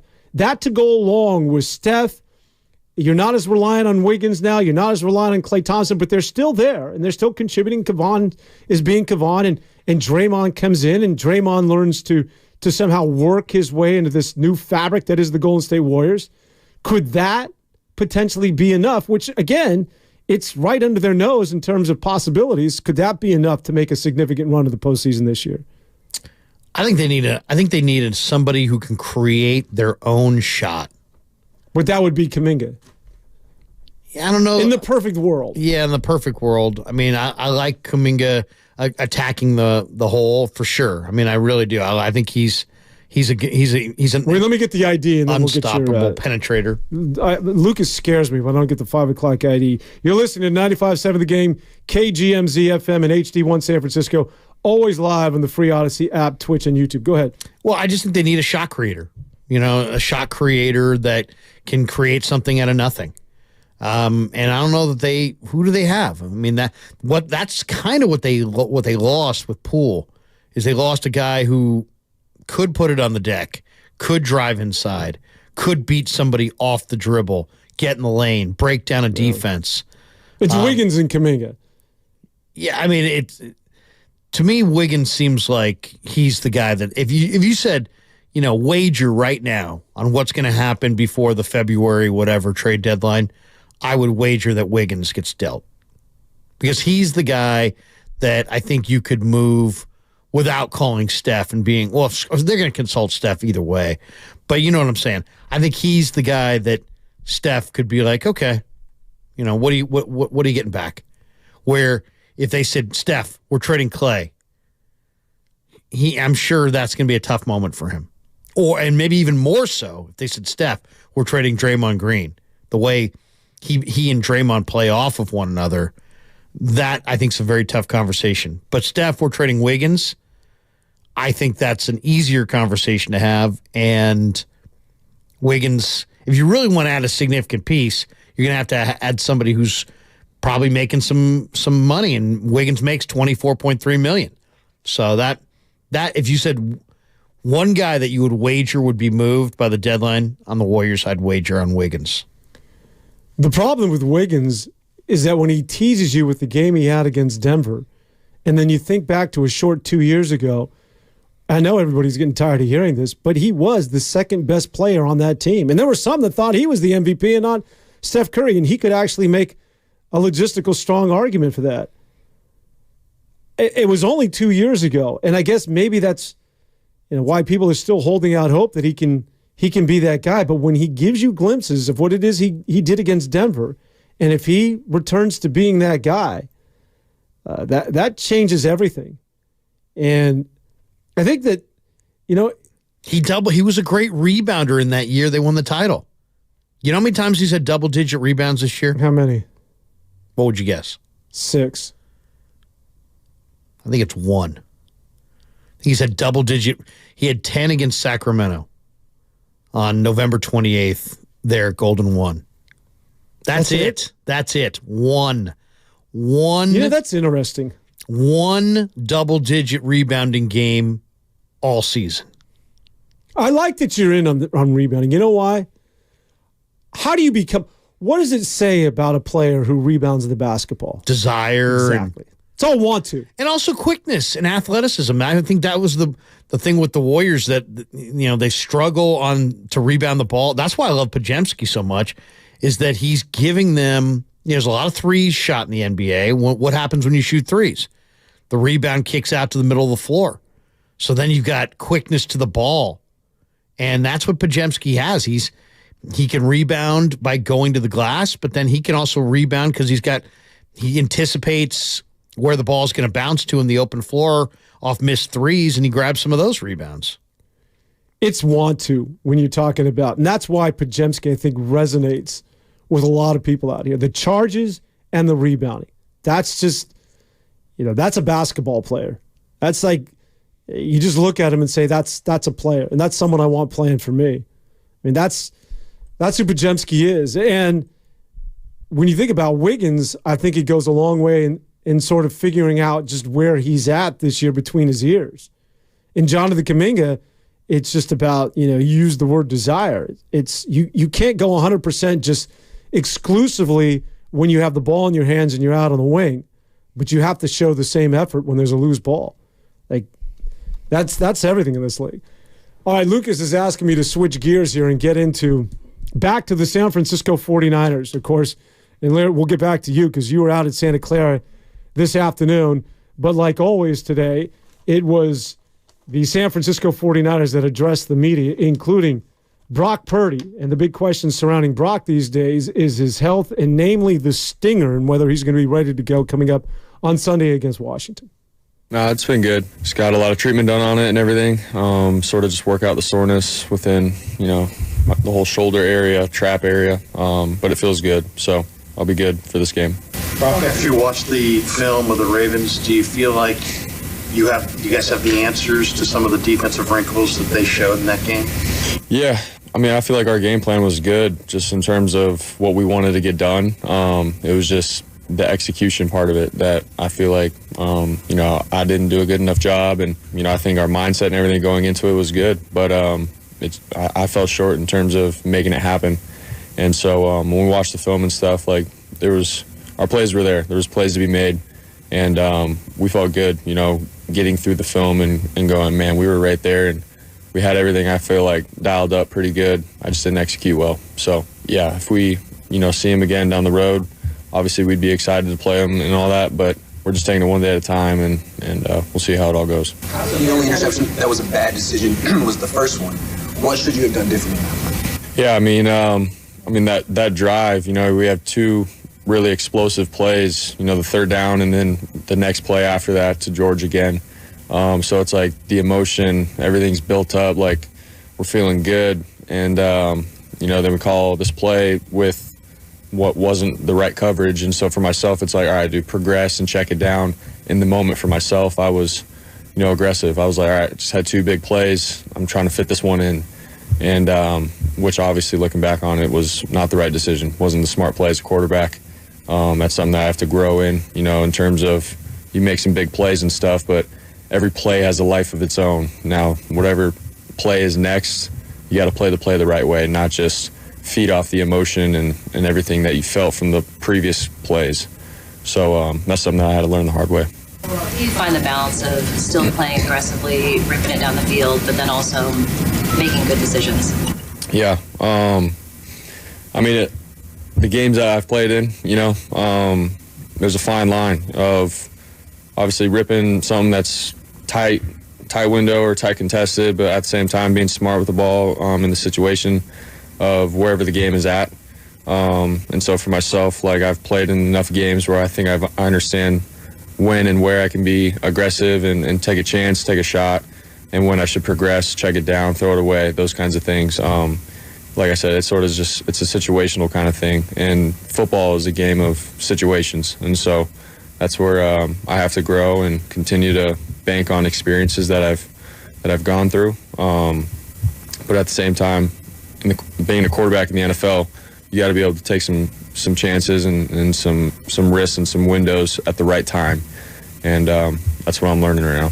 It relates to your stingers. You hadn't had one prior to Arizona ever. Yep. The fact that you've had one in consecutive weeks, is that, even though you felt right, I mean, has it been explained to you that maybe there were still kind of lingering things that predisposed you to having one against the Ravens?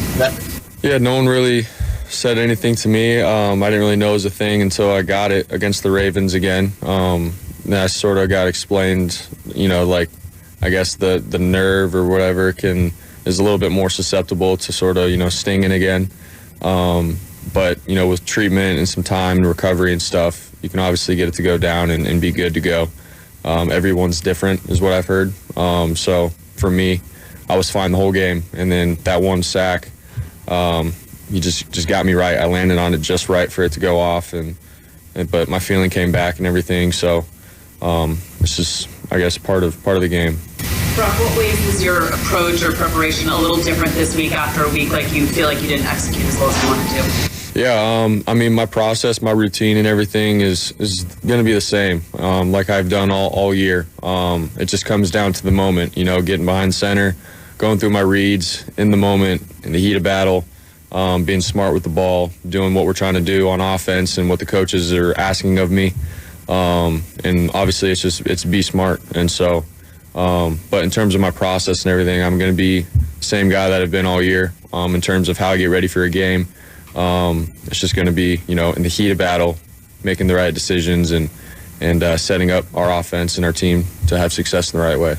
Way early in your career, was this Ravens game a learning experience in the sense of like what it feels like when everything that could go wrong does go wrong and how to respond? Yeah, I mean, it's huge for me. The whole season, right? Building up to like what they're saying is a huge game on Christmas, Monday Night Football and all that. And it was a big game. And so, for me, it's a great learning experience just in terms of, not, buying into what's going on around and what's being said. Instead, executing, in the moment, making the right reads, being consistent, protecting the ball, all those things, man. It's such a good learning experience. And it's not to say I'm going to be perfect moving forward. Like it's football, man. You're not perfect. But for me, I think it was huge just in terms of, being a quarterback in this league when things are going well.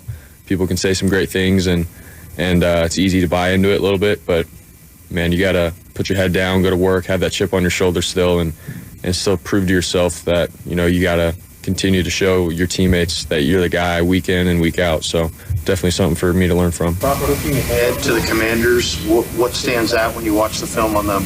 Yeah, I think it starts with the two boys up front, 93 and 94. I feel like, they're very disruptive. They've been disruptive really their whole careers and stuff. So for us, we respect them a lot. And then just their coverages behind it and everything, the boys in the secondary, they're sound in what they do. And, for us, it's, being smart with the ball, being on the right side of the field with our reads and going through my progressions and being efficient. I feel like they've done a good job of, making some quarterbacks, have to be efficient and take the shots when the opportunity presents itself. But I think overall they're a solid squad and sound in what they do. So for us, we can't get greedy or anything. We have to, for me, I have to go through my reads and stay disciplined more than anything.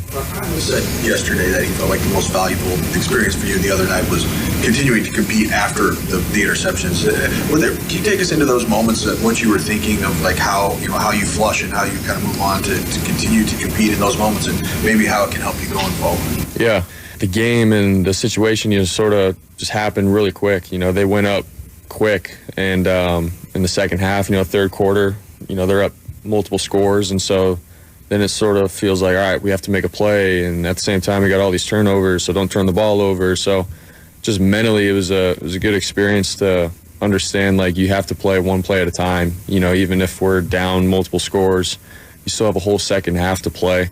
You have to still think clearly in terms of what we're trying to do with each play, not just try to get back into the game with one or two plays, with explosives.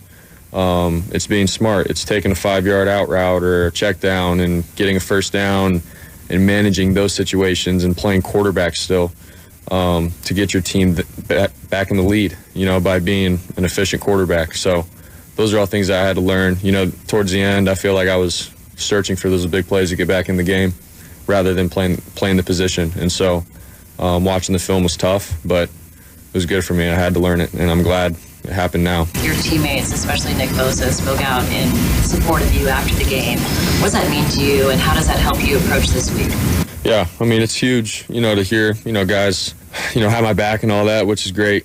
And we understand, I think, the big picture of what we're trying to do, where we're at. And so, obviously, to have a bad game like that, it sucks, and you don't want that to ever happen. But, they're mature, man, and they get it. And for me, I appreciate them for understanding, the quarterback position and how tough it can be, but also, the reality of where we're at. We're still, number one seed. We've gotten here for a reason, not just by chance. And so to hear them, say those cool things, it means a lot to me. But we're trying to win this week and take it one day at a time, and we'll get to where we need to be by just being in the present. So that was your first 4-interception game ever in your life. You kind of alluded to your mindset is, okay, let's not throw a 5th interception or whatever, but you're also still searching for big plays. But it seems like there was a push and pull there, I guess, is what I'm trying to say. Yeah, it's just not being in the right state of mind, as a quarterback. Having the aggressive trigger to, make the throw, the big play, but also, shoot, dude, you don't want to turn the ball over again. It's just it's a sucky state of mind to be in. And so, but that's like the learning experience of going back and just taking it and saying every play has a life of its own. You have to take it one play at a time and not try to win the game by a couple of big plays. When I'm thinking like that, I just wasn't in the right state of mind, towards the end when we're trying to get back into it. So that's the learning experience. Did you make a conscious decision to wear your hat forward today? Nah, I did not. It just happened to be. Yeah, no. I had a hat head coming in here, so I put it on forward. Yeah, that too. I did a little growing up. Brock Purdy at his press conference today, and of course, if you missed it there at the end, was asked about wearing his hat forward as opposed to backwards. Maybe you can give some sort of backstory. Oh, Colin Cowherd's a joker, and basically said that, made it a point to say that, that Brock wasn't a leader because he didn't have his hat forward or something. He sounded like about 177 years old when he made that point, and so he was wearing his hat forward today, and the great Grant Cohn asked him, why are you wearing your hat forward? But happy birthday to Brock, I guess. He turned 24 yesterday. Oh, my goodness. So that's what he's joking about. I've grown up since I've matured in the last day. So you know what jumped out at me in listening to him speak is how often he uses words like experience. This is a new experience. He's getting experience and learning. And I think sometimes we forget this is essentially his first go-round in the NFL. He's essentially playing these teams for the first time, and that he's still essentially a rookie. And he's still learning. I think that we lose sight of that because there's such lofty goals, and because he's exceeded expectations in such a quick time frame. No doubt. Go look at the list of 23 Hall of Fame quarterbacks. There's very few of them that were really good at 23 or 24. Steve Young wasn't really good until he was like 31. Kurt Warner wasn't really good until he was like 27.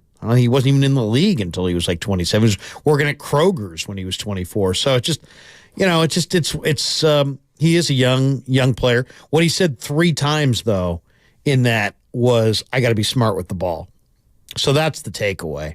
I got to be smart with the ball in this game. He also used the word, he was in a sucky frame of mind. Basically he's just saying that he was not in the proper frame of mind. He also said, watch out for 94, 93. 94 is Daron Payne. 93 is Jonathan Allen. He said they're very disruptive. But he did say 3 times, I've got to be smart with the ball. And the question I asked him, I said, you watch the film with Kyle.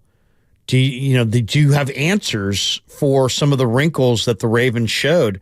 And he seemed to kind of defer to, hey, the plays were there. He said there were plays to be made. It's about the execution. He's putting it on himself. I didn't execute those plays. So that's interesting because there were some wrinkles in this game from McDonald, the Ravens defense coordinator, that were really interesting. 33 years of age. What's that? He's 33. McDonald? Oh, yeah. Yeah, he's a young guy in his own right. But, credit McDonald because he watched the Niner film, understood what Brock's tendencies were, and then schemed against it and blitzed off the edges and dropped lots of people into the middle of the field and tried to anticipate where would Brock throw to, what spots he was going to throw to. And then he tried to make sure that the field was packed with defenders in those spots, and it worked well. Hamilton had 2 picks. They got a little fortunate on some batted balls. But, you know, it's funny because a lot of the criticism or a lot of the reaction the day after has been like, well, Brock's a quarterback who throws to certain spots. So what I wanted to hear from him is, you know, did they show you wrinkles that if you played them again, you would have a better plan of how to attack? And he basically, without saying it, said it. So, and he said there's a fine line between being aggressive and being smart with the ball. And, you know, he also, it's interesting, he's kind of the opposite of Jimmy G. You know, Jimmy G was kind of captain check down. He had stopped really attacking downfield. And on that first interception on the ball to Debo, Brock said, hey, I was too aggressive. I should have taken the check down. You know, so it's so funny because people have called him dink and dunk, but in reality, he's this hyper-aggressive Brett Favre, like, I never want to check it down. I constantly want to attack downfield. And if there's one criticism that I think is a fair criticism, is that he needs to, you know, Shanahan needs to be kind of like what Mike Holmgren was for Favre implore him to take the check down more often. Don't put the ball in harm's way. Be more patient. And take what the defense gives you, and don't be hyper aggressive just because you completed a couple passes and just think you can stick it in the window. Be patient. Take some of the checkdowns. It's amazing because Alex Smith was like, had to be the other way, right? It's like he was constantly checking it down to the point where Kaepernick was like, oh, go put Kaepernick in there. He'll take shots down the field, even though Kaepernick wasn't necessarily reading coverage. Now with Brock, he can read the coverage, but he is so aggressive and sometimes to a fault. And I think it gets back to what we were talking about earlier today, that attitude of just live to see another down sort of lend itself to that third interception where, again, he's trying to make something out of nothing and throwing across his body into the middle of the field, where he has this bit of a, you know, he has a bit of a risk-taker mentality like that of Brett Favre. You know what? Fine line. That's what he's talking about, the fine line between be aggressive and take what the defense gives you. He saw the flags on the ground, but was thinking, make a play, make a play, make a play. And then also in the second half, you know, the other thing that's kind of interesting when they mentioned there, Dan, is that the game went from 16-12 to 30-12 in 4 Ravens offensive plays. I mean, 4 plays after it was 16-12 from Baltimore, and it's 30-12. So it got away from them in that third quarter. Yeah. No, and then things become much more predictable, and that's when you can do the proverbial pin your ears back if you're Baltimore, because, you know, certainly the 49ers aren't running at that point. I think this gets back to, you know, we could talk about, you know, his anticipatory throws and throwing to spots, but this is just, to me, it's just really sort of, it's fundamentally sort of basic that when you pressure a quarterback and you speed him up and he's a young guy, he is, you know, he's prone to mistakes. And I think that that's the next threshold for Purdy, is that does he have a counterpunch to when he gets pressured? Now, you know, you can, it's kryptonite to just about any quarterback in the NFL. But I felt that his opposite number, meaning Lamar Jackson, when he got pressured, and he did get pressured, especially in that first half by the 49ers, he had that ability to buy that extra second and a half so that he could execute something downfield. And he also made something out of nothing where he could, you know, get to a different level and, again, complete a pass down the field.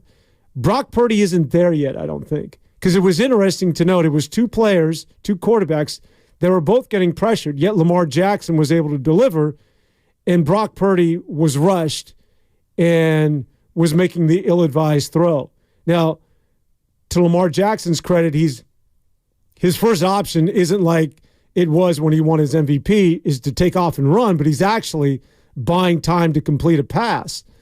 And Brock Purdy, I think when he gets pressure, and with his offensive line, it could be as soon as coming up on Sunday, it's how does he react in that moment? And I don't know if that's something you can really prepare for. Lamar was awesome in this game. As far as I was concerned, he won the MVP on Monday night. I mean, he's only 26. You think of Lamar as the veteran. He's only 26 years old. But he's played a lot of football. There's no fear. Like none. Like he's back there. He's not worried about a D lineman keyholing him. He's not worried about Dre Greenlaw hitting him. He's not worried. You know what I mean? He's not afraid of the rush. He's not worried by the rush. He plays, and he just, to me, he escaped the pocket. I felt like the Niners played him to pass, and then when he moved in the pocket decisively and kind of explosively, they then played him to run, but he wasn't moving in the pocket to run. He was moving in the pocket to kind of give himself a second launch point to allow his receivers to free up, and they often did, and he made a lot of great plays. I mean, there's nothing special about what Baltimore has. Gus Edwards isn't special. Justice Hill is not special. Melvin Gordon is not special. The backup tight end is a backup tight end. He's nice, but he's nothing crazy. The Zay Flowers is a really nice young receiver, but the rest of those guys are, busts. I mean, Odell Beckham's older. Rashad Bateman was a bust of a first-round pick. Nelson Aguilar pretty much the same. He's on like his fourth team. So it's not like they've got great weapons. And then Ronnie Stanley's dinged up at left tackle, and but somehow Lamar made it happen. Lamar kept making plays. He made plays with his legs to move, and then he made plays with his arms. He's never rattled. He's never afraid. He's never rushed. He was great. He was absolutely great. And then their defensive plan was sound, and they got 4 picks or 5 picks. So it's an interesting situation because like the 49ers ran it. They had great numbers. They ran for 7 yards a carry. They had 230 yards of offense. If the Niners hadn't turned it over, they probably would have had 500 yards of offense against the number 1 defense in football. So when Brock says the plays were there, I believe him. But he's got to take better care of the football. And I thought it was also interesting that he said, I was glad that it happened here instead of like down the road, because this wasn't a win or go home or, kind of a game. I mean, they wanted to win this game, but the season wasn't riding on it. And it's better that he made these mistakes in this game and learns from them than make them in the playoffs and cost them a chance at the ring. Getting back to your point when you're talking about the supporting cast or the lack thereof for Lamar Jackson, which is why by pure definition, that's your MVP, right? I think so. And you remove him out of the equation, what do you have in Baltimore? Right. I mean, yeah, exactly. I mean, they're not a good team. They're not a good offensive team without Lamar. If all of a sudden it was the Tyler Huntley or Josh Johnson or whoever they have, Malik Cunningham or their other quarterbacks, if any of those guys had come in, rout. But Lamar made plays, not afraid, superior athlete. Even on the run that was a 30-yard run down to the 10, he ran towards the sideline. The Niner defenders thought he was running out of bounds. But no, he's not running out of bounds. He cut it back in and got more yardage. So he's just he's having a terrific year, even though Brock's got better numbers than Dak. Brock's got better numbers than Lamar. But, man, that performance against the Niners, I thought, especially if he backs it up this week against Miami, I think the MVP is his. That's a huge game. It's interesting. That 31-yard run you're talking about, that was a last option because he's letting his wide receivers in the play develop. There just wasn't anything there, as opposed to maybe Justin Fields or Lamar Jackson just a couple of years ago, where he's taken off a lot sooner than that. And I think that's part of the maturation of the young man, where he is waiting. Running is not the first option any longer. He's staying in a pocket or he's buying time or getting to a second level, hoping that one of his receivers can get separation. You know what, Larry, though, when I watch him throw, and I'm certainly no quarterback whisperer, but I've seen enough football sitting on my fat ass like everybody else on a couch. He is, at the end of the day, he's so effective, and he might be the MVP, right? Because he does so many things so well. But just from a conventional or a fundamental standpoint as a quarterback, he's ugly, man. He throws off the wrong foot. He misses some guys. He slingshots it. He'll drop down to that 3-quarter, and maybe that's sort of in vogue now with Patrick Mahomes. But I always think of the Tom Brady's or, name your quarterback where you're getting that 7-step drop and you look like an astronaut and you're thrown over the top of your ear. He has none of that. His skill set is very atypical, but his end results is, it's MVP-esque. He's so athletic that in a league full of athletes, he can make them look unathletic. His stop and start, his ability to juke you, twist out of things. He's not afraid. He's never sped up. He's got really great, both these guys, Purdy and him, they both have great feet to let him move, but Lamar's got 4.3 speed and quiet feet, so they're not intimidated by the rush. They're not pitter-patter. On that 30-yard run that you described in the second quarter, it was 3rd and 16 from the 41, and he drops back to pass, and Chase Young comes off the right defensive end spot and had him down, but he went too high.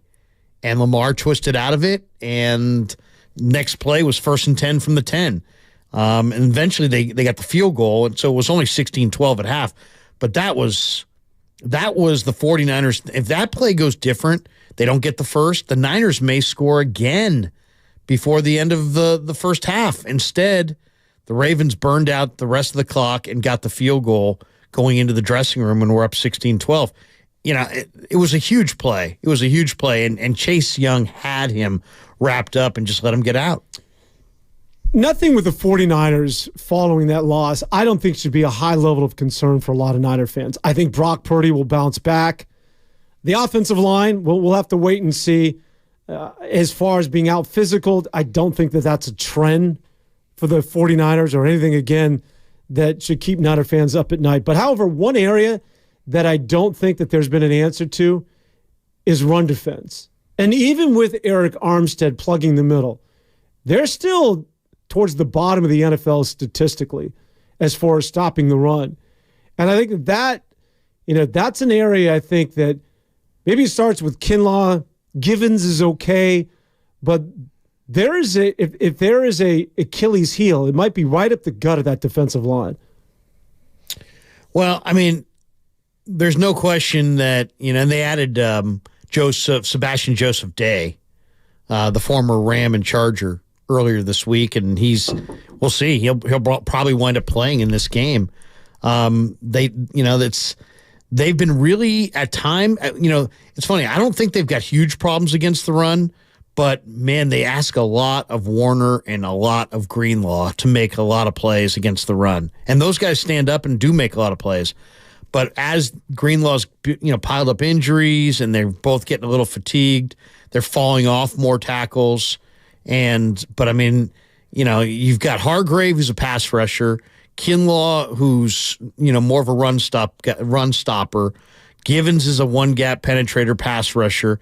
They really missed Armstead in this game, and anytime Armstead's out, when you walk around the room and you talk to these other D linemen, they talk about Eric Armstead like he's a superstar. So they miss Armstead, and that plantar fascia that he's got, he's gonna, they're trying to get him right, but it sounds like it's been problematic, and hopefully they can, get it right by the playoffs because they need him. He's absolutely he's their defensive leader. He's kind of the leader on the team. Well, the 49ers with an opportunity now to control their own destiny and still maintain that number 1 seed and have the road going to Las Vegas in this year's Super Bowl come through Santa Clara. However, they got to win their next 2. Washington, I think by all accounts, it'd be a significant upset if Washington can beat the 49ers. I think the 49ers can take care of business.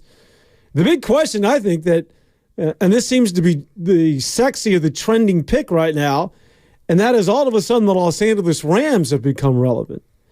And that, to me, that just speaks volumes of their head coach, Sean McVay. Their defense is mediocre from what it is that I see, but I know that, Cooper Kupp is now healthy and Puka Nacua is legit for the young man out of BYU. But Sean McVay he continues to prove to everybody what was supposed to be this transitional or the rebuild. And here they are knocking on the door for a potential playoff position. And we always talk about you want to hit your stride in December, right, in January.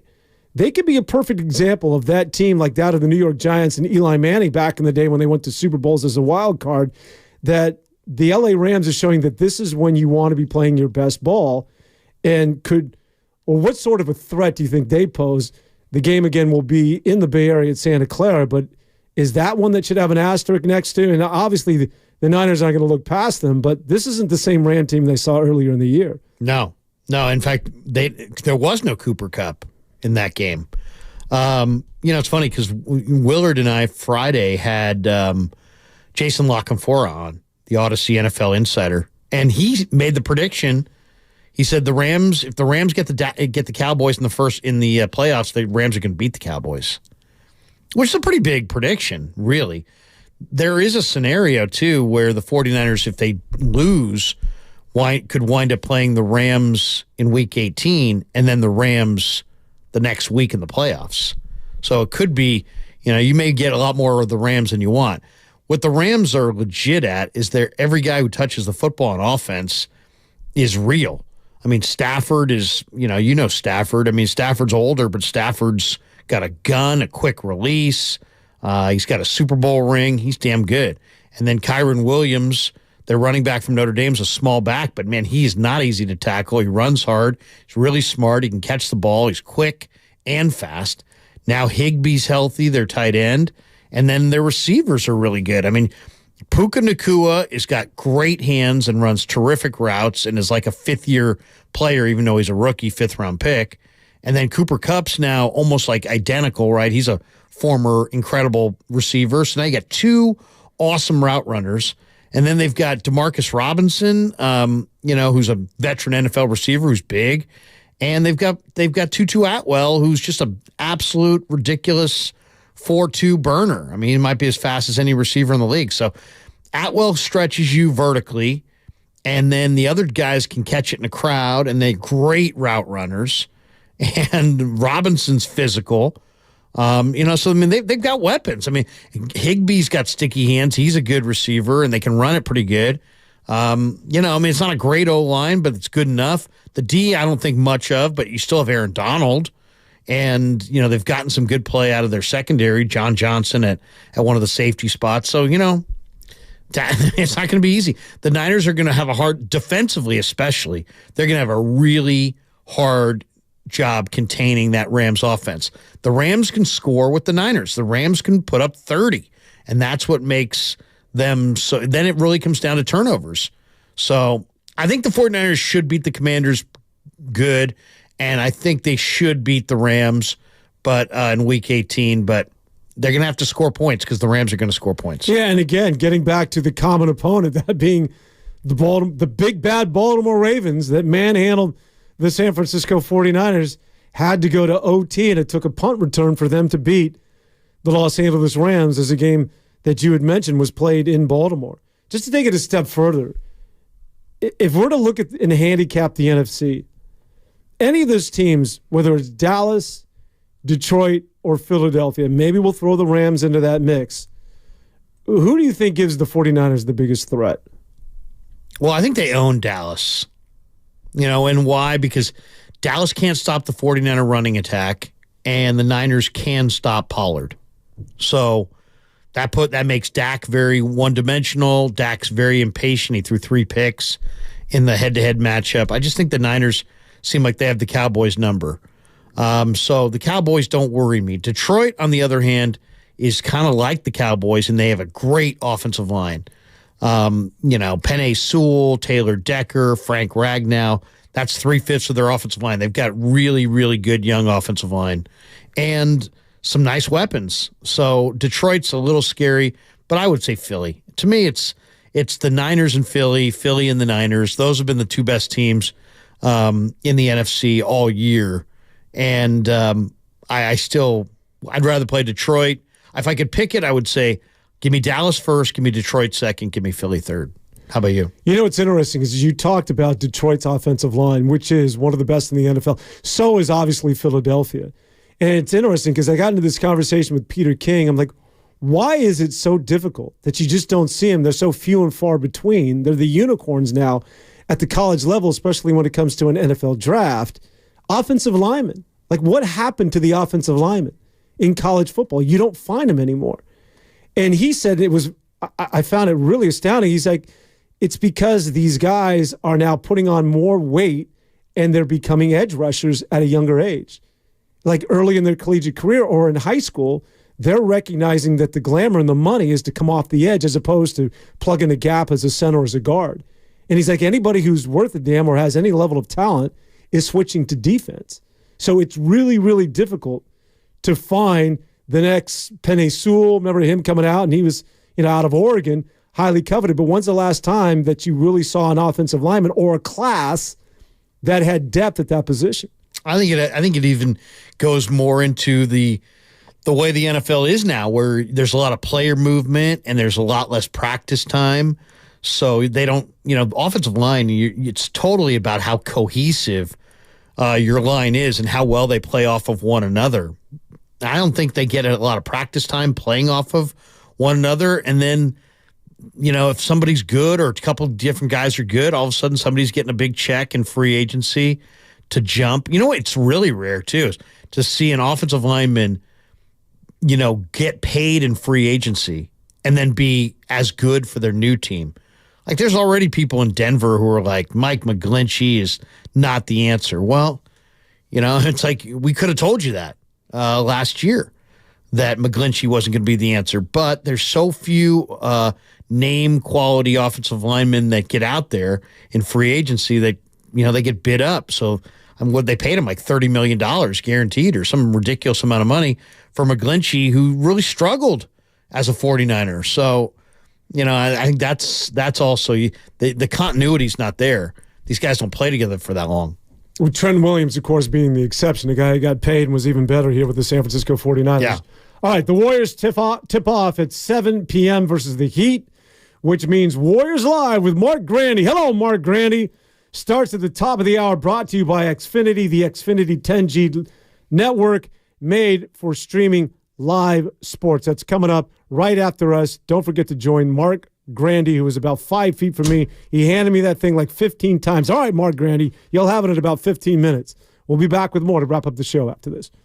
Hi, welcome to IKEA and our winter sale. Hi, we've got hundreds of offers with up to 70%.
Now, back to Willard and Dibbs on 95.7 The Game. Larry Krueger and Dan Aban for the final 10 minutes here, wrapping up the show.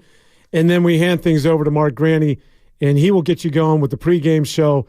And then it's Tim Roy and the Golden State Warriors looking to bounce back after the loss to the Denver Nuggets as they do battle the Miami Heat. The Heat, once again, will be without Jimmy Butler and some key players. So a golden opportunity for the Warriors to get over 500. And again, well, it's going to be a tough run here because they've got some difficult opponents with some winning records. Orlando, it's interesting now, Orlando's good. We talked about the Western Conference, Larry, how there's this changing of the guard now. And it's Minnesota, it's OKC, it's Houston.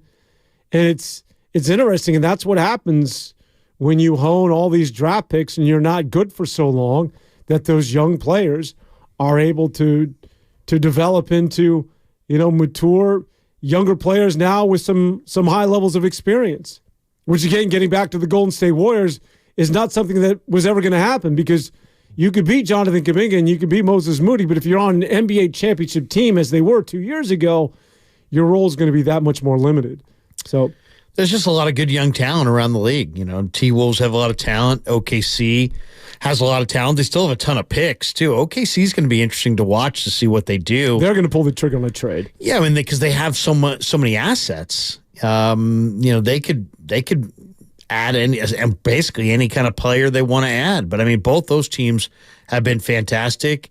Sacramento's still got some young talent for sure. I mean, I'm eager to see at the trade deadline who makes the big moves.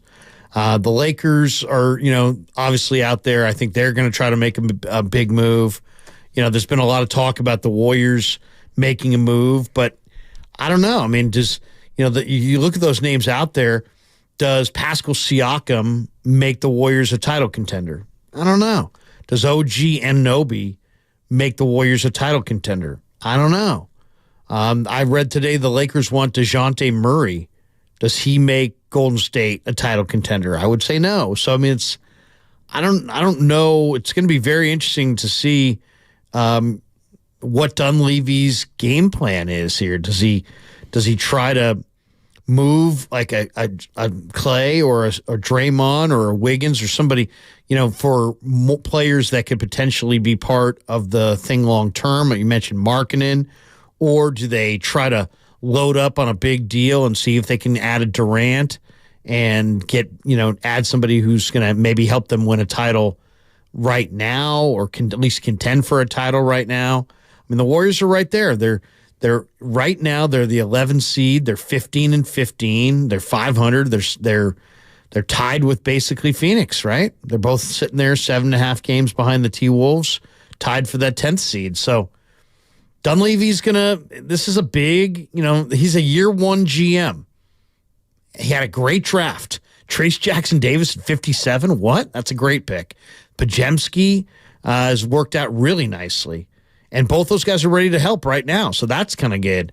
But it looks like the season's going to be largely defined by what Dunleavy either does or doesn't do at the trade deadline. I don't know if you agree with that, but that's kind of how I see the Warriors right now, is that they're there and they could make a run and probably will, but they probably need a deal to either kind of clarify their rotation or add in a second prime, primo scorer, so that they can actually be a legitimate Western Conference Finals contender. Do you think Jonathan Kuminga, if indeed he is dealt, highly doubtful, we have no idea at this point, but do you think what's taken place recently, and I'm alluding to the conversation he had with Marcus Thompson from The Athletic, and I'm paraphrasing again, but alluding to the fact that he was not happy with his role and having to spend so much time on the bench, and a guy that feels as though he can do a lot more. And as he said, there's nobody in the NBA that can stay in front of me, nobody in the NBA that can guard me. But we've heard Steve Kerr, and we saw Jordan Poole get moved out of town. And Steve Kerr is very conscious of the culture that is the Golden State Warriors. And he's, indirectly sort of, fired some shots right back at Jonathan Kuminga and saying, this is not a team for, powders. Do you think what it is that he said recently, could that influence Dunleavy moving Jonathan Kuminga out of town? Yeah, it scares me. It really does. It scares me because I don't think that the Warriors have developed Kuminga as well as they could have or should have to this point. And I see all the talent that everybody else sees, and I see that defensive menace, and I see when he explodes to the hole, and he's just a very difficult guy to stop, and yet he hasn't gotten consistent minutes, and it seems like he falls in and out of Steve's rotation, and there's just a lot of starts and stops to his Warrior run here, and I think he's an enormous talent, and I would hate to see them move him. And if they move him for some nominal improvement, I think they're going to get burned on the back end. So I wouldn't want to be Dunleavy right now, because you may either have to make moves and just tell Kerr this is the way it's going to be, or you may have to make some moves that Steve doesn't necessarily really fully endorse. I mean, it's going to be interesting. I get the feeling that they're going to trade Jonathan Kuminga, and that scares me. I'd rather play Jonathan Kuminga than trade him. You say you wouldn't want to be Mike Dunleavy right now, but part of me thinks that if you're going to be good at this and you're Dunleavy, you've got to relish this. You have to sort of embrace this. It's easy to just drive that ship when you're winning championships and you just got to re-up guys and maybe move some peripheral pieces. But when you've hit the crossroads and how do we keep this thing going? Guys are getting older. How do we match the proverbial windows? What do we do with the youngsters? Do I make a big trade? I'm thinking if you're really a GM in any sport that's going to be impactful, you got to be a visionary, and you have to sort of not only welcome but relish these sort of situations. Yeah, I hear you. But what's a typical playoff rotation? 8 guys, 9 guys? 8. He's got 11 guys that 12, think that, actually. Yeah, he's got a bunch of Curry, Pods, Clay, Green, Looney, Paul, Wiggins, Kuminga, Trace Jackson Davis, Moody, Saric. I mean, that's a lot of guys. And you're leaving out GP2, who'll be back. GP2, who's defensive monster. He's got to play. So you can't have a 12-man rotation. So they probably need to make some really, really tough decisions here, thin the herd a little bit, and find out exactly what they want to do. I mean, it's just, these are really, really difficult decisions to make. I mean, you haven't played Kuminga